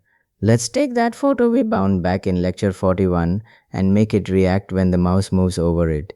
The event name for that is mouse over, and for when the mouse leaves its mouse leave. Both real browser events just like click and input. Before we touch the HTML, let's think about what we need. Same pattern as before, a piece of data to change and small methods to change it. So go to the app.ts file and add another property. The property name is photo message. After this a colon and the type is string. Initial value an empty string, same as we did for type name. Under it let's create two tiny methods. Same shape as onFollowAll. So keep it quick. The first one is onPhotoHover, empty parenthesis, and inside its scope, this dot photo message equals. Then the message inside quotes. You are looking at Sarah's photo. The second one. Same shape, just on photo leave this time, and inside it this dot photo message equals an empty string, cause we want the message to disappear the moment the mouse leaves. So go to the app HTML file, to that img tag that already carries square brackets src and square brackets alt. Right on that same tag add two event bindings, a parenthesis with mouse over, the equal sign, and inside quotes on photo hover with its parentheses. Then a second one, a parenthesis with mouse leave, and inside quotes on photo leave with its parentheses.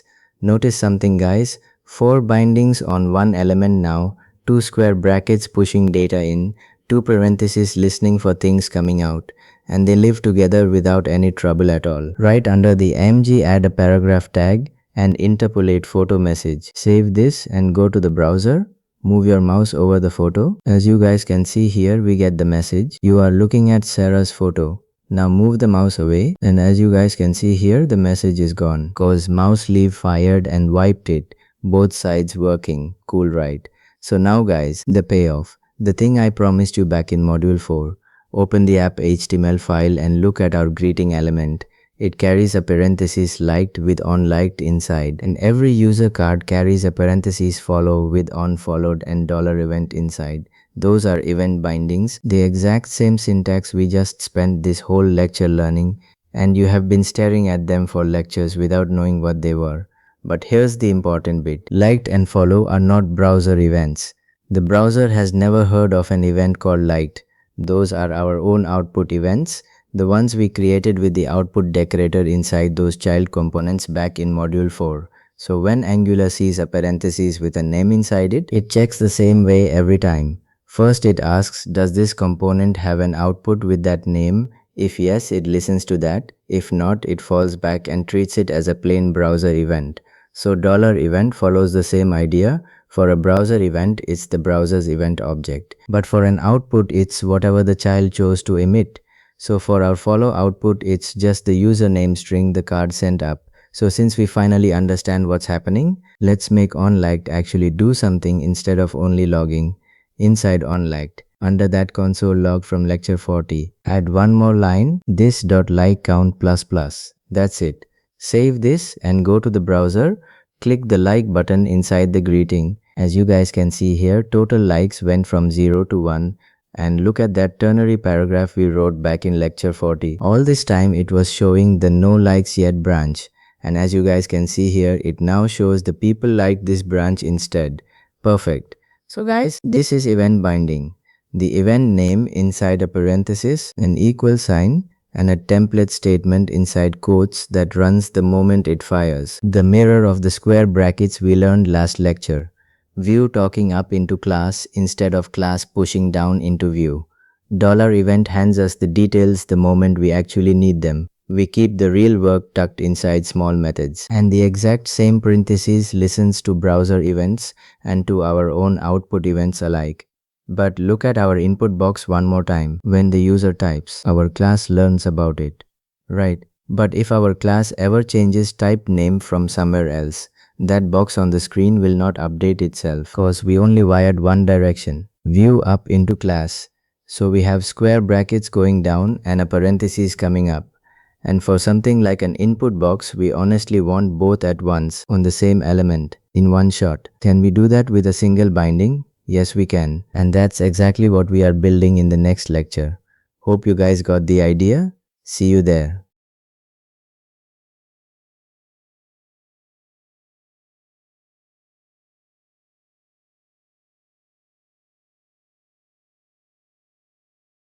Alright guys, welcome back. In the previous lecture we wrapped up event binding, and right at the end of it we built that plain text input with the placeholder type your name, and on that input we added the input event binding, calling on type and passing in $event. So inside the app.ts file, on type takes that event, casts the target as an HTML input element, and drops the value into our type name property.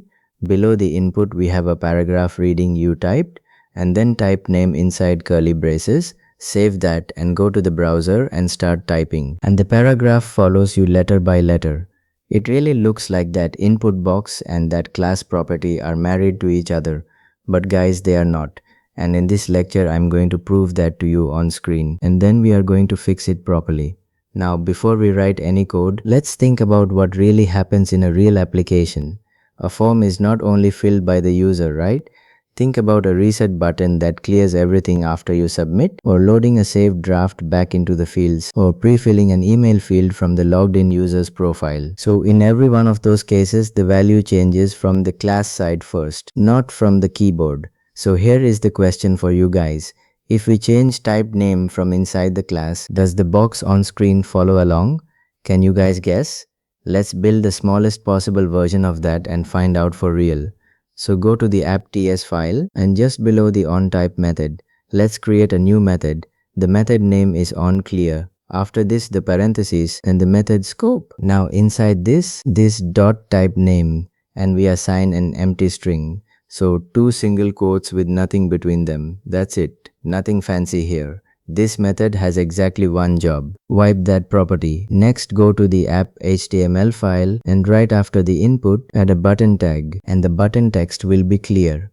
And on that button tag, we add our event binding, a parenthesis with click inside it, and inside quotes we call on clear with its own parenthesis. Same shape as the follow all button we wired in the previous lecture. So nothing new in this step at all. Alright, save this and go to the browser. Guys, we touched the TS file, so the page does a full reload and the box starts out empty. That is expected. So now type your name inside the box, something like Hashamenth, and as you guys can see here, the paragraph updates with every single letter. So typing is still working exactly like before. Now click on that clear button and watch two things at the same time: the paragraph and the box. The paragraph goes right back to you typed with nothing after it, which means type name really is empty now. But look at the input box. Hashant is still sitting there on screen. Why is that? Can you guys tell me? So there are two separate things going on here, and let's take them one at a time. The paragraph is plain interpolation, the same interpolation we went deep on at the start of this module. And interpolation reads type name again every time Angular re-renders that view. And clicking a bound listener is exactly one of the things that wakes up change detection in a zoneless app. We learned about that back in module 3, right? So the paragraph is telling us the truth. The property is genuinely empty. Now come to the input box and ask yourself one question. What did we actually bind on that element? Only the input event, nothing else. We told Angular to listen. We never once told Angular to write. There is no value binding on that input at all. So the text you see inside that box is purely the browser's business. Angular is not touching it. So what we really built in the previous lecture was a one-way street. View to class, the user types, the class hears about it, and that is the end of the road. The paragraph gave us a very comfortable illusion that everything was in sync, and that illusion held up perfectly because the only thing ever changing that value was the user's keyboard. The moment the class changed the value first, the illusion fell apart right in front of us. And guys, real forms need both directions. The class must be able to push a value into the box, and the box must be able to report back into the class. So that is what we call two-way binding, and Angular gives us a really short syntax for it. But before I show you the short version, let's wire both directions by hand with tools you already know. because once you see the two halves with your own eyes, the short version becomes obvious instead of magic.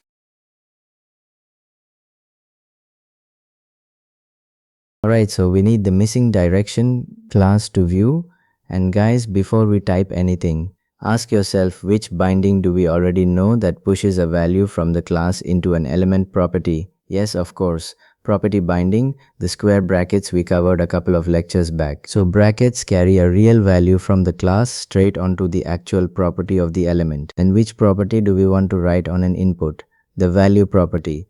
That's the one the browser uses to decide what text is displayed inside the box. So go to the app HTML file and on that same input tag, let's add square brackets, inside them the property name value and inside quotes the property name type name. And that's it. We are not removing the input event binding. We are keeping both of them on the same element. Now you guys might be wondering, wait, can one single element carry a property binding and an event binding at the same time? Yes, of course it can. And this is important. Those two are completely independent of each other. Brackets write into the element, parenthesis listens out of the element. Nothing in Angular says you have to pick only one.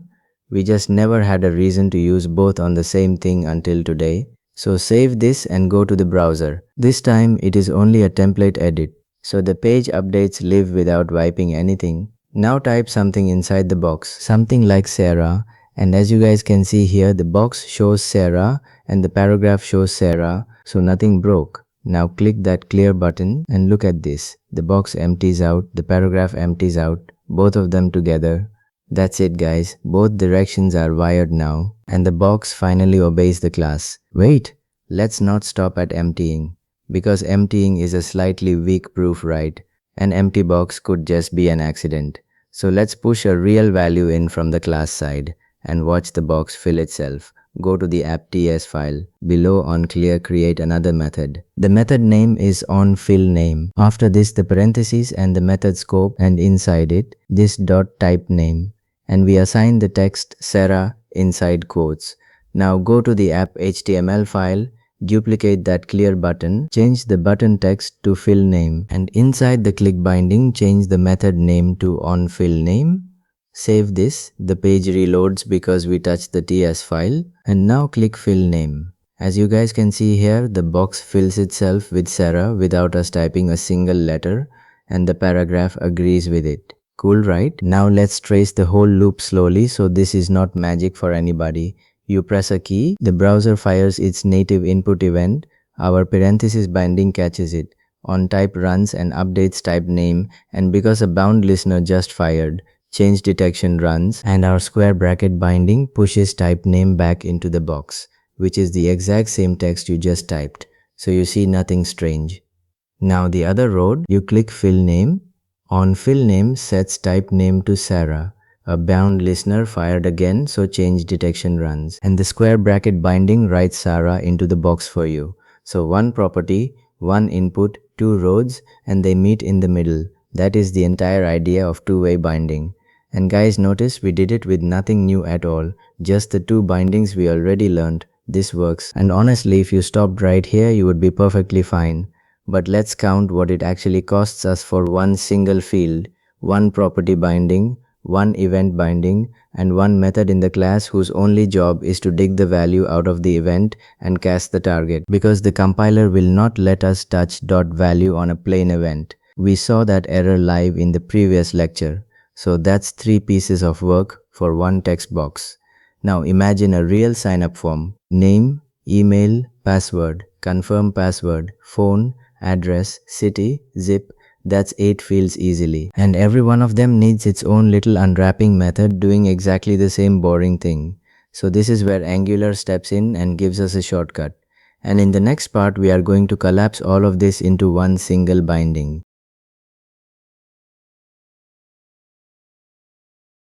Alright guys, so Angular has a combined syntax that does both of those halves at once in one binding. And it looks a little strange the first time you see it. So let's walk into it slowly. The shape is this. Square brackets on the outside, and inside those square brackets a parenthesis. And inside that parenthesis the name of the thing we are binding. So the parenthesis is sitting inside the box, People call this the banana in a box. The parenthesis is the banana and the square brackets are the box. And it sounds silly, but honestly you will never again forget which one goes on the outside. And guys, the shape is not random. It is telling you exactly what it does. Square brackets mean right into it. We learned that a couple of lectures back. Parenthesis means listen out of it. We learned that in the previous lecture. So putting them together in one binding just means do both of those things on this one target. That's the whole story. There is no third mystery mechanism hiding in there. And by the end of the next part, I will show you the exact two bindings it turns into. So let's type it. Go to the app HTML file and on that input, first remove the value property binding and also remove the input event binding. Both of them are going away. Now add square brackets. Inside them add a parenthesis and inside that parenthesis type ngModel and follow this naming convention exactly the same as this, lowercase n and g, capital M for model, and then inside quotes the property name type name. Save this and go to the browser and look at this guys, we have a compile error and the editor is showing us a red underline right under ngModel. Let's read what it says. Can't bind to ngModel since it isn't a known property of input. So why is that? Can you guys tell me? So think about the difference between value and ngModel for a second. Value is a real property of a real input element. The browser itself owns that property. So Angular could bind to it with no help from anybody. ngModel on the other hand is not a property of anything.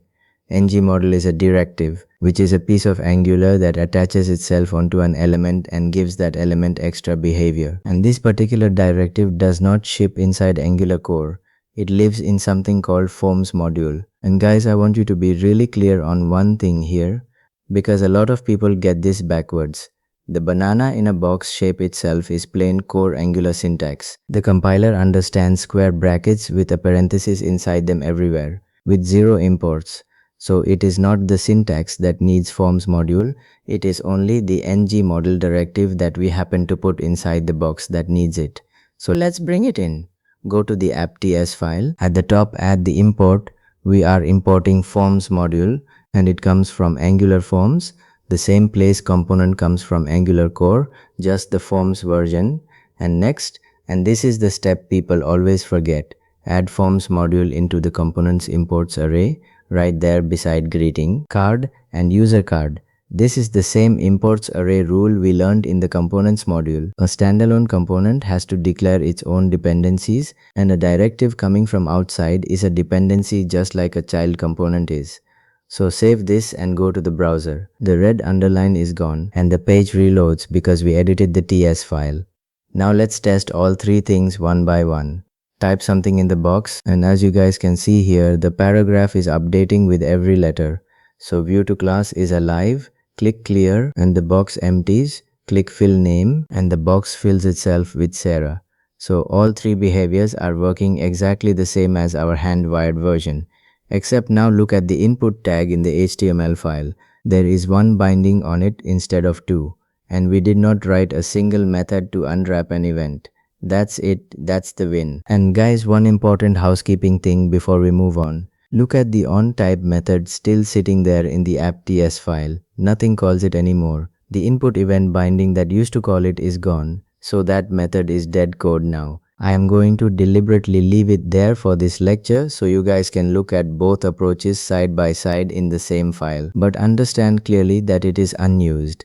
And in a real project, you would delete it and be careful here. TypeScript will not warn you about an unused public method on a class. So dead code like this can sit inside a project for years without anybody noticing. Hope you guys got the idea.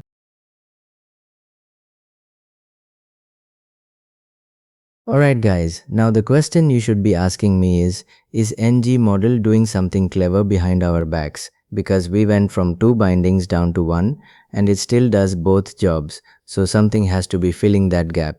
And the honest answer is yes, something is, but it is not clever at all. It is just the compiler writing the second binding for you. So let's unwrap it completely. And I want to actually type the long form on screen so you see it with your own eyes. So go to the app HTML file and on that input remove the combined binding for a moment. Now first the right in half, add square brackets, inside them the name ngModel, and inside quotes the property type name. So that is class to view, exactly like our old value binding, except this time we are writing into the directive instead of the raw element property. Next, right beside it, the listen out half, add a parenthesis, and inside it the name ngModel change, and inside quotes we do the assignment ourselves. Type name equals $event, and remember guys, an assignment like this is completely legal in here because the right side of an event binding is a template statement, not an expression, and statements are allowed to change things. We covered that difference in the previous lecture. Now where did that name ngModel change come from? Can you guys guess? The rule is very simple and very strict. It is the property name plus the word change stuck on the end. So any banana in a box binding of some property x turns into square brackets x plus parenthesis x change. Angular does not guess or search around for a matching event. It looks for that exact name. And here is a nice detail. The value that $event carries here is not a DOM event at all. The directive hands us the new text directly. So there is no target, no cast, no HTML input element anywhere in sight. So that's one more piece of the pain from the previous lecture quietly disappearing. So save this and go to the browser and test it. Type something, the paragraph follows, click clear, the box empties, click fill name, the box fills. Identical behavior, guys, absolutely identical, because this long form is literally what the short form becomes. Now that you have seen it, let's put the short combined form back on that input, because in real projects nobody writes the long version. We only wrote it here so it stops being magic. And one quick side note before we move on, this banana in a box shape is generic Angular. It is not a forms feature. Any component that exposes a property and a matching property change pair can be used with it. Even a component that we write ourselves. We are not building one of those today. That is beyond this lecture. But keep it in the back of your mind so you don't walk away thinking two-way binding belongs only to forms. Now let's talk about the two mistakes that everybody makes with this syntax. Because when you are typing fast, it is really easy to lose one of the two symbols. Mistake number 1, only the parenthesis, no square brackets. On the input, change it to a parenthesis with ngModel inside it, and inside quotes type name equals $event. Save this and go to the browser. And guys, look carefully. There is no red underline, there is no console error, everything looks completely fine. Now type something. The paragraph does not move at all. Click clear, the box does not empty. So both directions are dead and nothing at all is complaining. And this is the nastiest kind of bug there is. What happened is we told Angular to listen for an event called ngModel, and nothing on this element ever emits an event with that name. Remember, the real one is ngModel change. So our statement simply never runs. And with no square brackets, there is nothing writing in either. So now mistake number 2, only the square brackets. Change it to square brackets with ngModel inside, and in quotes type name. No parenthesis anywhere. Save this and go to the browser. Click fill name, and as you guys can see here, the box fills up with Sarah. So class to view is perfectly alive. Now type something inside the box. The paragraph does not move. Type name is frozen at Sarah no matter what you type. So we are writing in, but we are not listening. And guys, this is exactly the problem we opened this lecture with, just flipped around the other way. The lesson is simple. Brackets write in, parentheses listens out, and the form field needs both. And that is the entire reason the combined form exists. Alright, so let's put the proper binding back. Square brackets with the parentheses inside. ngModel bound to type name. Save this and go to the browser, type your name, then click fill name, then click clear, and all three are working. Perfect. So let's recap this module so far. The square brackets gave us one direction, the parentheses gave us the other direction, and today we learned the one binding that gives us both at the same time, plus the one import that it needs, and in the next lecture we are going to do something quite different. Because sometimes you don't want a class property sitting in the middle at all. You just want to grab hold of the input element itself right there in the template and read it directly. So for that, Angular gives us template reference variables, which we create with a hash symbol. And that is exactly what we are covering next. Hope you guys got the idea.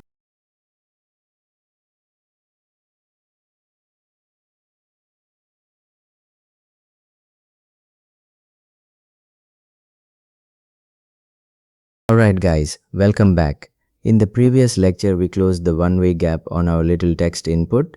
We brought forms module into the app.ts file and added it into the components imports array right beside greeting, card and user card. And then on the input itself we threw away all that manual wiring and put one single binding in its place, square brackets with a parenthesis inside them, ngModel bound to our type name property. Under that input, we built two buttons, a clear button calling on clear and a fill name button calling on fill name, which drops the name Sarah into that property from the class side. Our app is still running with ngserve. So go to the browser, and as you guys can see here, everything is right where we left it. Type inside the box and the paragraph under it follows you letter by letter. Click fill name and Sarah appears inside the box itself. Click clear and the box empties again. Both directions alive. Perfect. Now let's add one more requirement to this little form. And I want you guys to watch this requirement carefully as we go, because it is not shaped like anything we have asked for in this entire module. Here it is. When I click that fill name button, I don't only want the text to appear inside the box. I want the cursor to land inside the box as well, so the user can carry straight on typing. So let me show you the problem live.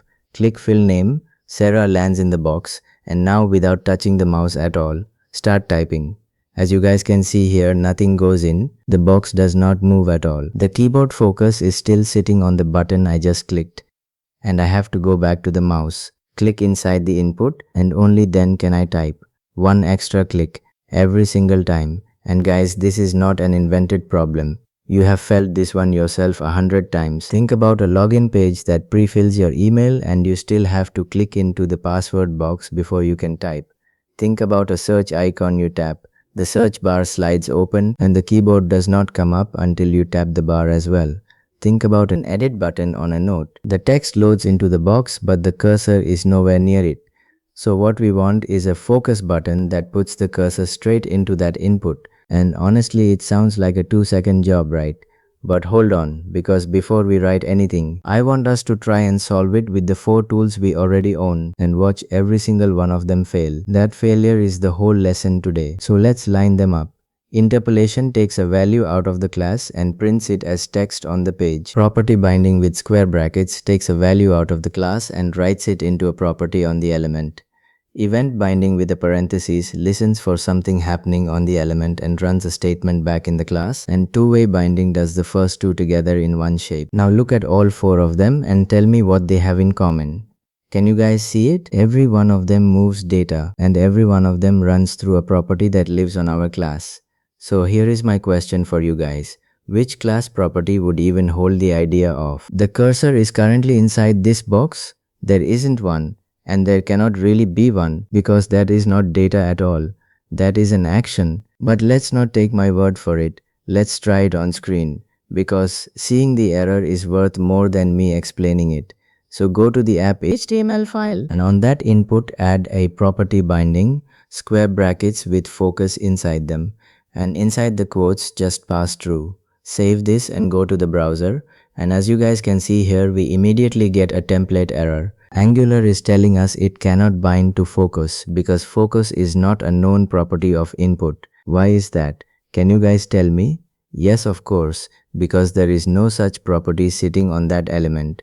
Focus is a method. It is a function you call on the element to make something happen right now. It is not a slot you assign a value into. So property binding only ever knows how to do one single thing. Take the value on the right and assign it into the property on the left, and you cannot assign your way into an action. Let's take that broken binding straight back off the input. Now some of you are already thinking, wait, HTML has an autofocus attribute, just use that one. Great thought. And it is a fair one, but autofocus only does its job once. At the moment that element first appears as the page loads. Our input has been sitting on that page for ages, so switching autofocus on later does absolutely nothing. No error, no cursor, just silence. And the other idea people jump to is, fine, I'll write a method in the class and grab the element with document.getElementById. So guys, we already went down that exact road at the start of lecture 42. Remember the plain JavaScript paint demo, the manual lookup, the ID that somebody innocently renames, and the lovely cannot read properties of null error we got as our reward. That is the road Angular exists to get us off. So we are not walking back onto it today. So what we actually need is a way to point at the real input element itself, right there in the template, with no class property standing in the middle, and then simply call focus on it. And that is exactly what Angular gives us with template reference variables, which we write with a hash symbol. Let's go and build it.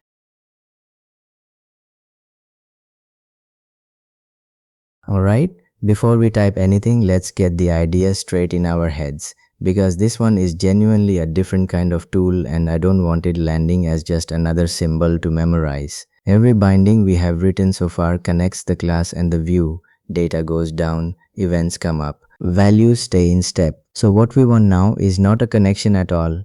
We just want a name for one particular element in our template, so that somewhere else in that same template we can point at it and say, that one there, do this. Nothing flows, nothing syncs, nothing stays in step. We are only sticking a name tag on an element, and that is exactly what a template reference variable is. So let's create one.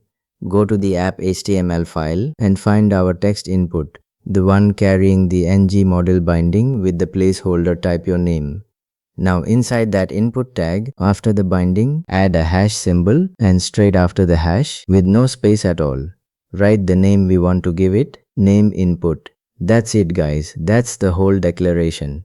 Now look at what we did not write. No equal sign, no square brackets, no parentheses, no quotes, nothing at all on the right hand side. And that is deliberate, because this is not a binding, so it does not get binding shaped punctuation. And that is the first thing that makes this genuinely different from everything else in this module. So save this and go to the browser, and as you guys can see here, absolutely nothing changed on the page. And that is exactly right. Naming something does not do anything on its own. It only means we are allowed to talk about it now. Now the important question, what is actually sitting inside that name input name? Can you guys guess? So guys, it is the real input element itself, the live element that the browser built and put on the page. The very same object you would have got back from document.get element by ID if you had gone hunting for it by hand. But here we needed no ID on the element, no lookup code, and there is no chance of it coming back as null, because Angular created that element and Angular is the one handing it to us by name. And there is a nice little bonus on top. Since the Angular language service knows this is an input element, the moment you type name input and then a dot inside your template, versus code starts auto-completing the real input properties and methods for you, which tells you straight away this is a properly typed thing and not just some loose word we invented. Alright, now let's use it. So still in the app HTML file, right after our clear and fill name buttons, add another button tag and the button text will be focus. Next on that button tag we add our event binding. So a parenthesis with click inside it, then the equal sign, and now inside the quotes comes the interesting part. We write name input, then dot, then focus, and after this add the parentheses. And we add that parentheses because focus is a method. We are not reading a value of anything here. We are calling a function on that element and telling it to do something right now. Now read that whole statement out loud in plain English. On click, the element we named name input. Focus yourself. That's it. And now notice something that should feel slightly strange. We are already finished. We do not go to the app.ts file. We do not create an afocus method. We do not add a single property. So every event binding in this whole module has called something on the class, on follow all, on type, on clear, on fill name, all of them. And this one never touches the class at all, because everything the statement needs is already sitting right here in the template. So that is the real payoff of pointing at the element directly. The work happens right where the element is. So save this and go to the browser, and let's do the failing case first so the difference stays honest. Click fill name. Sarah is in the box. Now start typing without touching the mouse. And as you guys can see here, nothing goes in, exactly like before. Now click our new focus button and look carefully at the box. The cursor is sitting inside it, blinking at us. Start typing again with no mouse and the letters go straight into the box. And the paragraph underneath follows along as well, because ngModel is still doing its job on that same element exactly like before. So the real flow finally works. Click fill name, click focus, keep typing, and the mouse never gets touched again. Cool, right? And guys, notice how small that fix was compared to how impossible it felt 10 minutes ago. One hash and a name on the element, one dot focus inside a click binding, zero properties, zero methods, and not one line of TypeScript anywhere. So that's the whole feature working. And in the next part, we are going to pick it apart properly, because there are a few details about that name that you really want to know.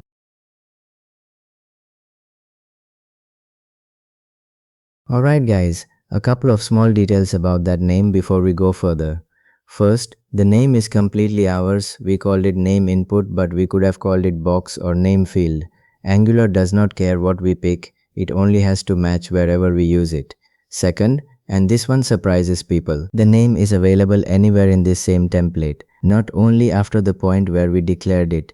So we could move that focus button above the input in the file, and it would still work perfectly. Why is that? Can you guys tell me? Because Angular builds a template in two passes. It creates all the elements first and collects all the reference names while it is doing that. And only after that does it run the bindings. So by the time our click statement matters, every name in the template already exists. And third, look at that input tag as it stands now. It is carrying a two-way binding and a reference variable at the same time, and they are not fighting at all, because they are two completely different kinds of thing.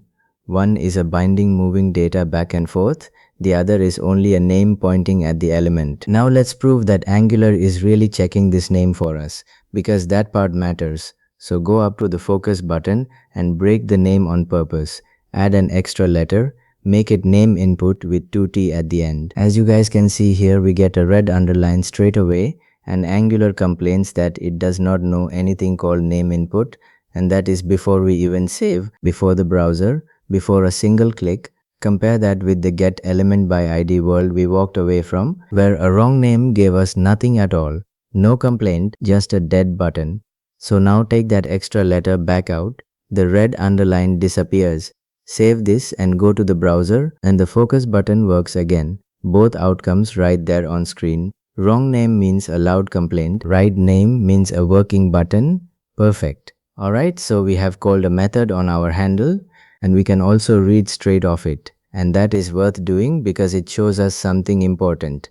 Now go back to the app HTML file and write under our existing paragraph that says you typed, and then type name inside curly braces.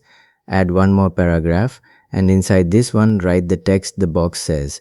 Then open the curly braces, and inside them name input.value and close the braces. And by the way guys, we are putting this paragraph under the other one purely so the two lines sit together on screen and are easy to compare.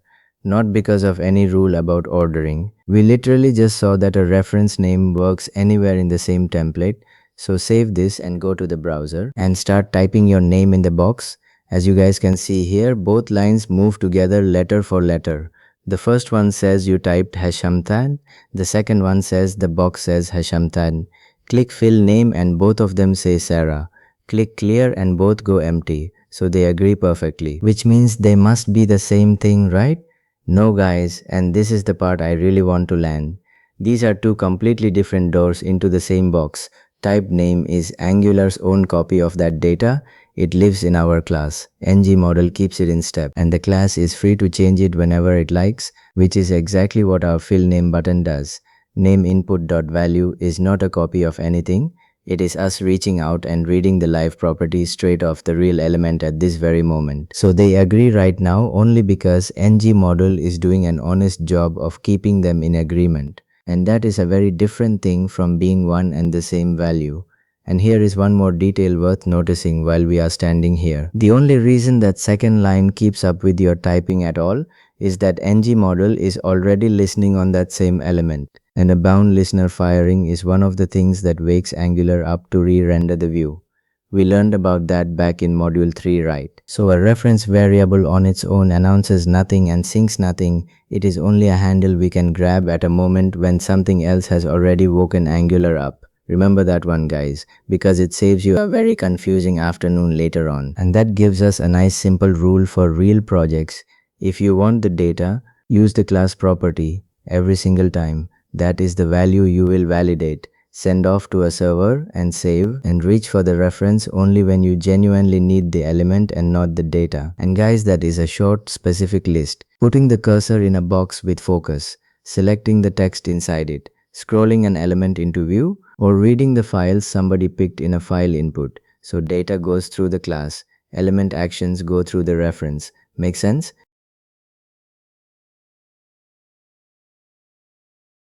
Alright guys, now here comes the restriction, and this one catches everybody at least once. So let's walk into the wall on purpose. So go to the app.ts file, into our onClear method, and try to use our new name in there, this .nameinput.focus and the parenthesis. As you guys can see here, we get a red underline immediately. And TypeScript is telling us that property name input does not exist on type app. Why is that? Can you guys tell me? Yes, of course, because we never declared it on the class. We declared it inside the template. And the template reference variable is a template only thing. Angular compiles it into the template's own little world, and our class has genuinely no idea it exists. Delete that line and our class is clean again. And you might be asking, what if I really do need that element from inside the class one day? Fair question. Angular does have an answer for that. It is called viewChild, and it belongs to a later module in this course. So park that thought for now. We do not need it for anything here at all.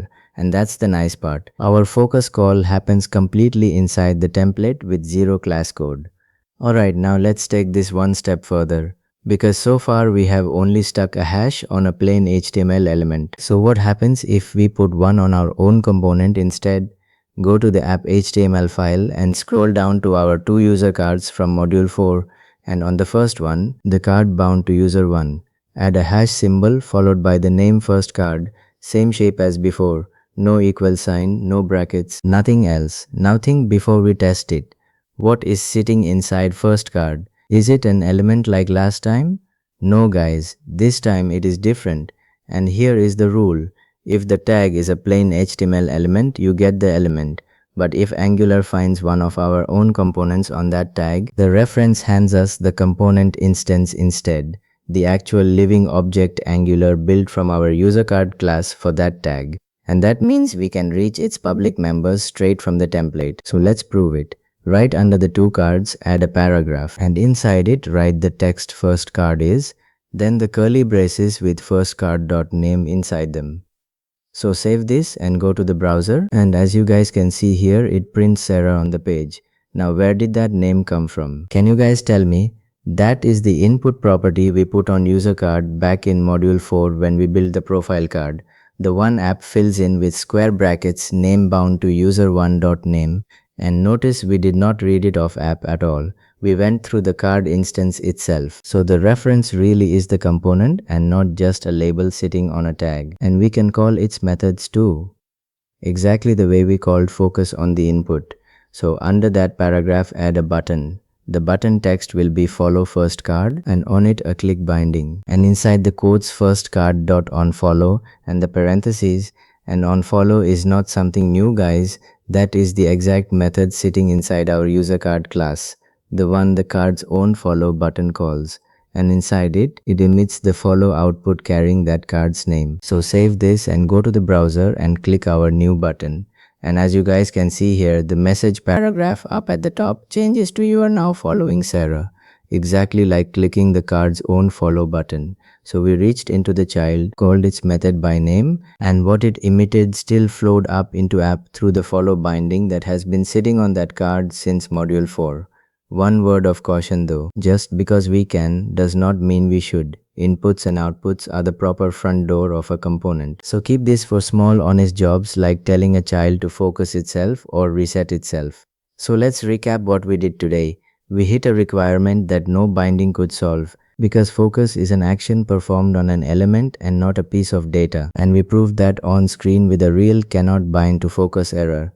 We gave that element a name with a hash symbol, no equal sign and no binding punctuation, and that name handed us the real element, so we called focus straight on it from a click binding with zero code in the class. We read a live property of it with .value and saw that it is a different door from our bound property.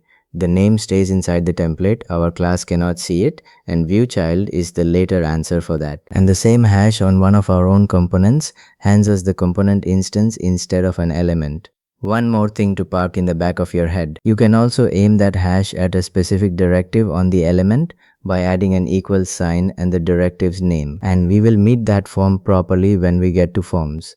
Now in the next lecture we move to something completely different because everything in this module has been about moving values in and out of elements that are always on the page, always rendered, no questions asked. But what if a whole chunk of our template should only exist when a condition is true, an error message only when there actually is an error, a logout button only when somebody is logged in? So for that, Angular gives us a proper control flow block, the @ symbol followed by if, and that is exactly what we are covering next. Hope you guys got the idea.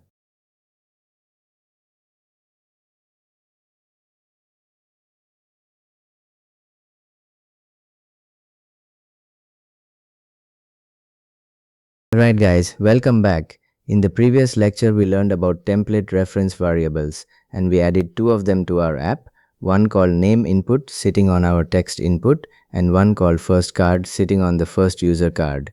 So with those we did some really nice things, right? We focused the input box from a button without writing a single class method, and we read values straight off the real element and straight off a component instance. So our app is doing quite a lot now. But guys, look at the browser view for a second and tell me honestly, does this page look finished to you? Look at these two lines. One says you typed, and after that word there is nothing, just empty space. And right below it another one says the box says, and again nothing after it. Can you guys tell me what happened here? So these are the two paragraphs we built in the previous lecture, one showing type name and one showing name input.value. And right now the input box is empty. So both of these interpolations are giving us back an empty string. And what we are left with on the screen is two labels with no content. It looks like the page half loaded or like something crashed in the middle of rendering. Now guys, imagine a real user landing on this page. They did not write these paragraphs. They do not know that you typed is a label sitting there waiting for a value. They just see broken looking text. So this is exactly the kind of thing that makes an app feel unfinished. And it's not only these two. Think about our follow message paragraph as well. That one is also always in the template, whether we actually have a message to show or not. Why is this happening? Let's think about it properly, because the reason is the important part here. So everything we have written in this template so far renders unconditionally, top to bottom. Angular takes our template and every single element inside it becomes real DOM. Always. Our H1 renders, our greeting renders, our image renders, our buttons render, our paragraphs render. Not one element in this entire template ever asks a question before it appears. And that was totally fine while every element always had something to say.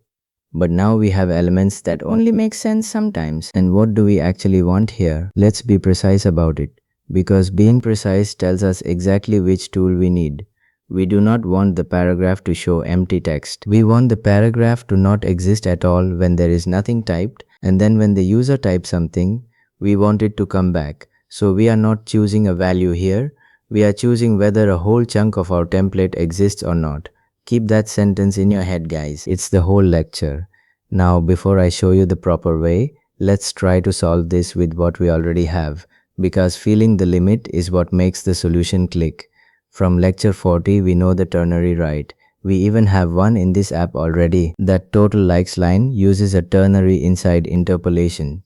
So let's try a ternary here as well. Go to the app HTML file and inside the curly braces of the you typed paragraph, let's write typed name with a question mark after it for the true case, type name again, and then a colon followed by empty quotes for the false case. So save this and go to the browser. As you guys can see here, absolutely nothing changed. The label you typed is still sitting there with empty space after it. Why is that, guys? Can you tell me? Look at where our ternary actually lives. It lives inside the curly braces, and the curly braces live inside the paragraph. So this ternary can only ever decide what text goes into that one little spot. It can pick this value or that value, but it can never reach outside itself and remove the paragraph that is holding it. So the paragraph is simply not its business. And that's true for every single binding we have learned in this module. If you think about it, interpolation drops a value into a spot, property binding hands a value to a property, event binding listens and runs a statement. Two-way binding keeps a value and an element in sync, so every one of them works on a value, and not a single one of them can decide whether an element appears on the screen at all. Let's take that ternary back out. We do not need it. Put that paragraph back to plain type name inside the curly braces. So this is where Angular's built-in control flow comes in. And the first one we need is the @ symbol followed by if. This is the tool that wraps a piece of your template and says, only put this on the screen when this condition is true. And the nice part, guys, this is core template syntax. It's part of the template language itself. So unlike ngModel back in lecture 43 where we had to go and import forms module, here we import absolutely nothing. Let's go and write it.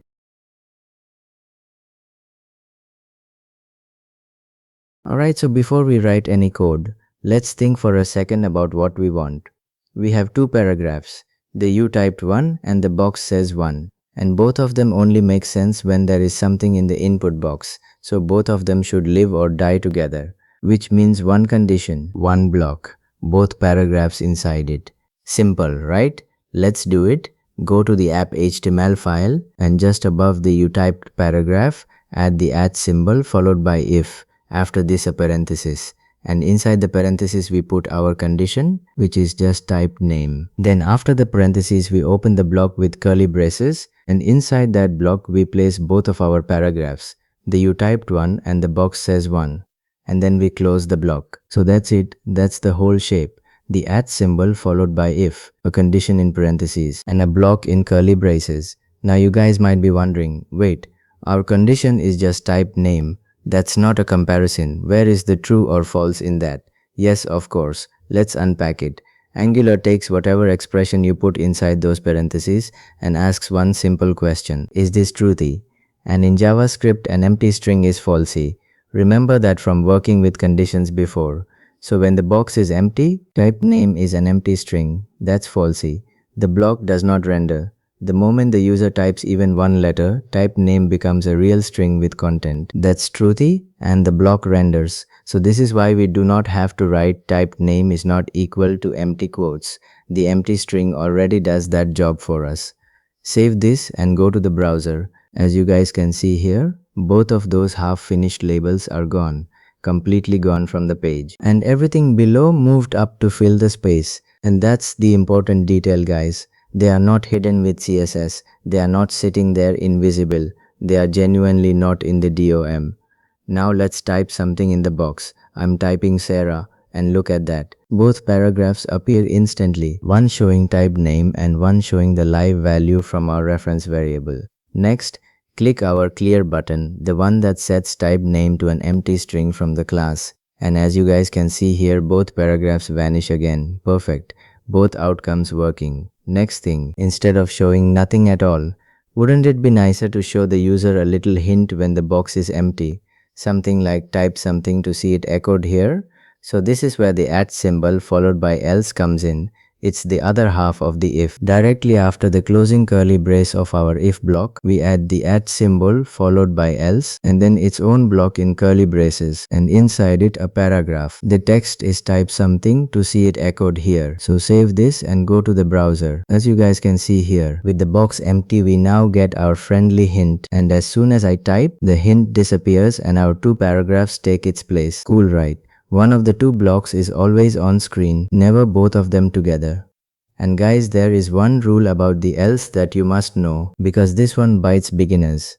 The else block has to sit directly after the if block's closing curly brace. Nothing is allowed in between them. Let me prove it to you rather than just telling you. Let's add a throwaway paragraph in between. So right after the if block's closing brace, before the else, add a paragraph with the text testing. Save this. And as you guys can see here, we immediately get a compile error. And if we read it, it's telling us that the else block can only be used directly after an if or an else if block. And that makes sense, right? Angular reads these blocks as one connected chain. So the moment something sneaks in between, the chain is broken and it has no idea what that else belongs to. So let's just delete that stray paragraph. We only added it to prove the point. Save this, and as you guys can see here, the error is gone and we are back to just our if and else. Now let's use this same pattern one more time on something simpler, because repetition is how this sticks. Our follow message paragraph, the one that shows follow message, is always sitting in the template even before anyone has followed anybody. So first go to the app.ts file and set follow message back to an empty string. Because when the app first loads, we genuinely have nothing to say yet. Save that, and remember this is a TypeScript file, so the page does a full reload and the values we clicked earlier reset. Then in the app HTML file, wrap just that paragraph in the @ symbol followed by if, and the condition is follow message. And here we do not need an else at all, because if there is no message, there is nothing sensible to say. Silence is the correct answer. So save this and go to the browser. As you guys can see here, the follow message paragraph is nowhere on the page and the layout looks clean. No dangling label. Now click our follow first card button, the one that calls on follow on the card instance. And as you guys can see here, the message appears, you are now following Sarah. So that's a plain on and off case, guys. One condition, one block, no fallback. An if with an else is for two alternatives. A lone if is for show it or don't show it at all. Hope you guys got the idea.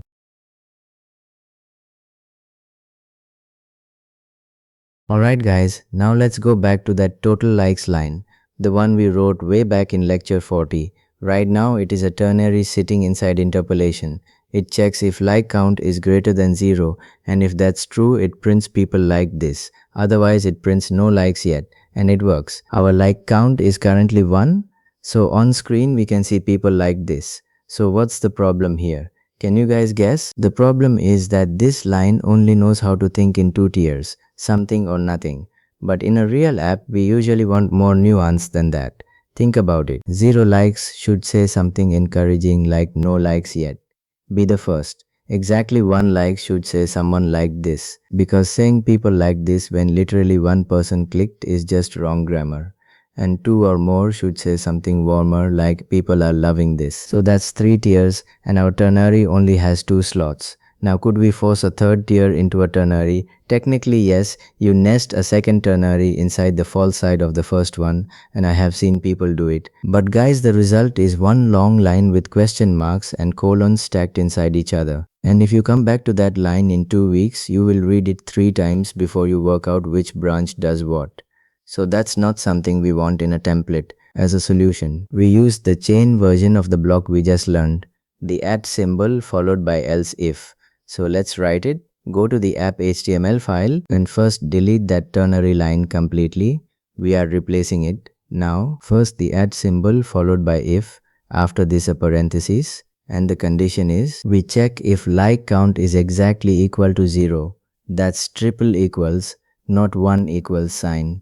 Because a single equals would be an assignment, and assignments are not allowed inside an @if condition. Then the block in curly braces, and inside it a paragraph with the text, no likes yet, be the first. Next, directly after that closing brace, we add the @ symbol followed by else if. Then a parenthesis, and this condition is we check if like count equals 1, same triple equals as before, and inside its block a paragraph with the text, someone like this. And at last, directly after that closing brace, the @ symbol followed by else, and inside its block a paragraph with the text, people are loving this. Now guys, notice how this reads, top to bottom, almost like plain English. Angular checks these in order, and the very first condition that comes back true wins. That block renders and every other branch is skipped completely. So the order actually matters here, and the final else is our catch-all. It runs when none of the conditions above it matched, which in our case means 2 or more, and that's why the last one does not need a condition at all. It is not asking a question, it is the leftover case. And here is the part 1 really want you guys to understand, because this is the real difference between what we just wrote and the ternary we deleted. A ternary picks a value, and that value lands inside one spot in one line. These blocks pick a whole chunk of your template, and a chunk can be anything you want. So let me prove it. Inside that last else block, right after the people are loving this paragraph, let's add a second paragraph. The text is total likes and then in curly braces like count. Save this. So now one branch of our condition is carrying two paragraphs and a binding, and we could just as easily put a div in there, an image, a whole user card, several elements together, anything. Try doing that with a ternary. You simply cannot, because a ternary lives inside the element. It can never contain elements. So let's test all three branches properly. Go to the app.ts file and set like count to 0. Save it and the page reloads fresh. As you guys can see here, we got no likes yet. Be the first. Now click the like button in our greeting, the one whose liked event increments like count, and as you guys can see here, the message changes to someone liked this. Click it one more time and now we get people are loving this, plus our second line saying total likes too. So all three tiers working, and each one is just a chunk of template that appears when its turn comes. That's it. And we can leave like count starting at 0. It's a more honest starting value for a fresh page anyway. Quick decision rule before we move on, guys, because you will hit this every single day. If you are choosing a small value inside one line, a ternary is still perfectly fine and shorter. If you are choosing which elements exist on the page, or you need 3 or more branches, use the if and else chain. Hope you guys got the idea.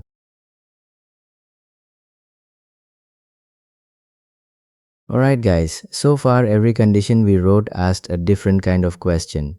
Is there text in the box? Is there a message? How many likes do we have? Now let's look at a different shape of problem. One you will meet in almost every real app, and it will show us the limit of the chain we just learned. So think about any app you use that has a list in it. A product page, a photo gallery, an email inbox. Usually there are little buttons at the top letting you switch how that list is displayed. List view, grid view, compact view. So one single value decides which layout the user sees. Let's build a tiny version of that in our app.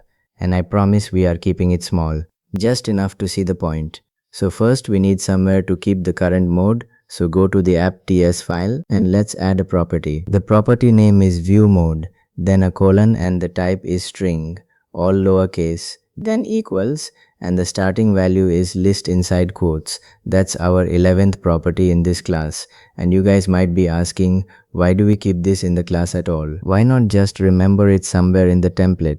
So the answer is, our template can read class properties and it can change them, but it cannot store anything of its own. The class is the only place our app remembers things. And we saw that from the very first interpolation we wrote. Now go to the app HTML file and let's add 3 buttons so the user can change that value. The first button text is list and add a click event to it, and inside the quotes we write view mode equals list. And because list is a text value, it needs its own single quotes inside the bindings quotes, same as any string. Then the second button, same shape, just grid instead of list, and the third one the same again with compact. So did you notice what we just did there, guys? We assigned a value directly inside the event binding.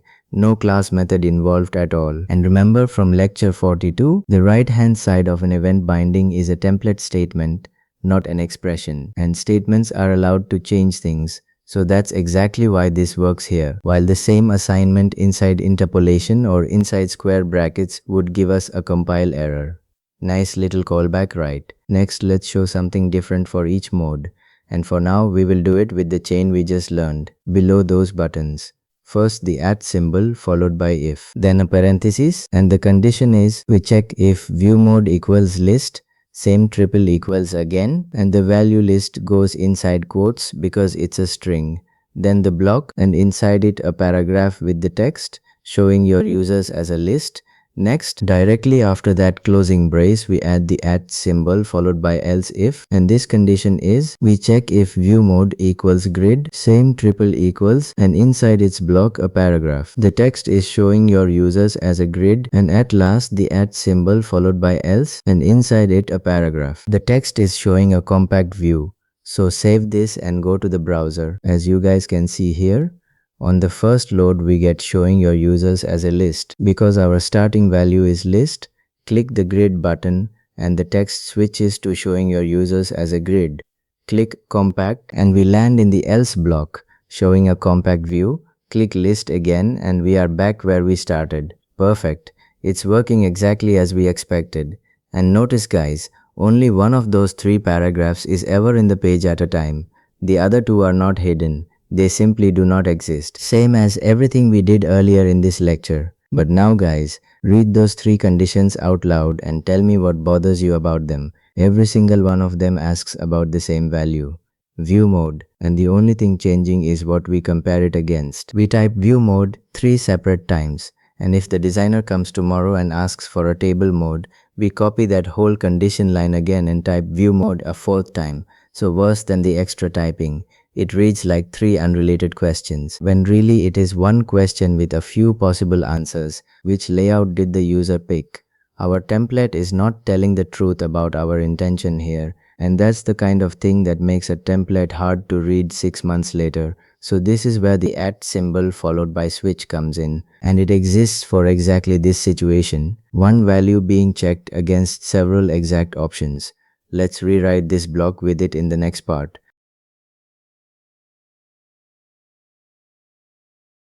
Alright guys, let's think about the shape before we type it. With the chain, we repeated the value inside every single condition. With a switch, we say the value once at the top, and then we just list the possible answers underneath it. So the shape is the @ symbol followed by switch. Then a parenthesis, and inside the parenthesis just the value. Not a condition, only the value we are checking. Then a block in curly braces, and inside that block we put our cases. Each one being the @ symbol followed by case with the exact value to match in a parenthesis. And after that its own block. So let's write it.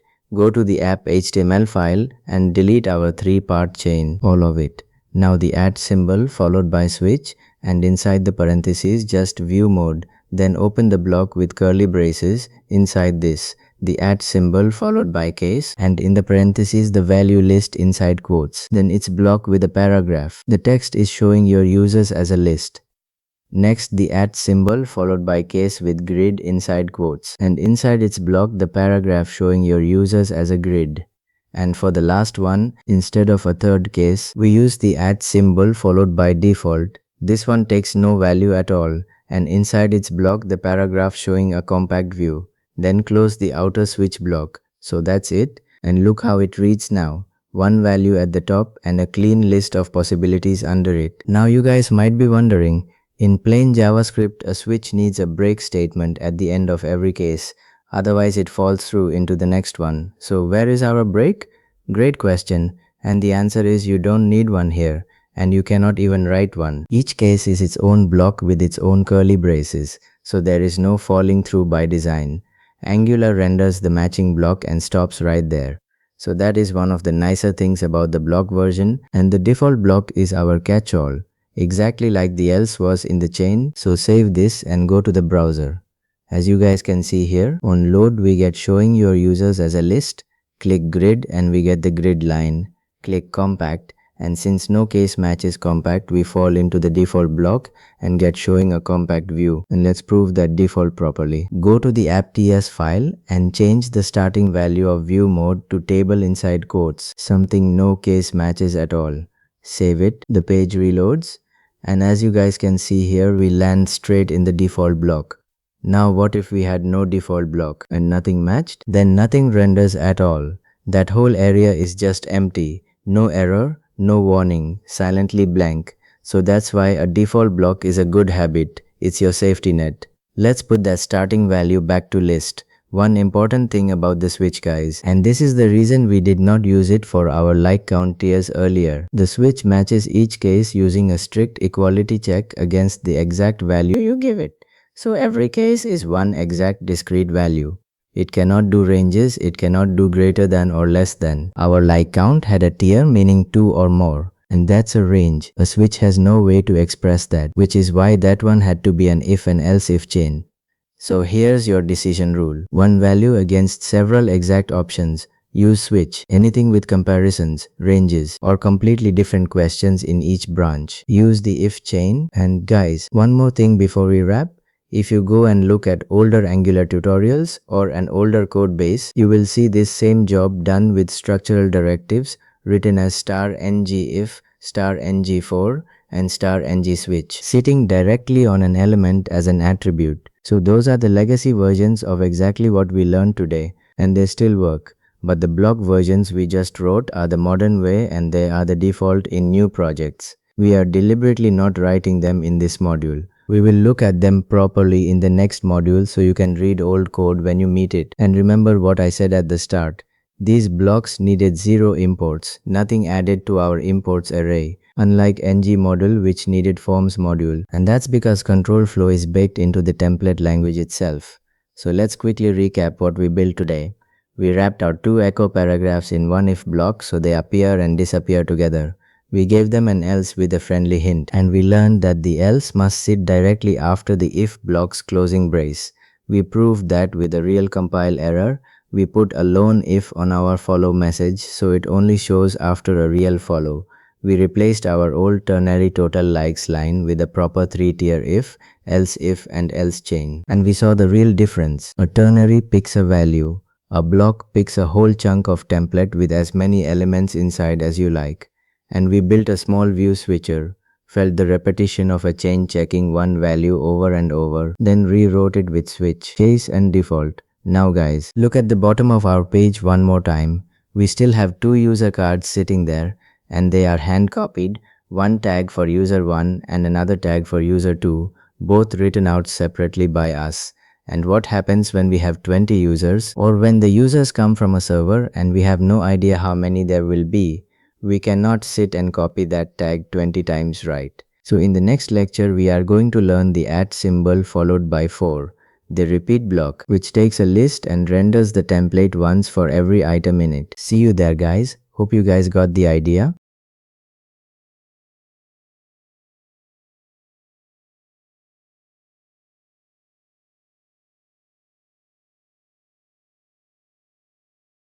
Alright guys, welcome back. So before we touch anything new, let's open the app HTML file and scroll through it, because I want you guys to see how much our template is actually doing now.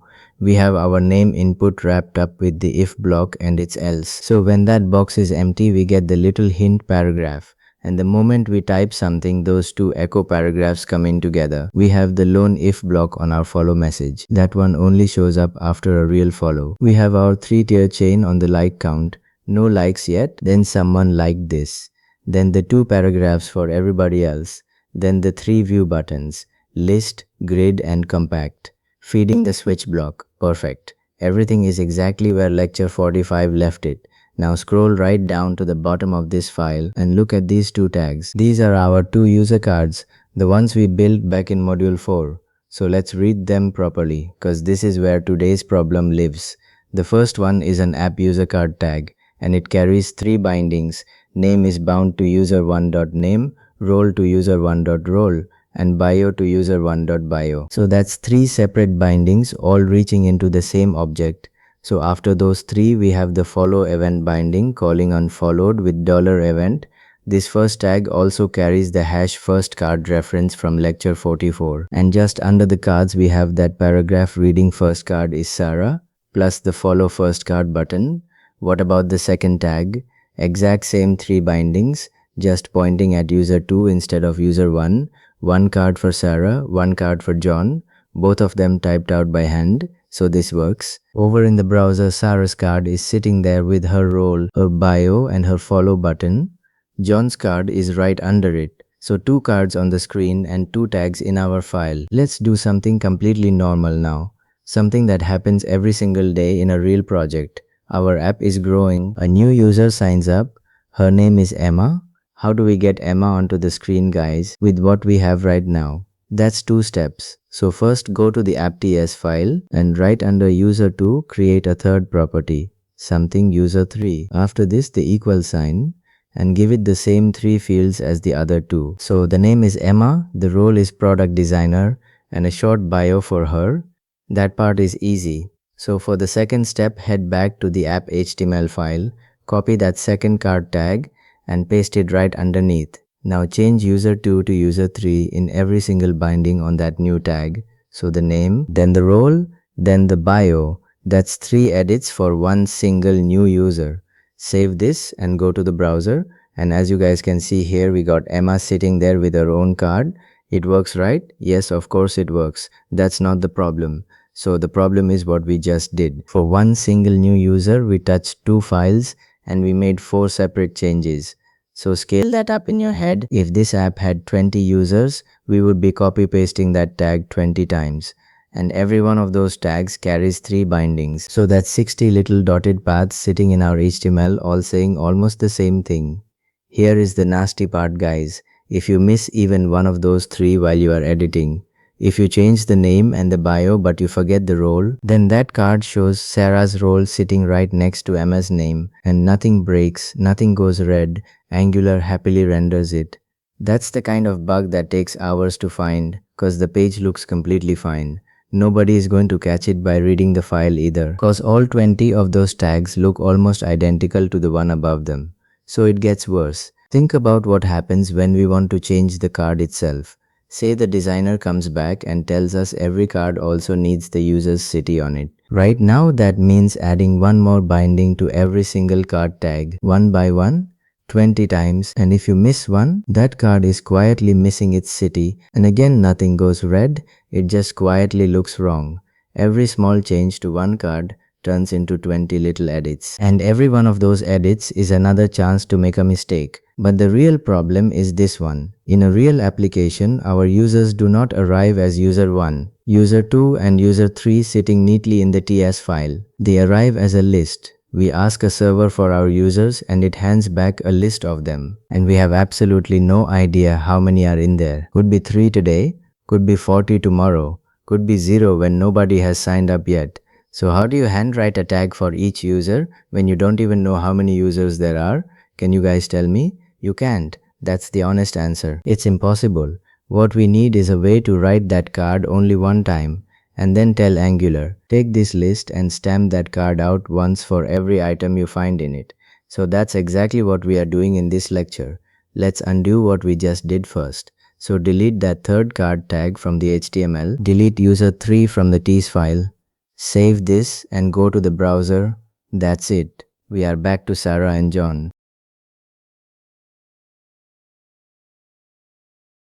So this is where Angular's for block comes in and makes our life much easier.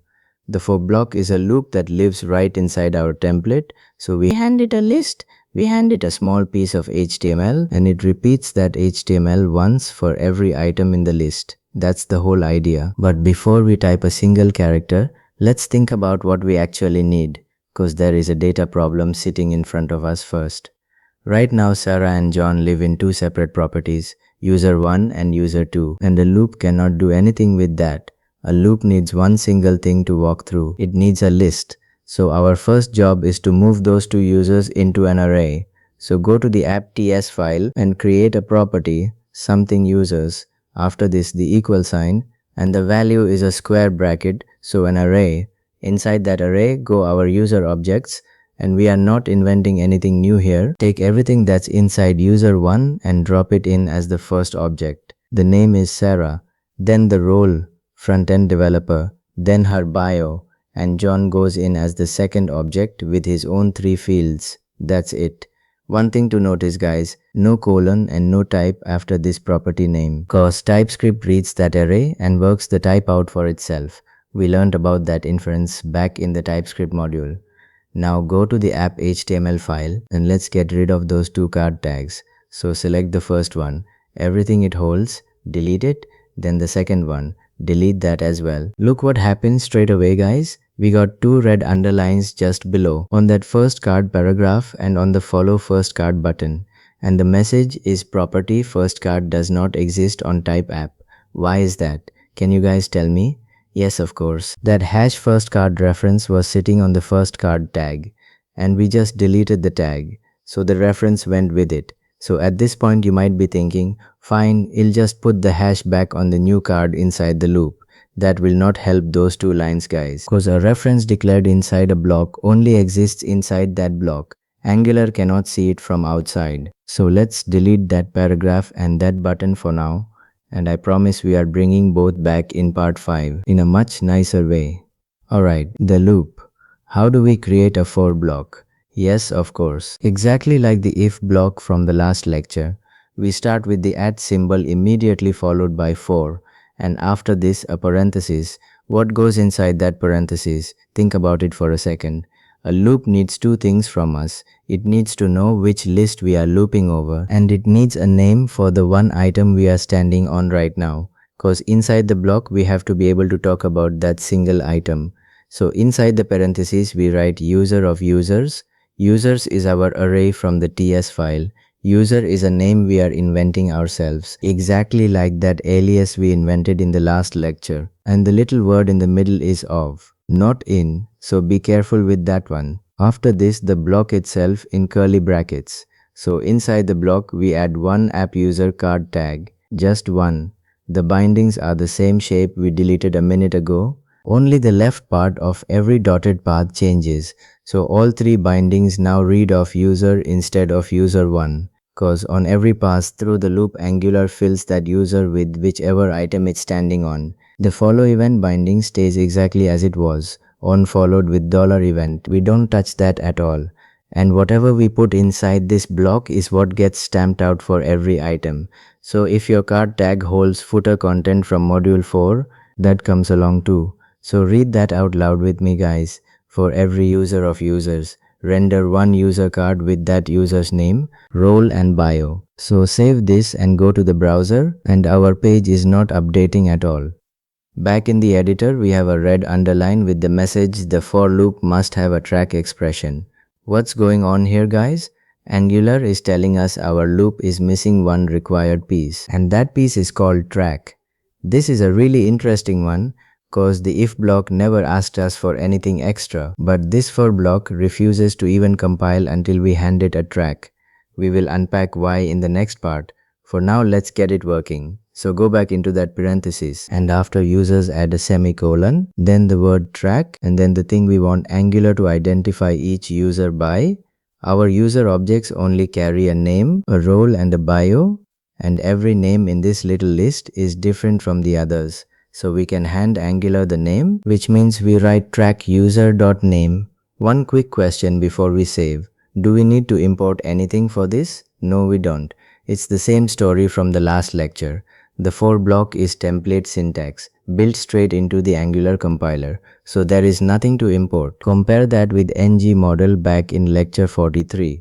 If you can remember, we had to add the forms module to that imports array, cause ngModel is a directive that lives inside a module. These control flow blocks are not directives at all. They are part of the language of the template itself. Alright, save this and go to the browser. And as you guys can see here, we got Sarah's card and John's card, both of them exactly the same as before. One card tag in our HTML file, two cards on the screen. Let me click Sarah's follow button, and as you guys can see here, our follow message paragraph pops in saying you are now following Sarah. So every card inside that loop is still a real component with its own bindings and its own output event. Nothing about the card changed, only how many times we typed it. You might also notice the like count line went back to no likes yet. That's cause we saved a TS file, so the page reloaded and every property is back to its starting value. Perfect. Cool, right? Hope you guys got the idea.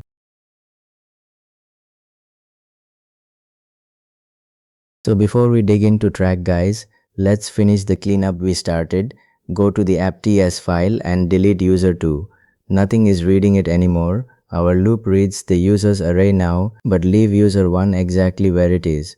And let me show you why. Watch what happens if I delete user1 as well. Save it. And as you guys can see here, we immediately got two red underlines up in our template saying property user1 does not exist on type app. Did you mean users? Why is that? If you guys remember.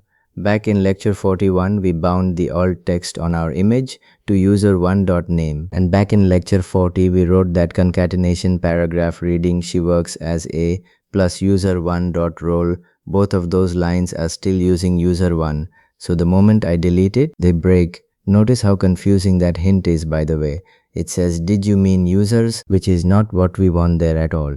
So let's undo that. Put user1 back. That's it. The errors are gone. user 2 goes, user 1 stays, and our template compiles clean. Now the real question of this lecture, why is Angular so strict about this track thing? Our if block never needed anything like it. So why does the for block? This is not Angular being annoying with us guys. There is a very good reason behind it. And once you understand it, you will never write a loop the same way again. So think about what a loop actually is on the page. An if block is one decision and one piece of HTML. It's either there or it's not.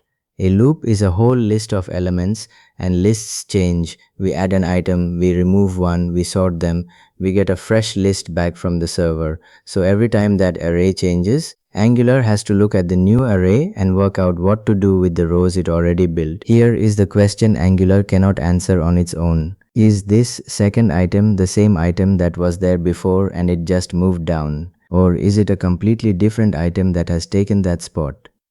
Angular is looking at a plain JavaScript array guys. It has no idea, and if it could not tell, the only safe thing left to do would be to throw the whole list away and build every single row again from nothing. So the track expression is us answering that question for Angular. We are saying, here is how you identify each item. So on every pass, Angular runs our track expression, gets back one value for that item, and that value becomes the item's key. Next time the list changes, Angular compares the new keys against the keys it saw last time with a strict identity check, and now it knows exactly what to do. A key it already has means reuse that row and move it if the order changed. A key it has never seen before means build a new row. A key that has disappeared means destroy that row. Simple, right? So let's make that concrete. Imagine a table with 100 rows and we add one new item at the top with a proper track. Angular recognizes the 100 keys it already has on the page, keeps all of those rows exactly where they are, and builds just one single new row. Now imagine there was no way at all to identify an item. The only safe move left would be to throw away 100 rows and build 101 from nothing. That's exactly why Angular refuses to let us skip track. It never wants to be in that situation. So it's not being difficult with us guys. It's making sure we don't ship the slow version of our own app by accident. But the performance side is not even the important one. The important one is correctness. And this connects straight back to the last lecture. Remember how these blocks add and remove real elements from the page. They never just hide them. That has a consequence we should be very clear about. When a block is removed and comes back, it's created fresh. So anything the user typed inside it is gone. Now apply that same idea to a list. Say every row has an input in it. The user has typed something into row 3 and then the list refreshes. If Angular cannot match those old rows to the new items, it builds them all again. So that typing is gone. A checkbox they ticked is unticked, and if their cursor was inside that input, the focus jumps out of the box while they are still typing. That's not a bug in the user's data guys. It's a bug in identity. Angular simply did not know that row 3 was still row 3, so track is not a performance tweak we bolt on later when the app starts feeling slow. It's part of writing the loop correctly, and that's exactly why Angular makes it required instead of optional.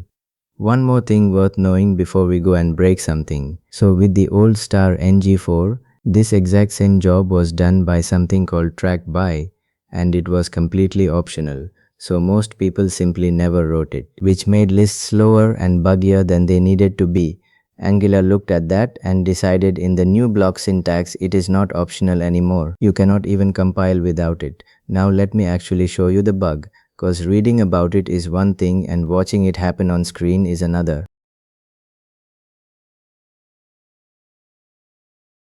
Alright guys, before we write anything, let's think about what this experiment needs, cause there are two tricky bits in it. So first we need something on each row that the user changes and Angular knows nothing about. So if Angular keeps that element, our thing survives, and if Angular destroys it, our thing is gone.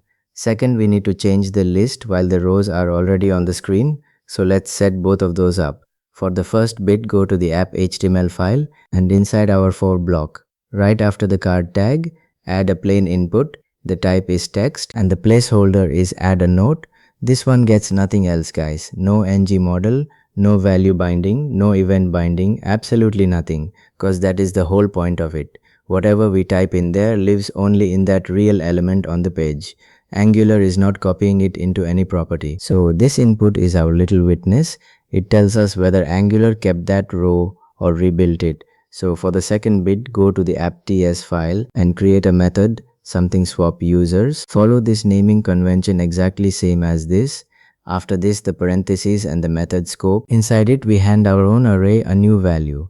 So this dot users. After this, the equal sign, then a square bracket, and inside that bracket, first this dot users with the number 1 in square brackets. That's John's position. And this dot users with the number 0 in square brackets. That's Sarah. So simply this gives our users property a new array with the same two people in the opposite order. And notice we are reaching our own property through this, exactly like the other methods we have written. A method always reaches its own property through this. Next, go back to the app HTML file and just above the for block add a button. The button text is swap the users. Add the click event binding to it, and from that event call our swap users method with the parentheses. You might be wondering why we are doing this with a button instead of just editing the array up in the TS file. And that's a great question. Our rows have to already be on the screen at the exact moment the list changes, cause that is the only moment Angular has to sit down and match the new list against the rows it already built, and the only moment we can watch it decide. If we edited the array in the TS file instead, the page would reload and Angular would build every row from nothing, so there would be nothing to match against and nothing to see. Alright, first outcome, the bad key. So go into the for block and temporarily change track user.name to tracked $index. So now we are telling Angular that the position in the array is what identifies each user.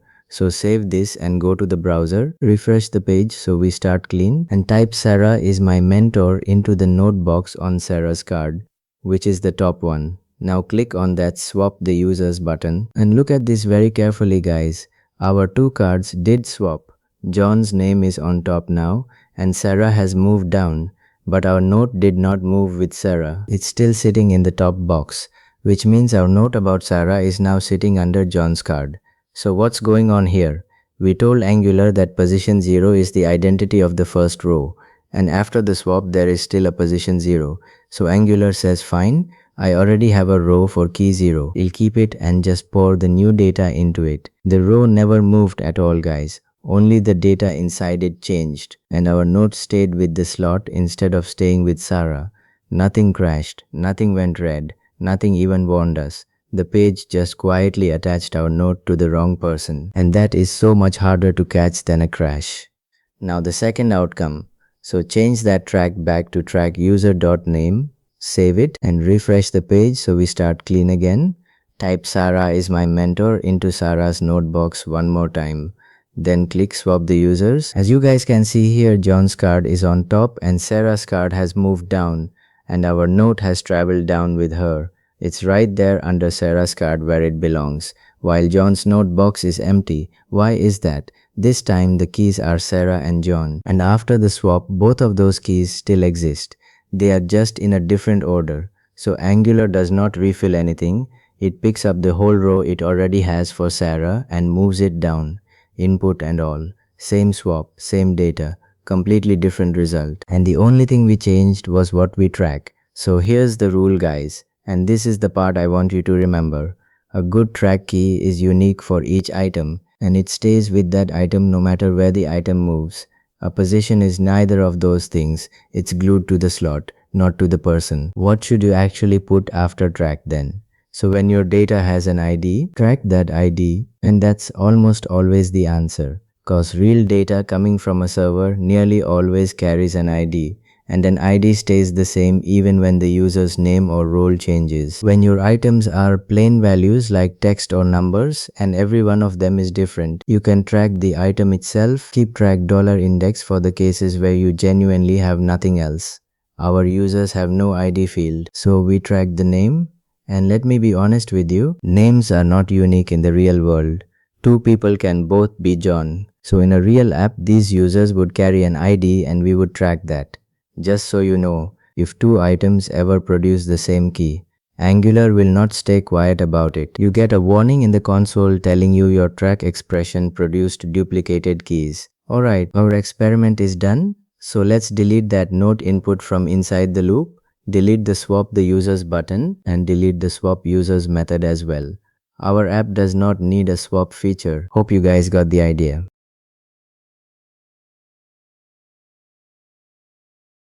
Alright, so our loop works and our track is correct. And now let's look at what else this for block hands us for free, cause there is more in here than just the item. Inside a loop, we very often want to know things about where we are. Is this the first row? What's the position of this row? How many items are there in total? Normally, you would have to work all of that out yourself. But the for block already knows every one of those answers and it just hands them to us. So we get $index, which is the position of the current item. We get $first and $last, which are true or false depending on whether we are standing on the first or the last item. We get $even and $odd, true or false based on that position. And we get $count, which is the total number of items in the list. Now you might be wondering, why do all of these start with a $sign? Great question. And the answer is very simple. Angular owns those names. So our loop variable user is a name we invented ourselves. And both names live in the same little scope. So if Angular handed us plain names like index and count and you happen to invent your own variable called index, those two would collide.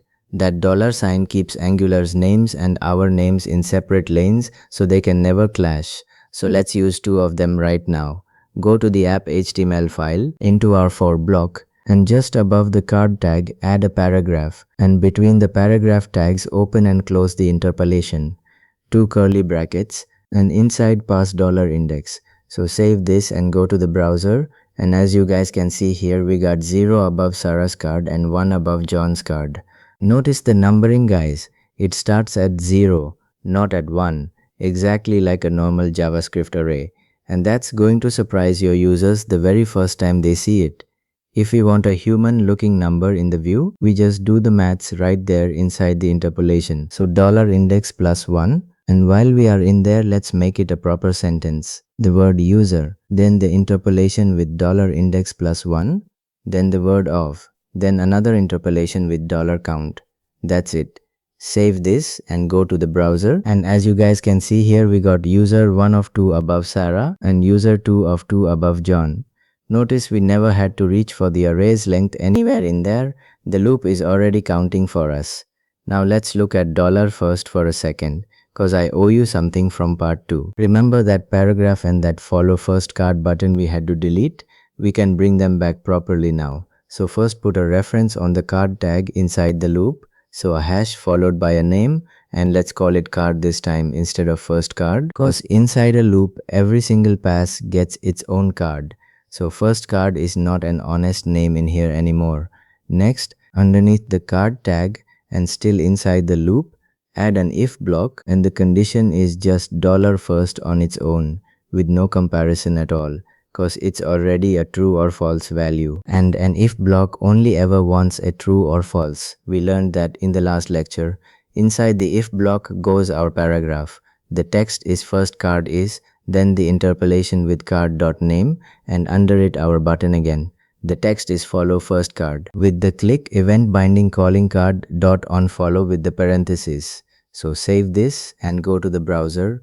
And as you guys can see here, that paragraph and that button show up under Sarah's card only.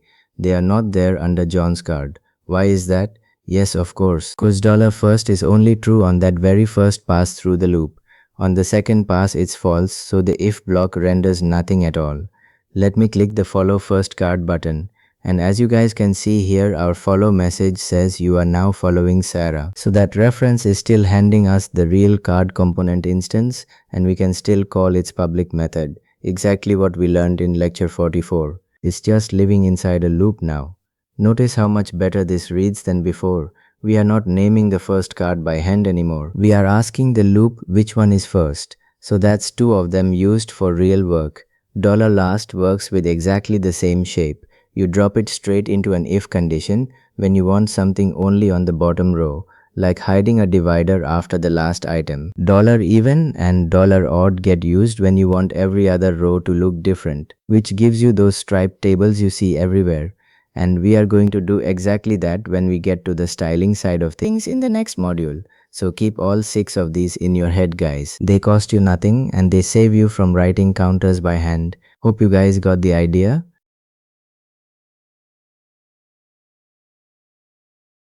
Alright, let's ask one more question, and this one is very practical. What does our loop render when the user's array is empty?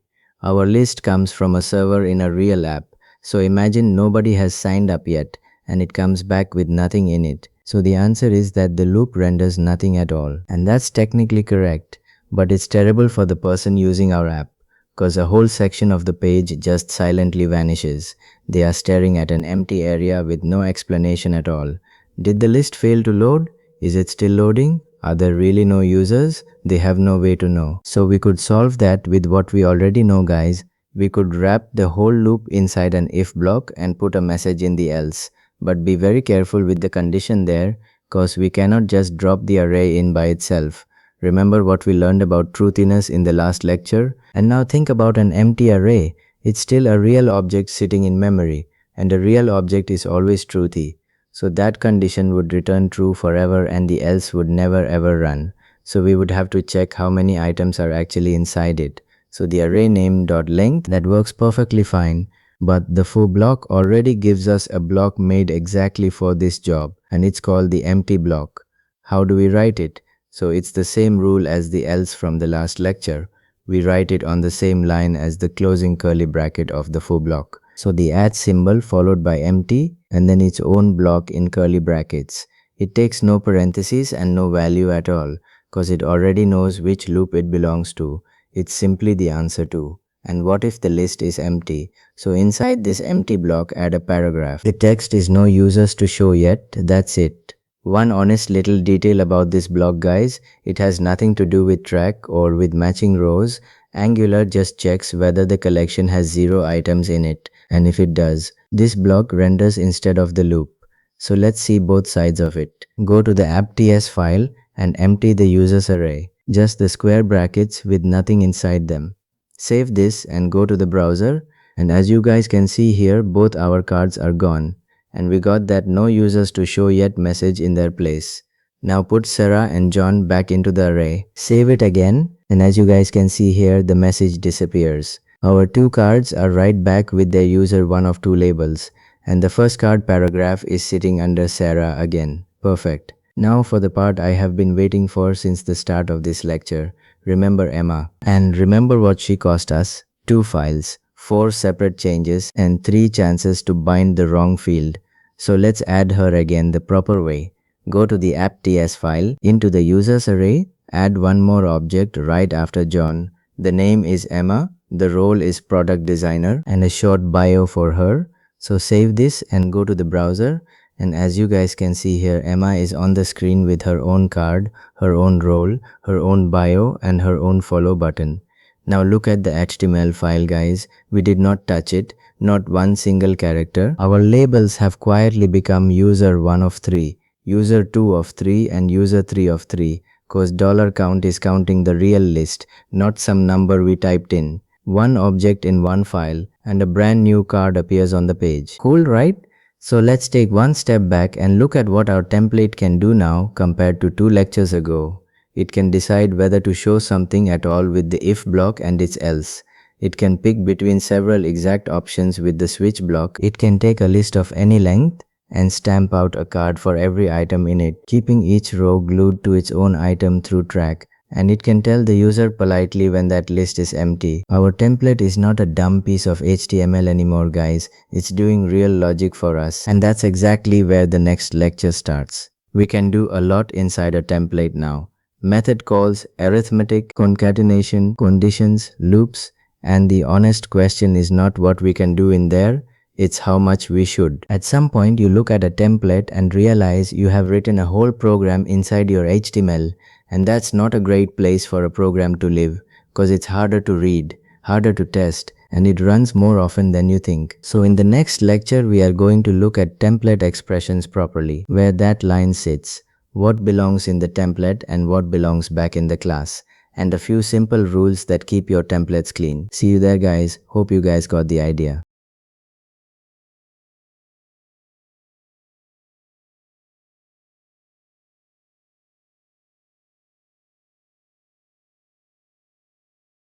Alright guys, welcome back. Before we touch anything today, let's look at what we left on the screen last lecture. Our app is still running on localhost 4200, and down the page our 3 user cards are sitting there. Sarah, John and Emma, all 3 coming out of one single @for block with track user.name. Above each card we have that little label saying user 1 of 3, user 2 of 3, user 3 of 3, and inside the first card only, that nested @if on $first is showing first card is Sarah, with the follow first card button under it reaching in through our hash card reference, and our @empty block is sitting right at the end of that same for block, ready with no users to show yet. Now scroll up this page slowly with me guys and count what this one HTML file is doing for us. At the top we have our concatenation experiment reading user1.role and our greeting coming out of a method call. So that's interpolation from lecture 40. After that our image with its src and its alt, our title tooltip with a ternary inside it, and our follow all button with its disable binding. So that's property binding from lecture 41. Then every click and every input we wired up, that's event binding from lecture 42. Our name input going both ways at once with ngModel, lecture 43. And that same name input also carries a hash reference now, the one our focus button uses, lecture 44. Our two label @if and @else pair, the lone @if on follow message. Our 3 branch like count chain, which used to be a single ternary back in lecture 40 and got rebuilt into a proper chain, and our @switch on view mode, or lecture 45, and the loop we just finished, lecture 46. So mixed into all of that we have method calls, arithmetic in $index+1, string concatenation, conditions, and now a whole loop. Guys, that's basically a programming language living inside an HTML file. And that's exactly what I want to talk about today, because the question has stopped being what we can put inside a template. So the real question now is how much we should put in there and what belongs in the class instead. A template stuffed with program logic is harder to read, harder to test, and runs far more often than people expect. So today there is no new syntax at all. Not one new bracket. Instead, we are going to earn a few rules by breaking things on camera. Let's make this real guys, because reading about a performance problem does nothing. We have to feel it. So think about a normal little feature request. Somebody asks us to show how many designers are on this team. Simple, right? We already have our users array with 3 people in it. So all we have to do is walk that array and count the ones whose role mentions designer. And first thing first, we are going to do this the way most beginners naturally do it.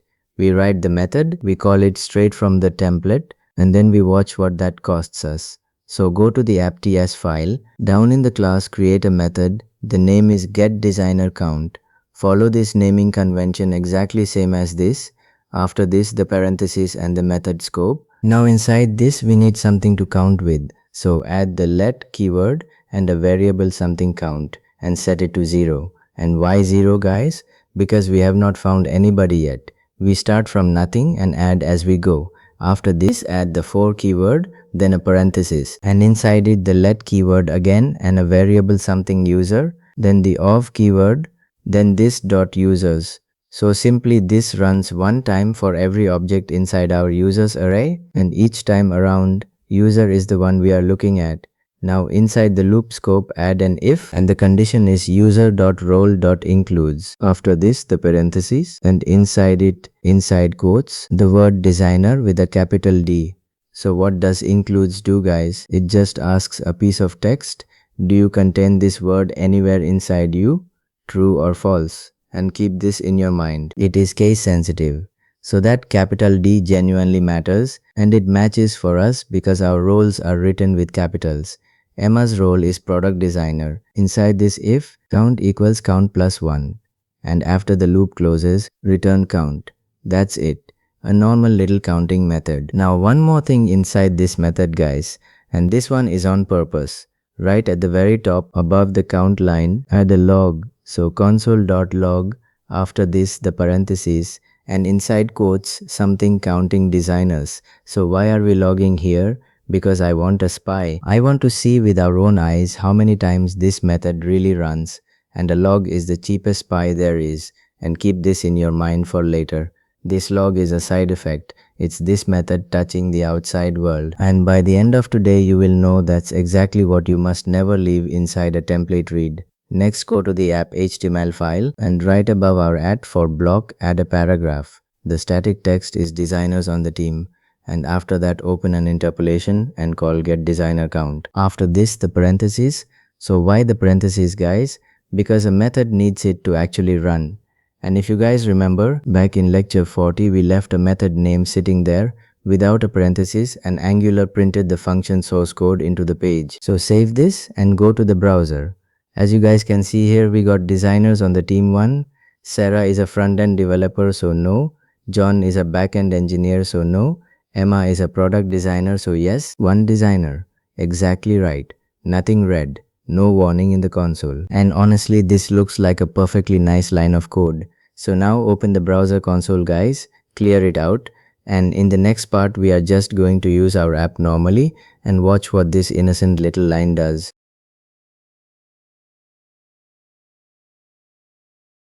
Alright guys, our console is open and cleared, and remember what this method actually has to do with. It's our users array and their roles, nothing else on this page. Now click the follow all button one single time, the one we fixed back in lecture 41 and wired up in lecture 42, and look at the console. We got a log. So what does follow all have to do with counting designers, guys? Absolutely nothing at all. It bumps follow all count. That's the whole job of that button. And still our counting loop ran. Let's keep going. Type one single letter into our two-way name input and look at the console again. Another log. Type 3 more letters, 3 more logs. Click one of our view mode buttons to flip our at switch over to a different mode. Another log. Click the follow first card button. Another log again. And look carefully, guys. For some of those single clicks, you may even see more than one log come through. So how many times does this run exactly? And the honest answer is, you cannot predict it. And that is the whole point of this lecture. You never wrote anything that calls this method. Angular calls it. And Angular decides when. So what's going on here? Can you guys tell me? We actually covered the reason for this way back in lecture 26 in module 3. Change detection. Quick refresher. Our app is zoneless. That's the modern default. And in a zoneless app, Angular gets notified when something it is genuinely listening to happens. A click on a button we wired with a click binding, a keystroke in an input we bound with ngModel, an output firing out of one of our own components. And when Angular gets notified, it walks through the template and checks that what is on the screen still matches what's in the class. Now here is the part that catches everybody. It does not check only the little piece related to the thing that happened. It rechecks the template. So every interpolation, every square bracket binding, every condition gets evaluated all over again. And our counting loop is right there in that list. And there is a second half to this, guys. And this one matters even more. A template expression has no memory. So our getDesignerCount call has absolutely no idea that it already answered this exact question a second ago and got one back. It is not a stored value, it's an instruction. And every single time Angular reads that instruction, it runs the whole thing again from the very beginning. So our loop walked all three users again, checked all three roles again, and handed back the same one. 3 users is nothing, we will never feel it. Now imagine that array came back from a server with 3000 rows in it, and imagine 5 lines like this in the template instead of 1. That's a frozen page, guys, and nothing in the code looks wrong anywhere. So let's pull the first hard rule out of this, and it's completely non-negotiable. Never put a side effect inside anything Angular reads. That means inside curly brackets, inside square brackets, and inside the condition of an @if or an @switch or an @for. And if you guys remember, this is the exact same rule from lecture 42, just with teeth on it now. Back then I told you that a template expression reads and a template statement does. And the only place a statement lives is the right hand side of an event binding, inside the round brackets. So now you can see why. Our log is harmless, but think about what else could be sitting in that method. What if instead of a log, it saved something to a server? We just fired off an unpredictable number of save requests by clicking a button that had nothing to do with it. What if it bumped a counter property? Then we are changing our data while Angular is in the middle of reading it. So our screen and our class end up telling two different stories, and you will be chasing a bug that makes no sense at all. So side effects only ever go inside an event binding. That's it. No exceptions. And here is the second rule. Expensive work inside a template does not run once. It runs on every applicable check. Now you guys might be wondering, wait, are methods banned in templates then? No, not at all. And I don't want you walking away with that. Our get greeting from lecture 40 is a method called inside an interpolation, and it's completely fine. All it does is return a short string. Running that a few extra times costs us literally nothing, and that little dollar index plus 1 arithmetic inside our loop label, that's also fine. Adding 1 to a number is free, so the rule was never no methods, guys. The rule is no heavy work, no loops, no sorting, no filtering, no building of big strings, nothing that gets slower as your data gets bigger. And the reason this one is so dangerous is that Angular will never warn you about it. Our missing track expression last lecture was a red compile error. And when we tried to delete user1, Angular went red before the browser even loaded. This one compiles clean, runs clean, and just quietly eats your app. So how do we fix it then? Can you guys guess? Very simple, guys. If the problem is that our template keeps recomputing an answer it already has, then we stop asking the template to compute anything at all. We do the work in the class one time. We park the answer in a plain property, and the template just reads that property. Let's go and do exactly that.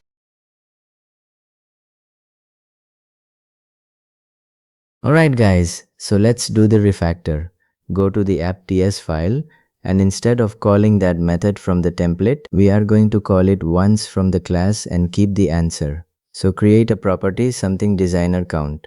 Follow this naming convention exactly same as this and set it to this .get designer count. After this the parenthesis. Notice there is no type annotation. We let TypeScript work it out from the method, same as our users array last lecture. Now pay close attention to where you put this line, because this one is a real trap. It has to sit under the users array, not above it. So why is that? Can you guys tell me? Because these property lines run top to bottom when Angular creates our component.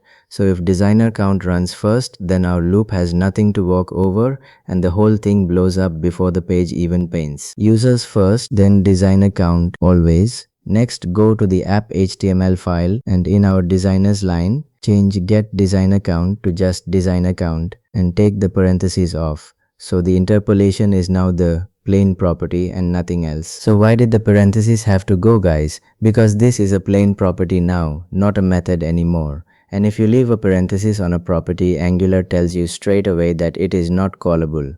So save this and go to the browser, refresh and clear the console. As you guys can see here, we still have designers on the team 1 and we got one single log, the one from when Angular created our component.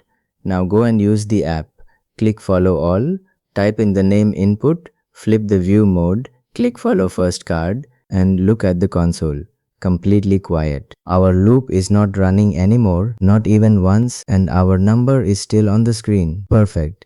But we are not done, guys, and I don't want to leave you with half a rule because there is a catch here. Our answer is frozen now. Worked out one time at startup and never again. So what happens when the data actually changes? Let's prove it properly. Go to the app.ts file and create a method. The name is addDesigner. Follow this naming convention exactly same as this. After this, the parentheses and the method scope. Now inside this.users.push. After this, the parentheses. And inside it, a new object carrying the same 3 fields all our other users carry. So the name is Liam, the role is product designer, and a short bio for him. Next, go to the app HTML file, right under our designers line, and add a button. The button text is add a designer and add a click event binding on it calling add designer with a parenthesis. And notice where we put this change, guys, inside an event binding, not inside a read. That's rule 1 being obeyed on camera. So save this and go to the browser, refresh the page and click our new add a designer button. As you guys can see here, we got a fourth card on the screen. Liam, our @for block, picked him up with 0 template changes, and the label above him says user 4 of 4. But now look up at our designer's line, guys. It still says 1. So what's going on here? Can you guys tell me? Look at the console first, because it answers this for us. It's completely quiet, not one new log. So our counting method never even ran. Yes, of course, we did the work exactly one time when the component was created and nobody ever asked for it again. So when our data moved, our number got left behind. And that's the honest trade, guys. A live method call is always correct but always recomputing. A stored property is cheap but it can go stale. So how do we fix that? And this is the pattern I really want you to remember. We redo the work in the one place where the data actually changes. Go back to the app.ts file and inside add designer, right under the push line, add this.designerCount equals this.getDesignerCount. After this the parentheses. So simply we push the new user and then immediately we recount in the same method because that method is the only thing touching this array. Save this and go to the browser, refresh and click add a designer again. And as you guys can see here, we got our fourth card. We got one fresh log in the console, so our method definitely ran this time. And our designer's line still says 1. So what is going on now, guys? Can you guys tell me? The log is proof that our recount ran. So the problem is not our wiring anymore, it's our condition. Look at Liam's card and compare it with Emma's. His role has the word designer written in lowercase while hers has it capitalized. And remember what I told you about includes? It is case sensitive. So it is looking for designer with a capital D and lowercase designer is simply not the same text to it. Let's fix that and watch the other side of the same check. Go back to the app.ts file into add designer and in Liam's role make that D a capital D. So product designer, exactly the way Emma's is written. Save this and go to the browser, refresh and click add a designer. As you guys can see here, we got our fourth card with a properly capitalized role. And our line now says designers on the team too, both updated together. Cool, right? So we just watched the very same condition fail and then pass with nothing changed anywhere except one single letter. And that's worth keeping in your mind for every check you write. A condition is only as right as the data you feed it. And one last bit of housekeeping, guys. Our log has done its job as a spy. So go into get designer count and delete that console log line. Save it and our console stays clean from here on. And guys, Angular does have a dedicated tool built for exactly this problem. A template value that's computed but cheaply remembered so it only recalculates when its data really changes. And we get to that in a later module.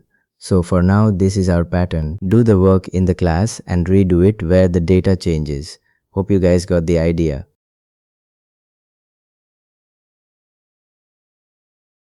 Alright guys, so that's the performance half of today done, and now let's do the readability half, and I'm only going to use lines we already built ourselves in this module so you can go and look at every one of them. So go up to our title tooltip from lecture 41, one condition, one value, the other value, one short ternary, and it reads perfectly fine. So leave that one exactly as it is. Now compare it with what we did in lecture 45.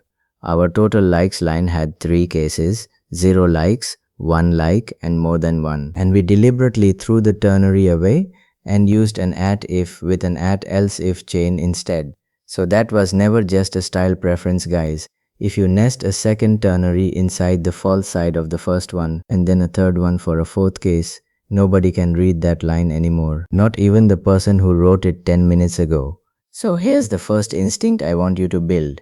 One fork is a ternary, 2 or more forks is an @if chain or an @switch, always. And the same instinct goes for a long condition. So if your @if condition ever grows into 3 separate things, joined together with ands and ors, pull it out into a well-named property or a well-named method in the class, and let the template read that one clean name instead.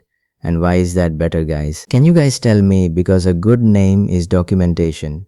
Our template stops saying check this and not that and starts saying can this user follow, and anybody reading it understands the screen without decoding anything.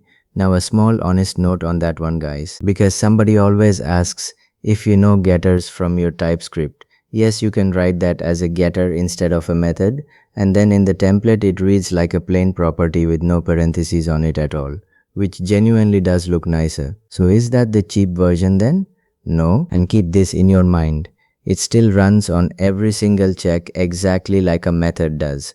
The parentheses was never what made our counting loop expensive. The loop inside it was. So a getter is a readability choice, not a performance one. And everything we learned in part 2 applies to it word for word. And the simplest test of all, guys, and this is the one I actually use myself. If you cannot read the line out loud in one breath, it belongs in the class. Now try that on our own file, our $index+1 label, one breath. Easy? That's fine. Our concatenation experiment from lecture 40, one breath, fine. Our counting call from part 1, well, it read fine as a name, and that's exactly why this is not the only rule, because a short name can still hide a loop behind it. Read it out loud for readability, and think about what is actually running for performance. Two different questions. Let's close this out with the checklist, guys, and this one is worth writing down somewhere. Inside curly brackets, inside square brackets, and inside any condition. Read only, never a side effect. No logs, no saves, no changing a property. Side effects live only in event bindings. No heavy work in a binding, no loops, no sorting, no filtering, no big string building. Do it in the class and redo it where the data changes. One fork is a ternary, more than one is at if or at switch. A long condition gets a name, and if you cannot read it out loud in one breath, it belongs in the class. And the one line I really want you to keep from today, the template describes what the screen looks like, and the class decides how. And just look at where we are now, guys. Interpolation, property binding, event binding, two-way binding, template references, at if, at else if, at switch, at for with track, and at empty, and now a real set of rules for using all of it like a professional instead of just making it work. So in the next lecture, we are building our Module 5 mini project, a dynamic product list completely from scratch, and every single one of those pieces goes into it together instead of living in separate little demos. So it is going to feel like a real feature for the first time. See you there, guys. Hope you guys got the idea.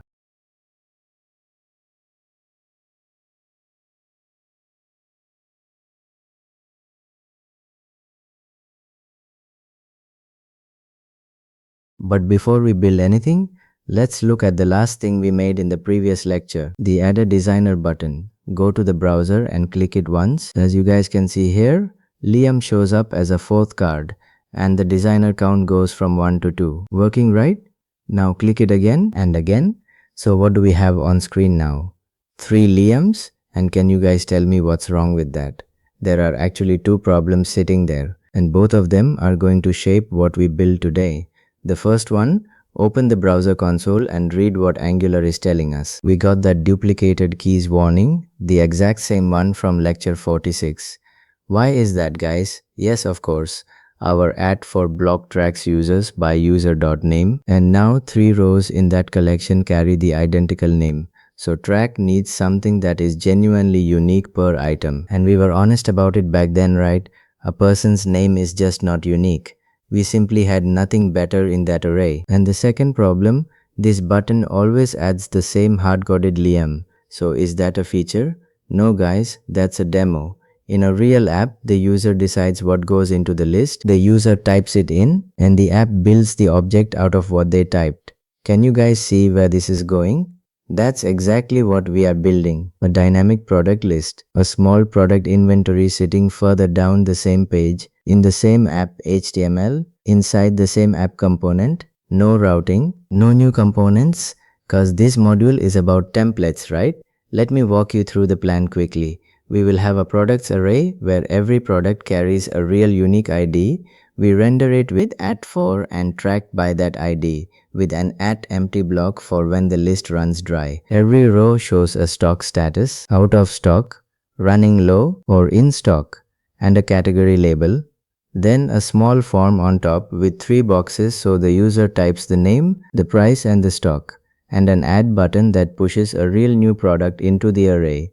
Every row gets a remove button, and at the bottom a running total of the whole inventory value. and every single one of those, guys, is a tool we already own. Simple, right? First thing first, the data. Go to the app.ts file and right below the users array, let's add a new property. The name is products and we assign it an array, so open and close square brackets, and inside we put plain object literals, exactly the way we built the users array in lecture 46. No interface, no type annotation. TypeScript infers the shape from what we write, so no extra ceremony, right? Now open a curly brace for the first object and let's do the fields. The first one is ID, and after the colon the value is 1 with no quotes at all, cause this is a number and we are going to compare it as a number later. Next name, and after the colon the word laptop inside quotes, cause that one is text. Then price, and the value is 1200. Again a plain number with no quotes, cause we are going to multiply it later. And you cannot multiply text, right? Then stock, and the value is 4, and the last field is category, and the value is the word electronics inside quotes. Now the same shape twice more, just different values. The second object is a chair. ID 2, the name desk chair, price 250, stock 0, and the category is furniture. And the third one, ID 3, the name notebook, price 5, stock 120, and the category is stationery. That's it, 3 products. Easy, right? And guys, look at the values I picked, cause none of that is random. Can you guys guess why one stock is 0, one is 4 and one is 120? Yes, of course, cause I want 3 different situations on screen at the same time. One product that is completely out, one that's nearly gone, and one we have plenty of. Same story with the categories, 3 different ones. So our add switch has something real to switch on, and the ID field, that's the important one, right? This time we are not tracking by a name and hoping it's unique. Every product owns a number that belongs to it and to nothing else. Save this and go to the browser, and as you guys can see here, absolutely nothing changed. Why is that? Because data in the class does nothing at all until the template asks for it, right? So let's go and ask for it.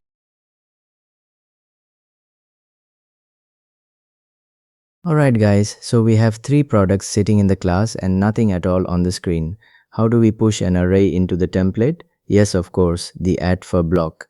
We did exactly this for the users array in lecture 46, right? One line reminder, and then we use it. Add for takes a collection, walks it item by item, and stamps out its block once per item. That's it. That's the whole idea. Go to the app HTML file and scroll all the way to the bottom, below the designer count paragraph and the add a designer button from the previous lecture. Everything we built today goes down here as a new section on the same page. First add an H2 tag and the text is product inventory, so we can see where our new feature starts, right? Now the loop, the add symbol followed by 4, then a parenthesis, and inside it we say product of products. So product is the name we are giving to each single item as we walk. Products is our array and the of keyword sits between them and after the array name. Guys, we are not done, cause Angular will not let us stop there. Can you guys remember why? Yes, of course. Track is mandatory in the new add 4. If we leave it out, we get a straight compile error, not a warning. So after the array name, add a semicolon, then the word track, then the expression. And here is the nice part. This time we write track product.id. Back in lecture 46, we tracked users by name and we admitted it was the best of a bad set of options, right? Now we actually have a real unique ID, so track finally gets exactly what it was designed for. Then the curly braces, and that's our block. Now the row itself inside the block. First add a paragraph and inside it a small counter line so the user can see where they are. So open an interpolation and inside it $index plus 1. And why plus 1 guys? Because $index starts at 0 and humans start at 1, right? Then the word of, then another interpolation with $count inside. These two are the contextual variables from lecture 46. $index is the position of the current item. $count is how many items the collection has, and both of them only exist inside this add for block.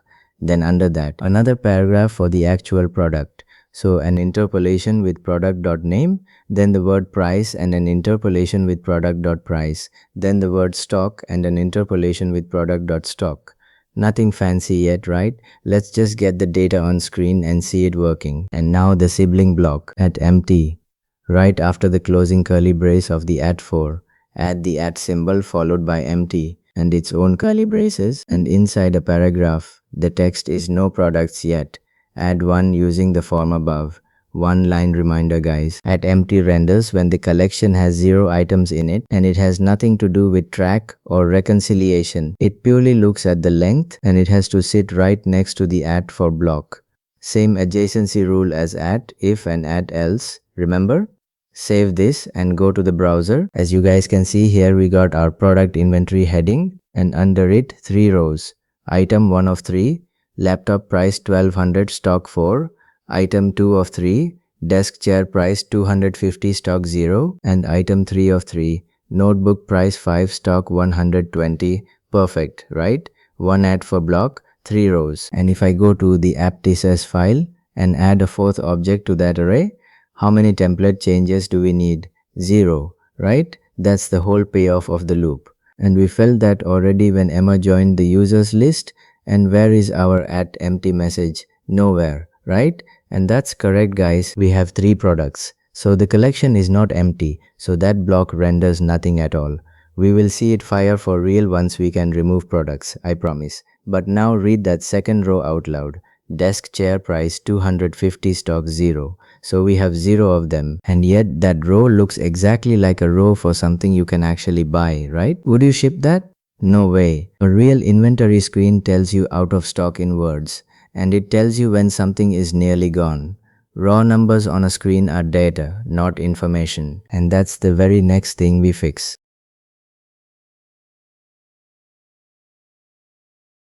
Alright guys, so where did we leave off? Our list renders, but the rows are just raw numbers, and the worst offender is that desk chair, stock 0, sitting there looking like a perfectly normal product. Can you guys tell me what a real store shows there? Out of stock, right?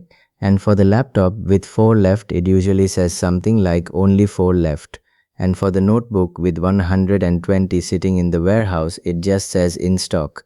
That's 3 different outcomes from one number, and it's the same field in all 3 rows. So how do we pick between 3 outcomes? And more importantly, why can we not use @switch for this? Can you guys guess? Yes, of course. @switch matches exact values, right? It asks, is this value exactly that value? But we are not matching exact numbers here. We are matching ranges. Is it 0? Is it under 5? Or is it anything else? Ranges need conditions, and conditions means @if. Quick reminder, and then we write it. @if takes a condition, @else if takes another condition, and the first one that turns true wins. The rest are never even looked at. Inside the @for block, under the product paragraph, let's add the chain, the symbol followed by if, then a parenthesis, and the condition is product.stock, then triple equals, then 0, and guys, triple equals 3 equal signs, not 1, cause a single equal sign would be an assignment and that's illegal inside a template condition, right? Then the curly braces and inside a paragraph with the text out of stock, then straight after that closing curly brace, and I mean straight after with nothing wedged in between, we add @else if and its parenthesis, and this time the condition is product.stock is less than 5. And notice what we did not write. We never said and it is not 0, right? Can you guys tell me why we don't need that? Yes, of course. Because if the stock was 0, the first branch would already have 1 and we would never even reach this line. That's the first match wins rule doing the work for us. Then the block, and inside a paragraph, the text is only, then an interpolation with product.stock, then the words left, order soon, and at last @else, and its block, and inside a paragraph with the text in stock. No condition on @else, right? It's the everything else branch. Save this and go to the browser. As you guys can see here, the laptop row now says only 4 left, order soon. The desk chair says out of stock, and the notebook says in stock, 3 rows, 3 different branches, all out of one chain. Cool, right? And guys, that's all three outcomes proven on screen at the same moment, which is exactly what you want when you write a condition chain. Never test only the happy path. Alright? Now the category. Right now, nothing on screen shows the category at all. And we don't really want to dump the raw word electronics onto the page in lowercase either, right? We want a proper label. So which tool fits this one? Can you guys tell me? Is category a range? No. It's a fixed little set of exact values. Electronics, furniture, stationery, and that's it. Exact values one at a time. That is at switch. Textbook case under the stock chain. Add the at symbol followed by switch. Then a parenthesis with product.category inside it. Then the curly braces and inside at case. And the parenthesis with the word electronics inside quotes. In quotes cause we are comparing against a string, right? And then a block with a paragraph. The text is electronics with a capital E, then the same shape twice more. One at case for furniture and one for stationery. Each one with its own label paragraph and at last at default. And inside it a paragraph with the text uncategorized. Save this and go to the browser. And as you guys can see here, every row now carries a clean category label. Electronics, furniture, stationery, perfect. And you might be looking at that at default block thinking, what's the point of it? Every product we have matches a case, so that block will never render. And right now you are absolutely right guys. Keep it there anyway. And in the very next part you will watch it fire for real. So that's our list finished as far as reading goes. But this whole thing is still hard-coded, right? If you want a fourth product, you have to open the app.ts file and type a whole new object. Is that acceptable for a real feature? No way. Let's hand that job over to the user.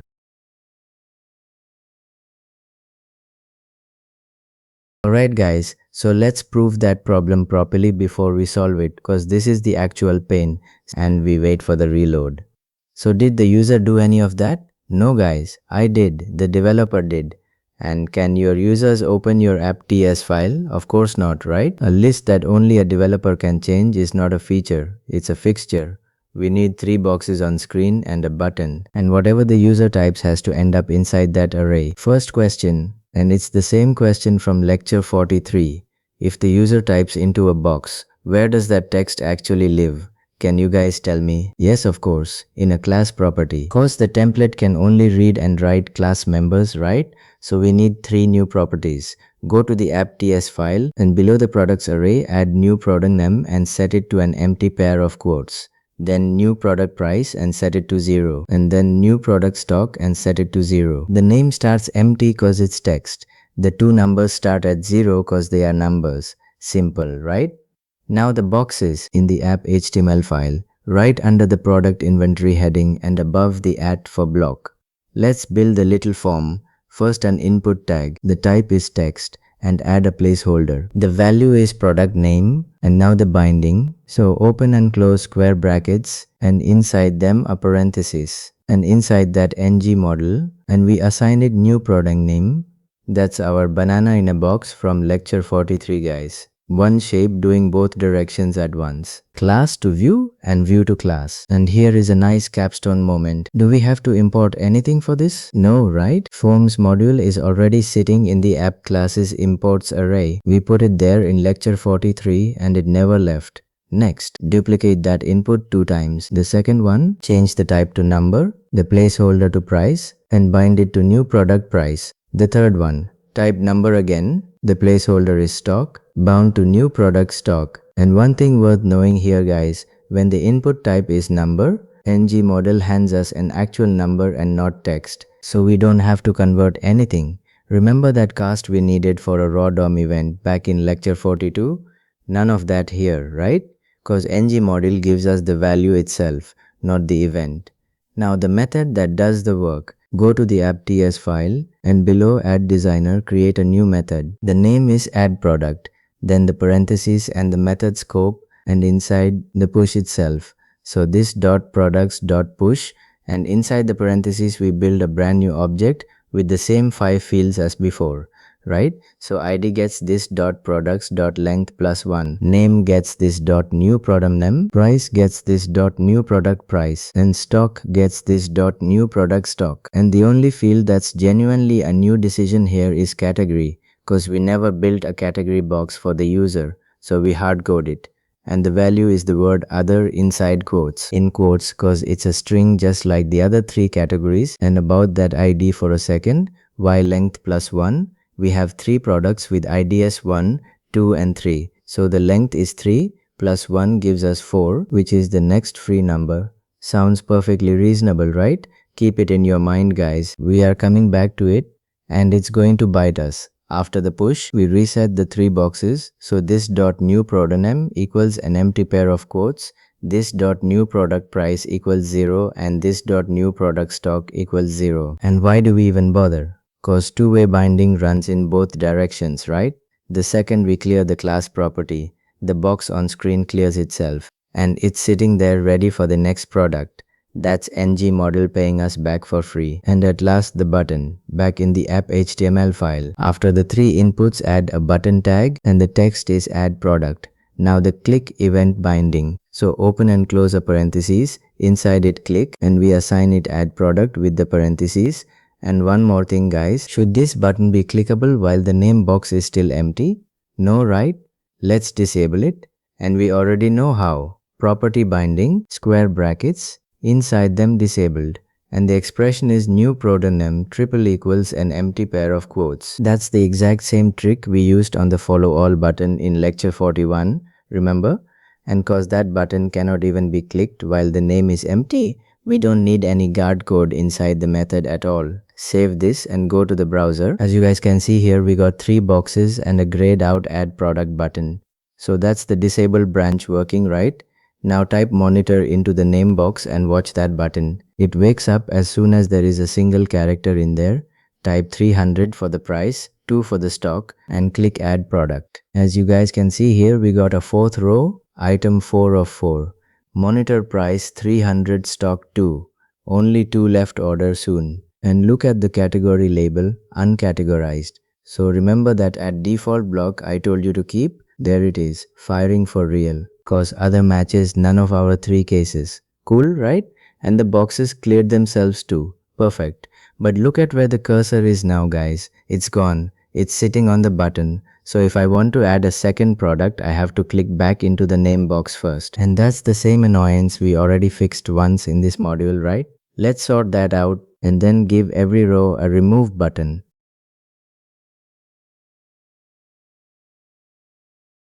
Alright guys, two jobs in this part, a small polish and then a real feature.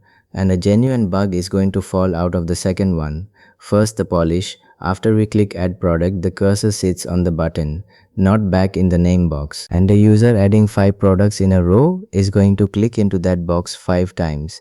Annoying, right? So how do we put the cursor back into an input?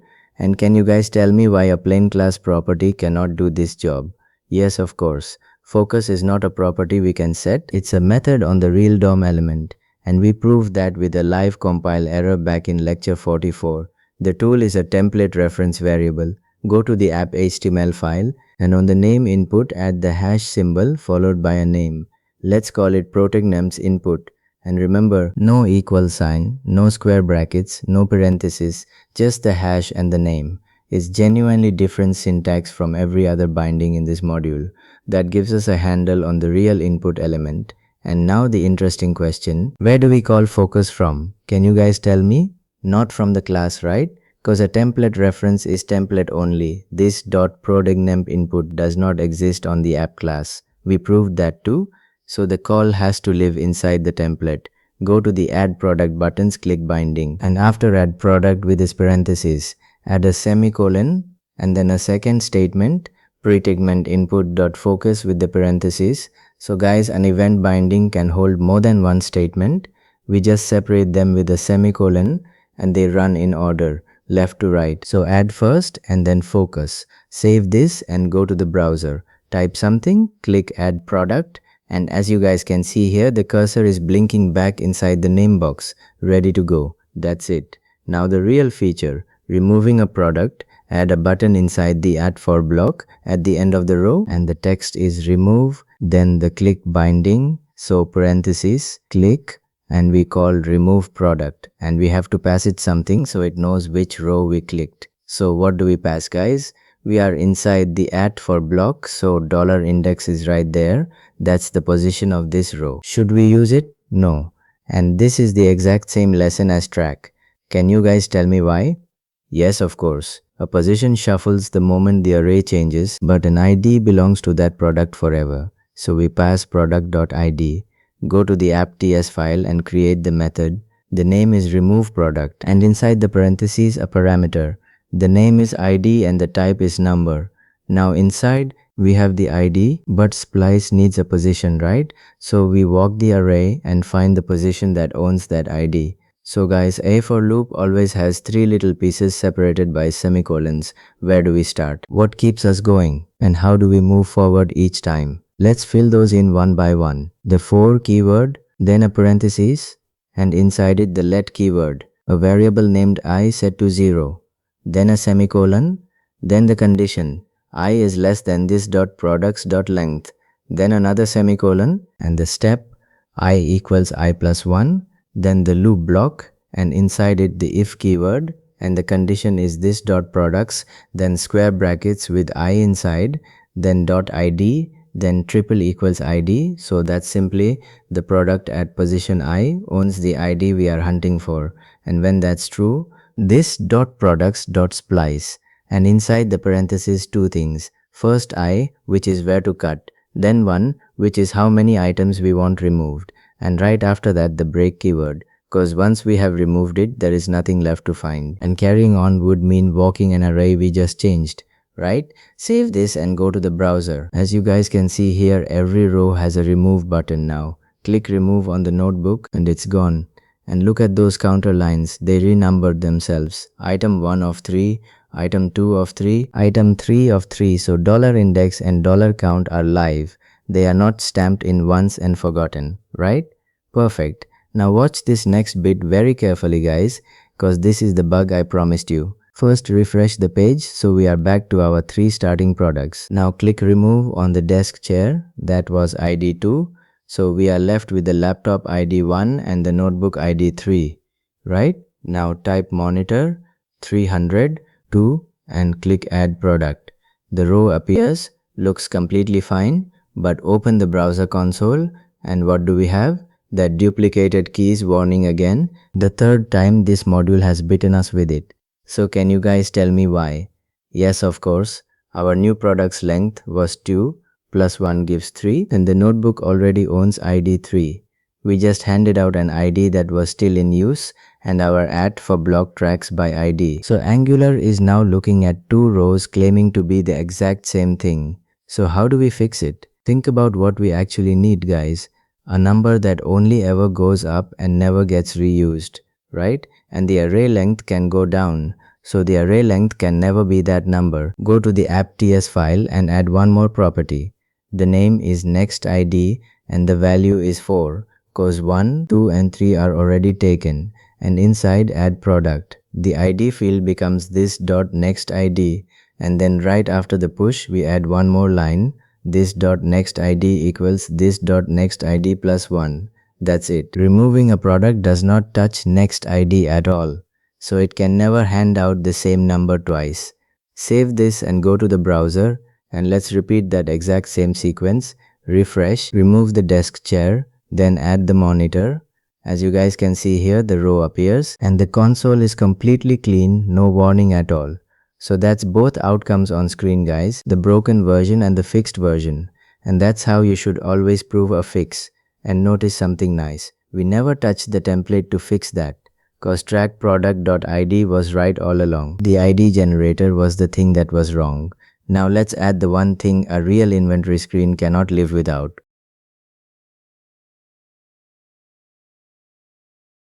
Alright guys, last part of this mini project and last part of module 5, our list renders. It has statuses, it has categories, the user can add and remove, and there is one obvious thing missing. Can you guys guess what it is? Yes, of course, the total. An inventory screen that cannot tell you what the stock is worth is not much of an inventory screen, right? And the number we want is simple for every product. Price times stock and add all of that up. First the tempting way, and it's a trap. Could we just write that whole calculation inside the template? And we already know the answer from the previous lecture, right? No, we could not. Because a template expression has no memory. It recomputes on every single change detection check, and Angular will never warn you about it. So the rule from lecture 47, compute once in the class and recompute inside every method that mutates the array. Let's do exactly that. Go to the app.ts file and create the method. Below add product, the name is totalValue, then the parentheses and the method scope. And inside, first we need somewhere to collect the running number, so the let keyword, a variable named total, and set it to 0. And why let and not const, guys? Cause this value changes on every step of the loop, and const would not allow that, right? Then the for keyword, a parenthesis, and inside it the const keyword, a variable named product. Then the of keyword, then this dot products, that's a for of loop. It hands us one product object at a time. And const is fine here cause every turn of the loop gets its own fresh product. Then the loop block, and inside it one line, total equals total plus product.price times product.stock. So guys, that's the value of that one inventory line. The price of the thing times how many of them we have. And after the loop closes, the return keyword and total. Now the property that stores it. Scroll up to the property list, and this one has to go last, right at the very bottom. Can you guys tell me why? Yes, of course. The initializer order trap from the previous lecture. Properties run top to bottom. So if total value ran before products existed, our loop would be trying to walk something that doesn't exist yet. And the app would actually crash right there. So declare it after everything else. The name is total value, and we assign this dot total value with the parentheses, and guys, with the parentheses, because we want the number the method returns, not the method itself. Remember the very first lecture of this module where a forgotten parenthesis printed the source code of a function straight onto the page? Same trap, don't fall into it. Now let's show it. Go to the app HTML file, and under the add for block add a paragraph. The text is total inventory value, then an interpolation with total value inside it, and no parentheses this time, cause total value is a plain property now, not a method, right? Save this and go to the browser, and as you guys can see here, we got total inventory value 5400. And let's check that by hand, shall we? The laptop is 1200 times 4, that's 4800. The desk chair is 250 times 0, so that's nothing. The notebook is 5 times 120, that's 600, and 4800 plus 600 is 5400. Perfect. Our number is correct. But now click add product on something and watch that total. Does it move? No. Remove a row? Still stuck on 5400. So why is that, guys? One line answer. And it's the exact stallness we saw in the previous lecture. A property computed once has no idea the array changed underneath it. So the second half of the rule. Recompute inside every method that mutates the array. And how many of those do we have? 2. Add product and remove product. So add the same line at the end of both of them. This dot total value equals this dot total value with the parentheses. Save this and go to the browser. And saving a TS file reloads the page anyway, so we are back to our 3 products. Now add a monitor 302, and as you guys can see here, the total moved from 5400 to 6000, and 300 times 2 is 600, so that's correct, right? Now click remove on the laptop and the total drops to 1200. And let's do one last thing. Remove every single row, one by one. As you guys can see here, the moment that last row disappears, our add empty block finally fires. No products yet, add 1 using the form above, and the total sits at 0. So that's the empty state proven for real, guys, not just written and hoped for. Cool, right? Now look at what we just built, because every single piece of it came from somewhere in this module. The products array and the add for block with track product.id plus at empty and $index and $count.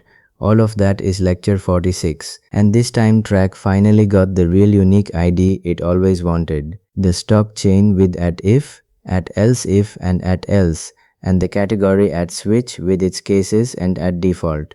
That's lecture 45.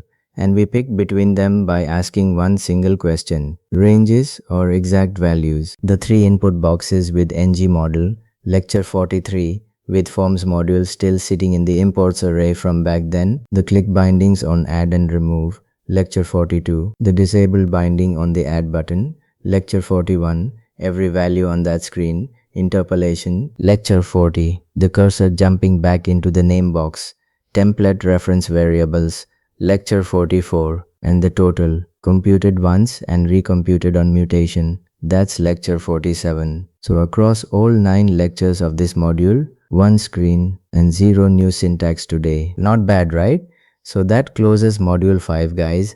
And think about where we started this module. A page that could only print one hard-coded name, and where we are standing now. A screen driven entirely by data that reacts to typing, reacts to clicks, and reshapes itself the moment the data changes. That's data binding, and that's the whole job of a template.